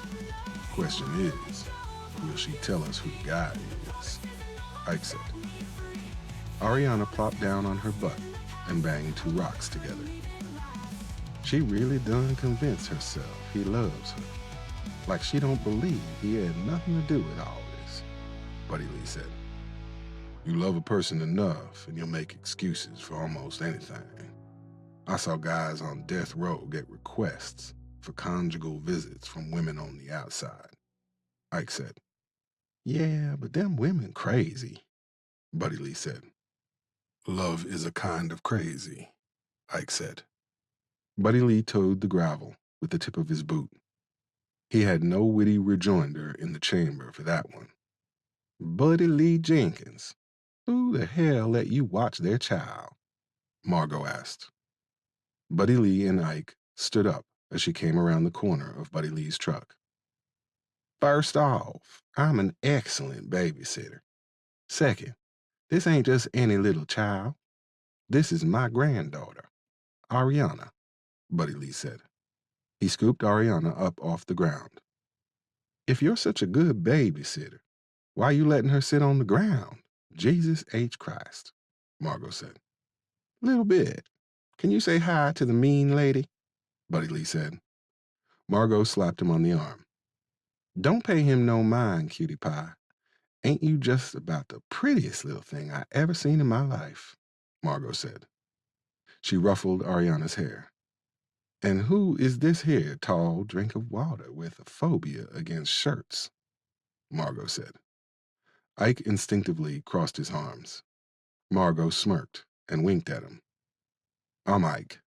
I'm Ariana's, grandfather, too, Ike said. Margot nodded. Well, nice to meet you, Ike. Piece of advice. Don't let Buddy Lee let your granddaughter sit on the naked ground. My son got trichinosis like that. Well, I'm off to bingo. Y'all keep your eye on this little beauty. She here when I get back. I just might have to steal her, Margot said. All right. Have fun, Buddy Lee said. I'd ask you to come with me, but I'm afraid you'd be like your friend here and lose your shirt, Margot said. She disappeared around the corner of her trailer. A few seconds later, they heard her Volkswagen Bug start up and take off out of the trailer court. Ike thought the Bug's engine sounded like an outboard motor. You and her friends, Ike said. He raised his right eyebrow.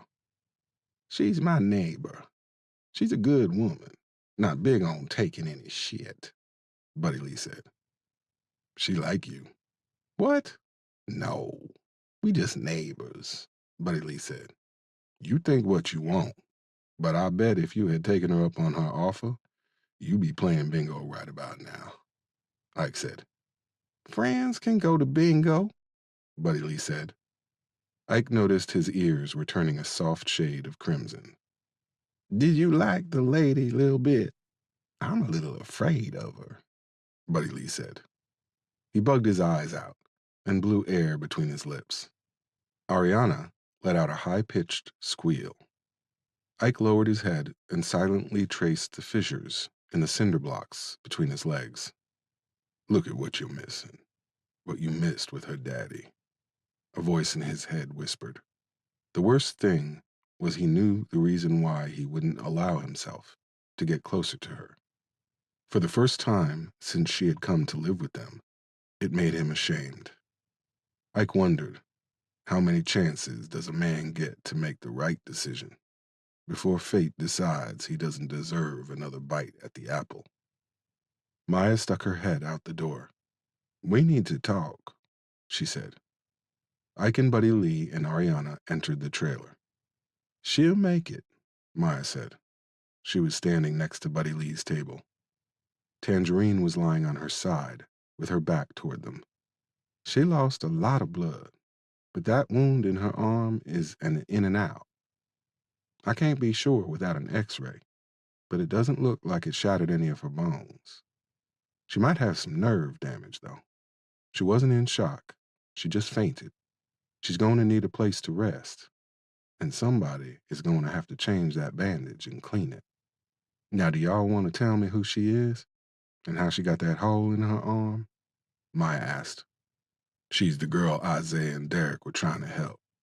We think her boyfriend was in this shit that got the boys killed. We went to talk to her about going to the cops, Ike said. He thought, or telling us who her boyfriend was, so we can cut his fucking head off. Buddy Lee picked up the explanation. Some boys found us and shot up her house. They shot her mama, too. We think they're the same sons of bitches that killed the boys, Buddy Lee said. Maya put her hands to her mouth and closed her eyes. Did she tell you anything? Maya mumbled from behind her clasped hands. Ike shook his head. Maya pulled her hands away from her face. This poor child. We have to get her someplace safe where she can heal, Maya said. I think I know somebody, Ike said. Are they an ally? Maya asked. A what? Ike said. An ally. Isaiah told me. She paused. Isaiah told me that was what you called someone who was LGBTQ friendly, Maya said. Let me guess. She's secretly a lesbian? Buddy Lee said. Maya looked over her shoulder at Tangerine's prone form. Wrong letter, Maya whispered. Ike frowned. What are you talking about, Puddin'? Ike said. He hadn't used that term of endearment in so long it surprised him. By the way Maya's eyebrows arched, it surprised her too. She rubbed her hands on her pants. Your friend is a transgender woman. Wherever you take her, they need to be an ally. You don't need to take her to somebody that's going to kick her out in the street if they find out, Maya said. Ike sat down on the arm of Buddy Lee's sofa. Buddy Lee put Ariana down. She ran to Maya and grabbed her grandmother's leg. Wait, so she's a he? Buddy Lee asked in a low tone. No, she is a she who has not had gender reassignment surgery yet, Maya said. Buddy Lee sat next to Ike on the couch and dropped his head. He ran his hands through his hair. And I thought this day couldn't get any crazier, he said. You called her a she, but she still has a... Ike said. He let the statement hang in the air. She is presenting as a woman. She seems to be living as a woman. So she is a woman, Maya said. They teach you all about that at the hospital? Buddy Lee asked. Some of it, yeah. Most of it is just being respectful of people and accepting them for who they are, Maya said. Ike felt her gaze, boring a hole in him, like she was wielding an earth auger. No one spoke for a moment. Maya scooped up Ariana and let her lay her head on her shoulder. She pretty, Ariana said. Maya said. She pretty, Ariana said. Maya turned and saw Tangerine giving Ariana a weak wave. Ariana waved back. I guess we should go back to my sister's, Maya said. No, not yet, Ike said. What you mean, not yet? You're the one told us to leave, Maya said. Yeah, I know. Now I'm thinking I don't want you on the road alone. I'm going to take Tangerine to a place she'll be safe. Y'all stay here and wait for me until I get back. Then I can drive you to your sister's, and Buddy Lee can follow us, Ike said. Where are you taking her? Buddy Lee said. No place you need to know about. If you don't know, you can't tell, Ike said. I wouldn't tell Ike, Buddy Lee said. He sounded affronted. I know you wouldn't want to, but if them boys catch you, they gonna push hard. This way you can't, Ike said. Buddy Lee went to scratch at his chin and stopped. That's why her friend's so hot to put her in the ground, Buddy Lee said. It ain't just about him having a girlfriend who knows some shit about him. It's about who she is, Ike said. You think Tariq knows too? That's why he put his boys on us like that? Buddy Lee said. Makes sense. Hardcore hip-hop producer don't want nobody to know he's on the down low. Ike said. I'm not gay, a weak voice said from the kitchen. Ike and Buddy Lee shared a look that was becoming their shorthand. Ike stood and went into the kitchen. Tangerine was sitting on the edge of the table. Maya had fashioned her a sling out of one of Buddy Lee's bed sheets. Her hair was stuck to her face. She had a beach towel with the words Atlantic City silk-screened on it, wrapped around her like a toga. You're not, Buddy Lee said. No, I'm not, Gomer Pyle, Tangerine said. I'm so confused, Buddy Lee said. He leaned back against the couch. Ike went and stood in front of Tangerine. We gotta get you somewhere safe, Ike said. I was somewhere safe. I was safe, and my mama was alive, she said. They was gonna find you eventually, Ike said. You don't fucking know that, Tangerine said. Yes, I do. Because your boy, whoever he is, he don't want nobody to ever find out that he was with somebody who was... Ike stopped himself. He was still making bad decisions, still saying the wrong things. Say it. I've heard it before. Somebody like me. Even my mama used to call me a fucking freak. She wouldn't call me Tangerine.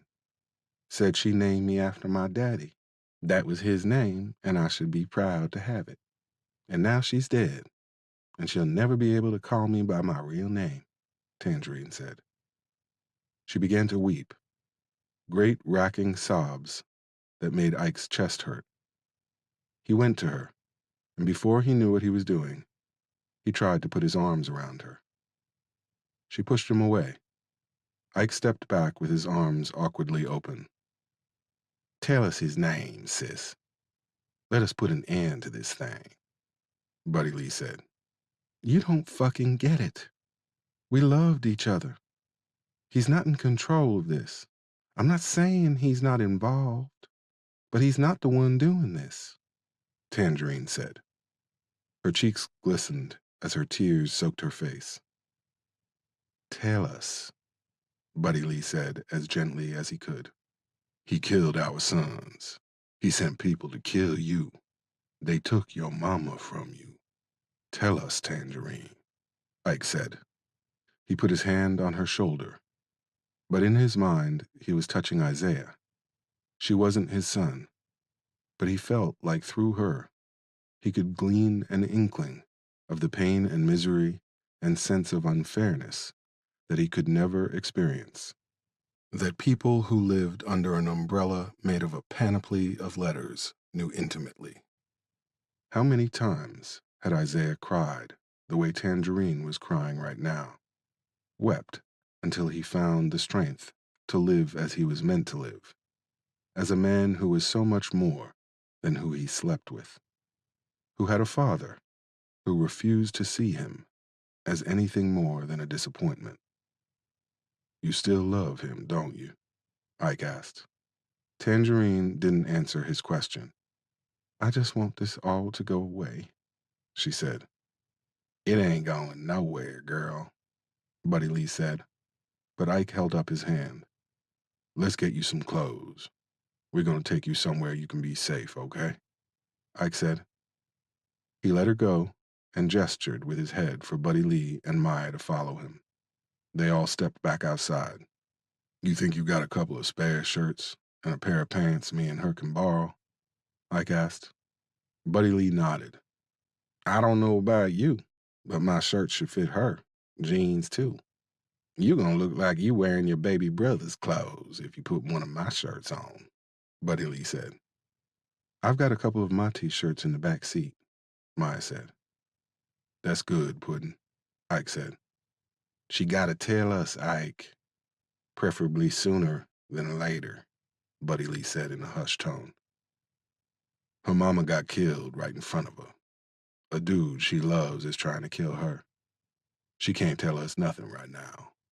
Let's get her someplace safe. Give her some time, Ike said. We need that name, Ike, Buddy Lee said. And she needs to come to terms with the fact a man she was in love with punched her mama's ticket, Ike said. All right. You take her to a hen house the foxes can't find. I'll stay here with Maya in a little bit. But the clock is ticking. I ain't gotta tell you that, Buddy Lee said. These men that killed her mama, are they the same people that followed me the other day? Maya asked. Ike sighed. Yeah. If you find this boyfriend, are you gonna kill him? Maya asked. Buddy Lee moved away from the three of them and inspected his undercarriage again. Yes, Ike said. Maya rocked side to side gently as Ariana played with her braids. Good. Here, hold her for a minute. I might have some sweatpants in the back seat, too, she said, handing Ariana to Ike. He swallowed hard and took her in his powerful hands. Ariana reached up and pulled on his chin. You couldn't have left her with Anna? Ike asked. Maya stopped and leaned against the trunk. Anna's out. Nobody at the house but us. Couldn't leave her there alone. Trust me, I didn't want to bring her here for this, Maya said, before she disappeared in the back seat. When she reappeared, she had a shirt and a pair of yoga pants. As she walked past him, Ike grabbed her hand. I'm sorry about all this. I'm sorry about everything, Ike said. Maya gripped his hand. Just get them, she said, before going in the trailer. When she came back, Tangerine was with her. She had on the shirt and the pants. Both appeared 2 sizes too big. Tangerine swayed softly, but she didn't seem in danger of passing out again. Can I get that shirt? Ike asked. Buddy Lee hitched up his jeans and headed into the trailer. They could hear the shuffling of doors and the slamming of dresser drawers. A few minutes later, he came to the door and tossed Ike a flannel shirt. Belonged to my brother Deke. He stayed with me for a while a few years ago. He's about your size. Ike slipped on the shirt. It was tight in the arms, but it would do. I'll take the truck. Y'all sit tight and wait till I come back, Ike said. Ike, that truck is full of blood, and the back window is blown out, and it's leaking oil like a racehorse pissing. She's my baby, but I don't know how much longer she's for this world, Buddy Lee said. I don't want to leave y'all stranded without a car seat and with a truck that might seize up while you got Ariana with you, on the off chance you have to leave. And if you did have to leave, I don't want her riding around in the night air, trying to be a good babysitter like your friend said, Ike said. We ain't babysitting, we're her grandparents. You could take the car and take her with you, Maya said. She likes to stay with you. I think she is scared of me sometimes, Ike said. I think it's the other way around, but whatever. How long you gonna be? Maya asked. 15 minutes each way, Ike said. Go on then. The quicker you leave, the faster you'll be back, Maya said. Give me the heater, and you keep the street sweeper, Buddy Lee said. No, no guns around my granddaughter, Maya said. Maya, we have people looking for us. Those people have guns, Ike said. That's why you need to get going and bring your ass back. We'll be here. Go, Maya said. Ike looked at Buddy Lee. Buddy Lee shrugged his shoulders. He was not stepping between a man and his wife. Better to step between a hungry wolf and a rabid dog. Maya, I'm leaving the gun with Buddy Lee. I trust him, Ike said. He went to the truck and grabbed the MAC-10. When he handed it to Buddy Lee, they locked eyes. Buddy Lee nodded. This all we got. That 45 is empty. You pulled on that thing until it went click. Give me the keys, Ike said. There's a spare under the visor. I'll keep my regular ones so I can lock the door, Buddy Lee said. Let's go, Tangerine, Ike said. Ike got in the truck. Tangerine got in the passenger side. Bye, pretty lady, Ariana said. Tangerine smiled and waved at Ariana. Bye, sugar button, she said. Hurry back now. Don't pick up no stray hookers or wooden nickels, Buddy Lee said. Watch your mouth, Maya said. Sorry, ma'am, Buddy Lee said. 30 minutes, Ike said. He started the truck and backed out of Buddy Lee's truncated driveway. As the tail lights receded down the road, Buddy Lee, Maya, and Ariana went back inside the trailer. Buddy Lee gripped the MAC-10 with one hand and locked the door with the other. 34. Ike dialed Jazzy's number as he headed for the northern end of Red Hill County. She picked up after 3 rings. Hey, Ike, what's up? Jazzy said. Jazz, I need a favor, Ike said. Jazzy must have picked up something in his tone, because instead of sure or no problem, she said, What is it? I got a friend who needs a place to crash for a few days. She's been hurt, and she got a bandage that she's gonna need help changing. I know you was a CNA before you came on with us at the shop, Ike said. Ike thought he heard the line hum, but he knew that was his imagination. Cell phones didn't have landlines that could hum. Ike, I was a CNA for 3 weeks. Lord, I don't know. I gotta ask Marcus. I'll give you 2 extra weeks on your last check, Ike said. 2 extra weeks? Really? Really, Ike said. Jazzy sucked her teeth. That got to do with them biker boys from the other day? Jazzy asked. Ike almost lied. Yes, but you'll be all right. No one knows where you live, and no one is following me, Ike said. He was doing his best to make sure that wasn't a lie. He took the long way, down back roads that made it hard for someone to hide a tail. I don't know, Ike, Jazzy said. 3 weeks. 3 extra weeks. Please, Jazzy. She needs help. If you don't want to do it for me, do it for Isaiah, Ike said. Them biker boys got something to do with what happened to Zay? Jazzy asked. Yeah, I'm pretty sure they did, Ike said. More silence. It floated between them, deep and oppressive. Finally, Jazzy spoke again. Okay, bring her over. How long you say she need to be here? Just a couple days. Thank you, Jazzy, Ike said.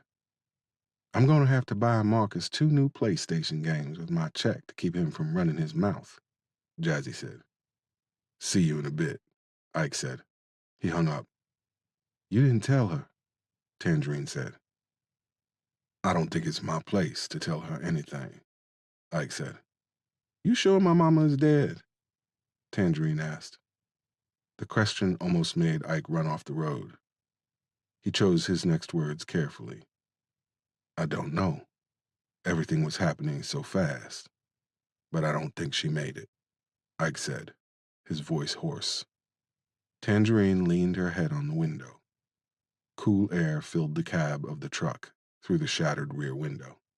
Tangerine's hair danced and cavorted around her head like dark fairies. She only let me come home after I gave her half the money Tariq had fronted me, $2,500. And she still kept calling me by my dead name, Tangerine said. Did you tell her you was running for your life? Ike asked. Yeah, that's why she didn't take all of it, Tangerine said. What's a dead name? Ike asked. Tangerine drew her legs up under her thighs. The name I was born with, not the name I chose, Tangerine said. The pictures on the wall, are they? That was before I found myself, Tangerine said. Oh, okay, Ike said. My daddy was half black, half Mexican. Oh man, like my mama used to say. He caught me wearing my mama's high heels one time. He punched me in my chest so hard, I spit blood for 3 days. He made me walk in high heels the rest of the weekend, around and around our house until my feet bled. Bleeding from my mouth, bleeding from my feet, hurting all over. That was when I really knew, Tangerine said. Knew what? Ike asked. That they got it wrong when I was born. That I was always a girl. It was the people around me that wouldn't accept it. All that shit he did to me, and all I could think about was one day I'd find some heels that fit. Soon as I could, I got out of Bowling Green and headed for Richmond. Got into doing makeup and hair for people. That's how I met Tariq. Did the makeup for a couple of his videos. We started hanging out, and he started letting me tag along to parties. After a while, the parties got fancier and fancier, until one night, we was at some ball for the city, and I met him there, capital H. From the start, it was different with him. Like Tariq, he knew, but he never seemed like he could accept that he liked me. We'd do stuff, like not even sex stuff, just going out to the club, and then later he'd get high, hurt himself, slap me around, then apologize. When I met him, he went old school and slipped me his number on a piece of paper. We got down a couple of times before I told him. I was so scared. You never know how a guy's gonna react. He didn't care. That was the thing he always said. I don't care what's between your legs, just what's in your heart. Tangerine took a breath. I've been the fuck toy before. This felt different. It was different. Oh shit, I don't know why I'm telling you all this. Maybe because I'll probably be dead in a week and it don't matter, Tangerine said. That's not gonna happen, Ike said. Oh, you don't think so? No, I don't, Ike said. And why is that? Because once you tell me who it is, I'm gonna kill him. I'm gonna take my time, and I'm gonna make it hurt. And I think you know I'm telling the truth. And I think that's why you won't tell me. Because you keep telling yourself you still love him, Ike said. Tangerine didn't say a word. She squeezed herself into a tight ball and put her chin on her knees. The truck hit a bump, and she winced as her arm bumped against the door. She put her good hand to her face and trembled all over. I keep trying to tell you, you don't understand. He cares about me. He can't be who he really is. His family won't let him. It's complicated. He's married. His family has this public persona that they'll do anything to protect. You could never understand this. No one judges you because of who you love, Tangerine said. Ike gripped the steering wheel tight as a vice. I don't know how many times I have to say this to you. He had my boy killed, Buddy Lee's boy too. He sent people to kill you, and they killed your mama. That is who he is. You think he loves you. I get that. But a man don't hide what he loves. And he sure as hell don't let a son of a bitch try to put her 6 feet under, he said. Tangerine dug around in the pocket of the yoga pants. You hid from loving Isaiah, Tangerine said. Ike sucked at his teeth. I hid it from him. not from anybody else. I gotta own that. I learning how to own it, Ike said. Tangerine licked her lips. Here, look at this. Read this and tell me he doesn't care, she said as she scrolled through her phone. When she found what she was looking for, she handed Ike the phone. She had pulled up a text message. The number she had been texting was saved in her phone as W. Ike flicked his eyes down at the phone as he scanned the black single-lane road that unspooled in front of him like an oil slick. There is no one that understands me the way you do. When we are together, I can be my full self. No masks. And yes, the sex is amazing. Ike handed her back her phone.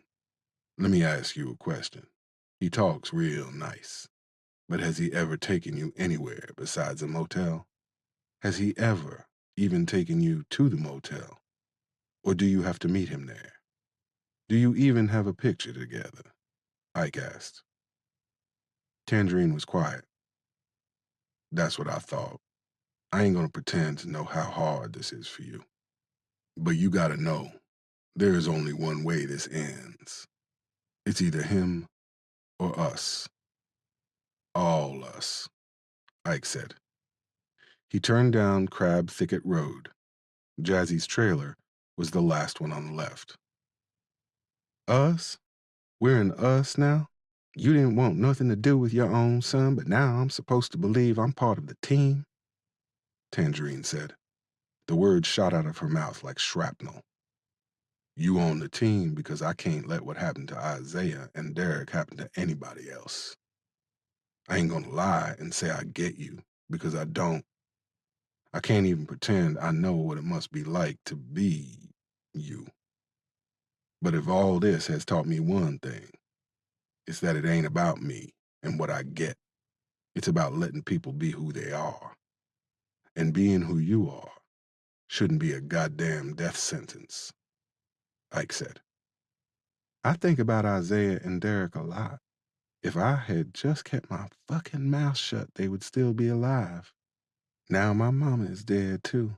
I can't do this anymore, Tangerine said as Ike passed a field full of hay bales being loaded on a flatbed truck.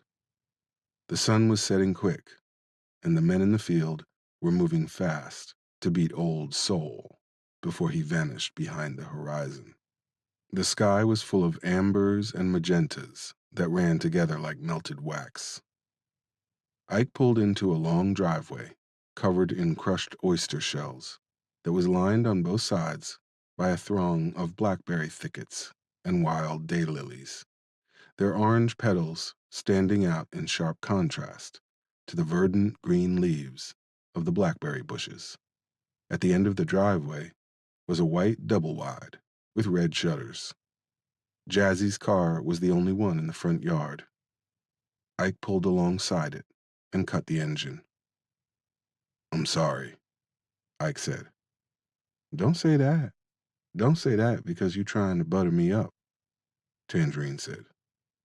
No, I mean, I know you didn't mean for any of this to happen, but it did. And now this is where we at.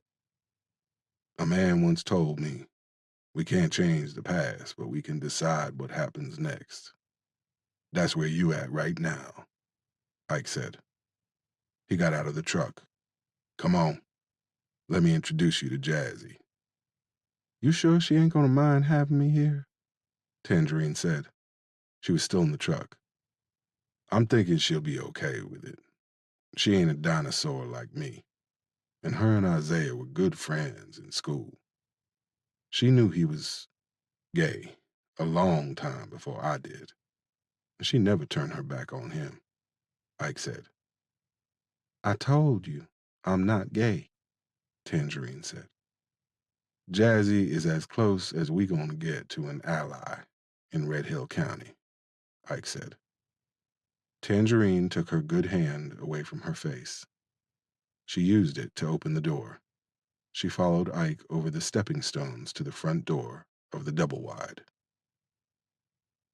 Buddy Lee used the neck of the bottle of beer he was drinking to move the curtain of his living room window aside. The sun was dipping lower than a ballroom dancer. The tribe of country critters began to chant their nightly prayers. Frogs, crickets, and mockingbirds all sang songs of praise to their various gods. A cough seized his chest like the pincers of a blue crab. Dots danced in front of his face as he tried to force the sputum and phlegm out of his rotting lungs. A strong hand slapped his back. Buddy Lee put his hand against his mouth and caught what his lungs had tried to hoard.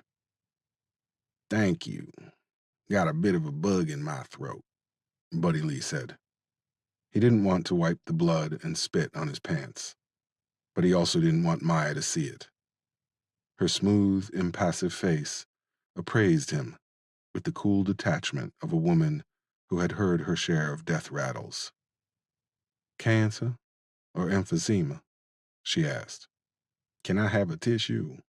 Buddy Lee asked. Maya went into the kitchen and came back with a paper towel.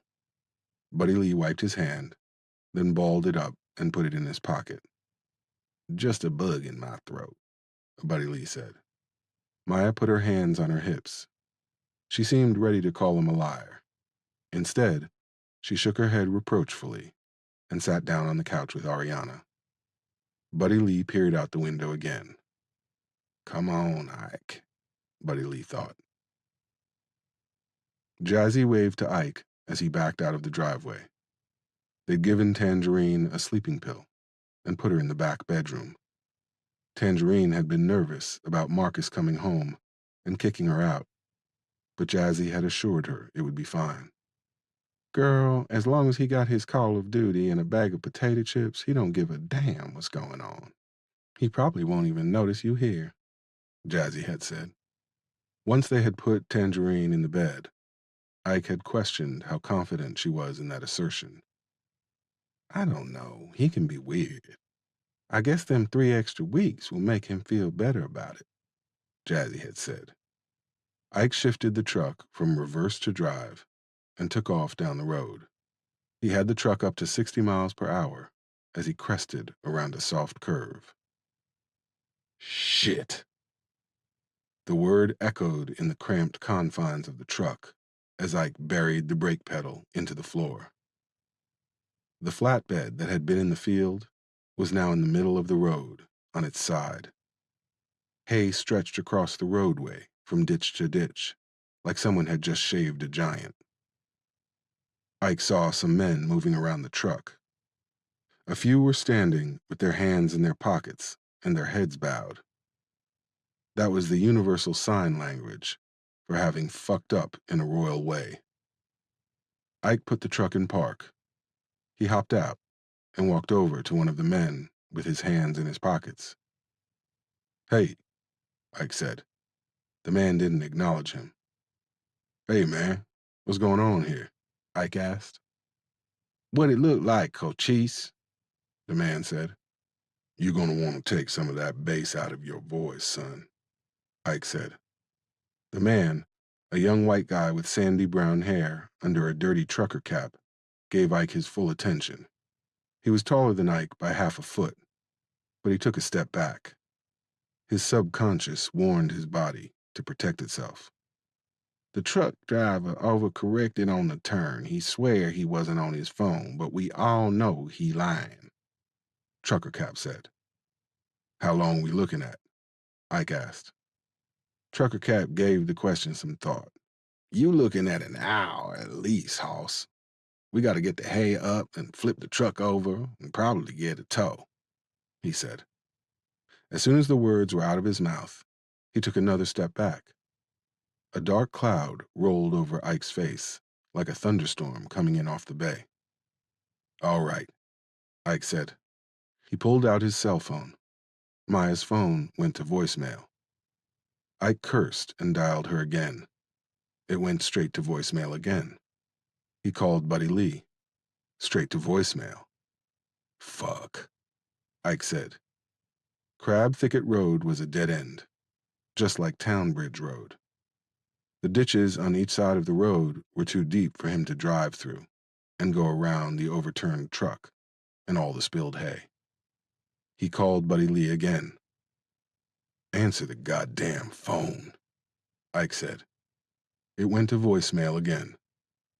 Ike slapped the roof of the truck. He called Maya again. It went to voicemail. "Ain't much of a signal out here.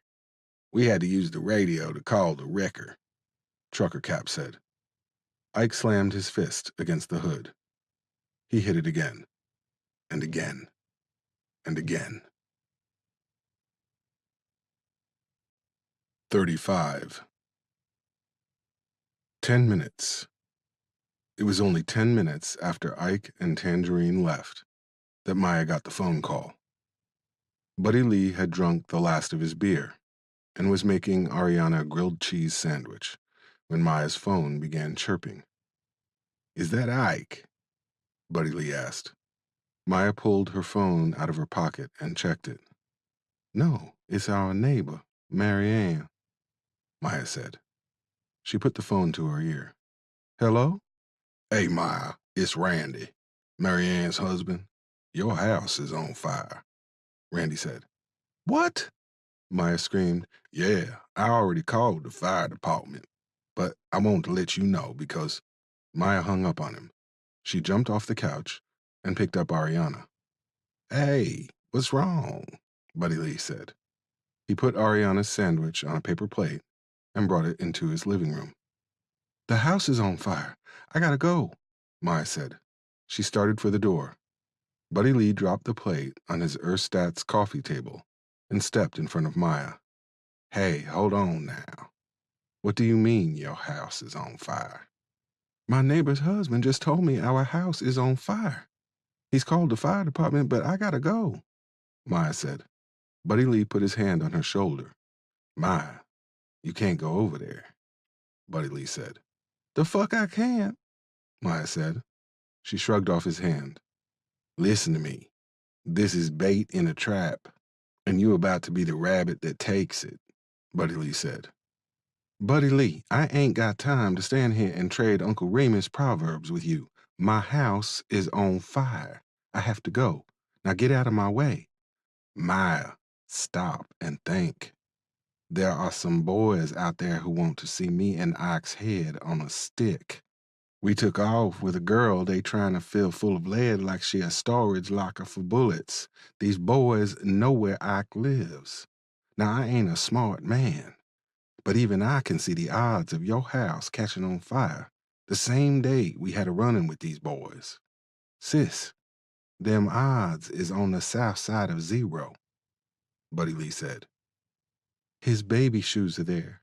A lock of his hair from his first haircut is there. There's a poem he wrote me in 2nd grade. You don't understand. It's all I got left of him. I can't lose him all over again. I can't," Maya said. Her face was twisted into a half frown, half snarl that was moments away from becoming a veil of tears. "Sis, I don't think there's nobody within 100 miles that understands like I do. But if your house is on fire right now, ain't nothing gonna be left by the time you get there," Buddy Lee said. "I'm sorry. I didn't mean it like that, but I gotta try," Maya said. Buddy Lee rubbed his face, then put his hand on his hips. "All right, let's go. But call Ike and let him know we're leaving," Buddy Lee said. "I'll call him on the way," Maya said. They tried to call Ike 3 times. 2 times it went straight to voicemail. The last time, it didn't even get that far. Buddy Lee knew there were parts of Red Hill that had spotty service. Then there were parts where you'd be better off sending a message by Pony Express than trying to make a phone call. That knowledge didn't help calm his nerves.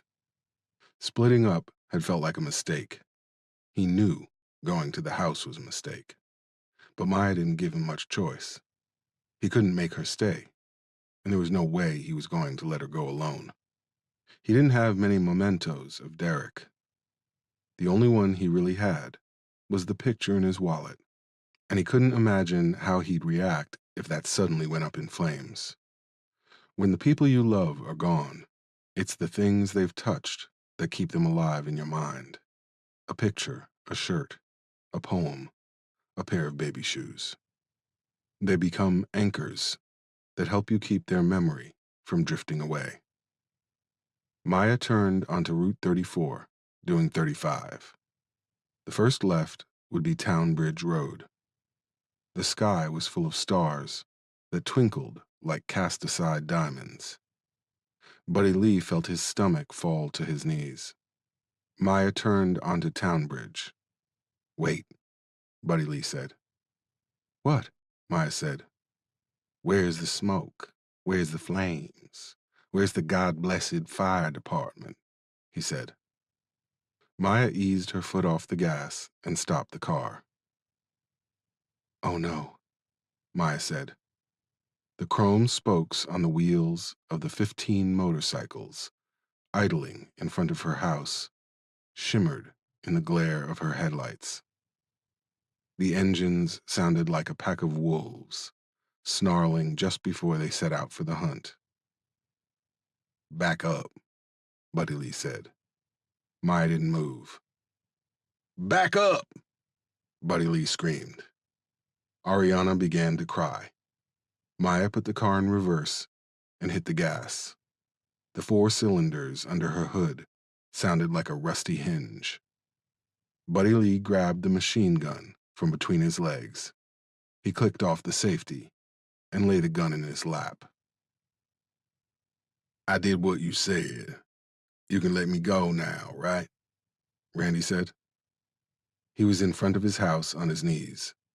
Grayson had the barrel of a .357 pressed against the nape of his neck. "Yeah, but you're a fucking rat. Who does that shit to their neighbor?" Grayson said. He cracked Randy on the back of the head with the butt of his gun. He watched as the chick put the car in reverse and started backing up. "Light it up!" he roared. A few brothers set fire to the rags that draped the necks of the glass bottles they were holding. They tossed them through the windows of Ike and Maya's house. The rest of the brothers took off after the small maroon sedan.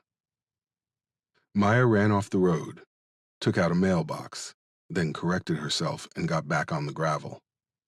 The headlights of the motorcycles advanced on them like a swarm of fireflies. Maya rocketed past the stop sign at the end of the road, slammed on the brakes, and put the car in drive. Buddy Lee saw a new set of lights bearing down on them from the driver's side. "Fucking hell," he said, just before Dome crashed into them with a late model royal blue Bronco like a wrecking ball. The car flipped over once, then twice, before resting on its side, where it balanced precariously for a moment until gravity claimed what was hers, and it ended up upside down on the roof. The bike surrounded the car like a crowd watching a busker. Buddy Lee's mouth was full of blood. The bitter, coppery taste was making him gag. He coughed and tried to spit.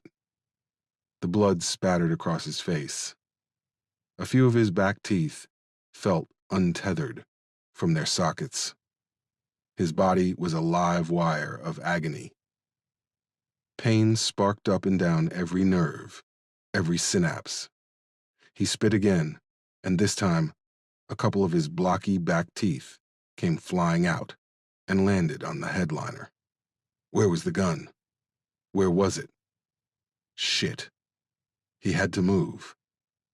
If he could get out of the car, he could get their attention. They'd come after him and leave Maya and Ariana alone. He had to move. He was upside down, but he had to move. Buddy Lee wasn't much on seatbelts, but Maya had insisted he wear one when they had gotten in the car. It might have saved his life, but now it was a noose slowly strangling him as he hung upside down like a butchered buck. He reached for the clasp. His fingers felt confused. He tried to unlatch the seatbelt but his digits didn't want to cooperate. He heard the sound of heavy footsteps on gravel, then the screech of metal against metal as the passenger door was forced open. Grayson dropped down to his haunches. "You must be the other daddy. Y'all like ebony and ivory," Grayson said. "I could have been your daddy, but the line was too long," Buddy Lee said. Grayson smiled. He held his .357 by the barrel and smashed Buddy Lee in the side of the face. Buddy Lee felt something in his cheek give way. Pain coursed through his whole head like a runaway train. Grayson put the business end of the gun against Buddy Lee's stomach. "Where's Tangerine?" "I don't fucking know. Ike took her away from here. You ain't never gonna find her," Buddy Lee said. Grayson moved the barrel from Buddy Lee's stomach to his mouth. He pushed it down his throat until the trigger guard was nearly touching his nose.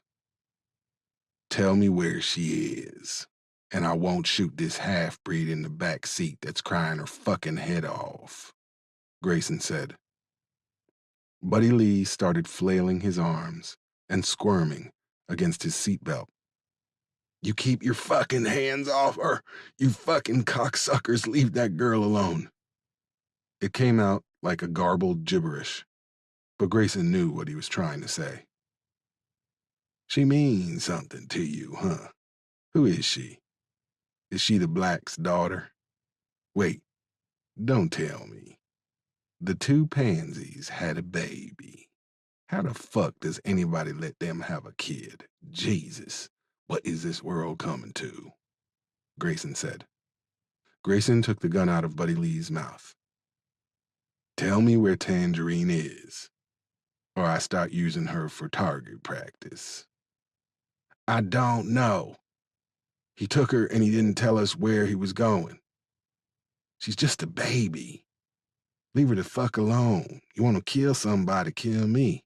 Come on, do it, shit for brains, do it," Buddy Lee screamed. Grayson stood. "Dome, get that brat out of the car. See if that bitch has a cell phone, too," Grayson said. He dropped back down to eye level with Buddy Lee. "I think you're telling the truth. That would have been smart. Him not letting you know. And he strikes me as one of the smart ones. And don't worry, I'm gonna give you what you want. It's gonna be sooner rather than later.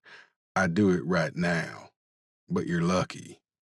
I need you to deliver a message, and it looks like this bitch done broke her neck," Grayson said. "No, Nanny, Grandpa," Ariana cried. Buddy Lee heard the door screech as Dome pried it open. There was the clink of buckles being unlatched. The sound broke him in places he thought were already shattered. "All right, we are going to take this mongrel with us. Maybe that'll motivate you to find Tangerine," Grayson said. "Ariana ain't got nothing to do with this. Let her go.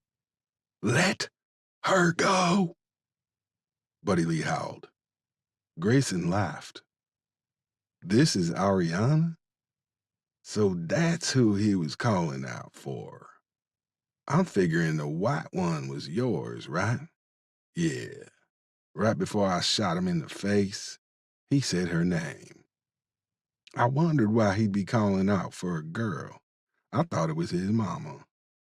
Lots of people call for their mama," Grayson said. The blood from the wound on his cheek was dripping into Buddy Lee's eyes. He blinked hard as he strained his neck to look up at the big blonde biker. "You will. Before me and you is done. I promise you will," Buddy Lee said. "Bring us the girl, Ivory. We'll be in touch," Grayson said. Buddy Lee watched as his boots walked away from the car. A few seconds later, he heard the bikes tearing their way down the road, the thunderous rumble of their engines becoming faint echoes as they disappeared into the night. 36. Ike stormed past the receptionist at the emergency department desk and pushed through the heavy vinyl doors. "Sir, you can't just go back there," she said, as he did exactly that. Ike went straight to the nurse's station. A young Latinx woman in light blue scrubs got up and came from behind the desk as he approached. "Ike, she's in surgery," the woman said. "Surgery for what, Sylvia?" Ike asked. "She has a ruptured spleen, a perforated intestine, a punctured lung, and there was a fracture in her skull," Sylvia said. Ike swayed on his feet. He put his hand on the desk and let his head hang low. "Ike, Dr. Pritak is one of the best thoracic surgeons in the entire state. Maya's one of us. She's been here for 10 years. She's like everybody's mom. We got her, Ike. Believe me. Just go back out to the waiting room, and I'll come get you when she's out," Sylvia said. Ike's heart was beating so hard, his ears were ringing. "What about Ariana? Where's Ariana? Where's Buddy Lee?" Ike asked. Once the road was finally cleared, Ike had driven like a bat out of hell over to the trailer court. He'd alternately continued to call Maya and Buddy Lee as he chewed up the road. When he pulled up to Buddy Lee's trailer and saw that Maya's car was gone, he'd experienced a terror so complete it felt like he was about to have an out-of-body episode. That terror had been replaced with despair moments after he answered the call from the hospital where his wife worked. "I think I can answer your questions," a deputy said. Ike straightened and faced the man. He was a wiry specimen. The brown and tan uniform of the Red Hill Sheriff's Department clung to his sharp, angular physique. "What happened?" "Let's go over here and talk, Ike," the deputy said. Ike didn't recognize him, but everyone in Red Hill knew Ike. They either remembered the criminal he used to be, or they were familiar with the man he'd become. Such was the curse of a small town. Ike followed the deputy through the vinyl doors and down the hall to the chapel. Red Hill General's Chapel was a shabby thing, made up of 2 short pews, a picture of a Greg Allman Jesus, and a couple of fake stained glass windows. Ike stood near the pew as the deputy stopped just inside the doorframe. "I'm Deputy Hodge. I'm so sorry about all this, but we have some things we need to clear up," he said. "What happened?" Deputy Hodge's shoulders stiffened. "Just stay calm, Mr. Randolph. I'm going to tell you." "I can't stay calm because no one will tell me a goddamn thing. So can the next words out of your mouth be how my wife and my granddaughter and our friend ended up in the hospital?" Ike said. His brain registered that he had called Ariana his granddaughter and Buddy Lee his friend, but he couldn't ruminate on that now. "Sir, I'm trying to tell you, but you need to calm yourself. Now, what did the hospital tell you when they called?" Deputy Hodge asked. "You already know what they said. There had been an accident. My wife and her passenger, Buddy Lee Jenkins, had been injured. They didn't tell me about Ariana, and they didn't tell me what happened. This is as calm as I'm going to get," Ike said. "This wasn't an accident, Mr. Randolph. A person or persons unknown intentionally ran into your wife's car. They set fire to your home, assaulted your neighbor, and—" Deputy Hodge paused. Ike's chest tightened. "They took your granddaughter. They kidnapped her," Deputy Hodge said. The ground beneath Ike's feet vanished. He collapsed in the pew. Deputy Hodge sat next to him. "I talked to your friend, but he wasn't much help. Now, please, don't take this the wrong way. But is there anyone you can think of that has a problem with you? You know, anybody from back in the day?" Deputy Hodge asked. Leave me alone, Ike said. Ike, we are going to do everything to find that little girl and the people who did this. But I need you to be honest with me. Stealing a child and burning down a house are personal attacks, extremely personal. You know who did this. Tell me so we can get her back before it's too late, Deputy Hodge said. I don't know anything, Ike said. That wasn't a complete lie. His life was a roundabout spinning out of control. Isaiah was dead. Maya was fighting for her life on an operating room table. Ariana was gone. Their house was a pile of cinders. He didn't know how to stop the chaos he and Buddy Lee had unleashed. He didn't know how to protect the people he loved. He didn't know anything anymore. Are you sure about that? Just go, man. Please just go, Ike said. Deputy Hodge stood and adjusted his uniform. If you change your mind, you know how to reach us. And if you don't change your mind, you might want to get ready for another funeral, Deputy Hodge said. Buddy Lee could feel eyes on him. It made the hairs on his arms stand at attention. He opened his own eyes and saw Ike standing at the foot of his bed. What the fuck happened? Ike said. Buddy Lee scratched at his chin, then flinched. The wound on his cheek made his whole face tender. Your neighbor called and told Ma the house was on fire. She was dead set on going over there. When we got there, the breed was waiting for us. House wasn't even on fire then. They did that while we were trying to get away. They came at us on the bikes. Then a son of a bitch driving a Bronco ran into us from the side. Ike, they took Ariana. They snatched that little girl right up. They took Ma's phone, too. Said they'd be in touch. They want to trade Tangerine for Ariana. Buddy Lee said, No, they don't. They want us to bring Tangerine to them so they can kill us all, Ike said. Did she tell you anything about this guy? Buddy Lee asked. Ike shook his head. Nope. She still can't believe he's the one doing all this. She even showed me a text message from him. That fucker talks slick as fish grease. She's hooked, Ike said.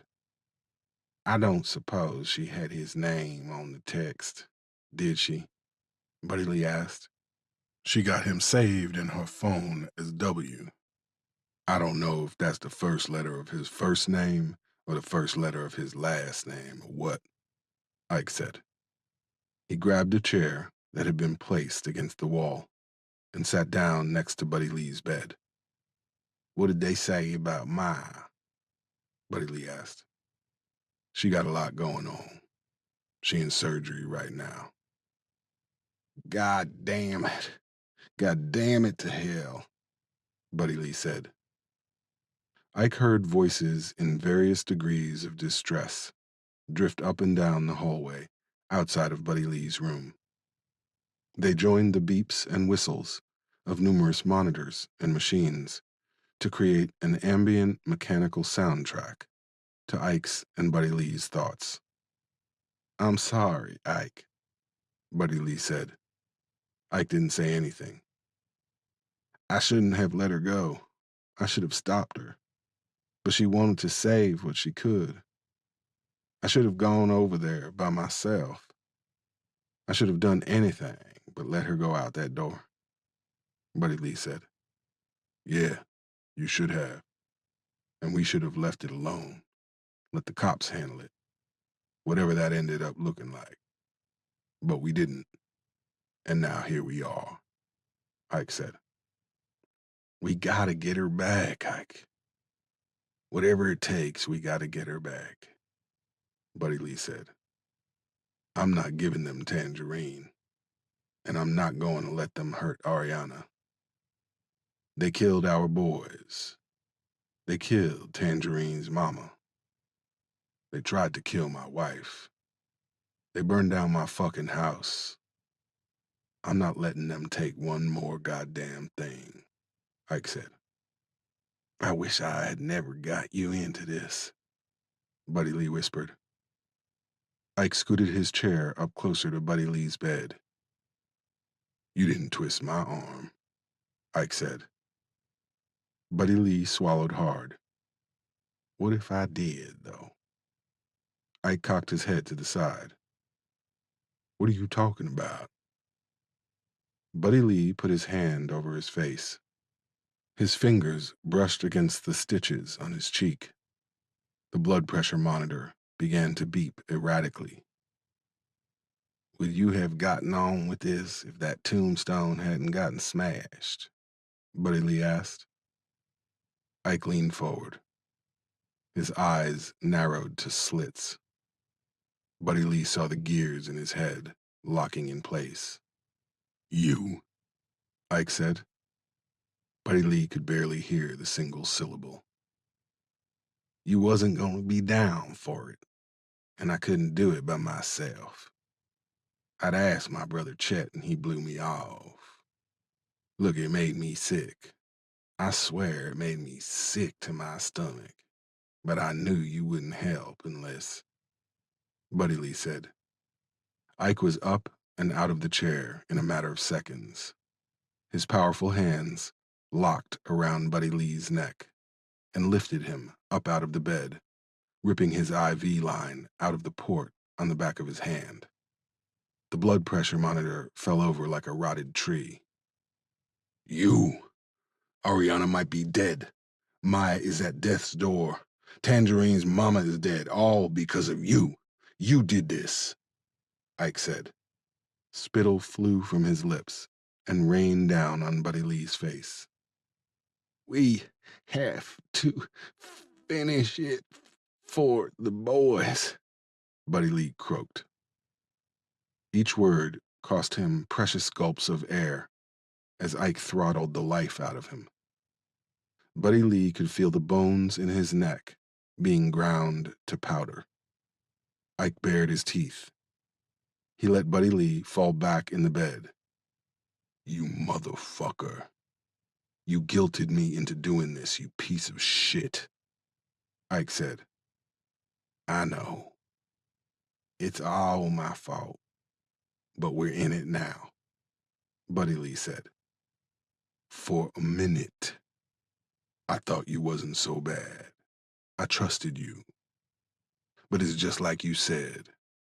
You wanted the scary-ass black dude to do all the hard work for you, Ike said. I wanted the only man in the world who knew what I was going through to help me make it right, Buddy Lee said, rubbing his neck. Guess neither one of us is a good judge of character, Ike said. He headed for the door. Ike, don't say a goddamn thing. Not one word. I need to go and see if my wife made it out of surgery. If she did, I have to figure out how to tell her her grandbaby is gone. Then I gotta figure out how to get that baby back without turning over Tangerine. I gotta do all this by myself because your ass went and cracked our son's tombstone, you stupid fucker, Ike said. Buddy Lee watched as Ike stalked out of his room. Buddy Lee coughed. The act caused his ears to pop. He'd been alone before. That was nothing new. Nights spent out in his car or truck after tying one on so hard he knew he couldn't drive.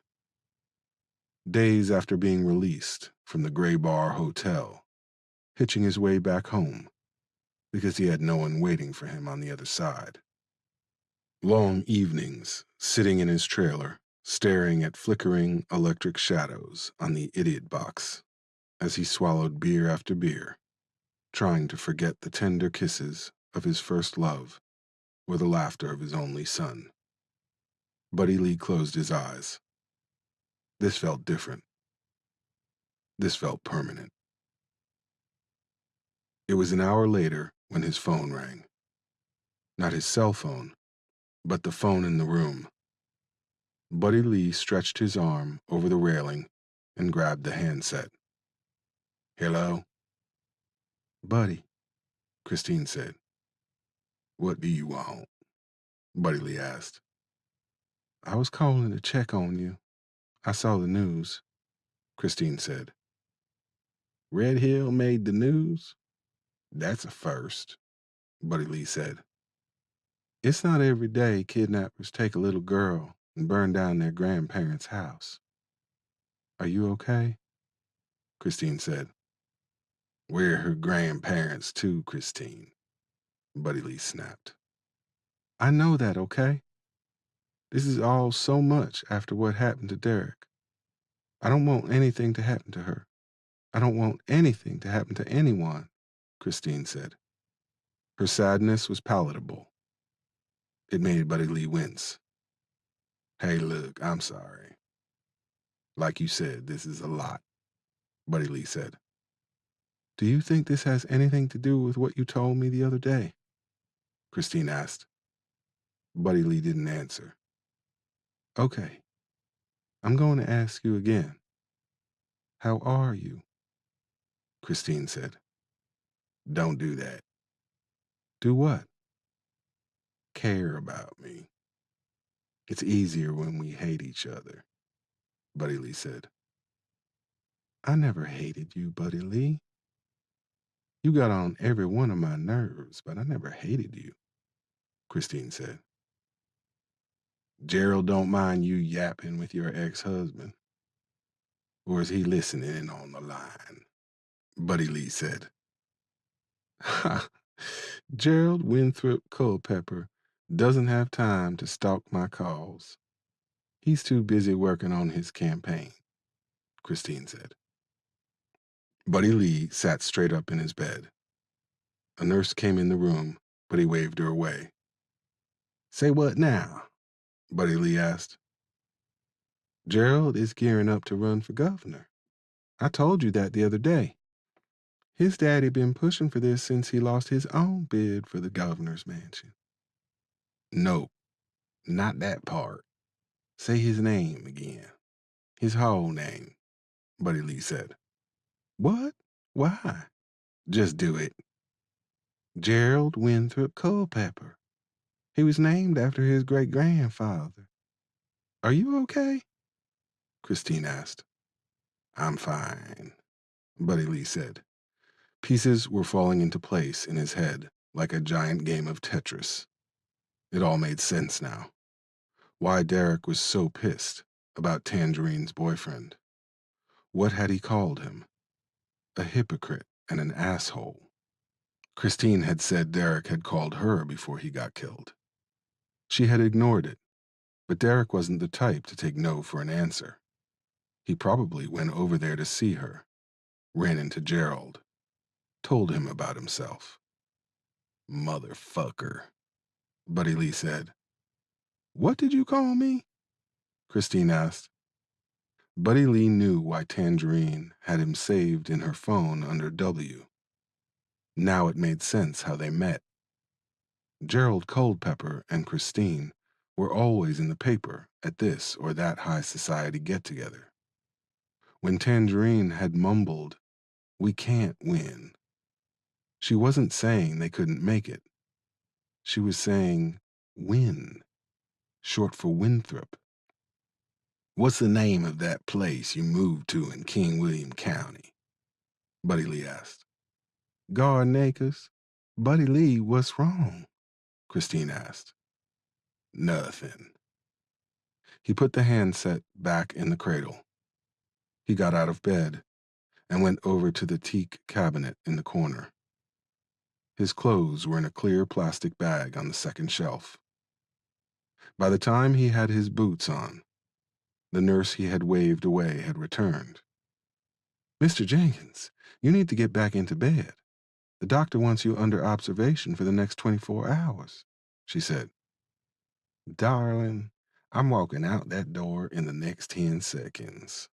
If you need to tell the doctor I left against medical advice, well, I reckon that's okay. But I'm not staying here one more minute, Buddy Lee said. The nurse threw up her hands and grabbed his chart off the foot of the bed. It took him a while to find his truck. Ike had parked it way out in the far end of the lot. Buddy Lee grabbed his key ring, unlocked the door, climbed in the truck. He flipped open the glove box. The big semi-automatic was in there. He checked the clip. It was empty. So was the chamber. Ike had been riding around empty-handed. The MAC-10 was in Maya's car, sitting in some good old boy's salvage yard. That was all right. He started the truck.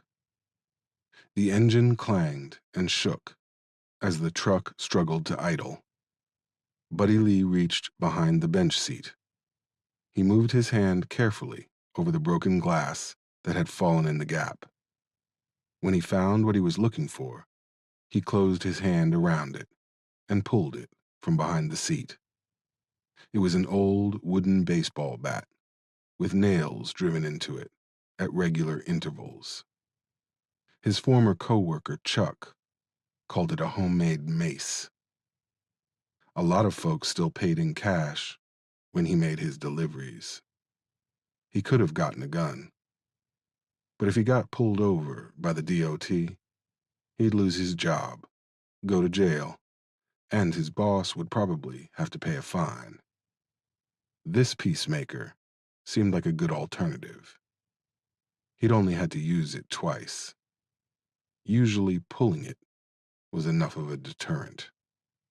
A baseball bat with nails. A tamper. A .45.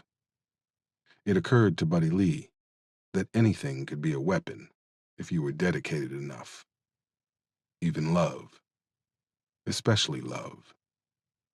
Buddy Lee pulled out of the parking lot and merged into traffic. He started to sing. It was a song his grandmother would sing at every funeral for a member of the Jenkins clan. When her time came, they sang it at hers. Oh, death, won't you spare me over till another year? Buddy Lee crooned as he rode down the highway. 37. Garden Acres was indeed in the middle of nowhere. The GPS had gotten him within 10 miles of the planned community. From there, it was looking for real estate signs that advertised lots for sale, which led him to a wide side road with a blacktop so smooth it looked like it was poured fresh every night. Buddy Lee had the gas pedal to the floor. His truck was barely hitting 50. The motor cried out for mercy, but that particular emotion was in short supply tonight. Buddy Lee turned onto Garden Acres Drive. A cloud of gray and black smoke billowed from his duals. The road was lined by pink rhododendrons and had a concrete gutter that ran alongside the road. Buddy Lee passed house after house that cost more than he had ever made, legally or illegally. Intricately landscaped lawns would have given Ike and his crew a run for their money, bisected by long paved driveways. Many of those driveways had brick columns with a mailbox built into its center. A few had gates. Most of them had attached two-car garages. There was a stunning sense of conformity throughout the neighborhood. Like here was a standard architectural design that denoted affluence. Buddy Lee brought the truck to a halt. Christine was one of those who parked her car in front of the garage instead of inside it. Buddy Lee thought Gerald probably had a work vehicle and a fun-time vehicle. No room for Christine's gold Lexus. Buddy Lee turned onto the driveway. He revved the engine a few times. One more time, old girl. Give me all you got one more time, he murmured. Buddy Lee hit the gas. His truck, a used, rambling wreck that he paid $1,500 for 6 years ago, roared to life even as oil shot out of the exhaust pipe. Buddy Lee raced up the driveway. By the time he flew past Christine's car and careened through the garage door, he was doing 45. He smashed into a candy apple red Corvette parked next to a black BMW. Buddy Lee undid his seatbelt and climbed out of the truck. Beautiful brass carriage lights ignited on both sides of the front door, a wooden barn door style piece of art with wrought iron corbels running across its face. It sat at the top of 7 wide brick steps.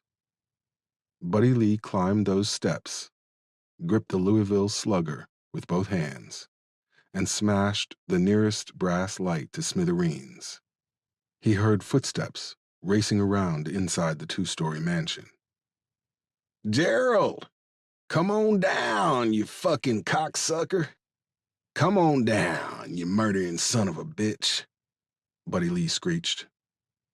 2 small terracotta lions sat on each side of the front door next to a glazed clay planter. Buddy Lee obliterated each lion and planter with a couple of swings from his bat.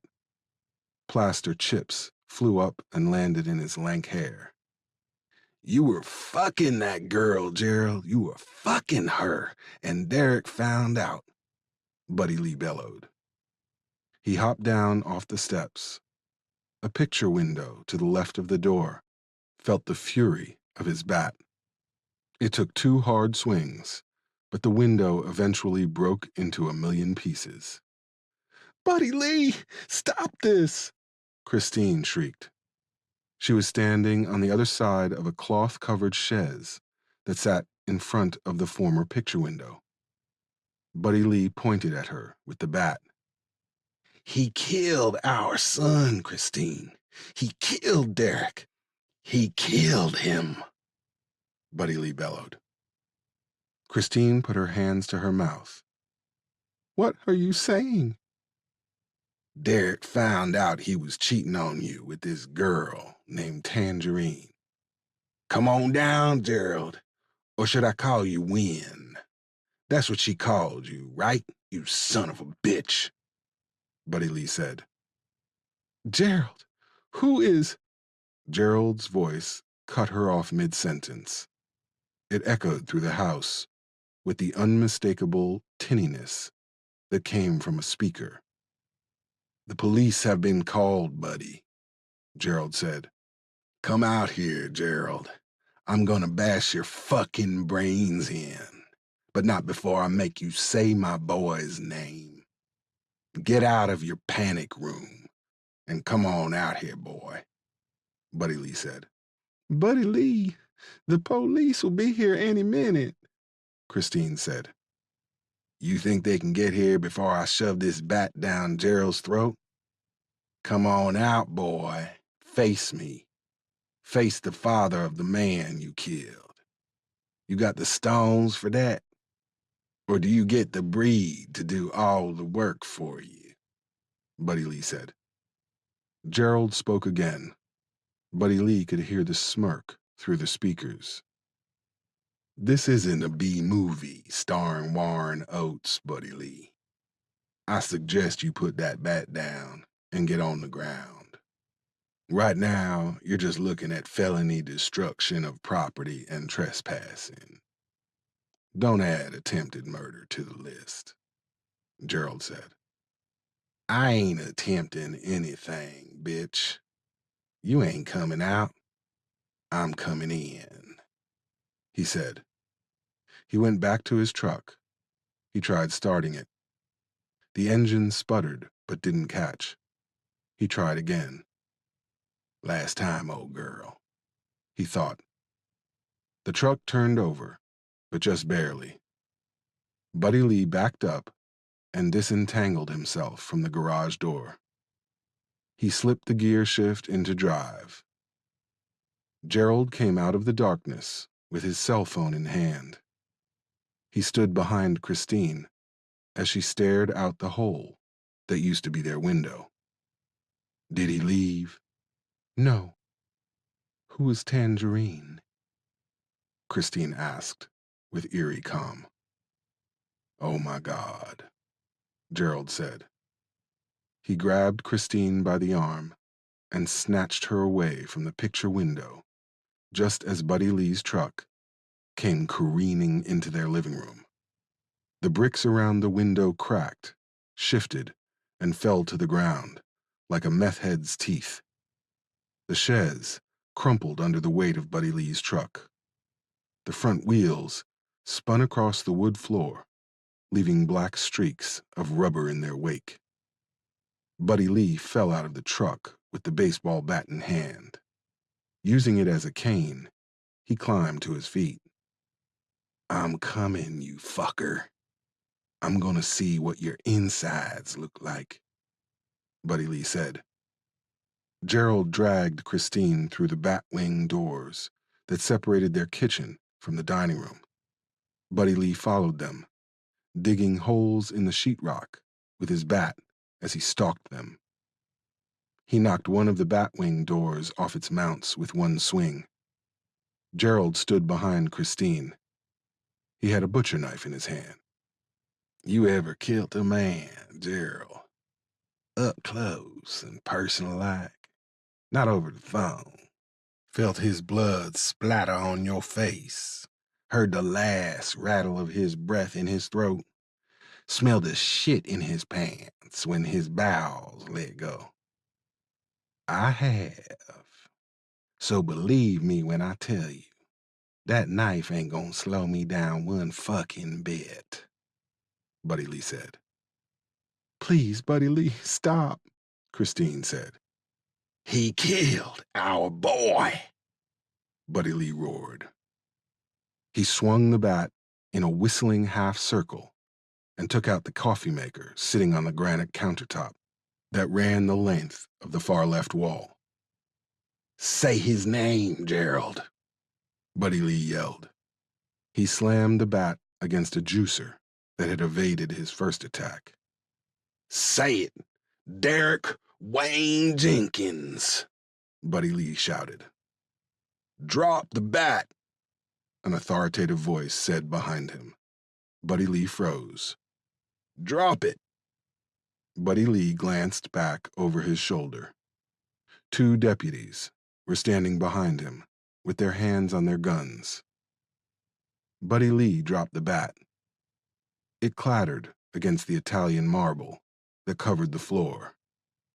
Thank God for white privilege, Buddy Lee said under his breath. He launched himself at Christine and Gerald. Gerald pushed his wife at Buddy Lee. Buddy Lee swatted her aside and grabbed the butcher knife in Gerald's hand by the blade with his right hand. He punched Gerald in the face with his left. The second his knuckles connected with that lantern-sized jaw was the happiest moment Buddy Lee had experienced in months. Even as strong arms snaked around his body, he kept hitting Gerald. He wrenched the knife from his hand and let it fall to the floor. Blood flowed from his sliced palm and rained down on the tile. When he was out of arm's reach, Buddy Lee kicked at Gerald's face. The deputies struggled to get him down to the ground. He killed my boy. He killed my boy. My boy. My boy. Buddy Lee screamed until his words ran together and became an unintelligible song of sorrow. Buddy Lee leaned back against the cold cinder blocks that lined the holding cell. They had bandaged his hand and tossed him in the tank an hour ago. It was a weekend, so there were a lot of drunks sharing the 20-by-20 space with him. A few raggedy-faced boys who were in the throes of opioid addiction, and one quiet fella that seemed primed to burst into tears at any minute. It was like the good old days all over again. He probably wouldn't get bail, or if he did, it would be so high he'd have to climb on a table to pay it. He was looking at least a couple of felonies. Add to that his past convictions, he could be looking at real time. He'd failed. Failed Derek, failed Isaiah, failed Ike, failed Maya, failed Ariana. He was what he'd always been, a fuck-up. Jenkins, a deputy with a face made for radio said. Buddy Lee squinted at him. Yeah, get up. Somebody wants to talk, the deputy said. Buddy Lee didn't move. Who the hell wanted to talk to him? Who is it? He asked. Get your ass up, or do we have to come and put you in the chair? The deputy asked. The chair was a four-way restraint device for unruly prisoners. Buddy Lee had been in the chair once. He didn't seek another ride on that particular conveyance. He stood up and faced the wall. Two deputies joined Hatchet Face. They handcuffed him before leading him out of the cell. They led him down an antiseptic white hallway, lit by a series of flickering fluorescent lights. They came to a room marked lawyer, with black letters on a gold background. Hatchet Face opened the door, and the deputies guided him into the cool, narrow room. Strong hands pushed him down into a chair. They uncuffed his right hand and looped the empty cuff to a ring on the underside of the table. Who wants to talk to me? Buddy Lee asked. The deputies didn't respond. They slipped out without closing the door. We need to have a conversation, Mr. Jenkins, Gerald said as he walked into the room. 38. Buddy Lee tried to jump up out of the chair, but the handcuff caught him short. He sat back down as Gerald closed the door behind him. He walked to the other side of the metal table and pulled the chair back just far enough to stay out of Buddy Lee's reach.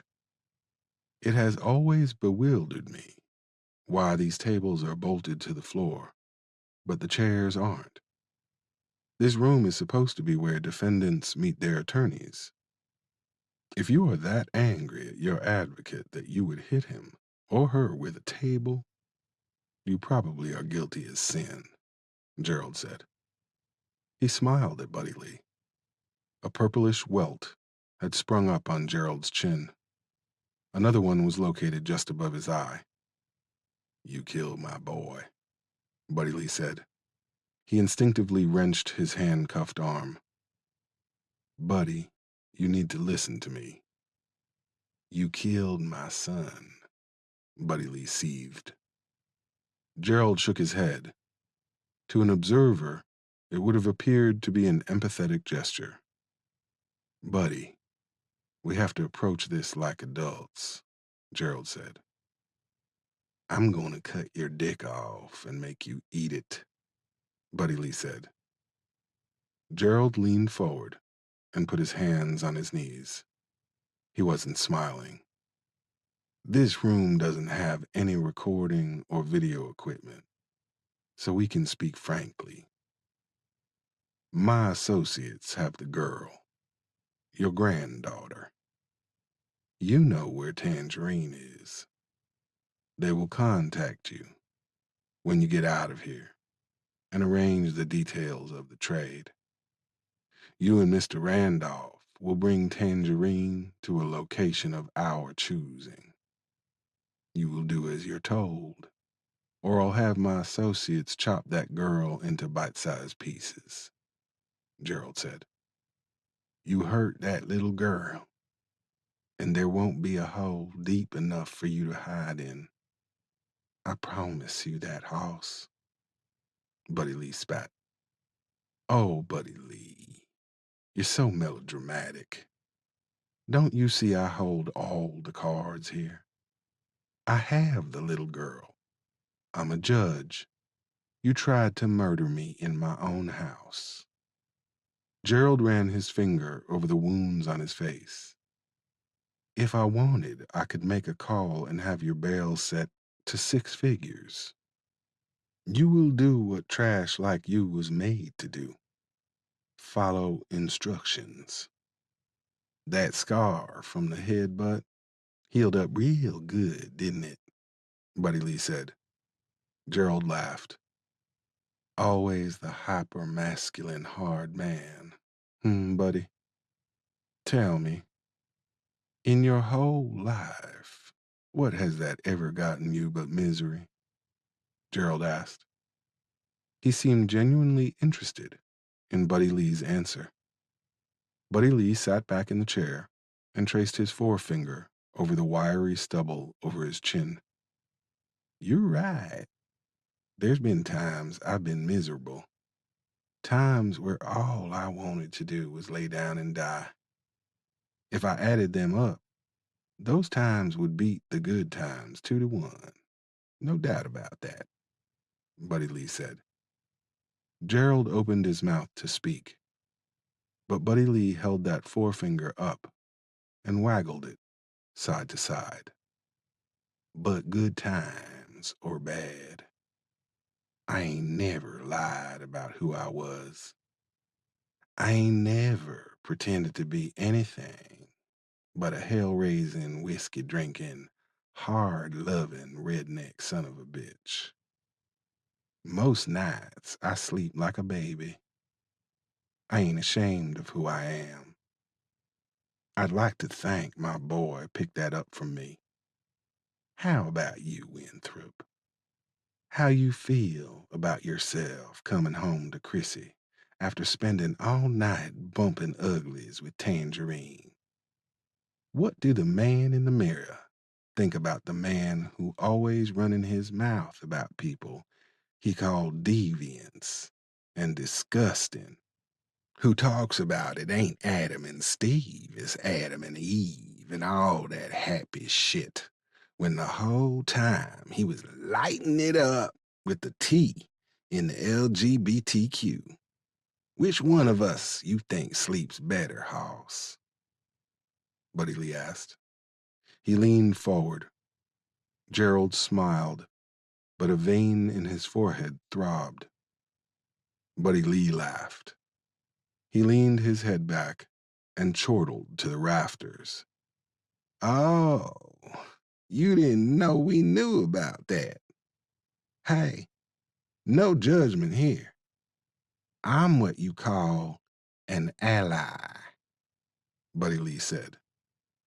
Gerald stopped smiling.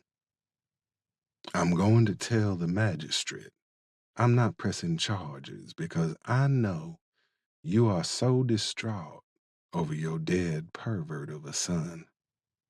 You will go to Ike, and the two of you will bring me Tangerine. Do this, and the little girl will be returned to you unharmed.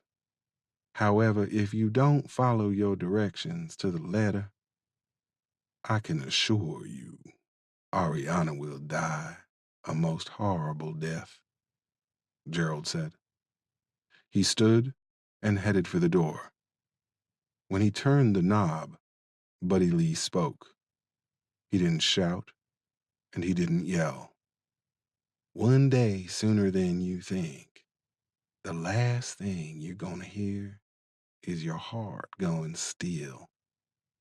And the last thing you're ever gonna see is me or Ike standing over you, holding it in our hands. Remember I told you that, Buddy Lee said.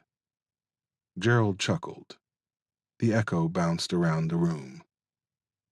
My associates will be in touch, Gerald said. He left the room.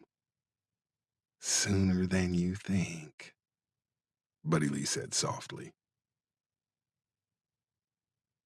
39. Ike dropped a few coins into the vending machine to get a soda. He watched the spiral spring spin and dropped the soda can into the bin. He reached in and grabbed it.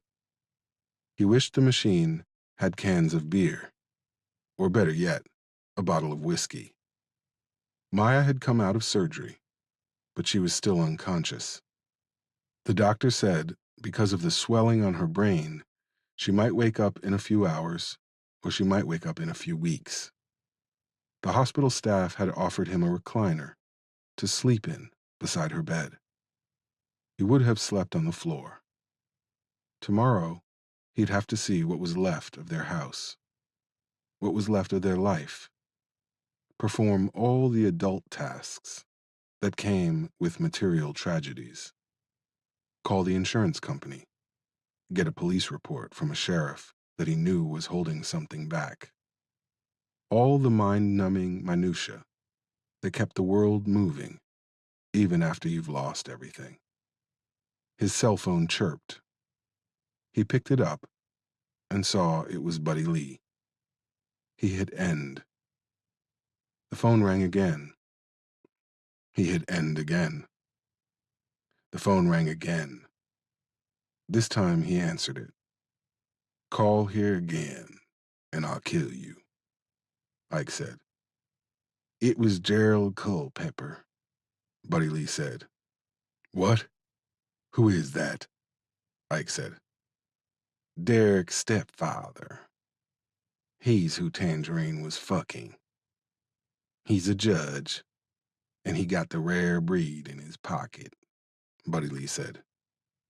Ike moved to the molded plastic chair in the waiting room and sat down with his drink. "Ike," Buddy Lee said, "how'd you find this out?" "Why should I believe you?" Ike said. "You said Tangerine had her man saved in her phone under W, right? Gerald's middle name is Winthrop. That's when it hit me. Why Derek would be so upset about some fella dumping Tangerine. Why it pissed him off so bad. Then I talked to his mama, and she said a couple of weeks before the boys got shot, Derek had tried to reach out to her," Buddy Lee said. "But he got hold of his stepdaddy instead," Ike said. "And he probably threatened Gerald. Oh, Winthrop is one of them rah-rah all-American types. Women need to be barefoot and pregnant. Black people need to know their place. And anybody that ain't T-square straight is the devil," Buddy Lee said. "He wouldn't want the world to know he was messing around on his wife, especially with Tangerine," Ike said. "Yeah, he's the one behind all this, Ike. The rare breed might have pulled the trigger, but he pulled the goddamn strings. He wants me and you to bring him Tangerine in exchange for Ariana. He's gearing up for a run for governor, and he can't have all this hanging out there," Buddy Lee said. "And when did he tell you this?" Ike asked. "Right after I drove my truck through his house and tried to brain him with a baseball bat full of nails," Buddy Lee said. "Let me guess. He ain't pressing charges," Ike said. "No, he wants all three of us. They gonna call you any minute now. Look, I know you're pissed at me, and I don't blame you one bit. If I could change everything, I would. But if we don't work together on this, none of us are gonna make it," Buddy Lee said. "Maya just got out of surgery," Ike said. Buddy Lee sucked at his teeth. "What the doc say?" "She could wake up in a couple of hours, or she could wake in a few days, or a few weeks," Ike said. "I don't know what to say, Ike," Buddy Lee said. Ike caught his reflection in the snack machine, the slouch of his shoulders, the defeated tilt of his head, like he was carrying an invisible millstone around his neck. His son gone, his granddaughter taken, his wife halfway between this world and the next, his home reduced to a pile of cinders, all because of one man, a man who thought the rules didn't apply to him, a man who thought he couldn't be touched. "Where are you?" Ike asked. "I'm standing outside the King William County Jail. Actually, I've walked down the road a piece," Buddy Lee said. "I gotta get one of my guys to bring me the smaller work truck. Hang tight. I'll be there in about an hour," Ike said. "Hey, I don't want you to leave Maya if you don't want to," Buddy Lee said. "She would tell me to go and get our granddaughter back. So that's what I'm gonna do. Give me an hour." Ike pulled up to the sidewalk in front of the jail. Buddy Lee loped over to the car. He climbed in and closed the door. Ike made a U-turn and headed back to Red Hill. They drove in silence for a few minutes before Buddy Lee started rambling. "I meant what I said that day in your shop. I can't live in a world where Gerald Culpepper gets to breathe and our boys are in the ground. But I shouldn't have done what I did. I'm sorry. You doing that might have pushed me toward the edge, but I was the one that made the leap," Ike said. They turned onto Route 33, leaving King William behind. The headlights illuminated a green road sign that said Red Hill was 20 miles away. "They haven't called you yet?" Buddy Lee asked. "Not yet. They probably trying to find a good place to bury us all. We know too much about where this Gerald likes to stick his dick," Ike said. "Yeah, we gotta figure out a way to flip this around them. Get Ariana back without turning over Tangerine. I've been thinking about that. When it looked like I was doing this alone, I came up with an idea," Ike said. Buddy Lee raised an eyebrow. "We back on?" Buddy Lee asked. "This is a mess, but you didn't make it by yourself," Ike said. "Okay, what's the play?" Buddy Lee asked. "You know they got something we want, and we got something they want. We need something they want more than Tangerine," Ike said. "Like what? We gonna steal one of their bikes?" Buddy Lee asked. "No. My first thought was to find out where one of them lives and scoop up one of their old ladies," Ike said. "Goddamn, son. They must clank when you walk," Buddy Lee said. "What?" "Your brass balls. But I gotta admit I like it. They wouldn't be expecting it," Buddy Lee said. "Yeah, but now we know who the real head of the snake is. I'm thinking we need somebody closer to the throne," Ike said. He took his eyes off the road and stared at Buddy Lee for what seemed like a full minute. "Oh, I see where you're going with this. But I tell you what, I don't think Gerald cares all that much about Christine. He can't if he was doing what he was doing with Tangy," Buddy Lee said. "That how you really feel? Or are you getting soft on me?" Ike asked. "If we telling the truth and shaming the devil, I still am sweet on her in a way. But the only thing Gerald Culpepper loves is power. And," Buddy Lee said. He stopped and put his finger to his lips. "And what? I ain't telepathic," Ike said. "One time, Derek told me the only bad thing he ever heard his mama say about Gerald was that he could be a daddy's boy," Buddy Lee said. "He loves power, but he loves his daddy more," Ike said. Yes, sir. Derek told me how Gerald and his daddy was as thick as thieves and tight as a pair of pantyhose. Gatsby Culpepper is an asshole, just like his son. Derek told me Gatsby wouldn't let him call him granddaddy, talking about how Derek wasn't a true Culpepper, so he didn't get that honor.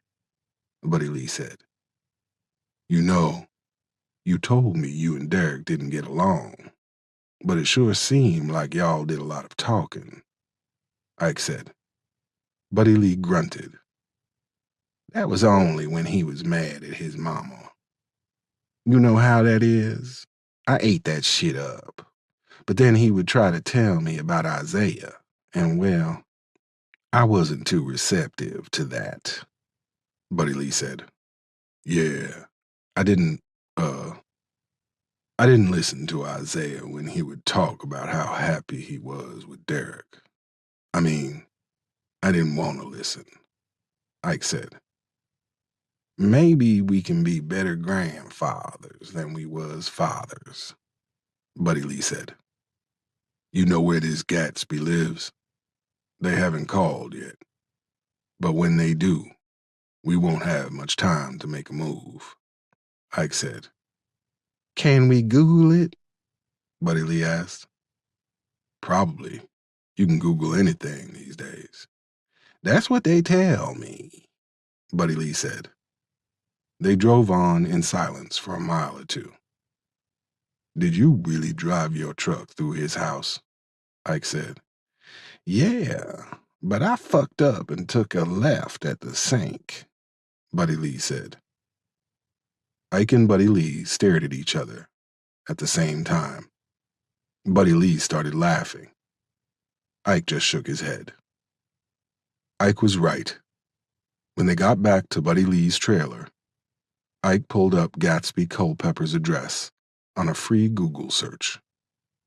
The site he used advised him that for $29.99, he could get Gatsby's criminal record, too. This says he lives just outside of Richmond, in Charles City County, Ike said. He checked his watch. It's almost 11. I say we go now.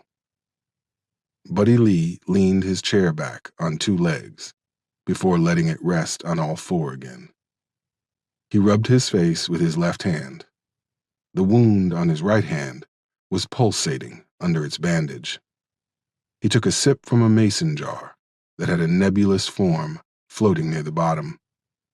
Once upon a time, it had been a half of a peach. He'd found the jar in his closet, hidden behind his winter clothes. Like a squirrel and his nuts, Buddy Lee sometimes forgot where he kept his emergency rations. Last I heard, he was living alone. I don't know if he has a dog.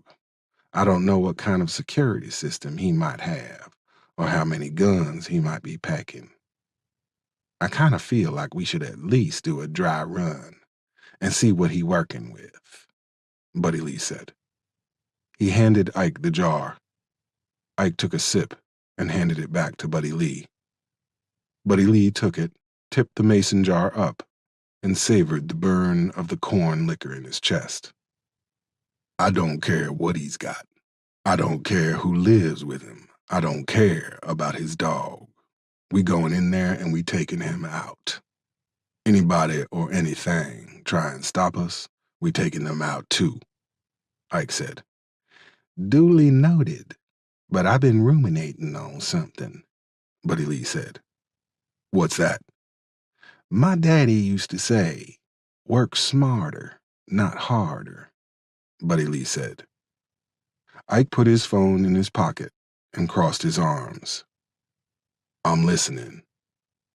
Let's say we go up here and try and grab old Gatsby and the shit gets hectic. Then we get locked up and them breed boys call us while we're sitting in the stir. What if instead of going up in there like a bull in a china shop, we get him to come on out and walk himself right into our arms? Buddy Lee said. And how you think we're going to get him to do that? Ike asked. Well, Gatsby's an old man, and there ain't nothing an old man likes more than a pretty young thing. And we just happen to have a pretty young thing on our team, Buddy Lee said. You talking about Tangerine? She don't even believe this bastard is out to kill her. How we gonna convince her to help us snatch his daddy? Simple. We tell her the truth, Buddy Lee said. 40. Jazzy met them at the door. How's Maya? She asked. Stable. We need to talk to your guest. Send her outside, Ike said. He went back to his truck and leaned against the grill. Buddy Lee stood next to him, with his hands in his pockets. The moon was a sliver of white in the night sky. A thin blanket of mist rolled across the fields that bordered Jazzy's driveway on either side. Tangerine took her time coming down the steps. She stood in the yard, just out of their reach. She had on a pair of lounge pants with white kittens on a black background. Her hair was piled on top of her head in a loose bun. You see the news? Ike asked. She nodded. Gerald wants us to trade you for Ariana, Buddy Lee said. Tangerine snapped her head in his direction. Yeah, we know. The Honorable Gerald Winthrop Culpepper is the fella who dumped you and got this whole greasy ball of shit rolling. He's the one that had Derek and Isaiah killed. And he's the one who got your mama killed. And he's trying to kill you, like it's his new favorite hobby, Buddy Lee said. How did you? We might not look like much, but between the two of us, we got a half-decent brain. W is short for Win. Winthrop is Gerald's middle name. Gerald is Derek's stepdaddy, Buddy Lee said. That's why Derek was so upset. That's why Isaiah was going to run the story, Ike said. It ain't his family, Tangy. It ain't his wife. It's him. He's the one making the moves. He's the one who told his boys to kidnap a little girl, Buddy Lee said. They'd as soon kill her as look at her, Ike said. Tangerine shook her head violently.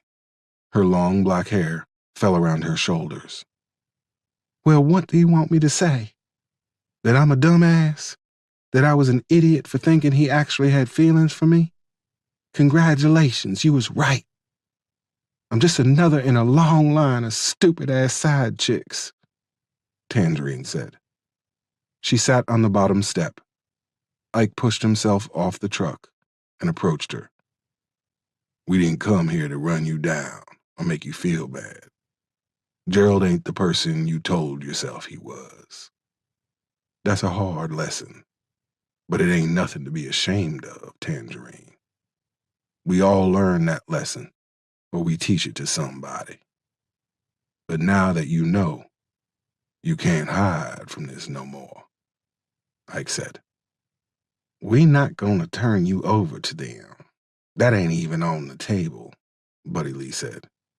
Winthrop said he gonna send Ariana back in chunks if we don't, Ike said. We not gonna let that happen, but we need your help, sis, Buddy Lee said. Tangerine wiped her eyes with the back of her hand. He never cared about me at all, did he? She said. He don't care about nobody but himself, sis, Buddy Lee said. He killed my mom, Tangerine cried.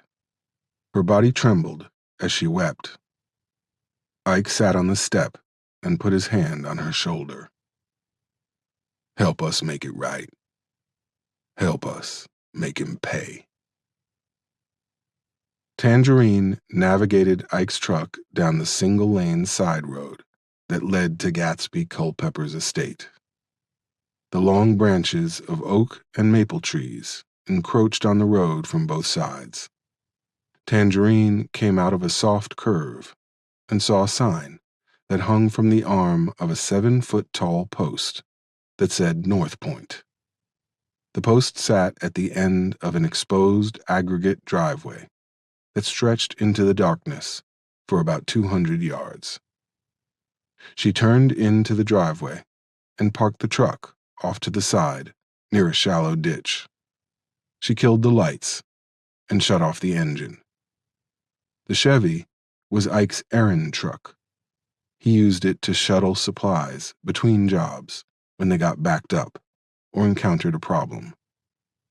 He'd taken off the magnetic door signs that identified the truck as part of his fleet. Turn it on, Tangy, Tangerine thought. She checked her makeup in the rearview mirror. Her war paint was flawless, as usual. She popped the hood and got out of the truck. She went around to the front and raised the hood, then made a show of looking at the engine in case Mr. Gatsby Culpepper was peeping at her through his bedroom window. Throwing up her hands in exasperation, she walked up the gentle rise to the front door. The dulcet tones of Moonlight Sonata echoed through the house as Tangerine pushed the doorbell. House? Calling this place a house was like calling the Taj Mahal a crypt. Technically accurate, but wholly incorrect. North Point was a 3-story English Tudor monstrosity that spilled over a half-acre, meticulously landscaped lot, surrounded by a throng of ancient oaks, maples, and dogwoods. Lights flicked on in the second story, then the first story. A large black door that was more like the drawbridge of a castle opened abruptly. She hadn't heard any footsteps approaching, or the mutterings of a poor soul roused from his slumber at 1 o'clock in the morning. "Can I help you?" the man standing in the door asked. He was a few inches taller than Tangerine. He had a shock of snow-white hair, parted on the left side and swept back from his forehead. He was wearing a light green golf shirt and tan khakis. He was standing in a foyer that was as big as her first apartment. It led to a great room with sprawling vaulted ceilings. Tangerine barely noticed. Her eyes focused on the gun in his left hand. It was a huge, Dirty Harry-style pistol with a long barrel that was laying against the man's hip. "I said, can I help you?" Gatsby asked. Tangerine froze. She tried to force her mouth to make words, but all she could do was look down at the cannon the old man was holding. "Miss?" Gatsby asked. Tangerine snapped her head up and gazed into the old man's eyes. They were green, with impossibly huge pupils. She swallowed hard.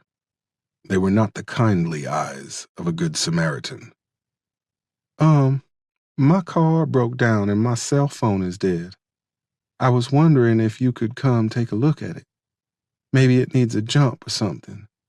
I know it's late, but I'm not mechanically inclined," she said.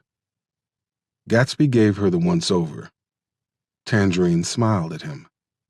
Gatsby smiled back. Even though she was a foot away, she could smell whiskey on his breath. "And what do I get in return?" Gatsby said. Tangerine suddenly felt a lot better about what was going to happen to this old man. Gatsby laughed lightly. "Just a joke, dearie. Let's go take a look at it," Gatsby said. He closed the door behind him and followed her to the bottom of his driveway. "How'd you find yourself out this way, dearie?" Gatsby asked. He still had the gun in his hand. Was leaving a friend's house and my truck just died. If you were my friend, you'd be spending the night, Gatsby said. Tangerine fought down a rising tide of nausea as she took her place at the front of the truck. Gatsby leaned under the hood. He laid the gun on the fender. Here, sugar, hold my phone. There's a little flashlight doohickey on there, Gatsby said. I got it, Tangerine said. She brushed her knee against the gun. It tumbled off the fender and landed on the ground. Damn it, darling, be careful. That's a loaded pistol, Gatsby said. He bent over to retrieve his gun. Ike and Buddy Lee emerged from the darkness at opposite ends of the truck. They were wearing matching blue bandanas and black knit winter caps. Buddy Lee kicked the six-shooter out of Gatsby's reach. The older man rose up to his full height. What the hell is this? He asked. His tone made it clear he was a man who always expected his questions to be answered. Ike struck Gatsby behind the left ear with his right fist. The old man fell to the ground like he'd been hit with a hammer. That was smooth, knocking that gun on the ground, Buddy Lee said as he picked up the .44. Can we just get him in the truck and get the hell out of here? Tangerine asked. They tied his hands and feet with zip ties and covered his mouth with duct tape before throwing him in the truck bed and covering him with a heavy tarp. Ike got behind the wheel, Tangerine moved to the middle, and Buddy Lee got in the passenger seat. As they left North Point in the rearview mirror, Buddy Lee clucked his tongue. What? I'm wondering if he had video cameras, Buddy Lee said. We got on masks, Ike said. I don't, Tangerine said. You see that house? If he has a camera system, it's probably one of them fancy ones that's hooked up to his smartphone. We'll just make him erase it, Ike said. How you gonna make him erase it? Tangerine asked. Ike glanced at her. The question died in the air between them. By the time they pulled up to Buddy Lee's, it was a little after 2. Ike backed up to the door and put the truck in park. When he killed the engine, Buddy Lee hopped out and opened his door.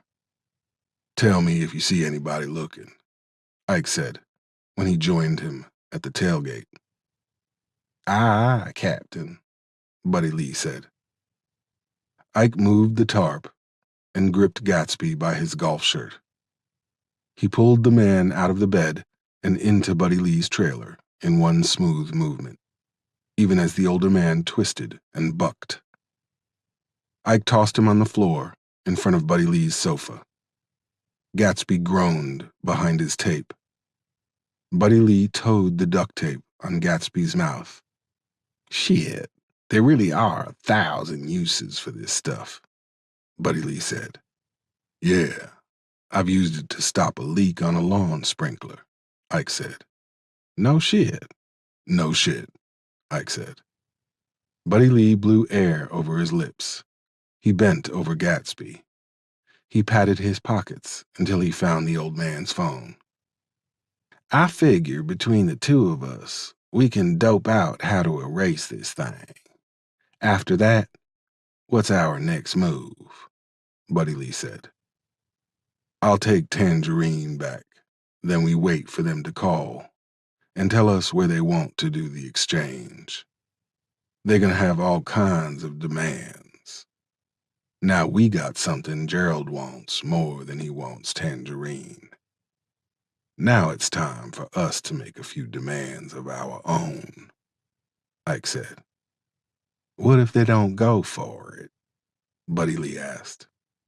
Gerald will go for it. Every good son wants to save his daddy, Ike said. Ike pulled into Jazzy's driveway and stopped the truck. Tangerine was resting her chin on the back of her hand. Ike put the truck in park. It don't look like he had a camera system. There won't no app on his phone or nothing. At least not one me and Buddy Lee could find, Ike said. No offense, but you two are not really the most tech-savvy guys on the planet. But you aren't really worried about him ever going to the cops, are you? Tangerine asked. Ike didn't answer. That's what I thought. You know, I only helped you so we could get Ariana back. I don't want to think about anything else that might happen, Tangerine said. Then don't, Ike said. How do you do it? Kill people and keep going like nothing happened. Like at the house. You stepped over my mama and blew those guys away like it was something you did every day. And it don't seem to bother you at all. I feel so guilty about my mama, about Isaiah and Derek. I can't eat. I can't sleep. I jump at every noise. I cry for no reason. Not you and Buddy Lee. You two just keep moving forward like sharks. I don't know how you do it, Tangerine said. People like Isaiah and Derek and your mama didn't deserve to die the way they did. And the people that killed them don't deserve to live. I can't speak for Buddy Lee, but that's what keeps me going, Ike said. Revenge? Tangerine asked. Ike smiled ruefully. No. Hate. Folks like to talk about revenge like it's a righteous thing. But it's just hate in a nicer suit, Ike said. 41. Dome was a big believer in karma. You do foul shit comes back to you tenfold. Dome couldn't think of anything much fouler than kidnapping a little girl. When they had gotten back to the clubhouse, he'd been tasked with watching the curly-headed cherub. He wasn't sure how he'd drawn that straw, but he didn't want somebody like too much watching her. He'd probably offer her a sip of his Jack Daniels. Dome tapped the remote and flipped through 100 different channels while the girl slept on a makeshift cot he had constructed out of blankets and a piece of plywood. They were on the back porch that he and Cheddar and Gremlin had converted into an extra room. Up front, the rest of his brothers were whooping and hollering. They were all hyped up about setting a house on fire and running a woman off the road. All Dome could think about was how Gremlin and Cheddar were lying out in the middle of that girl's front yard.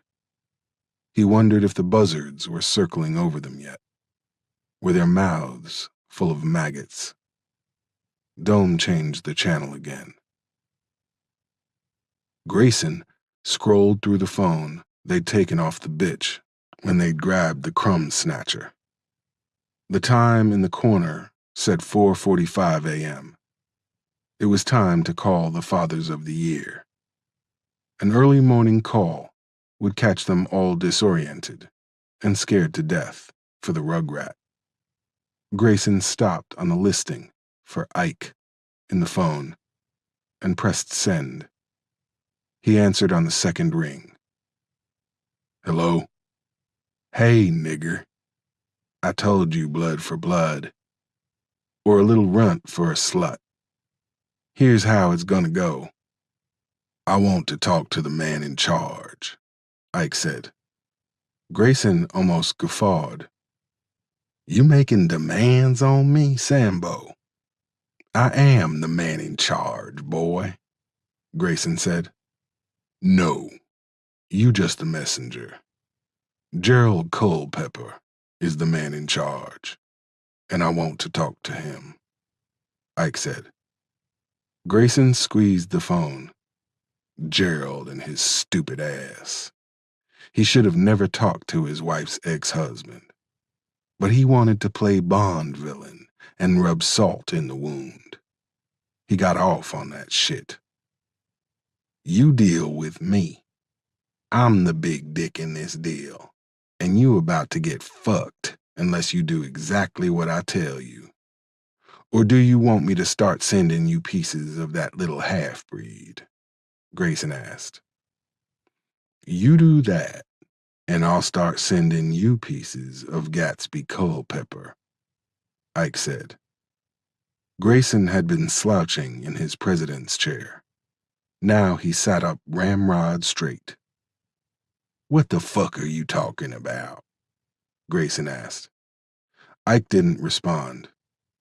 Instead, Grayson heard someone moaning in the background.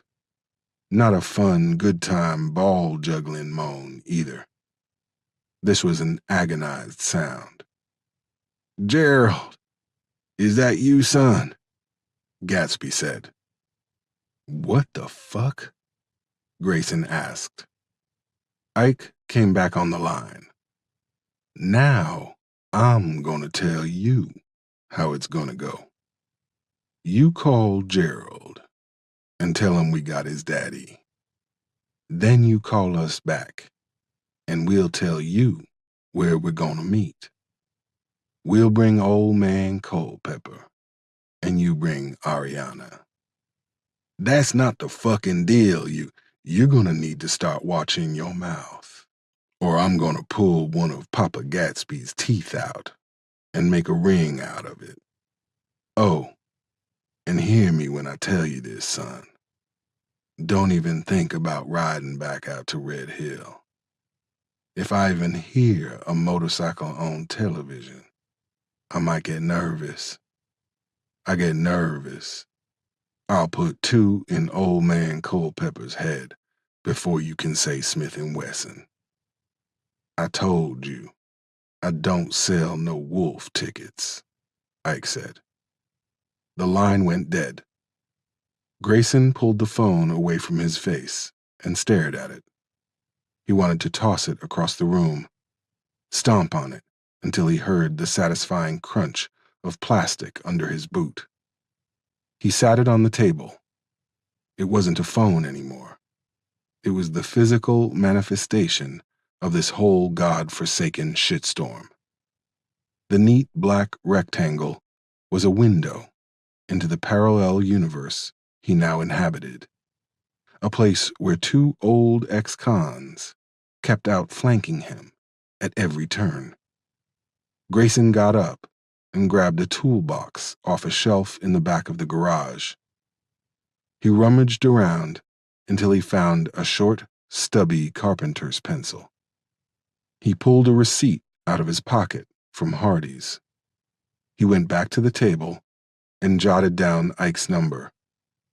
He folded the receipt and put it back in his pocket. He grabbed the phone and walked outside. A few of his brothers were milling around in the yard. A few were leaning against their rides, with some bunnies on their laps. Grayson put the phone on the ground. He took a step, pulled his .357 from the small of his back, and pumped all 6 bullets into the phone. He roared as he pulled the trigger until the gun went click. Then he went back inside and called Gerald. Ike poured some moonshine into his coffee. He could hear Buddy Lee pestering Gatsby with questions. The old man's mouth was retaped, so he couldn't answer any of Buddy Lee's queries. You remember when Derek graduated from college and none of y'all showed up? He told me about that. I was in jail, so I had an excuse, but you was retired. I mean, I know he was your step-grandson, but damn, you couldn't skip a tea time to see him walk that aisle? I gotta tell you, Gatsby, that's pretty unchivalrous for a Southern gentleman, Buddy Lee said. Gatsby mumbled. Ike figured it was a combination of all the curse words in his repertoire. Ike's phone rang. He touched the screen and held it up to his ear. "Listen to me, you goddamn savage.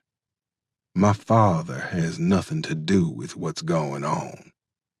You let him go, and I mean right goddamn now, and maybe, just maybe, I won't have Grayson slit that mongrel's throat," Gerald said.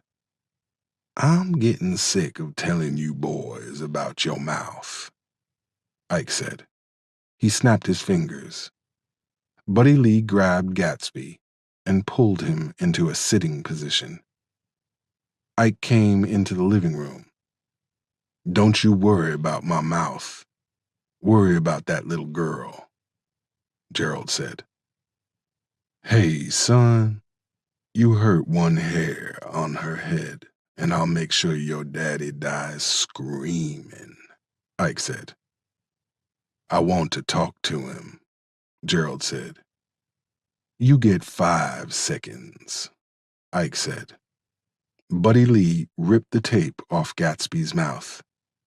Ike held the phone to his face. "Gerald," Gatsby said. Ike pulled the phone back, and Buddy Lee slapped the tape back over his mouth. "He's alive.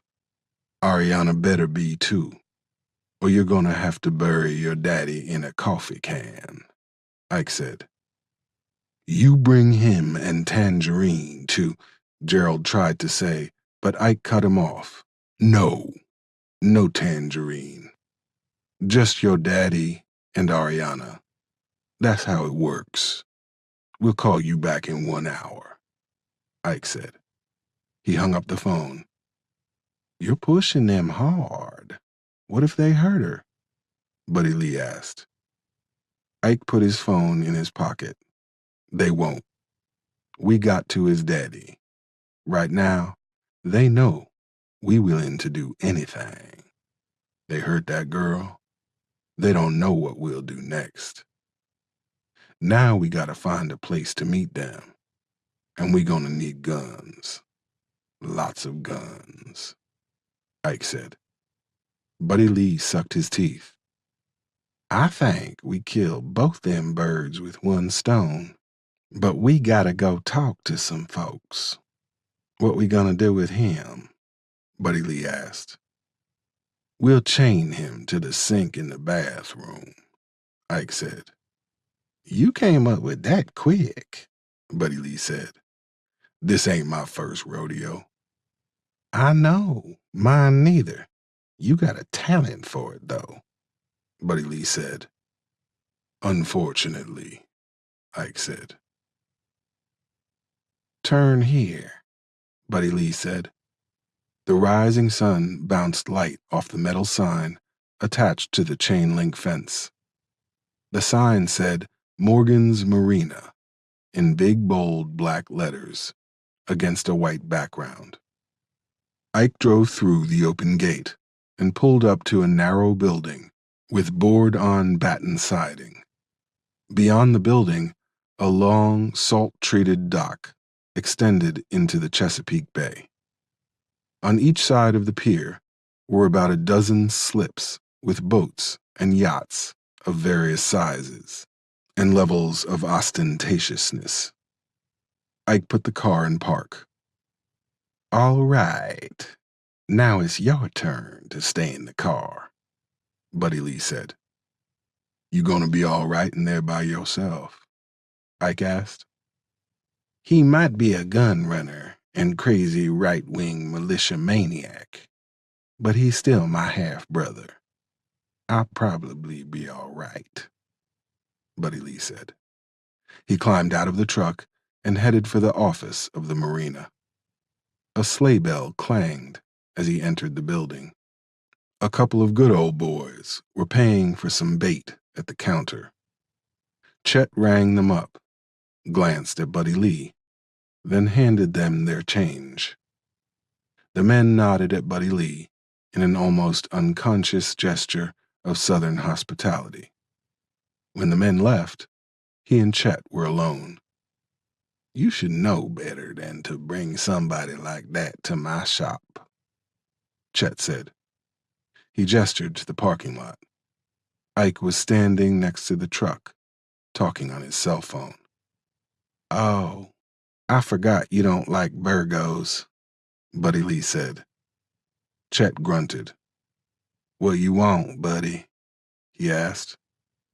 Chet was tall and rangy, like Buddy Lee, but he had a thick mop of white hair and a wisp of a beard to match. A live free or die tattoo undulated on his bicep as he flexed his arm. His gray t-shirt already had sweat patches under the arms. It was only 8:30. "I need a favor," Buddy Lee said. Chet came from behind the counter. They were only a foot apart. "I told you the last time you came out here I'm fresh out of favors for you. You know how much trouble you and Deke got me into. Chuli sent Skunk Mitchell up to talk to me about it.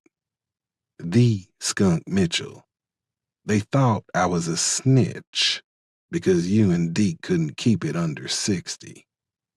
That deal cost me a shitload of money and many a sleepless night. But you want a favor," Chet said. "It cost me 5 years. It would have killed Deke if he had gone inside. But since you brought it up, didn't the state drop them weapons charges against you after me and Deke got pinched? Huh, ain't that a coincidence?" Buddy Lee said. Chet glowered at him, but Buddy Lee hit him with his 10-kilowatt smile. "Don't worry. I never mentioned that to anybody. I mean, who would believe it anyway? Wouldn't no man worth a damn drop a dime on his own brothers to save his own worthless hide, right? We're all blood. Might be rotten blood, but it's blood all the same. But that's water under the bridge now, ain't it, Hoss?" Buddy Lee said. Chet pulled a container of Skoal out of his back pocket and put a chunk in his cheek. "Ain't nothing I can do for you, buddy," Chet said. Buddy Lee fingered a bright orange and red lure hanging from a carousel near the cash register. It became a poor man's kaleidoscope as it spun. "You want to be mad at me because Skunk made you shit your pants? That's fine. I can take that. You want to be pissed because I cost you a payday? I'll take that too. Although I have my suspicions about that. What I can't take, what I can't abide, is you turning your back on Derek. He was my son. He was your nephew. Some dirty no-count sons of bitches shot him down like a dog. Here I am, circling in on the cowards that done it, and all I need is the keys to that place you got down in Matthews. All I need is a place to work. And you saying you can't do that for me? Then don't do it for me. Do it for Derek. Do it for him," Buddy Lee said. Chet walked back to the counter and pulled a styrofoam cup from a shelf under the counter. He spit a huge dollop of dark liquid in it. "Your son, the fat—" Chet didn't get to finish the epithet because in one smooth motion, Buddy Lee jumped forward, opened his knife, closed the distance between them, and put the blade to his neck. "No, not that word. Not anymore. Not about my boy. I used it enough myself when he was alive. That word is dead for me now," Buddy Lee said. "You put a knife to my throat, Buddy Lee? You better play the fiddle with that son of a bitch. Come into my house and put a knife to my throat and bring a spook with you? You ain't shit, Chet said. Buddy Lee saw his own eyes in his brother's, the corrosive rot of the rage they had both inherited from their father. You talk all that shit about being a patriot and a warrior, but when I came to you about finding the people who did Derek, you acted like I asked you to rope the goddamn wind. He was your nephew, but you couldn't be bothered. I tell you what, that man out there done rolled with me harder and deeper than you ever have. He's the brother I should have had. But you can fix that now. You can help make all this right. So you can either hand me them keys or I'll bleed you and take 'em. But I promise you one way or the other, I'm leaving here with 'em. Chet bared his brown teeth like a rat. Buddy Lee pressed the knife deeper into the taut flesh of Chet's throat. We gonna settle up later, brother, Chet said. He shook a keychain with 2 keys attached to it. It appeared in his hand as if by magic. Buddy Lee plucked the keys from his grip. He backed away from him while still pointing the knife at him. The handle of the door pressed into Buddy Lee's back. He closed the knife and put it in his back pocket. I'm gonna fuck you up, buddy. You better watch your goddamn back, Chet said. Life beat you to it, brother. But you more than welcome to try and take your turn, Buddy Lee said. Buddy Lee climbed in the truck.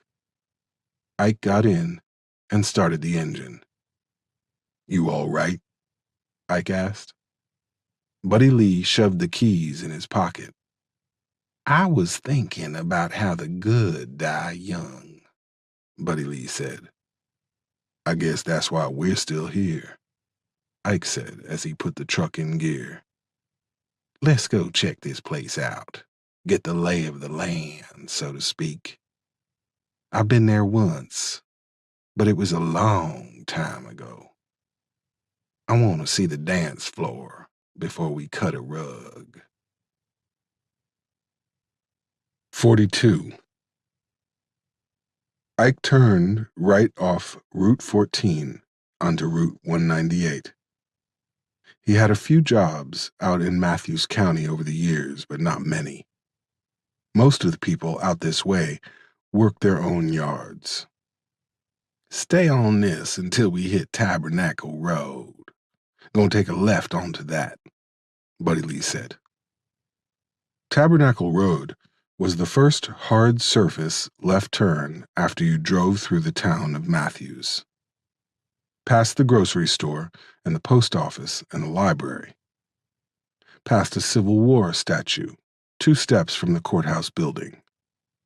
Ike took that left and followed Tabernacle until Buddy Lee told him to turn right onto a long, dusty logging road. The road wound down through a dense canopy of pine trees until it came to a gravel road, bisected by a horse gate. Ike stopped the truck, and Buddy Lee hopped out with the keys. He unlocked the gate, and Ike drove through it.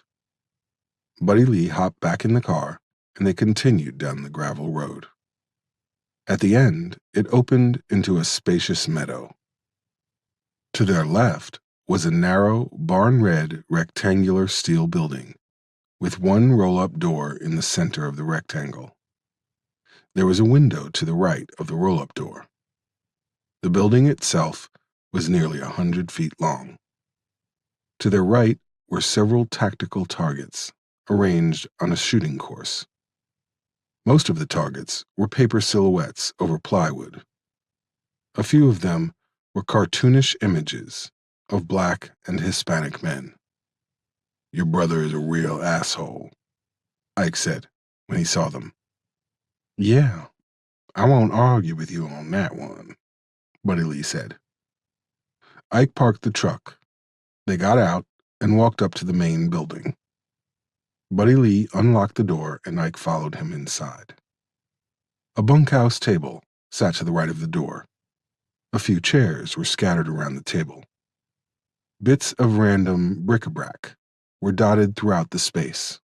A couple of fishing rods. A stuffed deer's head lying on its side. A "Don't Tread on Me" flag that must have fallen off the wall.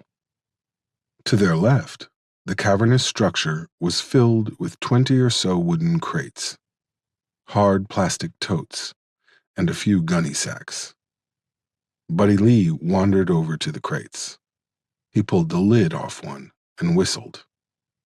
"God damn, you could stop a rhino hopped up on meth with this son of a bitch," Buddy Lee said. He pulled a fully automatic shotgun with a revolving cylinder out of the box. "You got shells to go along with that?" Ike asked. "He got more shells than a shark got teeth in this other box," Buddy Lee said as he pulled the lid off another crate. "Those street sweepers ain't legal in the States," Ike said. Buddy Lee waved his hand over the crates and boxes. "None of this is legal, Ike. Them militia boys he run with don't cotton to any laws except the Second Amendment." "I know that. I'm just thinking about whether or not the ATF got your brother under surveillance. Gonna be some fireworks here tonight," Ike said. "If the feds were on to him, this place wouldn't be here. I don't think we need to worry about drawing no attention tonight, neither. We so far in the woods, we'd have to go back 5 miles the other way to find the boondocks," Buddy Lee said. "If you say so," Ike said. Buddy Lee continued exploring the crates.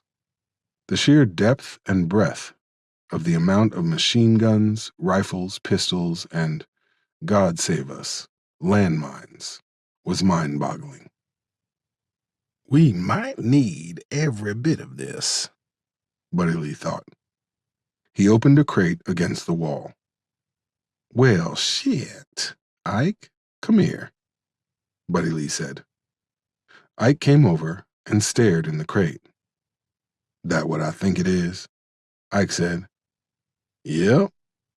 I suppose if you got loose lips like Chet, you best be paranoid and have a backup plan," Buddy Lee said. Ike peered in the crate, then at the door of the bunkhouse, then back in the crate. "You know it don't matter how many guns we got here. It's just 2 of us. Maybe we need our own backup plan," Ike said. "What's going on in that big old cranium of yours?" Buddy Lee said. "I'm thinking we gonna need more bang for our buck. Come on, let's get back to Red Hill. We need to go by the shop. I got an idea," Ike said. "What? We gonna challenge them to a duel with shovels?" Buddy Lee asked. "Not exactly," Ike said.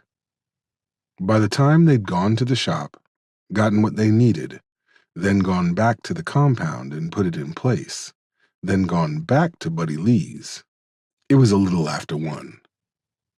Buddy Lee could hear a solid thumping sound coming from his trailer. "If I gave a damn about this trailer, I'd be upset, 'cause it sound like that old boy in there kicking like a mule," Buddy Lee said. Ike followed Buddy Lee into his house.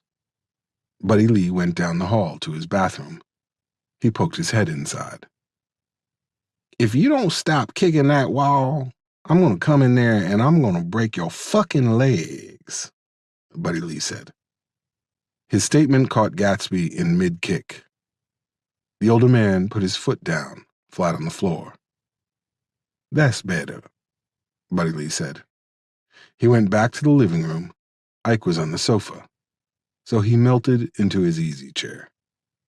We got some time. You want to go check on Maya? Buddy Lee asked. I called the hospital while you was talking to your brother. No change, Ike said. Buddy Lee took a deep breath.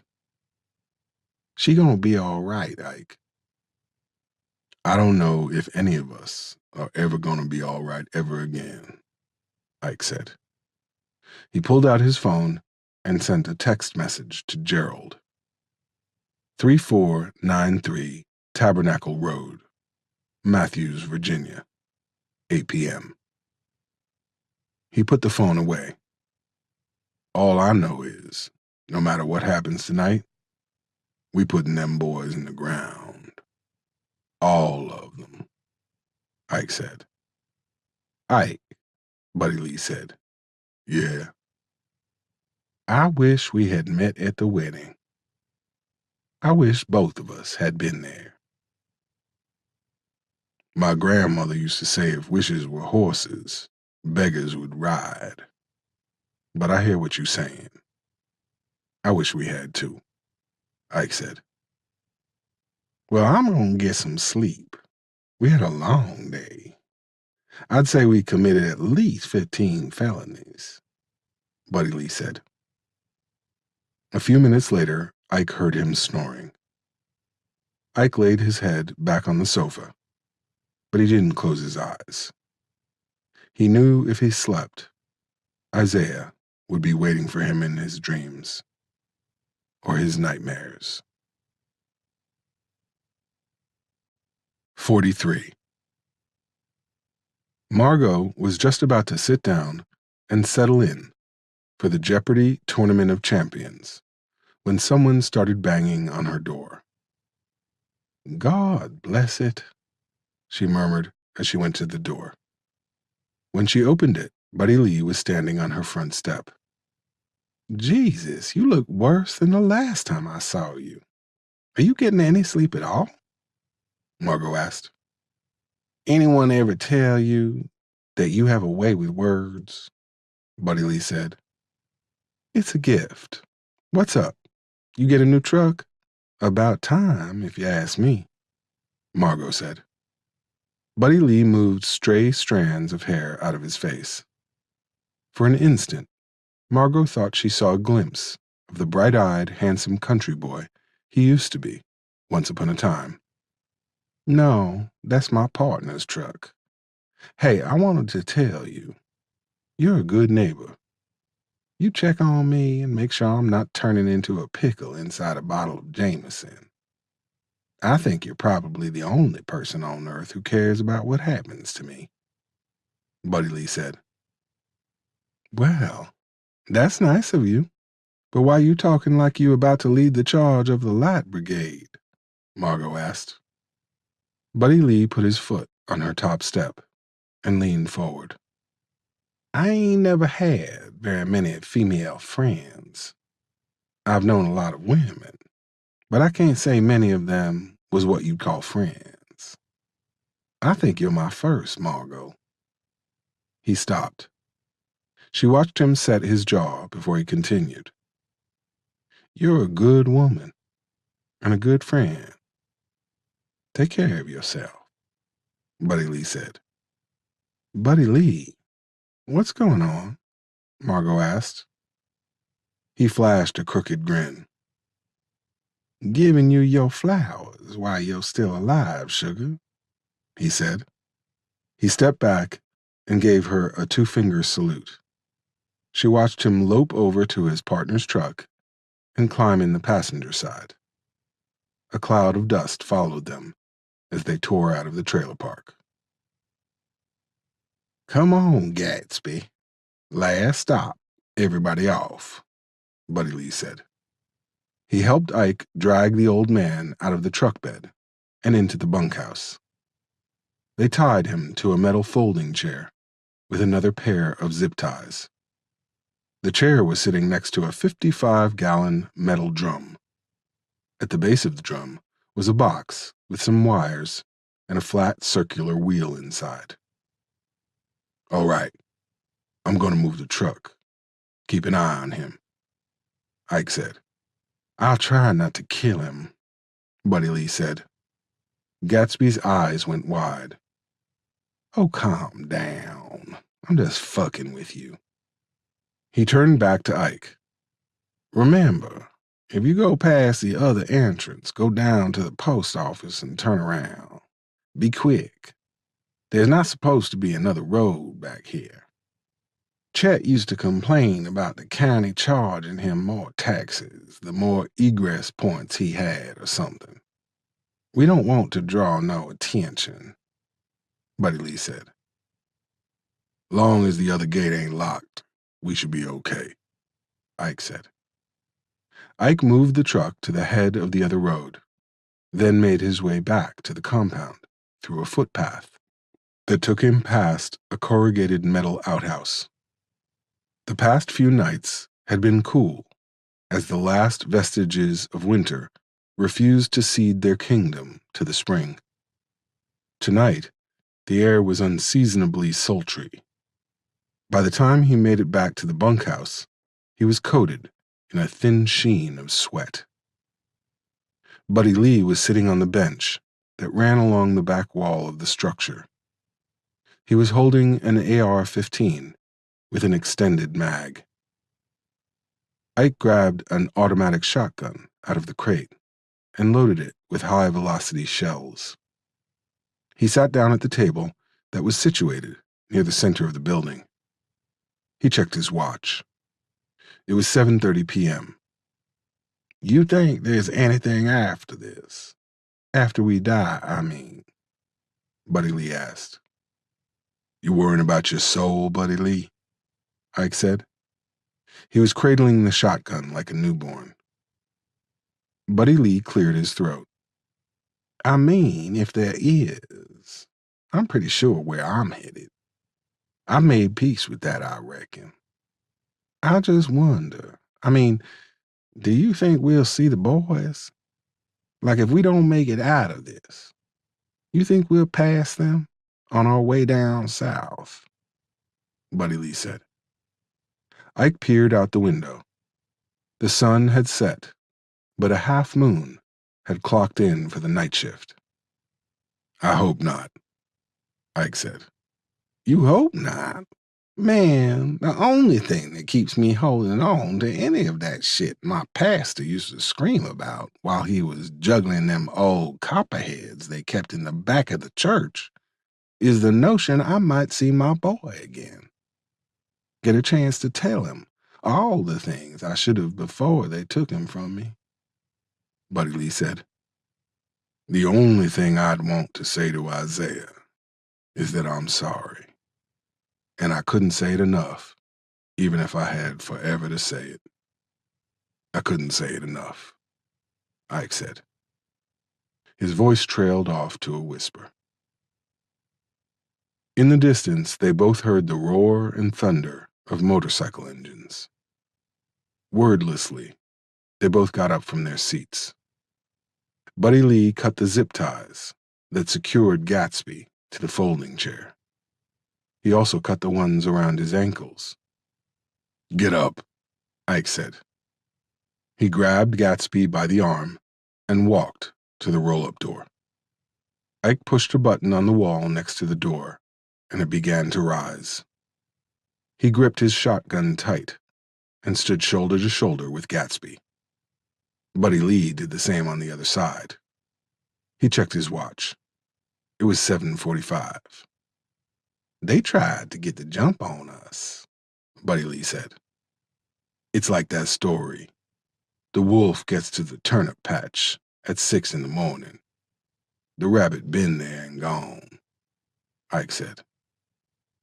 We the rabbits in that story, right? Buddy Lee said. Yeah, but we gonna eat them like we're the wolves, Ike said. A phalanx of motorcycles poured into the meadow. They pulled in front of the tactical course and faced the building. Ike counted 25 by the time the Cadillac SRX pulled in behind them. The blonde Viking was riding a chopped hog with ape hangers and a high sissy bar in the back. There was a green sack covering the sissy bar. The blonde biker popped his kickstand and got off his bike. The green sack was attached to his saddlebags with bungee cords. He released the cords and removed the green sack. Ariana was in a car seat that was strapped to the sissy by about 5 miles of rope. Ike almost shot him right then and there. The air shimmered with the heat from the collected engines revving and growling. Gerald climbed out of the Cadillac. He was wearing a white button-down shirt open at the throat and loose-fitting khakis. He strode over to stand in front of the Viking. Gerald put his hands on his hips and jutted out his chin. Buddy Lee gripped his rifle. He knew when a prick was preening. He was trying to use some bullshit psychological manipulation. Maybe he thought if he didn't act like he was scared shitless, it would make it so. "You okay, Pop?" Gerald yelled. Gatsby shook his head. "What have you done to him?" Gerald said. "He's fine. He got to see how the other half lives is all. Other than that, he's all right. Now cut the girl loose," Buddy Lee said. Sweat was working its way across his brow like a lazy caterpillar. The night had enveloped them all. "You know the story of Alexander the Great and the island of Tyre?" Gerald said. "You giving a fucking history lesson? Now?" Buddy Lee asked. Gerald smiled. Ike said, "Tyre was supposed to be impenetrable, but Alexander took it after 6 months. The point was that he had more determination than any other general. Now can we get on with it?" Gerald stopped smiling. "You ain't the only one who can read a fucking book, Winthrop," Ike said. "Send my father over," Gerald said. "Cut the girl loose and send her over," Buddy Lee said. "Grayson," Gerald said. Grayson unbuckled Ariana from her car seat. He lowered her to the ground. The wind came up and tossed her curls around her head. "Hey, little bit," Buddy Lee said. "Come on over, boo-boo," Ike said. Ariana took a step toward them. Grayson's hand shot out and wrapped around her wrist. Ariana squealed. The sound set Buddy Lee's teeth on edge. "Let her go," Ike said. "Grayson, I have this under control," Gerald said. "Bullshit. You ain't got nothing under control. These bastards have your daddy, and you just letting them get their little mongrel back? Fuck that. Same time, shit kicker." "Same time? We send them at the same time," Buddy Lee said. He nudged Gatsby. The old man took a few tentative steps. Grayson released Ariana's arm. "Run," Grayson said. Ariana held her left hand against her ear. She took a few steps, then stopped.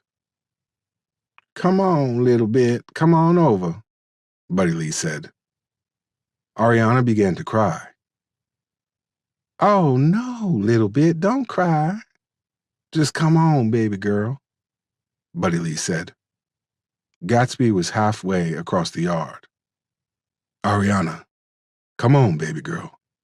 Come to Granddaddy," Ike said. Ariana took a halting step.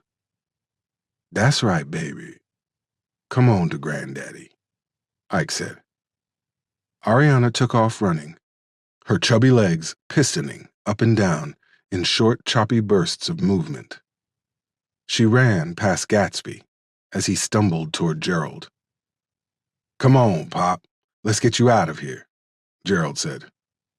He held out his arms for his father. The rest of the club had dismounted their bikes. Guns appeared in their hands, like a quick-cut editing technique.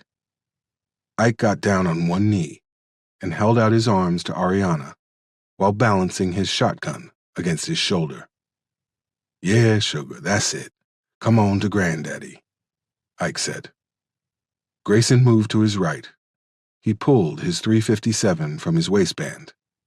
He wanted to get up close and personal with these fuckers.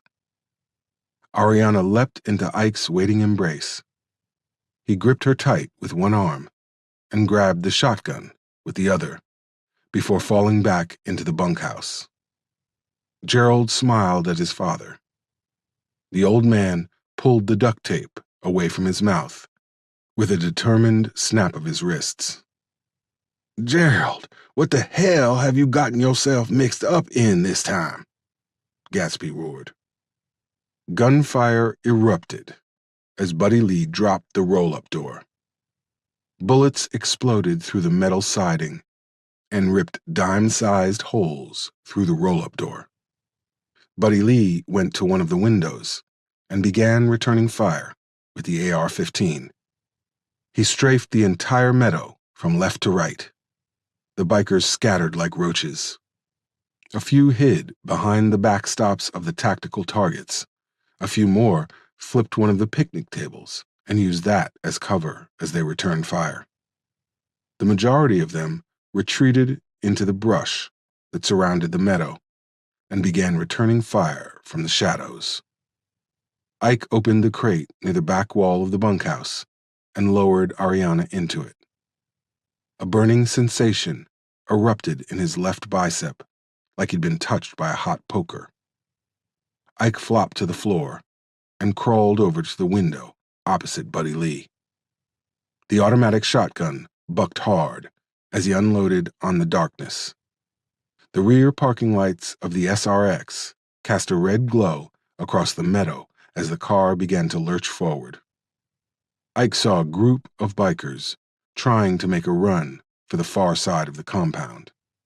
They danced and jumped like religious zealots in the throes of ecstasy as the slugs from the shotgun ripped into them. No, you don't, you motherfucker. You don't get to leave the party early, darling, Buddy Lee thought. He emptied a fusillade of bullets into the SRX. The SRX's fiberglass body was no match for the AR-15's power. Each bullet punched quarter-sized holes in the vehicle from the engine to the hatchback. The car careened off the side of the road and down a slight embankment until it crashed into the wide trunk of an oak tree. Buddy Lee popped out his empty clip and slammed another one home. Ike likewise had to reload. The bikers took this opportunity to advance on the bunkhouse. They peppered the steel building with an endless tempest of gunfire as they pushed forward. Ike wiped his eyes and his hand came away mottled in red. Chunks of concrete and slivers of metal sheeting were raining down on them. Ike and Buddy Lee may have had the more powerful weapons, but the rare breed had the numbers. Buddy Lee dropped to the floor, held his rifle aloft, and fired blindly through the nearest window. Ike fired one last barrage before tossing the automatic shotgun aside. He knew he had taken out a few of the breed, but not enough. Not nearly enough. He crawled across the floor on his belly until he reached the 55-gallon drum. As Buddy Lee continued to shoot blindly, Ike set the timer. The timer was in actuality a cannibalized CD player and a simple circuit attached to an old ignition switch. The ignition switch was taped to the underside of the lid of the drum. Ike had come up with the idea as soon as he'd seen what was in that special crate near the back wall. It was their way out. It was what was going to allow them to pay the debt they owed their boys. A debt that was about to be paid in blood. Ike had known they needed something powerful on their side, against Gerald and his boys. Something that would level the playing field. Something made with the ammonium nitrate-rich fertilizer Ike had in dozens of bags back at his warehouse. A landscaper might not have guns, but he had a lot more than shovels. Neither one of them had much experience, but Google had helped them once again. The huge drum was nearly full of fertilizer and gasoline. When the timer went off, it would send a charge through the circuit to the ignition switch. The ignition wires had been peeled back just enough to make room for a spark. A simple but deadly effective bomb. "Let's go," Ike said. He disappeared inside the crate near the back wall. Buddy Lee let off one last salvo, then made a dash for the crate. He shimmied down the aluminum ladder and followed Ike, with Ariana in his arms, into the tunnel that ran under the bunkhouse. Grayson emptied his .357 into the building, dropped the empty shells, then reloaded. He only had 2 more speed loaders left. That was 12 shots. Dome hit the building with a blast from his MAC-11. Grayson heard a few more shots from his brothers. He peered from around the backstop at the building. It resembled a block of Swiss cheese. Inside, a fluorescent light fixture hung from the ceiling by a thin wire. It swung lazily back and forth, creating a strobe light effect through the window. Grayson fired 3 more shots at the window. There was no return fire.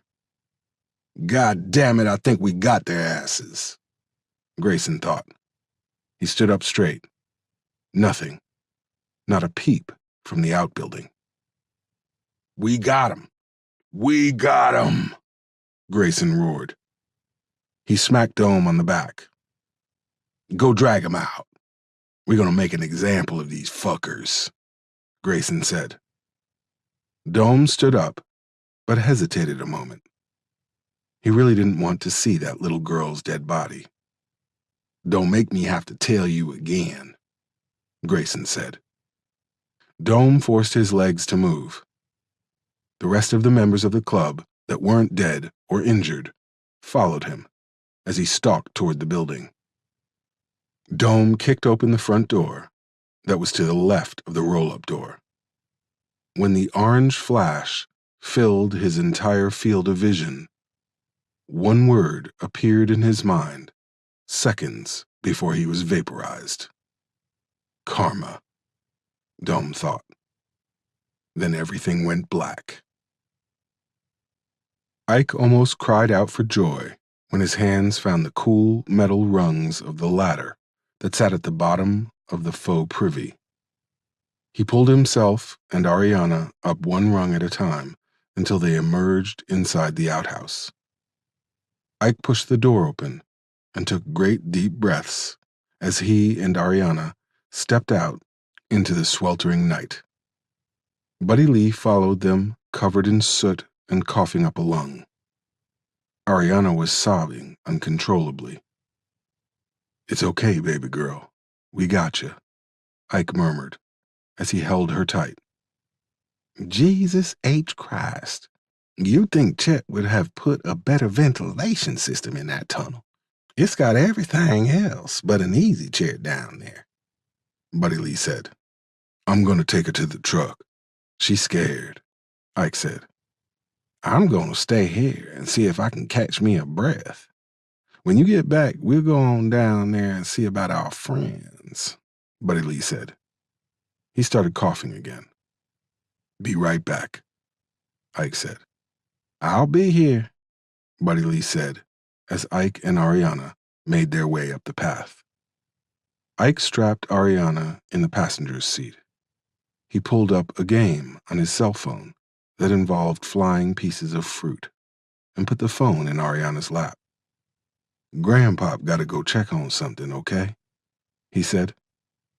Ariana ignored him as she moved her tiny fingers across the phone's screen. Ike and Buddy Lee walked back along the path to the compound in silence. Ike could smell the results of their handiwork on the breeze. A witch's brew of emoliated flesh and a harsh chemical scent halfway between chlorine and alcohol.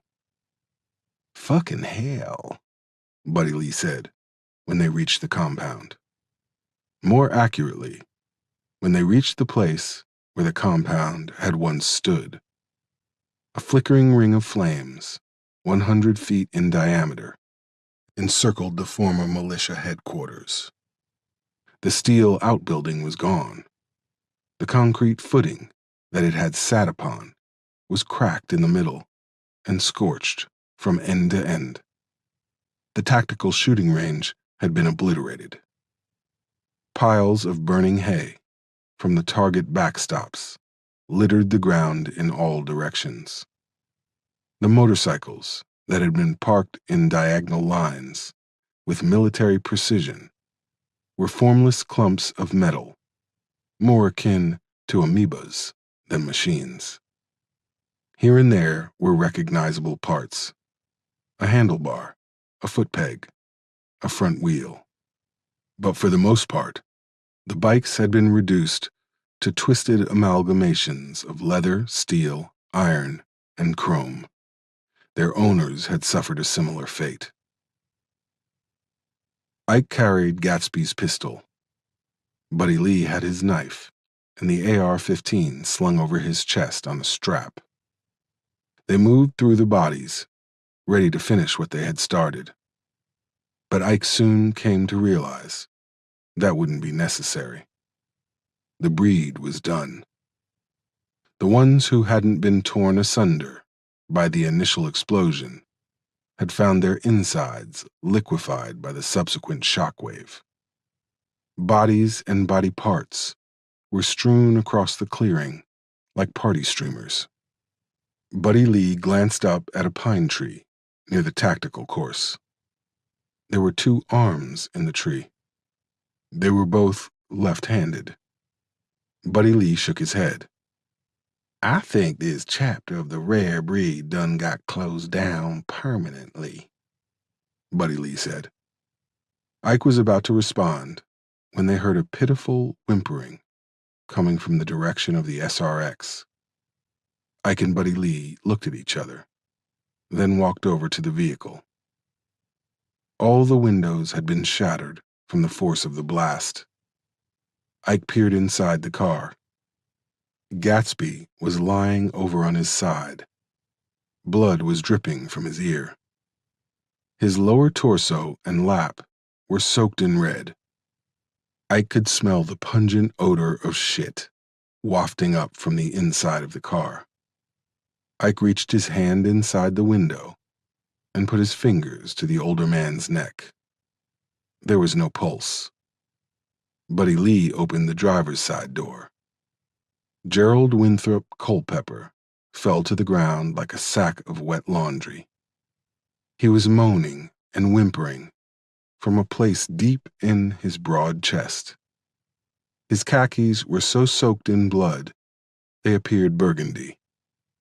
Gerald pulled himself along the ground, through the detritus that covered the forest floor. Buddy Lee pushed aside a clutch of brambles as he followed behind Gerald. Ike came up alongside them. Buddy Lee put his foot in the middle of Gerald's back and stopped his forward progress. "Where you going, hoss?" Buddy Lee asked conversationally. Ike came around the back of the car. He had the .44 down by his side. Buddy Lee grabbed Gerald by his shoulders and flipped him over. "Please don't," Gerald rasped. "Don't what?" Ike said. "Please don't kill me. I'm sorry. I'm so sorry," Gerald said. His broad face was slick with sweat. All around them, the gentle crackling of the flames filled the night, drowning out the natural sounds of the forest. "Everybody's sorry when they get caught," Buddy Lee said. Please, I'm sick. I'm a sick man, Gerald said. Oh, you sick? Why? Because you like being with Tangerine? Ike asked. Yes, I need help, Gerald gasped. Ike leaned forward and stared in the man's bloodshot eyes. You think my son was sick? Or his son? Or Tangerine? You think they deserve to die because you can't deal with who you are? Ike asked. Gerald said nothing. Ike straightened himself. The funny thing is, if my boy was here, he'd feel sorry for you. If his son was here, he'd probably forgive you, Ike said. Buddy Lee opened his knife. It clicked as he locked the blade in place. But they ain't here, are they? Buddy Lee asked. No, they ain't, Ike said. Ike and Buddy Lee threaded their way through the woods as they took the path back to the truck. They didn't speak because there wasn't anything left to say. Ike felt like he could sleep for 100 years. His mind and body both felt as if they had been wrung dry. For the first time in a long time, Buddy Lee didn't want a drink. He didn't want anything to dull this moment. Not one damn thing. They came up onto the private road where the truck was parked. The passenger door was wide open. Ariana? Ike said. Little bit, Buddy Lee said.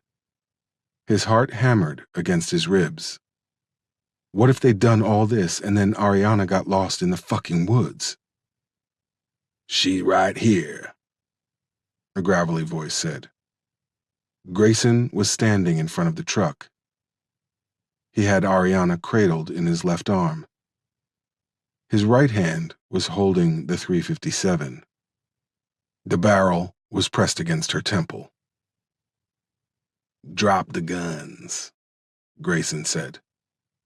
His face was slathered in blood and dirt. Saliva spilled from his mouth in long, silvery strands. The light from the half-moon made him look like the ghost of a true Viking. A phantom covered in face paint who'd escaped from Valhalla, intent on spreading terror across the land of the living. Let her go, Ike said. Fuck you. Drop the guns and toss me the keys. The keys?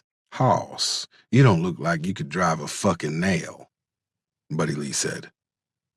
I'm so fucking sick of you. Of both of you. Drop the guns. Toss the keys. Now, or I'm gonna blow this little bitch's head off, Grayson said. His breath was coming in sharp bursts that made him grimace. Nothing was said for a few painfully long moments. Ike, do what he says. It's what my daddy would do, Buddy Lee said. Ike stared at him. Buddy Lee nodded. Yeah, boy. Do what I say, Grayson said. Ike dropped the gun. Buddy Lee slipped off the rifle and laid it on the ground. Ike made a big show of digging around in his pockets for the keys. While Grayson focused on Ike, Buddy Lee slipped his knife out of his back pocket and palmed it as he stood up. As Ike rummaged around in his pocket, Buddy Lee quietly opened the blade with his thumb. Okay, here's the keys, Ike said, holding them up in front of his face. Toss them at my feet. Be careful. I'm feeling woozy. You don't want me to slip and pull this trigger by accident, Grayson said. Ike tossed the keys. They landed just a few inches shy of Grayson's boots. Grayson went down to one knee. He pawed at the ground with his left hand, while keeping Ariana in the crook of his elbow. He gripped the keys and straightened himself. He took the gun from Ariana's head and pointed it at Buddy Lee. "I wish this was the piece I did your boys with," Grayson said. "Let her go," Ike roared. Grayson's eyes flicked toward him. Buddy Lee launched the knife at Grayson with a vicious underhanded throw. The blade impaled itself in his neck with a wet sucking sound. Grayson pulled the trigger of his gun in a wild, rapid succession of shots. Ariana tumbled from his arms. Ike surged forward, dropped to his knees, and caught Ariana and pulled her to his chest. He rolled to his side and kept his body between her and the gunfire. Grayson staggered around in drunken, concentric circles. The .357 slipped from his hand. Blood as slick and whispery as mercury poured from the wound in his neck. In his desperation and fear, he pulled the knife free. This just hastened his demise, as the blood now poured forth like a geyser. He pitched forward and landed face first in the dirt, even as blood still bubbled from his neck. Ike got up with Ariana in his arms. She wasn't crying. She wasn't making any sound at all. Ike thought that was almost worse than her cries. There was no need to check on the biker to make sure he was dead. The blood trail that followed him was all the proof Ike needed. Instead, he went to Buddy Lee. He was sitting on the ground, leaning his head against the truck. He had his hands pressed against his abdomen. Ike placed Ariana on the hood.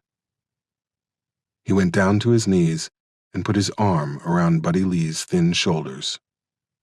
"Get up. We gotta get you to a hospital," Ike said. "I don't think that's gonna cut it, hoss," Buddy Lee said. He moved his hands. His gray shirt was so wet with blood, it looked black in the moonlight. "Shut up and let's go," Ike said. He started to rise, and Buddy Lee grabbed his arm. His palm was cold and clammy. His hand was covered in his own blood. "I ain't gonna make to the victory party," Buddy Lee said. Ike went back down to one knee. Buddy Lee's breathing was becoming shallower and shallower. "Stay with me," Buddy Lee said. Ike shifted his weight until he was sitting next to Buddy Lee. He put his arm around the man and felt the brittleness just under his skin. It was like hugging a baby bird. "It's cancer, ain't it? All the coughing and shit," Ike said. Buddy Lee nodded, his head moving at a snail's pace. "You think I'll see the boys?" Buddy Lee asked. Ike had to strain to hear him. He bit his bottom lip so hard it nearly bled. "I hope so," Ike said. "Me too," Buddy Lee said. Then he slumped against Ike's chest. His head lolled to the side, and he was still. Ike wrapped his arm around him and pulled him close. He sat that way until Ariana spoke. "Him tired?" she asked. Ike wiped his face. He carefully lay Buddy Lee on his side. "Yeah, but he gonna rest now," Ike said. 44. "Ike, somebody wants to talk to you." Ike looked up from his invoices. "All right, Tangy, give me a minute," he said. He got up from his desk and walked out front. The crew was already out for the day. Right now, it was just him and Tangi at the office. She'd been on for 2 weeks and was catching on quick as a hiccup. Jazzy stopped by every now and then to check up on them, but Tangi was doing just fine. As soon as I get on my feet, I'm gone, Tangi had said. Ike had told her he didn't blame her, but he still hoped she would change her mind. Detective La Plata was waiting for him in the lobby. Detective La Plata, Ike said. Mr. Randolph, do you have a moment to talk? Sure, Ike said.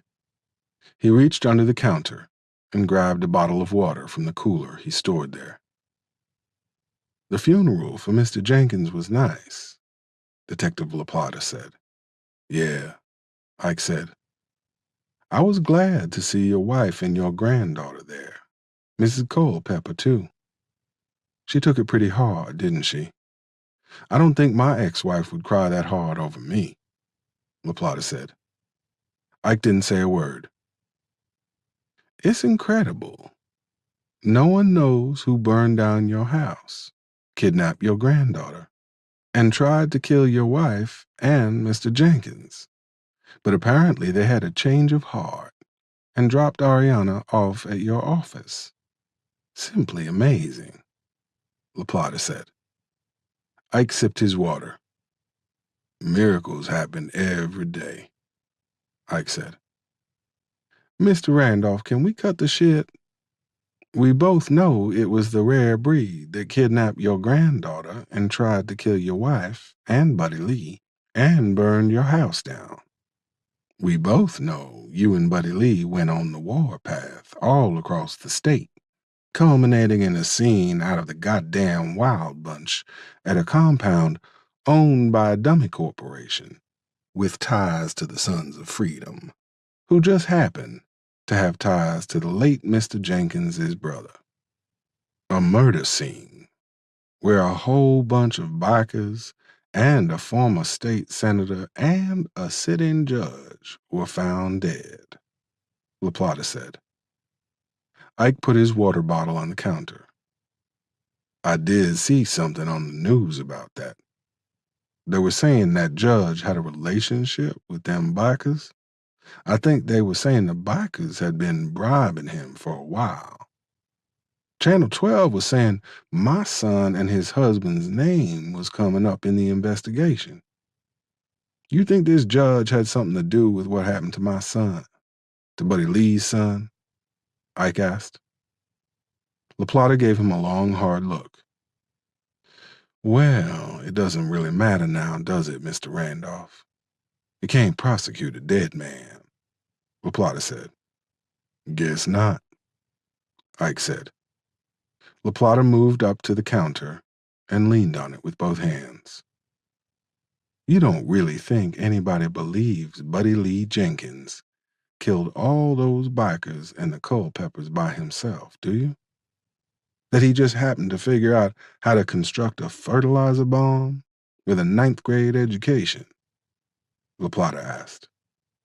Ike crossed his arms, careful not to touch the wound on his left arm. Why are you here, Mr. La Plata? Ike asked. Detective La Plata, Mr. Randolph. And I'm here because there's an awful lot of people missing or dead around you. A lot of them deserved it, but some of them didn't. I don't think there are very many people who are going to shed a tear because Slice Walsh hasn't been seen in weeks. And even the members of his club thought Grayson Camardi was a piece of shit. But I also don't think Lunette Fredrickson deserved to have her guts sprayed all across her living room floor. Frankly, there's so many jurisdictions involved, it'll never get settled. I couldn't even get authorization to pull your cell phone records. Most everybody who counts is content to lay it all on Buddy Lee and make this whole thing go away, La Plata said. But not you, Ike said. No, not me. Too many questions are still floating around unanswered. No, I can't let it go. Because men like you are dangerous, Mr. Randolph. Today it was avenging your son. Tomorrow it'll be some guy who flips you the bird. I'm here because I want you to know I'll be watching you, LaPlata said. Ike finished his water and tossed the bottle in the trash. You can watch all you want, but next time you come by my place of business, you should probably bring a warrant, or I might start thinking you're harassing me, Ike said. LaPlata gave him the cop's eyes, but Ike wouldn't drop his gaze. I haven't started to harass you yet, Mr. Randolph, LaPlata said. The chime on the door rang. Detective LaPlata, Maya said.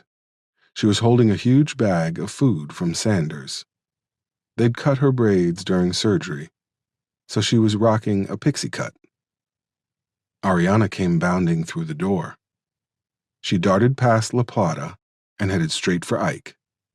She tugged on his pants leg as he ruffled her hair.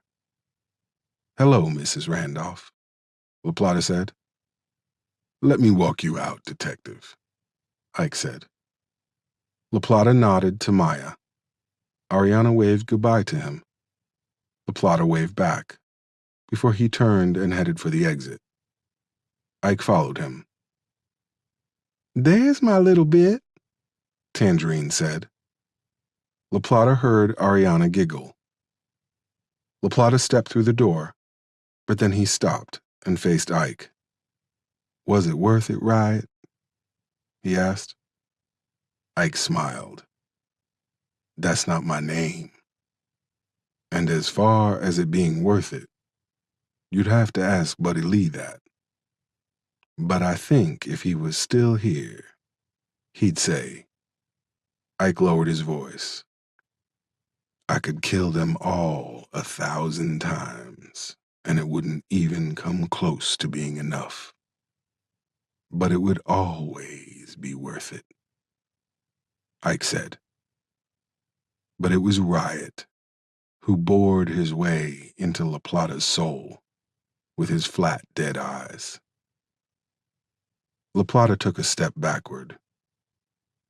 Goodbye, Detective, Ike said. He closed the door. 45. Ike parked his truck and grabbed the brown paper bag sitting in the passenger seat. He got out and began threading his way through the headstones that filled the cemetery like it was a forest of granite. He came over a slight hill and saw Margot on her hands and knees at Buddy Lee's grave. She was planting red, white, and blue petunias. Hey, Ike said. Margot looked up and gave him a half smile. Don't criticize my work, Mr. Landscaping Man, Margot said. She stood and wiped her hands on her jeans. Humming, she gathered the empty plastic tray that had held the petunias. She put a small plastic trowel in her back pocket. I ain't got nothing to say. Looks good to me, Ike said. I figure he could do with some sprucing up. God knows he never did anything with that damn trailer, Margot said. I think he'd like it. He'd make some smart-ass comment about the colors, call me Captain America or some other foolishness, Margot said. Yeah, he probably would, Ike said. Margot wiped her eyes with the back of her hands. Lord have mercy. He could be an aggravating cuss, but I sure do miss his ass, Margot said. Ike took a breath, sucked his teeth, then spoke. Yeah, me too. Well, I'll let y'all have some privacy, Margot said. You don't have to go, Ike said. Yeah, I do. I'll be bawling like a baby in a minute. and I think neither one of us want to see that. Look, I know you can't say it, but I gotta ask. He went out fighting, didn't he? Margot said. Ike gave her a long, unblinking look. She studied his eyes, saw the answer to her question, and nodded her head. Okay, okay, she said.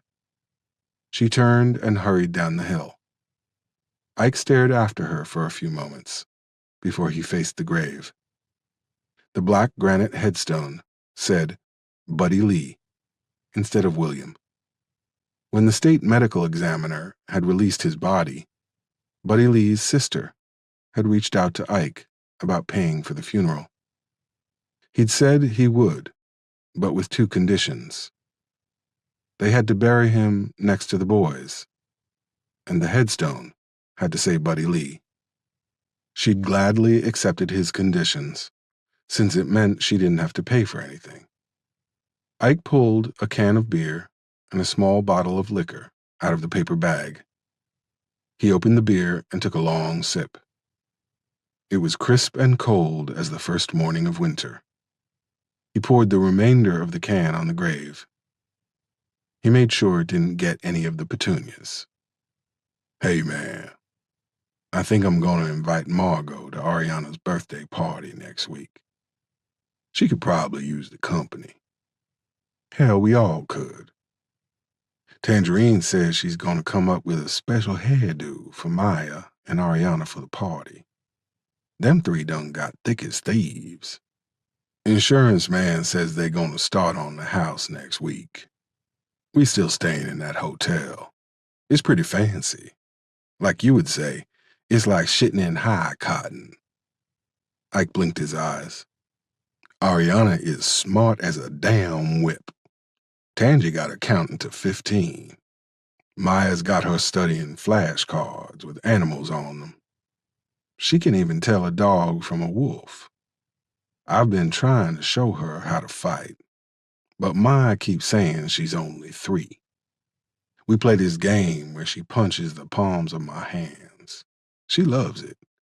In a couple years, we'll move up to mitts. Might even get another heavy bag one day. Ike felt a lump rise in his throat, but he forced it down. She's growing like a weed, man. Anyway, I'm going to talk to the boys for a minute, okay? I know you ain't really a fan of Hennessy, Ike said. He sat the empty beer can on Buddy Lee's headstone. He unscrewed the cap on the bottle and took a long swig. It burned going down, but settled in his stomach with comfortable warmness that made his upper body tingle. He poured a little bit of the cognac on Isaiah's and Derek's graves. I love you, Isaiah. I know it didn't always seem like that. I know I didn't always act like it. But I love you so goddamn much. We tell Ariana about you and Derek all the time. We show her the pictures that made it through the fire. We tell her how she's loved by so many people. Me, her grandmothers, her Aunt Tangerine, her 2 guardian angels. I got down on one knee and took another sip of the cognac. She won't ever have to wonder if the people who are supposed to love her, no matter what, actually do. I promise you that. She won't ever have to go through what you went through, what I put you through, Ike said.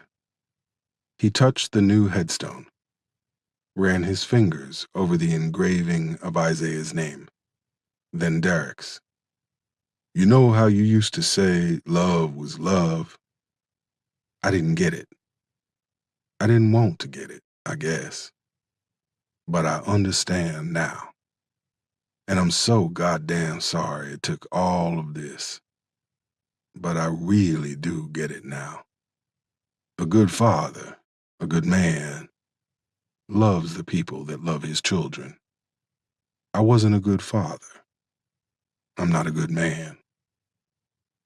but I'm gonna try to be a good grandfather," Ike said.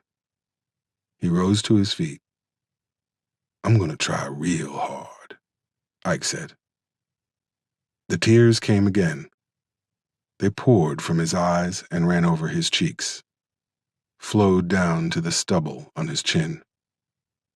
This time, they didn't feel so much like razor blades. They felt like the long-awaited answer to a mournful prayer for rain.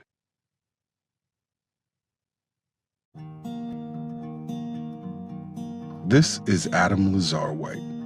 Thank you for listening to Razorblade Tears, written by S.A. Cosby, a Macmillan audio production from Flatiron Books.